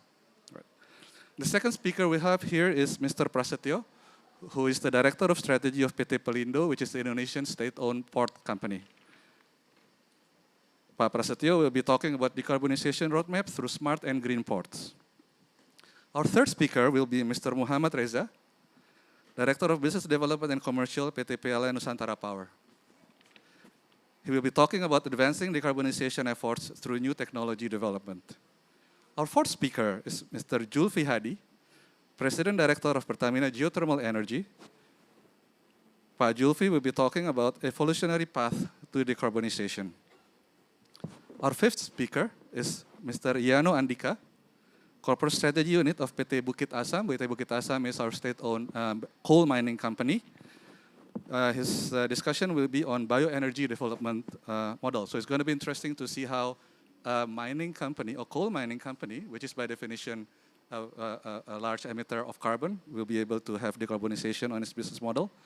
And our last but not least, we inviting Pak Taufik Aditya Warman, the CEO of PT Kilang Pertamina International, who will be talking about decarbonizing refinery industries. Again, this is going to be very interesting because all the gentlemen here are representing industries that, by definition, are positive emitters of carbon, and they have ideas, they have actions that will be able to actually reduce the carbon emissions that they send to the atmosphere.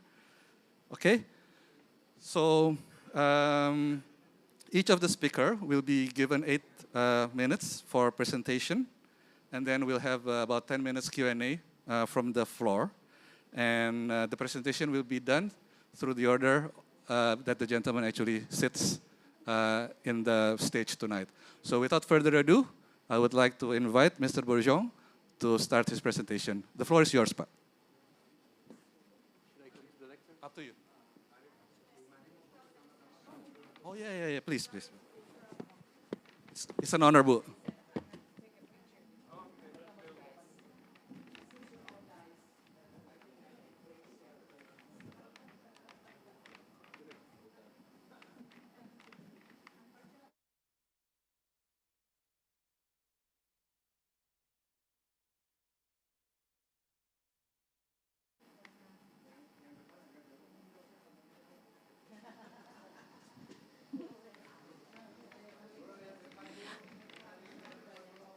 Unfortunately, Bu Mari cannot stay with us until the end of the session, but we need to take a group photo together first before she leaves the site. Otherwise, we will not maintain the gender inclusivity on this occasion.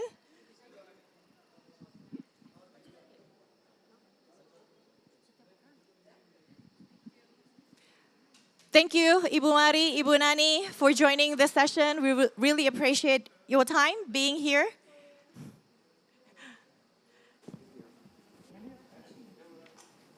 So you want to be here? Yeah, please. Here is there, right? Yeah. Excellent. Thank you. Can someone perhaps share the slides? Fantastic. Thank you very much.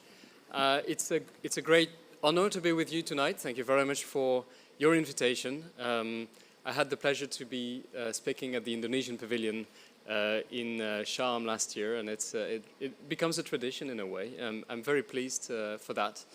I'd like also to start by congratulating Indonesia for their re-election to the IMO Council, which took place on a Friday. I think we can congratulate this great achievement, which also confirms Indonesia's commitment to IMO's goals, and not only this goal which I'm going to speak about today. So my name is Camille Bourgeon, and I work for the Secretariat of the organization in London, and I deal with the reduction of greenhouse gas emissions from the shipping sector. As you may know, let me start. Yes, let me start. Whoa, this is going in all directions. All right. IMO is a UN specialized agency based in London, and it's dealing with international shipping, which is essential to the world economy. It is essential to Indonesia. Indonesia is actually very well integrated into the global supply chain, the global maritime supply chain, due also to its unique geographical location. And we have the pleasure to receive IMO's expertise and support in all our committees dealing with a number of issues related to safety, to the efficiency of navigation, and to also reduce the environmental impact of shipping. The specificity of IMO, if I should say in a nutshell, is that we develop mandatory regulations that apply to all the ships. So when we develop an instrument like the MARPOL Convention, dealing with the prevention of pollution from ships, it applies to all the ships trading internationally. And it is quite something, to be honest. There's not many sectors that have, in a way, the chance of being regulated through a global UN agency. I think the IMO and the International Civil Aviation Organization in Montreal may be the two unique examples of that. Okay, I'm getting there. In July this year, IMO member states, including Indonesia, have unanimously adopted the 2023 IMO strategy on reduction of greenhouse gas emissions from ships. Shipping represents almost 3% of global emissions, so it is quite significant. We cannot ignore it. And the member states of the IMO have agreed to further strengthen the GHG ambitions. We had approved a strategy in 2018, but the one that was adopted in July is even more ambitious and contains, in particular, an objective to reach net zero greenhouse gas emissions by international shipping by or around 2050, close to 2050. And we have also agreed on a pathway of emissions reduction with 2030, 2040 targets that really show to the sector where we have to be and how to get there. And this, again, is the global benchmark. It's the global benchmark for shipping everywhere. And I wanted also to stress one point, which is what's happening today, because we have an objective in 2030 with 5% of the energy used by the shipping sector to be zero or near zero fuels and technologies. It may seem not much, 5%, but it's actually very significant. We're talking here about 1 million tons of zero carbon fuels. So there's really a challenge now of sourcing these fuels to the international shipping sector. One of the specificities of shipping as well is that we can use actually quite a wide range of potential fuels, ranging from also different sorts of biofuels to synthetic fuels, can be produced by the electrolysis of water, and it's a very fascinating sector to look into regarding its energy transition. And to support the achievement of these objectives, I'm also agreed on a timeline for the development of measures. shipping is a business, is a private sector, it's not a charity, and shipping stakeholders have to be profitable. So it's a matter of setting the right commercial conditions and technical conditions for low carbon fuels to be commercially viable. And this is really the number one challenge that we have today. And in order to get to where we have to be, IMO member states are now developing a basket of measures that will comprise of two elements.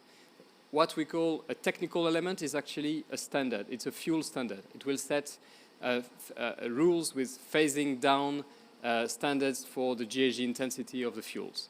And the second aspect is an economic element based on a maritime emissions pricing mechanism. There are a number of proposals on the table on how to levy these revenues and then how to also distribute the revenues with, I think, a convergence towards rewarding those that actually use the low carbon fuels, but also providing finance to those sectors that are actually producing the fuels and the bunkering industry that needs massive investments to produce the volumes of fuel that we need. So this is where we are. We're actually now assessing the potential impacts of these measures on states. And the ambition is to adopt the measures in autumn 2025 with entry into force in 2027. So in the kind of the IMO pace of work, it is extremely fast and it is really tomorrow. So it's great to be here to see that that all countries are really embarking into this transition and already now exploring also how they can contribute to this journey. Just one thing about... Excuse me. Yes. Just one more minute. Sure. I'll skip that one. I wanted to stress one thing. We have a number of technical cooperation, capacity building initiatives that are available for developing countries, seeds and LDCs in particular. And I really would like to encourage all potential benefiters of these services to liaise with me. And I wanted to also stress here, I read that yesterday, to be honest with you, but I found this very interesting in preparing this presentation. There has been work done to look into the potential opportunities for Indonesia to become a nation to provide green marine fuels for international shipping. And due to, in particular, its unique geographical location, the huge potential for renewable energy production, Indonesia is really one of the very promising countries for the future bunkering of zero carbon marine fuels. This will also help attract foreign investment in Indonesia. So I put the link to this study, which I found interesting, and if you are interested and have a bit of time, please have a look. We did an event in October 2022 in the margins of G20 summit, precisely looking into exploring the opportunities for Indonesia. Some of you may have been there, and I think it's great that this discussion can continue, and we are very happy to support and be with you in this journey. Thank you very much. Thank you, Mr. Kamil. Thank you. Very interesting discussion about the potentials in renewable carbon, in renewable fuels, and also the offer for us to collaborate together with IMO in terms of technical cooperation and studies. Thank you, Mr. Bujong. So for the next speaker, Pak Prasetyo, Director of Strategy PT Pelindo, the floor is yours, Pak. And apologies if I then remind you about the timing. Thank you. Good evening, ladies and gentlemen. Okay, I would like to present the strategy Pelindo to facing the decarbonization in the future. So, yeah, next. As we know that Pelindo is a state-owned enterprise that focusing on the terminal operator in Indonesia. Since October 2021, Pelindo merged into one company into one Pelindo. Before we divided into 4 Pelindo, Pelindo 1, 2, 3, and 4. So since October, we merged into one, and we operate 125 ports and terminal in Indonesia in 4 regions, and we have also 4 subholding and 57 subsidiaries. So based on that, our operation in 125 ports and terminal also impact to the carbon emission. So that's why Pelindo also have a strategy, also have the roadmap to achieve the target net zero emission in 2050, aligned with the IMO targets. Yeah. So we divided into 3 phases, our roadmap. Phase 1, 2021 until 2025. The first phase, we already start, and for example, we make the electrification in all of our equipment, but not just in equipment, but also we will make using reducing the fossil fuel in our ship, in our cranes, and all our equipment. And the second phase in 2026 until 2030, we continue our first phase, but we added some new strategy to implement the digitalization, and also implemented the green port strategy.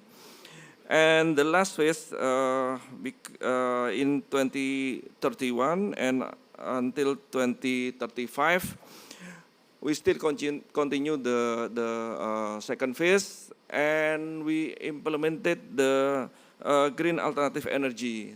So we will reducing more to using the fossil fuel. So at least in 2050, we will achieve the target for the net zero emission. Yeah, as I mentioned before, that in our operation in 125 ports and terminal will impact the carbon emission, the operation of container, the operation of trucking, mobility of the cranes, and also ship services like tugging, piloted. So it will impact the carbon emission. So next. As I mentioned before, also we already start to implement the program to decarbonization initiative strategies. For example, like implementation the digitalization to facing the future to achieve the smart port. The smart port is different with automation, yeah. But maybe in the future, Pelindo will achieve the automation in several areas. The smart port, it means we implemented the digitalization to reducing the mobility. For example, like we will use the smart cranes. One operator can operate 4 cranes in the yard. So it will reducing the mobility. So hopefully it will reducing the carbon emission.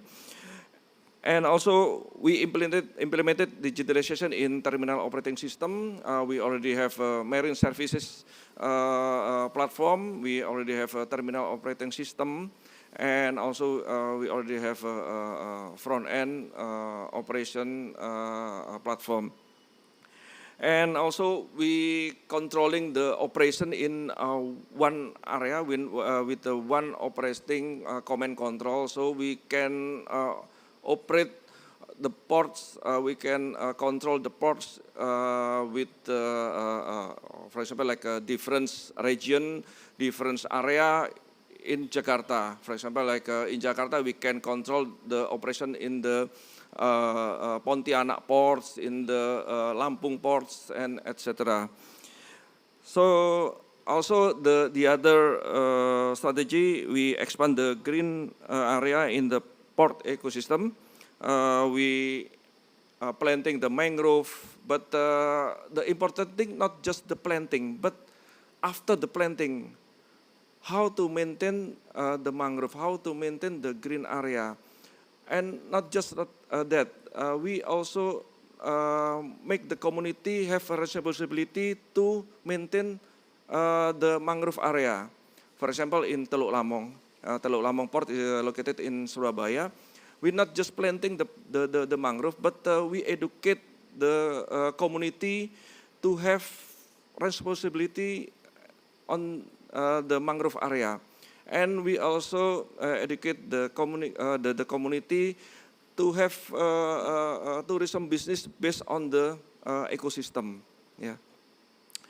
And the other strategy is provision the energy alternative like solar panel, EV charging and wind farm, LNG bunkering for LNG vessel. As we know that currently many ships change from fossil fuel to LNG, and a lot of shipping company ask Pelindo to provide the LNG for their ship.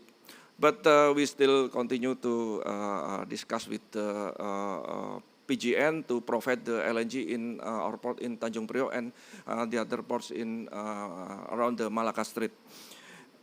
Okay, thank you, Pak. And also, as Bu Mari mentioned that we also focusing on the waste management. We operate 125 ports. Also, we already get the waste management, so that's why we also focusing on the waste management. And also the strategy to change the fuel, fossil fuel to electrification. In all of our equipment, and also optimization the port master plan. Integrated port and hinterland is important, because if we can have integration port and hinterland, we can reducing the mobility and also reducing the carbon emission. And also the routine activities, for example, like GSR, environment studies, and monitoring environment report to the local government. Next, this is the example of our strategy to reducing the zero emission, reducing the carbon emission. We, as I mentioned before, in Teluk Lamong, we not just planting the mangrove, but we also maintain the mangrove. We educate the community to also have a responsibility the mangrove area. We educate them to have like ecosystem tourism, and also how to maintain the mangrove well. Thank you, Pak. Thank you. Thank you so much, Pak Pras. Thank you. It's very interesting. We listened for 3 phases of zero emission in 2050. There are alternatives like digitalization, alternative energy, and the most important thing, I think, is the involvement of community, and also an integrated thinking and action plan that you've devised. Thank you, Pak Prasetyo. So, for the next speaker, I would like to invite Pak Muhammad Reza. Yeah. Yes. Okay. Please, go ahead. Good evening, ladies and gentlemen. Slide, please. Slide, yeah. Yeah. So actually, this evening, I will explain about the decarbonization efforts from PLN through new technology, and particularly, we will explain about the development of hydrogen technology utilization within PLN for the effort toward energy transition. So next slide, please. So in this curve, actually you will see that per today, PLN or power sector in Indonesia emits 247 per 2020 million ton of carbon dioxide every year. So if we we'll do business as usual, in 2060, we will actually emit more than 1 billion carbon dioxide to the atmosphere on annual basis. But basically what we have done, so we have PLN has actually a very clear and an ambitious plan that we will go towards zero emission in 2060. And how we do it, actually, if you see in the gray curve that basically the coal power plant. So we will reduce the number of coal power plants in operation within PLN group. And we will also increase renewables, and therefore we can reduce the carbon dioxide emission. And we will still keep gas power plant, that is the dark blue, but we will co-fire that with hydrogen. And why, next slide please. Why hydrogen? There are actually three factors why PLN put like a lot of attention on hydrogen. The first one, we do have renewables, but many of the renewables technology we are using right now, for example, the solar panels or wind power, they are intermittent in nature. So basically they cannot be controlled to generate electricity when we need or when the demand need the electricity. So we actually have done that on the classical power system to fuel fossil fuel power plant, particularly gas, that has a quick response. So hydrogen we see actually as a key to replace gas. So we can still have like power generation from green energy sources, yet we still have like the characters that power plant can generate electricity as we will, because they have to follow the demand. So that is the power sector part. And the second one, actually, Indonesia have a lot of potential for renewables, which are not in the vicinity of the load centers. So by having actually hydrogen as media, we can actually develop renewable energy sources, for example, based on hydropower in different areas in Indonesia. And then we can generate hydrogen with electrolysis and transport that to other parts where we can convert it back to electricity. And the third one is the demand from other sectors. So hydrogen can be used not only for electricity generation, but probably for maritime use as well. And next slide. And we actually have implemented, or we have actually made green hydrogen in Indonesia, in Muara Karang power plant, in one of Nusantara power units. And this is actually the first plant that make green hydrogen. And the interesting part is we have done this in a creative way, I would say, that this generating unit have been actually using hydrogen since several years ago for generator cooling, or a cooling system in the plant. And like several months ago, we had an idea to put a rooftop PV or photo solar PV around the power plants. And we basically supply the electrolysis with this green electricity. So by then we are actually managed to generate hydrogen, and at the moment it's quite big. And we copy paste this to other 21 power plants that we have in the PLN group, because many of these power plants already have electrolysis system for cooling, and now we simply quote unquote replace the electricity supply with green supply. And next slide. Yeah, we actually hope to utilize this also for a carbon credit. So we, for example, in the same unit in Muara Karang, we have developed a combined cycle generation that can increase the efficiency significantly. And by then, actually, we managed to have this efficiency then trade as a carbon credit in Indonesia. And next slide. Yes, based on that quote-unquote small initiative that we have done in Muara Karang power plant, the lesson learned, we have seen that actually it is not easy, but it's not very difficult in a way that we cannot implement that. So based on that small experience in Muara Karang, actually now we are kicking of an activities or an development joint project with external parties, with Pupuk actually, with ACAW and other partners of Indonesia to make like a large-scale hydrogen production using renewables. So we are making a dedicated solar PV and wind turbines to generate hydrogen, and we are using ammonia as a media to transport it. Next slide. Indeed, we will have like more than only PLN to do so. So we are already in discussion with several potential partners, and we are actually open to any one of you that are interested to collaborate with PLN to make this environment or make this green hydrogen business complete, so we can actually run it in a commercial way as well. Next slide.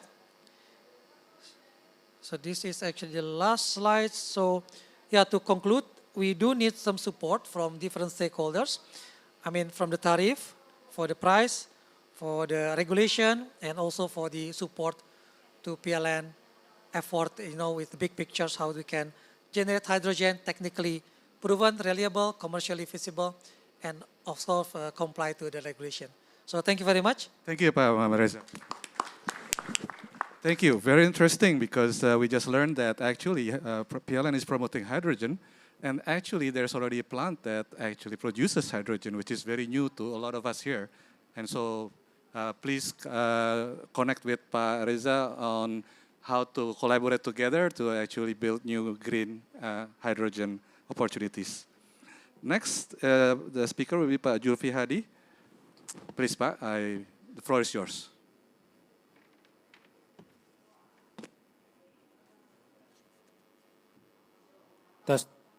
Assalamualaikum warahmatullahi wabarakatuh, Bapak-Bapak Ibu yang saya hormati. Good evening, ladies and gentlemen. I'd like to talk through my slides. My focus presentation today is on geothermal. As you can see, an evolutionary, what does that mean? Naturally selected to play a critical role, an important role in the transition toward green energy from the present baseload coal energy. Consequently, when geothermal is being developed, geothermal will play a very important role in the decarbonization. So in my very short talk today, I'd like to focus on the why and then the how. Now, geothermal power is evolving into the ideal baseload, indispensable for industrial decarbonization. Why, right? Indonesia is a volcano country. Indonesia is a geothermal country. Indonesia has the biggest reserve of geothermal in the world. Geothermal is the baseload. Geothermal is the only renewable baseload. Now, if you look at our map of Indonesia, you can see the green. That's the two industrialization area of Indonesia. If you can see the blue is the biggest power demand. The biggest power demand, as we all know, is in Sumatra and Java. Now you look at the red. Consequently, when you look at the red, the geothermal resource is also the biggest in Sumatra and Java. What does that mean? It's very hard to think that you will do a transition from baseload coal toward the green without the role strategically of geothermal. Now, if you look at the right side, geothermal is a baseload, right?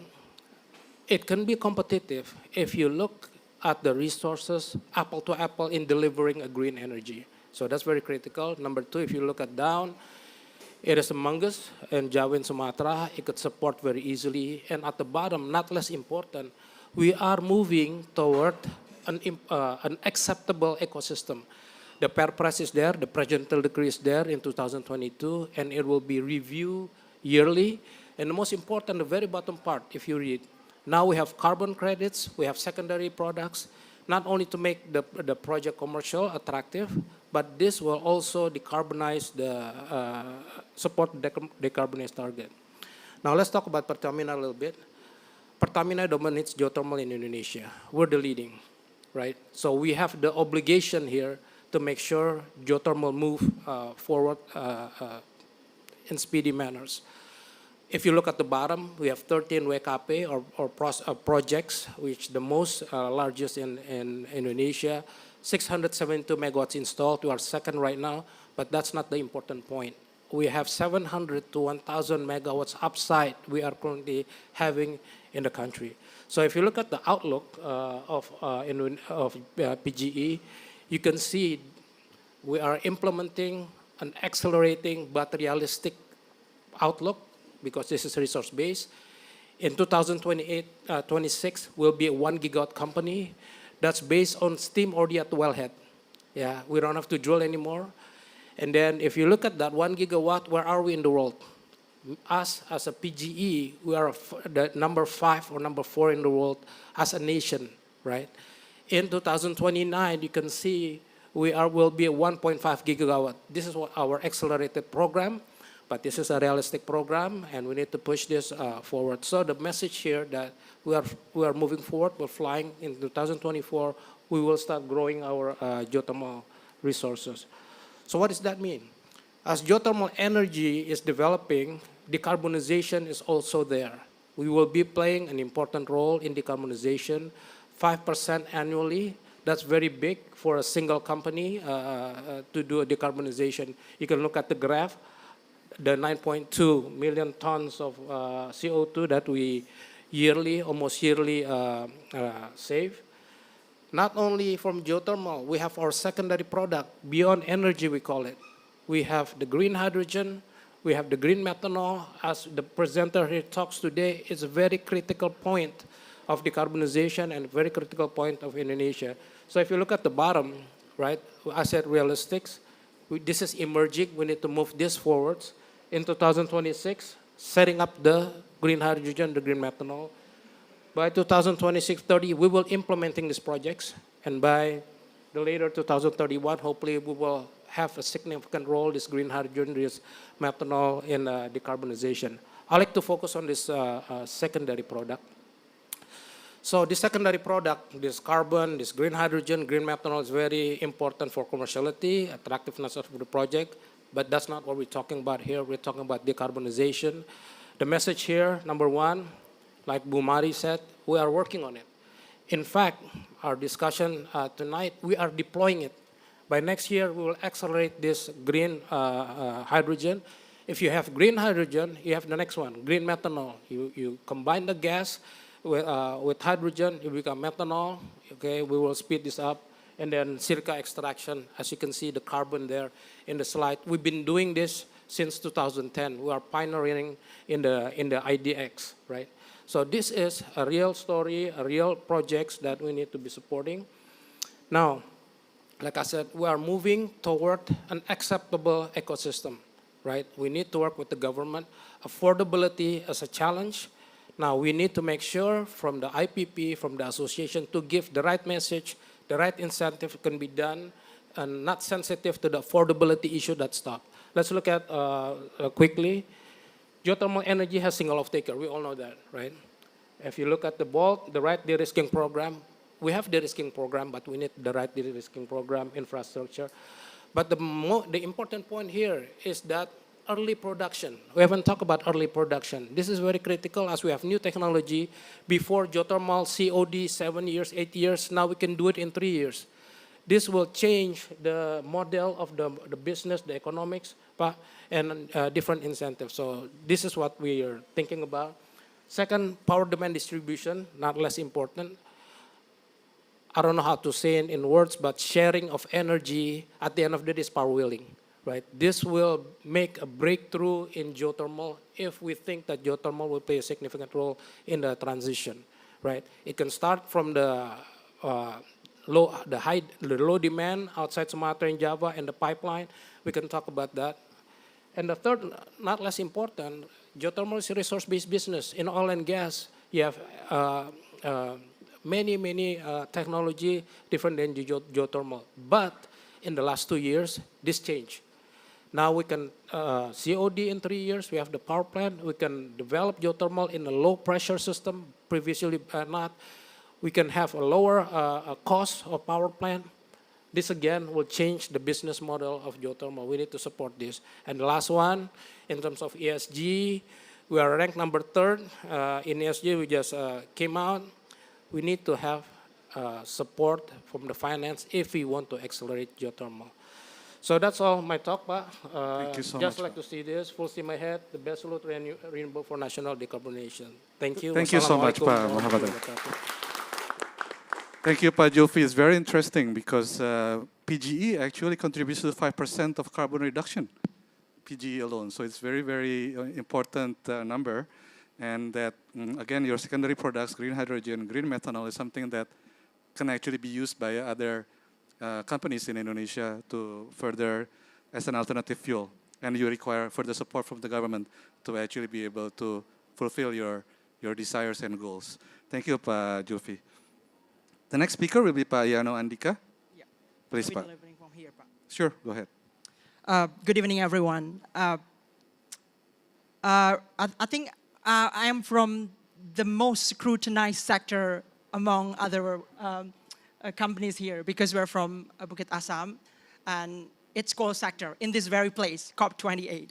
But let's talk a small part of what we are trying to do because I believe decarbonizing coal sector in terms of business transformation is, I think, one of the most complex one. But this one is one small initiative that we are trying to do. Next, please. Yeah. Internally, ladies and gentlemen, we're being reminded again and again in Bukit Asam that aside from the 2060 net zero emission target, it's super milestones.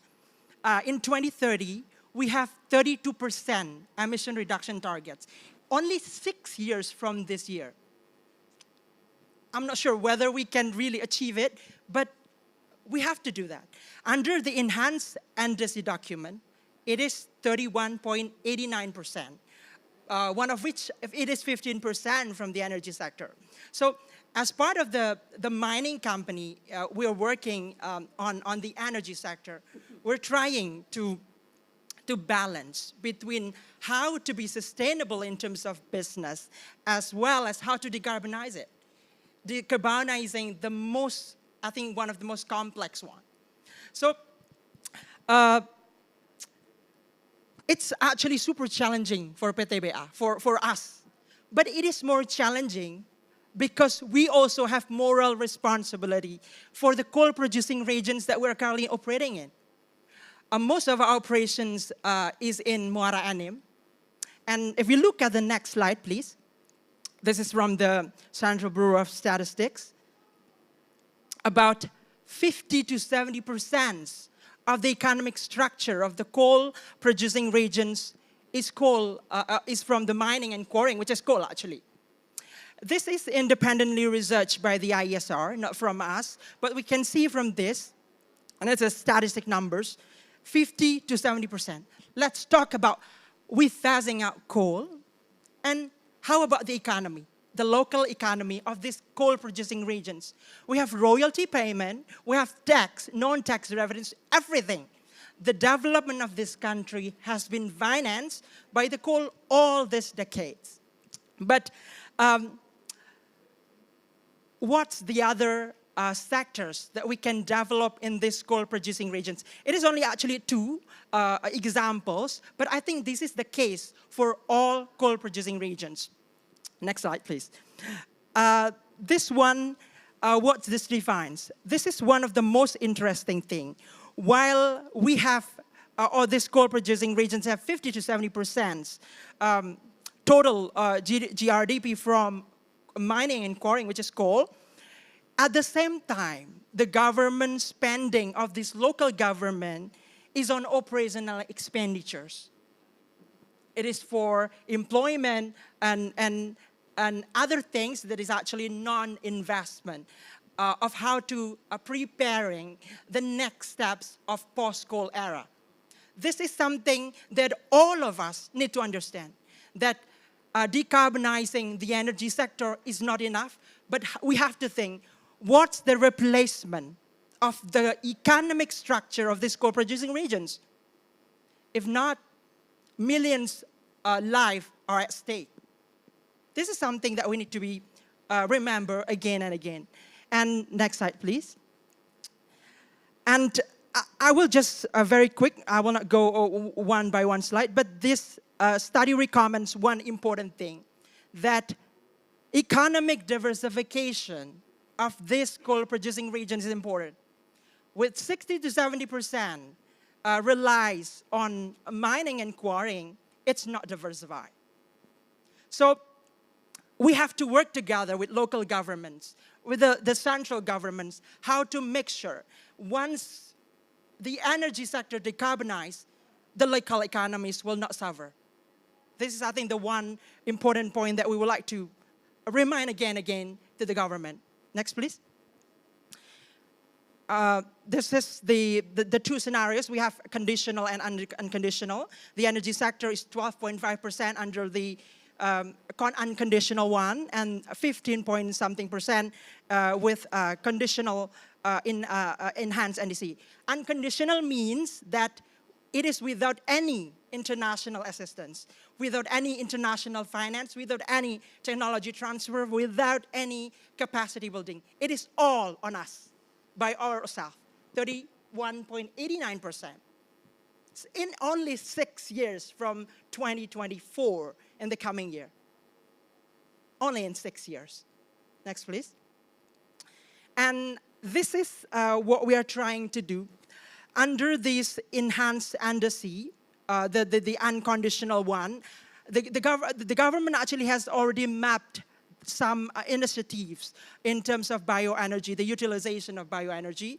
It's biofuel, co-firing, and direct utilization of biomass, which is actually also about co-firing. Previously, Bumari has mentioned the initiatives of co-firing to many coal power plants. I think Pak Reza as well. But this is what we see as potentials of replacement, the industry replacement once coal is ended.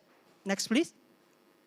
This is the utilization of bioenergy, I believe, under the JETP scenario. The government and the JETP Secretariat has already launched the JETP scenario. I think in this November, we can see the expected increase of biomass utilization up until 2050, although the percentage is fluctuative, but I think the aggregate numbers is increasing up until 34.1%. So it is a potential that we can develop in these coal-producing regions. Next, please. This is only about the biomass manufacturing, the one that we also can utilize in terms of bioenergy and biomass. You can just skip it. Next, please. I think one of the most important things when we talk about bioenergy development is its sustainability aspects. We talk about decarbonization for the better of our Earth, for the better of planet.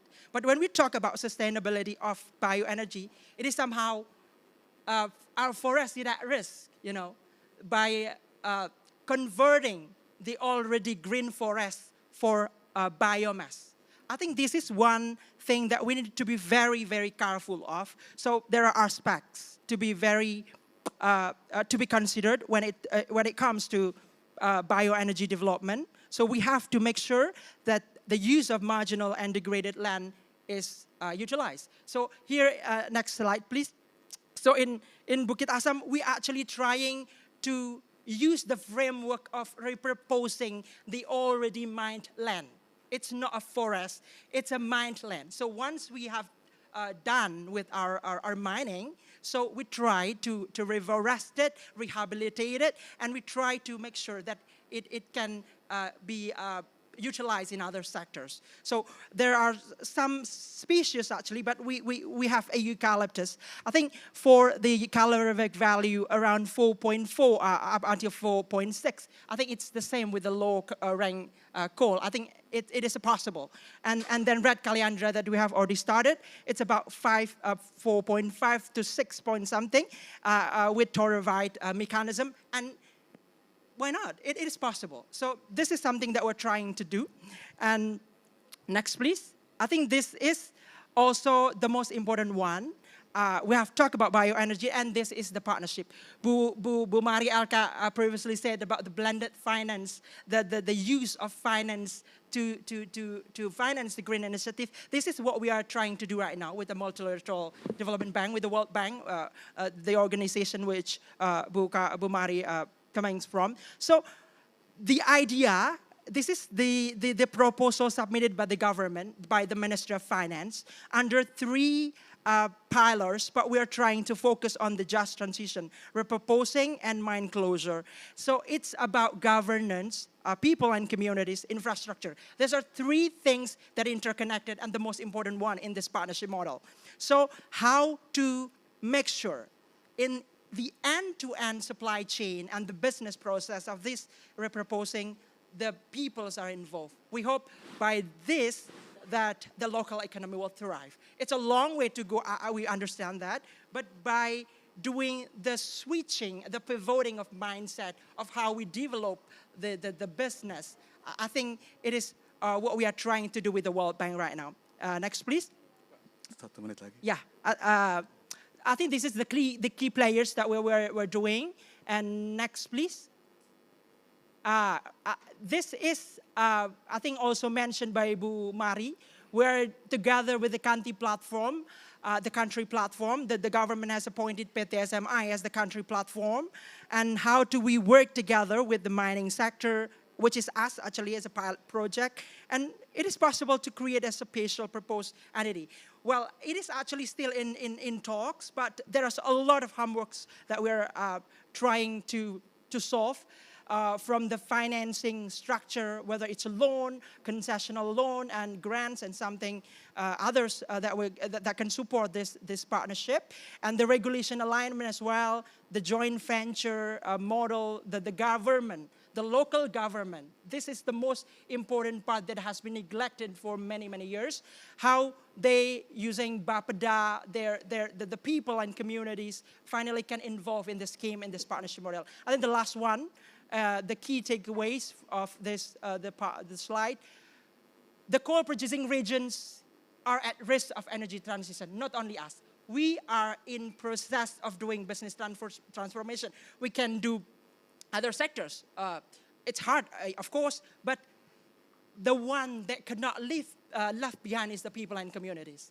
This is something that we need to be aware of, how to make sure the economy, the local economy will not decline after we move out of the sectors. And we see the bioenergy roles in the energy pathway under the current GDP scenario. We see the potential rise and the biomass, the partnership model that based on the proposing of the coal assets to make sure that we try to make sure its sustainability aspects. And the last one, and the most important one, is the reskilling and upskilling the people and communities in the sector, I mean, in the coal-producing regions. I think this is from us. Hopefully it can enrich the discussion later on that energy transition is not only about the energy itself.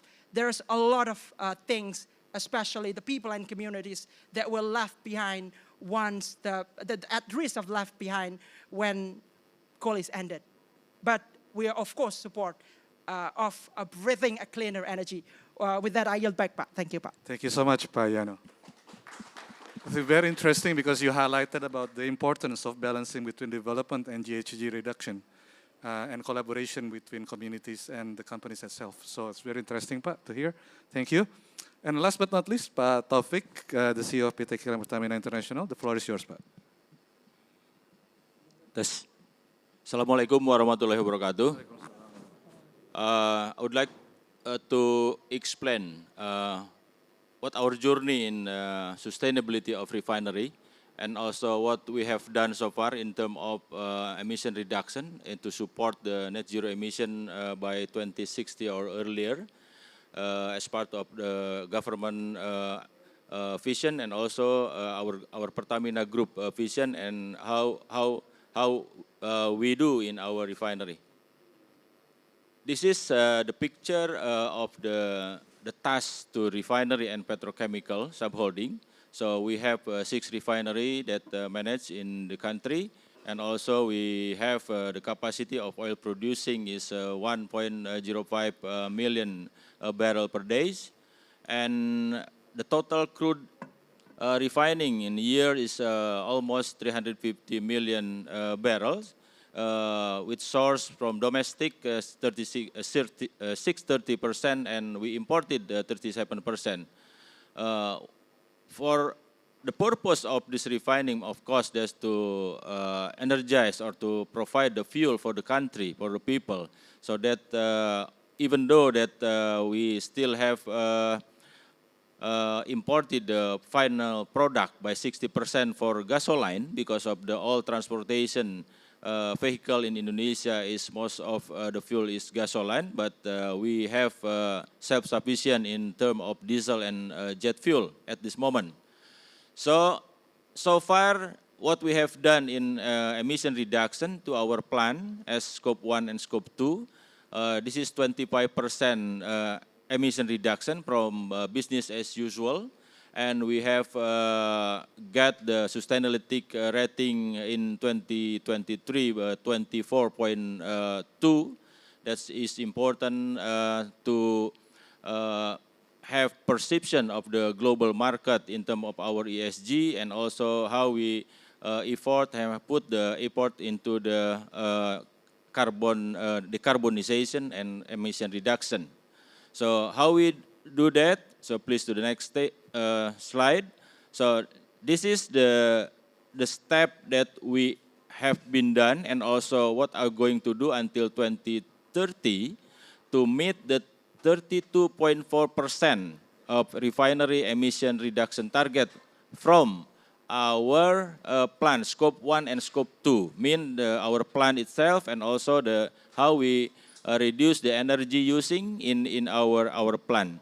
So at this moment, we have achieved the 3.3 million ton CO2 equivalent, and also in the next 7 years, so we aim to reduce another 1.3 million CO2 equivalent, so by providing the program that we already set up in our long-term plan and also the annual plan. Next stage. So how we focus to reduce the emission, and also how to provide the low emission product as part of the Scope 3 of net zero emission target. The first, of course, from energy efficiency. Energy efficiency that we mean is we have to reduce the energy used to refining any barrel of crude oil into the final product by means, the first, minimizing the flare losses, that we recover some energy that currently in flaring, in the past in flaring, so with some reprocessing to our processing unit, and also we utilize some of the heat of energy for the power. And the second one is substitution of the refining fuel oil that in the past used for power generation, by using the electricity from the grid of the PLN, and also the gasification. Being the gas is less emission than the crude oil. And the third one is, of course, for we using the advanced process control to simplify or to minimum process chain in terms of processing. The second one is we started on green business initiative by producing the low sulfur product. Is probably the IMO is concern is on the low sulfur marine fuel oil, that for providing the fuel for a fleet in the country as well as for export. And of course, this is to meet the Euro 5 standard, which is 10 ppm of sulfur content. And then we have done also using the carbon neutral fuel by converting some of our refinery in our refinery Cilacap to produce the renewable diesel. Renewable diesel means 100% HPO, 100% diesel. It's probably you may know that the B35, so we produce the renewable diesel 100% of HPO, as well as the SAF to jet fuel, Bioaftur, that we have done collaboration with Garuda and other researchers institution to produce 2.4% Bioaftur from Cilacap. And of course, in the future, we also starting developing the ammonia with the British Petroleum in Bintuni to produce the blue ammonia, and also will develop further for green ammonia in the future. And the third one, in carbon capture utilization, of course we process for capturing carbon dioxide to reduce the emission, and also reprocessing to our plant. And then the last initiative, the third initiative that already massively done in our refinery is nature-based solution. Reforestation, of course, for mangrove is one of the most absorption capability of CO2, as well as the the replanting of trees by what we have done for our process plant. The next is probably example that what we have done so far in our refinery Cilacap. So we have in refinery Cilacap is more complex refinery and petrochemical, because we have oil refinery as well as petrochemical plant, and also we have a green refinery plant in Cilacap that producing 3,000 barrel per day HPO, and also 9,000 barrel per day SAF 2.4%. As well as we developing the lube oil based, the existing one in lube oil based one, the ordinary one, and in development process, we will, in current process, we developing for increasing the quality of our fuel to Euro 5, so by diesel hydrotreating unit, as well as the green refinery phase 2, for producing 100% SAF, and also the increased capacity by 6,000 barrel per day, as well as developing the lube oil grade 3 for more efficient and less emission. And this is the example of our plant. There's mangrove, there's external, there's lowering emission of our plant. That's it. Thank you very much. Thank you so much, Pak Taufik. I think it's very interesting use of technology and product development and diversification and community engagement to actually do the decarbonization. So ladies and gentlemen, I think we're going to come to a Q&A session. Before doing that, I think I just want to summarize. I think we started with how IMO offers technical assistance, and that they see that Indonesia is a source of, a huge source of renewable and alternative sources of fuel. And then we come up with, from Pelindo, how collaboration, integrated action, and community involvement can actually help in decarbonization. And right on cue, PLN and Pertamina, GE mentioned about hydrogen and geothermal as a very good sources of alternative fuel that can actually be used for marine industry as well. Then we come up with PTBA to understand how to transition between the existing economic frameworks in the regions, how to balance development and GHG reduction by interestingly repurposing the lands that were being used for mining. And then we come up with KPI on how to use the technology, digitalization, new processes, and product diversification, and as well as community involvement again, and how to become more efficient and more environment friendly. So that's actually a very nice flow of discussion from the panels. Now I would like to open the session to Q&As. Yes, please. Mike, please.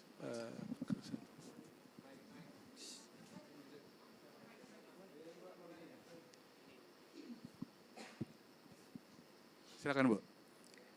Good evening. Thank you for the time. My name is Chandra. I'm from ECADIN, Energy Academy Indonesia. We are a not-for-profit organization, expert and knowledge hub. We are based in EU and Indonesia, but our activities are for Indonesia. So I have 3 questions. My first question is for Kami and Pak Prasetyo.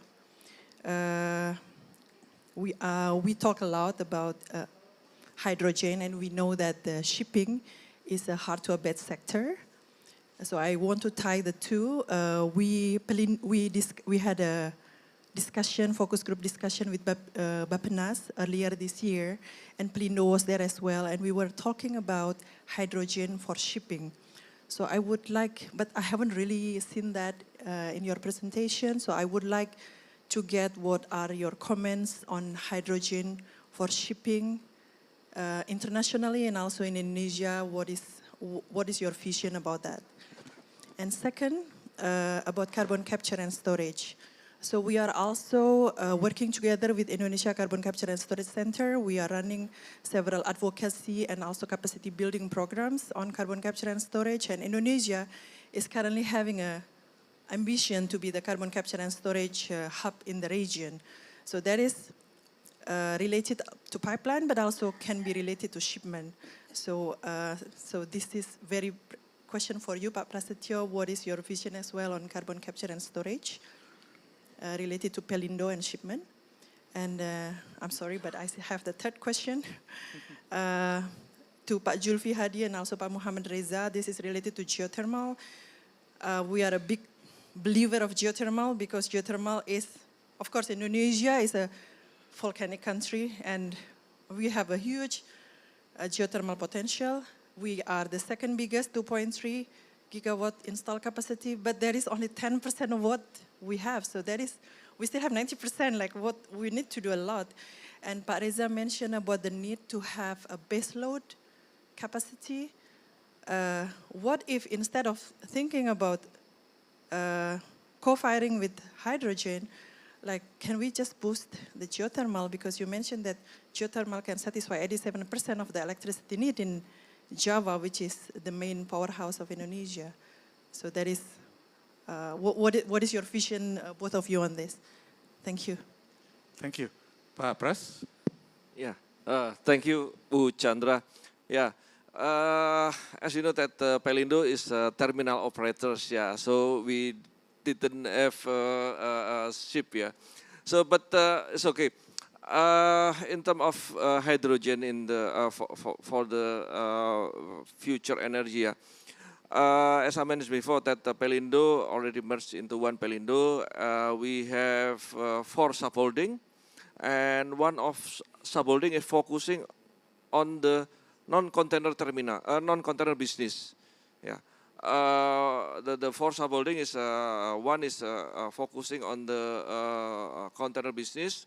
The second is non-container business, and the third is logistics and hinterland development, and the last is marine services. So in terms of hydrogen, we had the non-container subholding to focusing on the oil and gas services. Yeah, we have a plan to expand our business in the oil and gas terminals. So we have a plan to develop the oil and gas terminal in the area of the Malacca Street, near the Malacca Street. So regarding the hydrogen, we also have a plan to transform our storage, some of our storage can receive the hydrogen in the future, yeah. But currently, some of our storage only receive the like crude oil, CPO, and also the others liquid bulk. But in the future, we also are focusing on the hydrogen stevedoring, and also petrochem like methanol, ethanol, and the others renewable energy. One of our development is to have big oil and gas terminal in Riau Archipelago province, and also we provide the oil and gas and also petrochem and also crude oil. But the one we need support from the government is how to make some changes in the tax regulation in oil and gas business. I think Pertamina also facing the problem with the oil and gas for the tax, yeah, tax regulation, yeah. But we also focusing on the hydrogen business in the future because some of our shipping company that we serve, they also mentioned about asking Pelindo to provide the renewable energy for example, like hydrogen and also LNG. Thank you. Thank you, Pak Reza. Any comments on the hydrogen? Or Pak Julfi on hydrogen, and why don't you focus on geothermal? Yeah, thank you for the question. Number one is that the biggest bottlenecking is commerciality versus affordability issues in the government of Indonesia. So the solution is, number one, we need to make sure we can socialize correctly the incentive done by the government. The government need to think that we are geothermal countries. If you look at Kenya, Kenya is started later, but accelerated faster than us, including Turkey. Why? Because they think that they are geothermal country and they find the right solutions. Now it's our job, it's the association job. I hope Kadin also can be there to really think about early productions, right? After the well is drilled, you can go straight to the transmission line, power wheeling. Okay, this is very, very important if you want to accelerate geothermal. The second one is the business model, technology.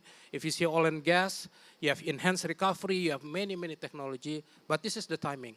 In the last 2 years, there's been an accelerated in the development of geothermal technology that allow the power plant to COD faster, that allows the well to be enhanced. So this will change the business model. And the third one, I think, if you really want to accelerate, is working together between Pertamina and PLN. So that's the answer. Thank you. Thank you so much. Thank you. Mungkin nambah sedikit. Please, Pak Reza. Yeah. So thank you for the question. So basically, I think from the administrative part, has been explained.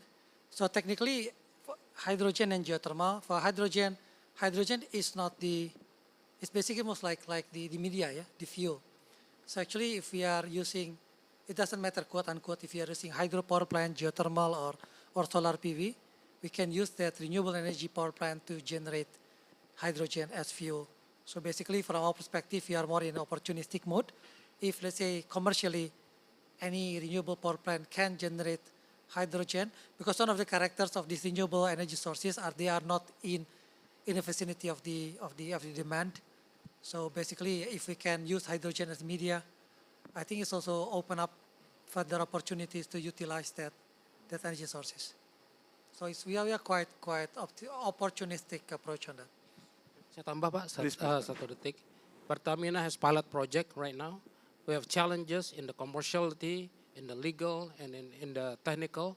That's why we have pilot project. Anyone wants, we are going to deploy this green hydrogen, green methanol next year. Deployment means think big, but we're not going slow. So anyone wants to join us in this pilot project, accelerating this green secondary product, please do so. Thank you. I think I would love to have more questions and answers, but unfortunately we've run out of time. It's already 8:30, so I think it's good time for us to rest after a long day of work. But I'm sure the panelists here will be happy to take your questions on the side. So with that, I would like to return to the MC. Thank you. Thank you very much. Please put our hands together, all the speakers. Thank you all, gentlemen, for not only sharing your valuable expertise, but also staying with us up till this hour. So to show our appreciation, we have a special gift to be handed out by Pak Kus Prisetia Hadi. He is the Assistant Deputy for, silakan Pak, Climate Change and Disaster Management from the Coordinating Ministry of Maritime Affairs and Investment.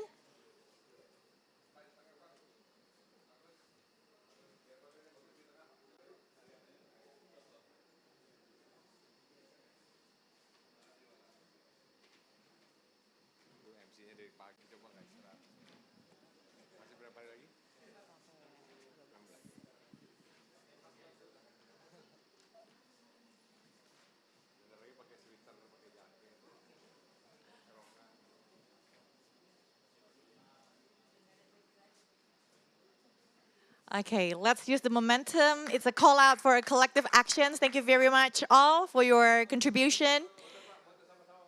Last mandatory photo session with all the speakers and hosts of the session before we all dismiss and have a good rest. We still have a couple days to go before the end of the whole program.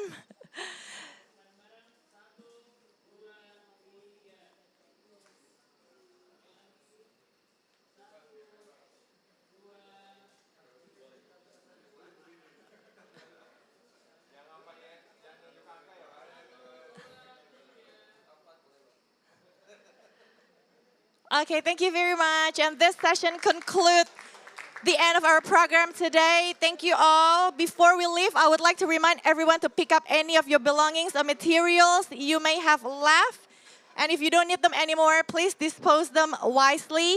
We look forward to see you again tomorrow. Have a good rest. Goodbye. Thank you.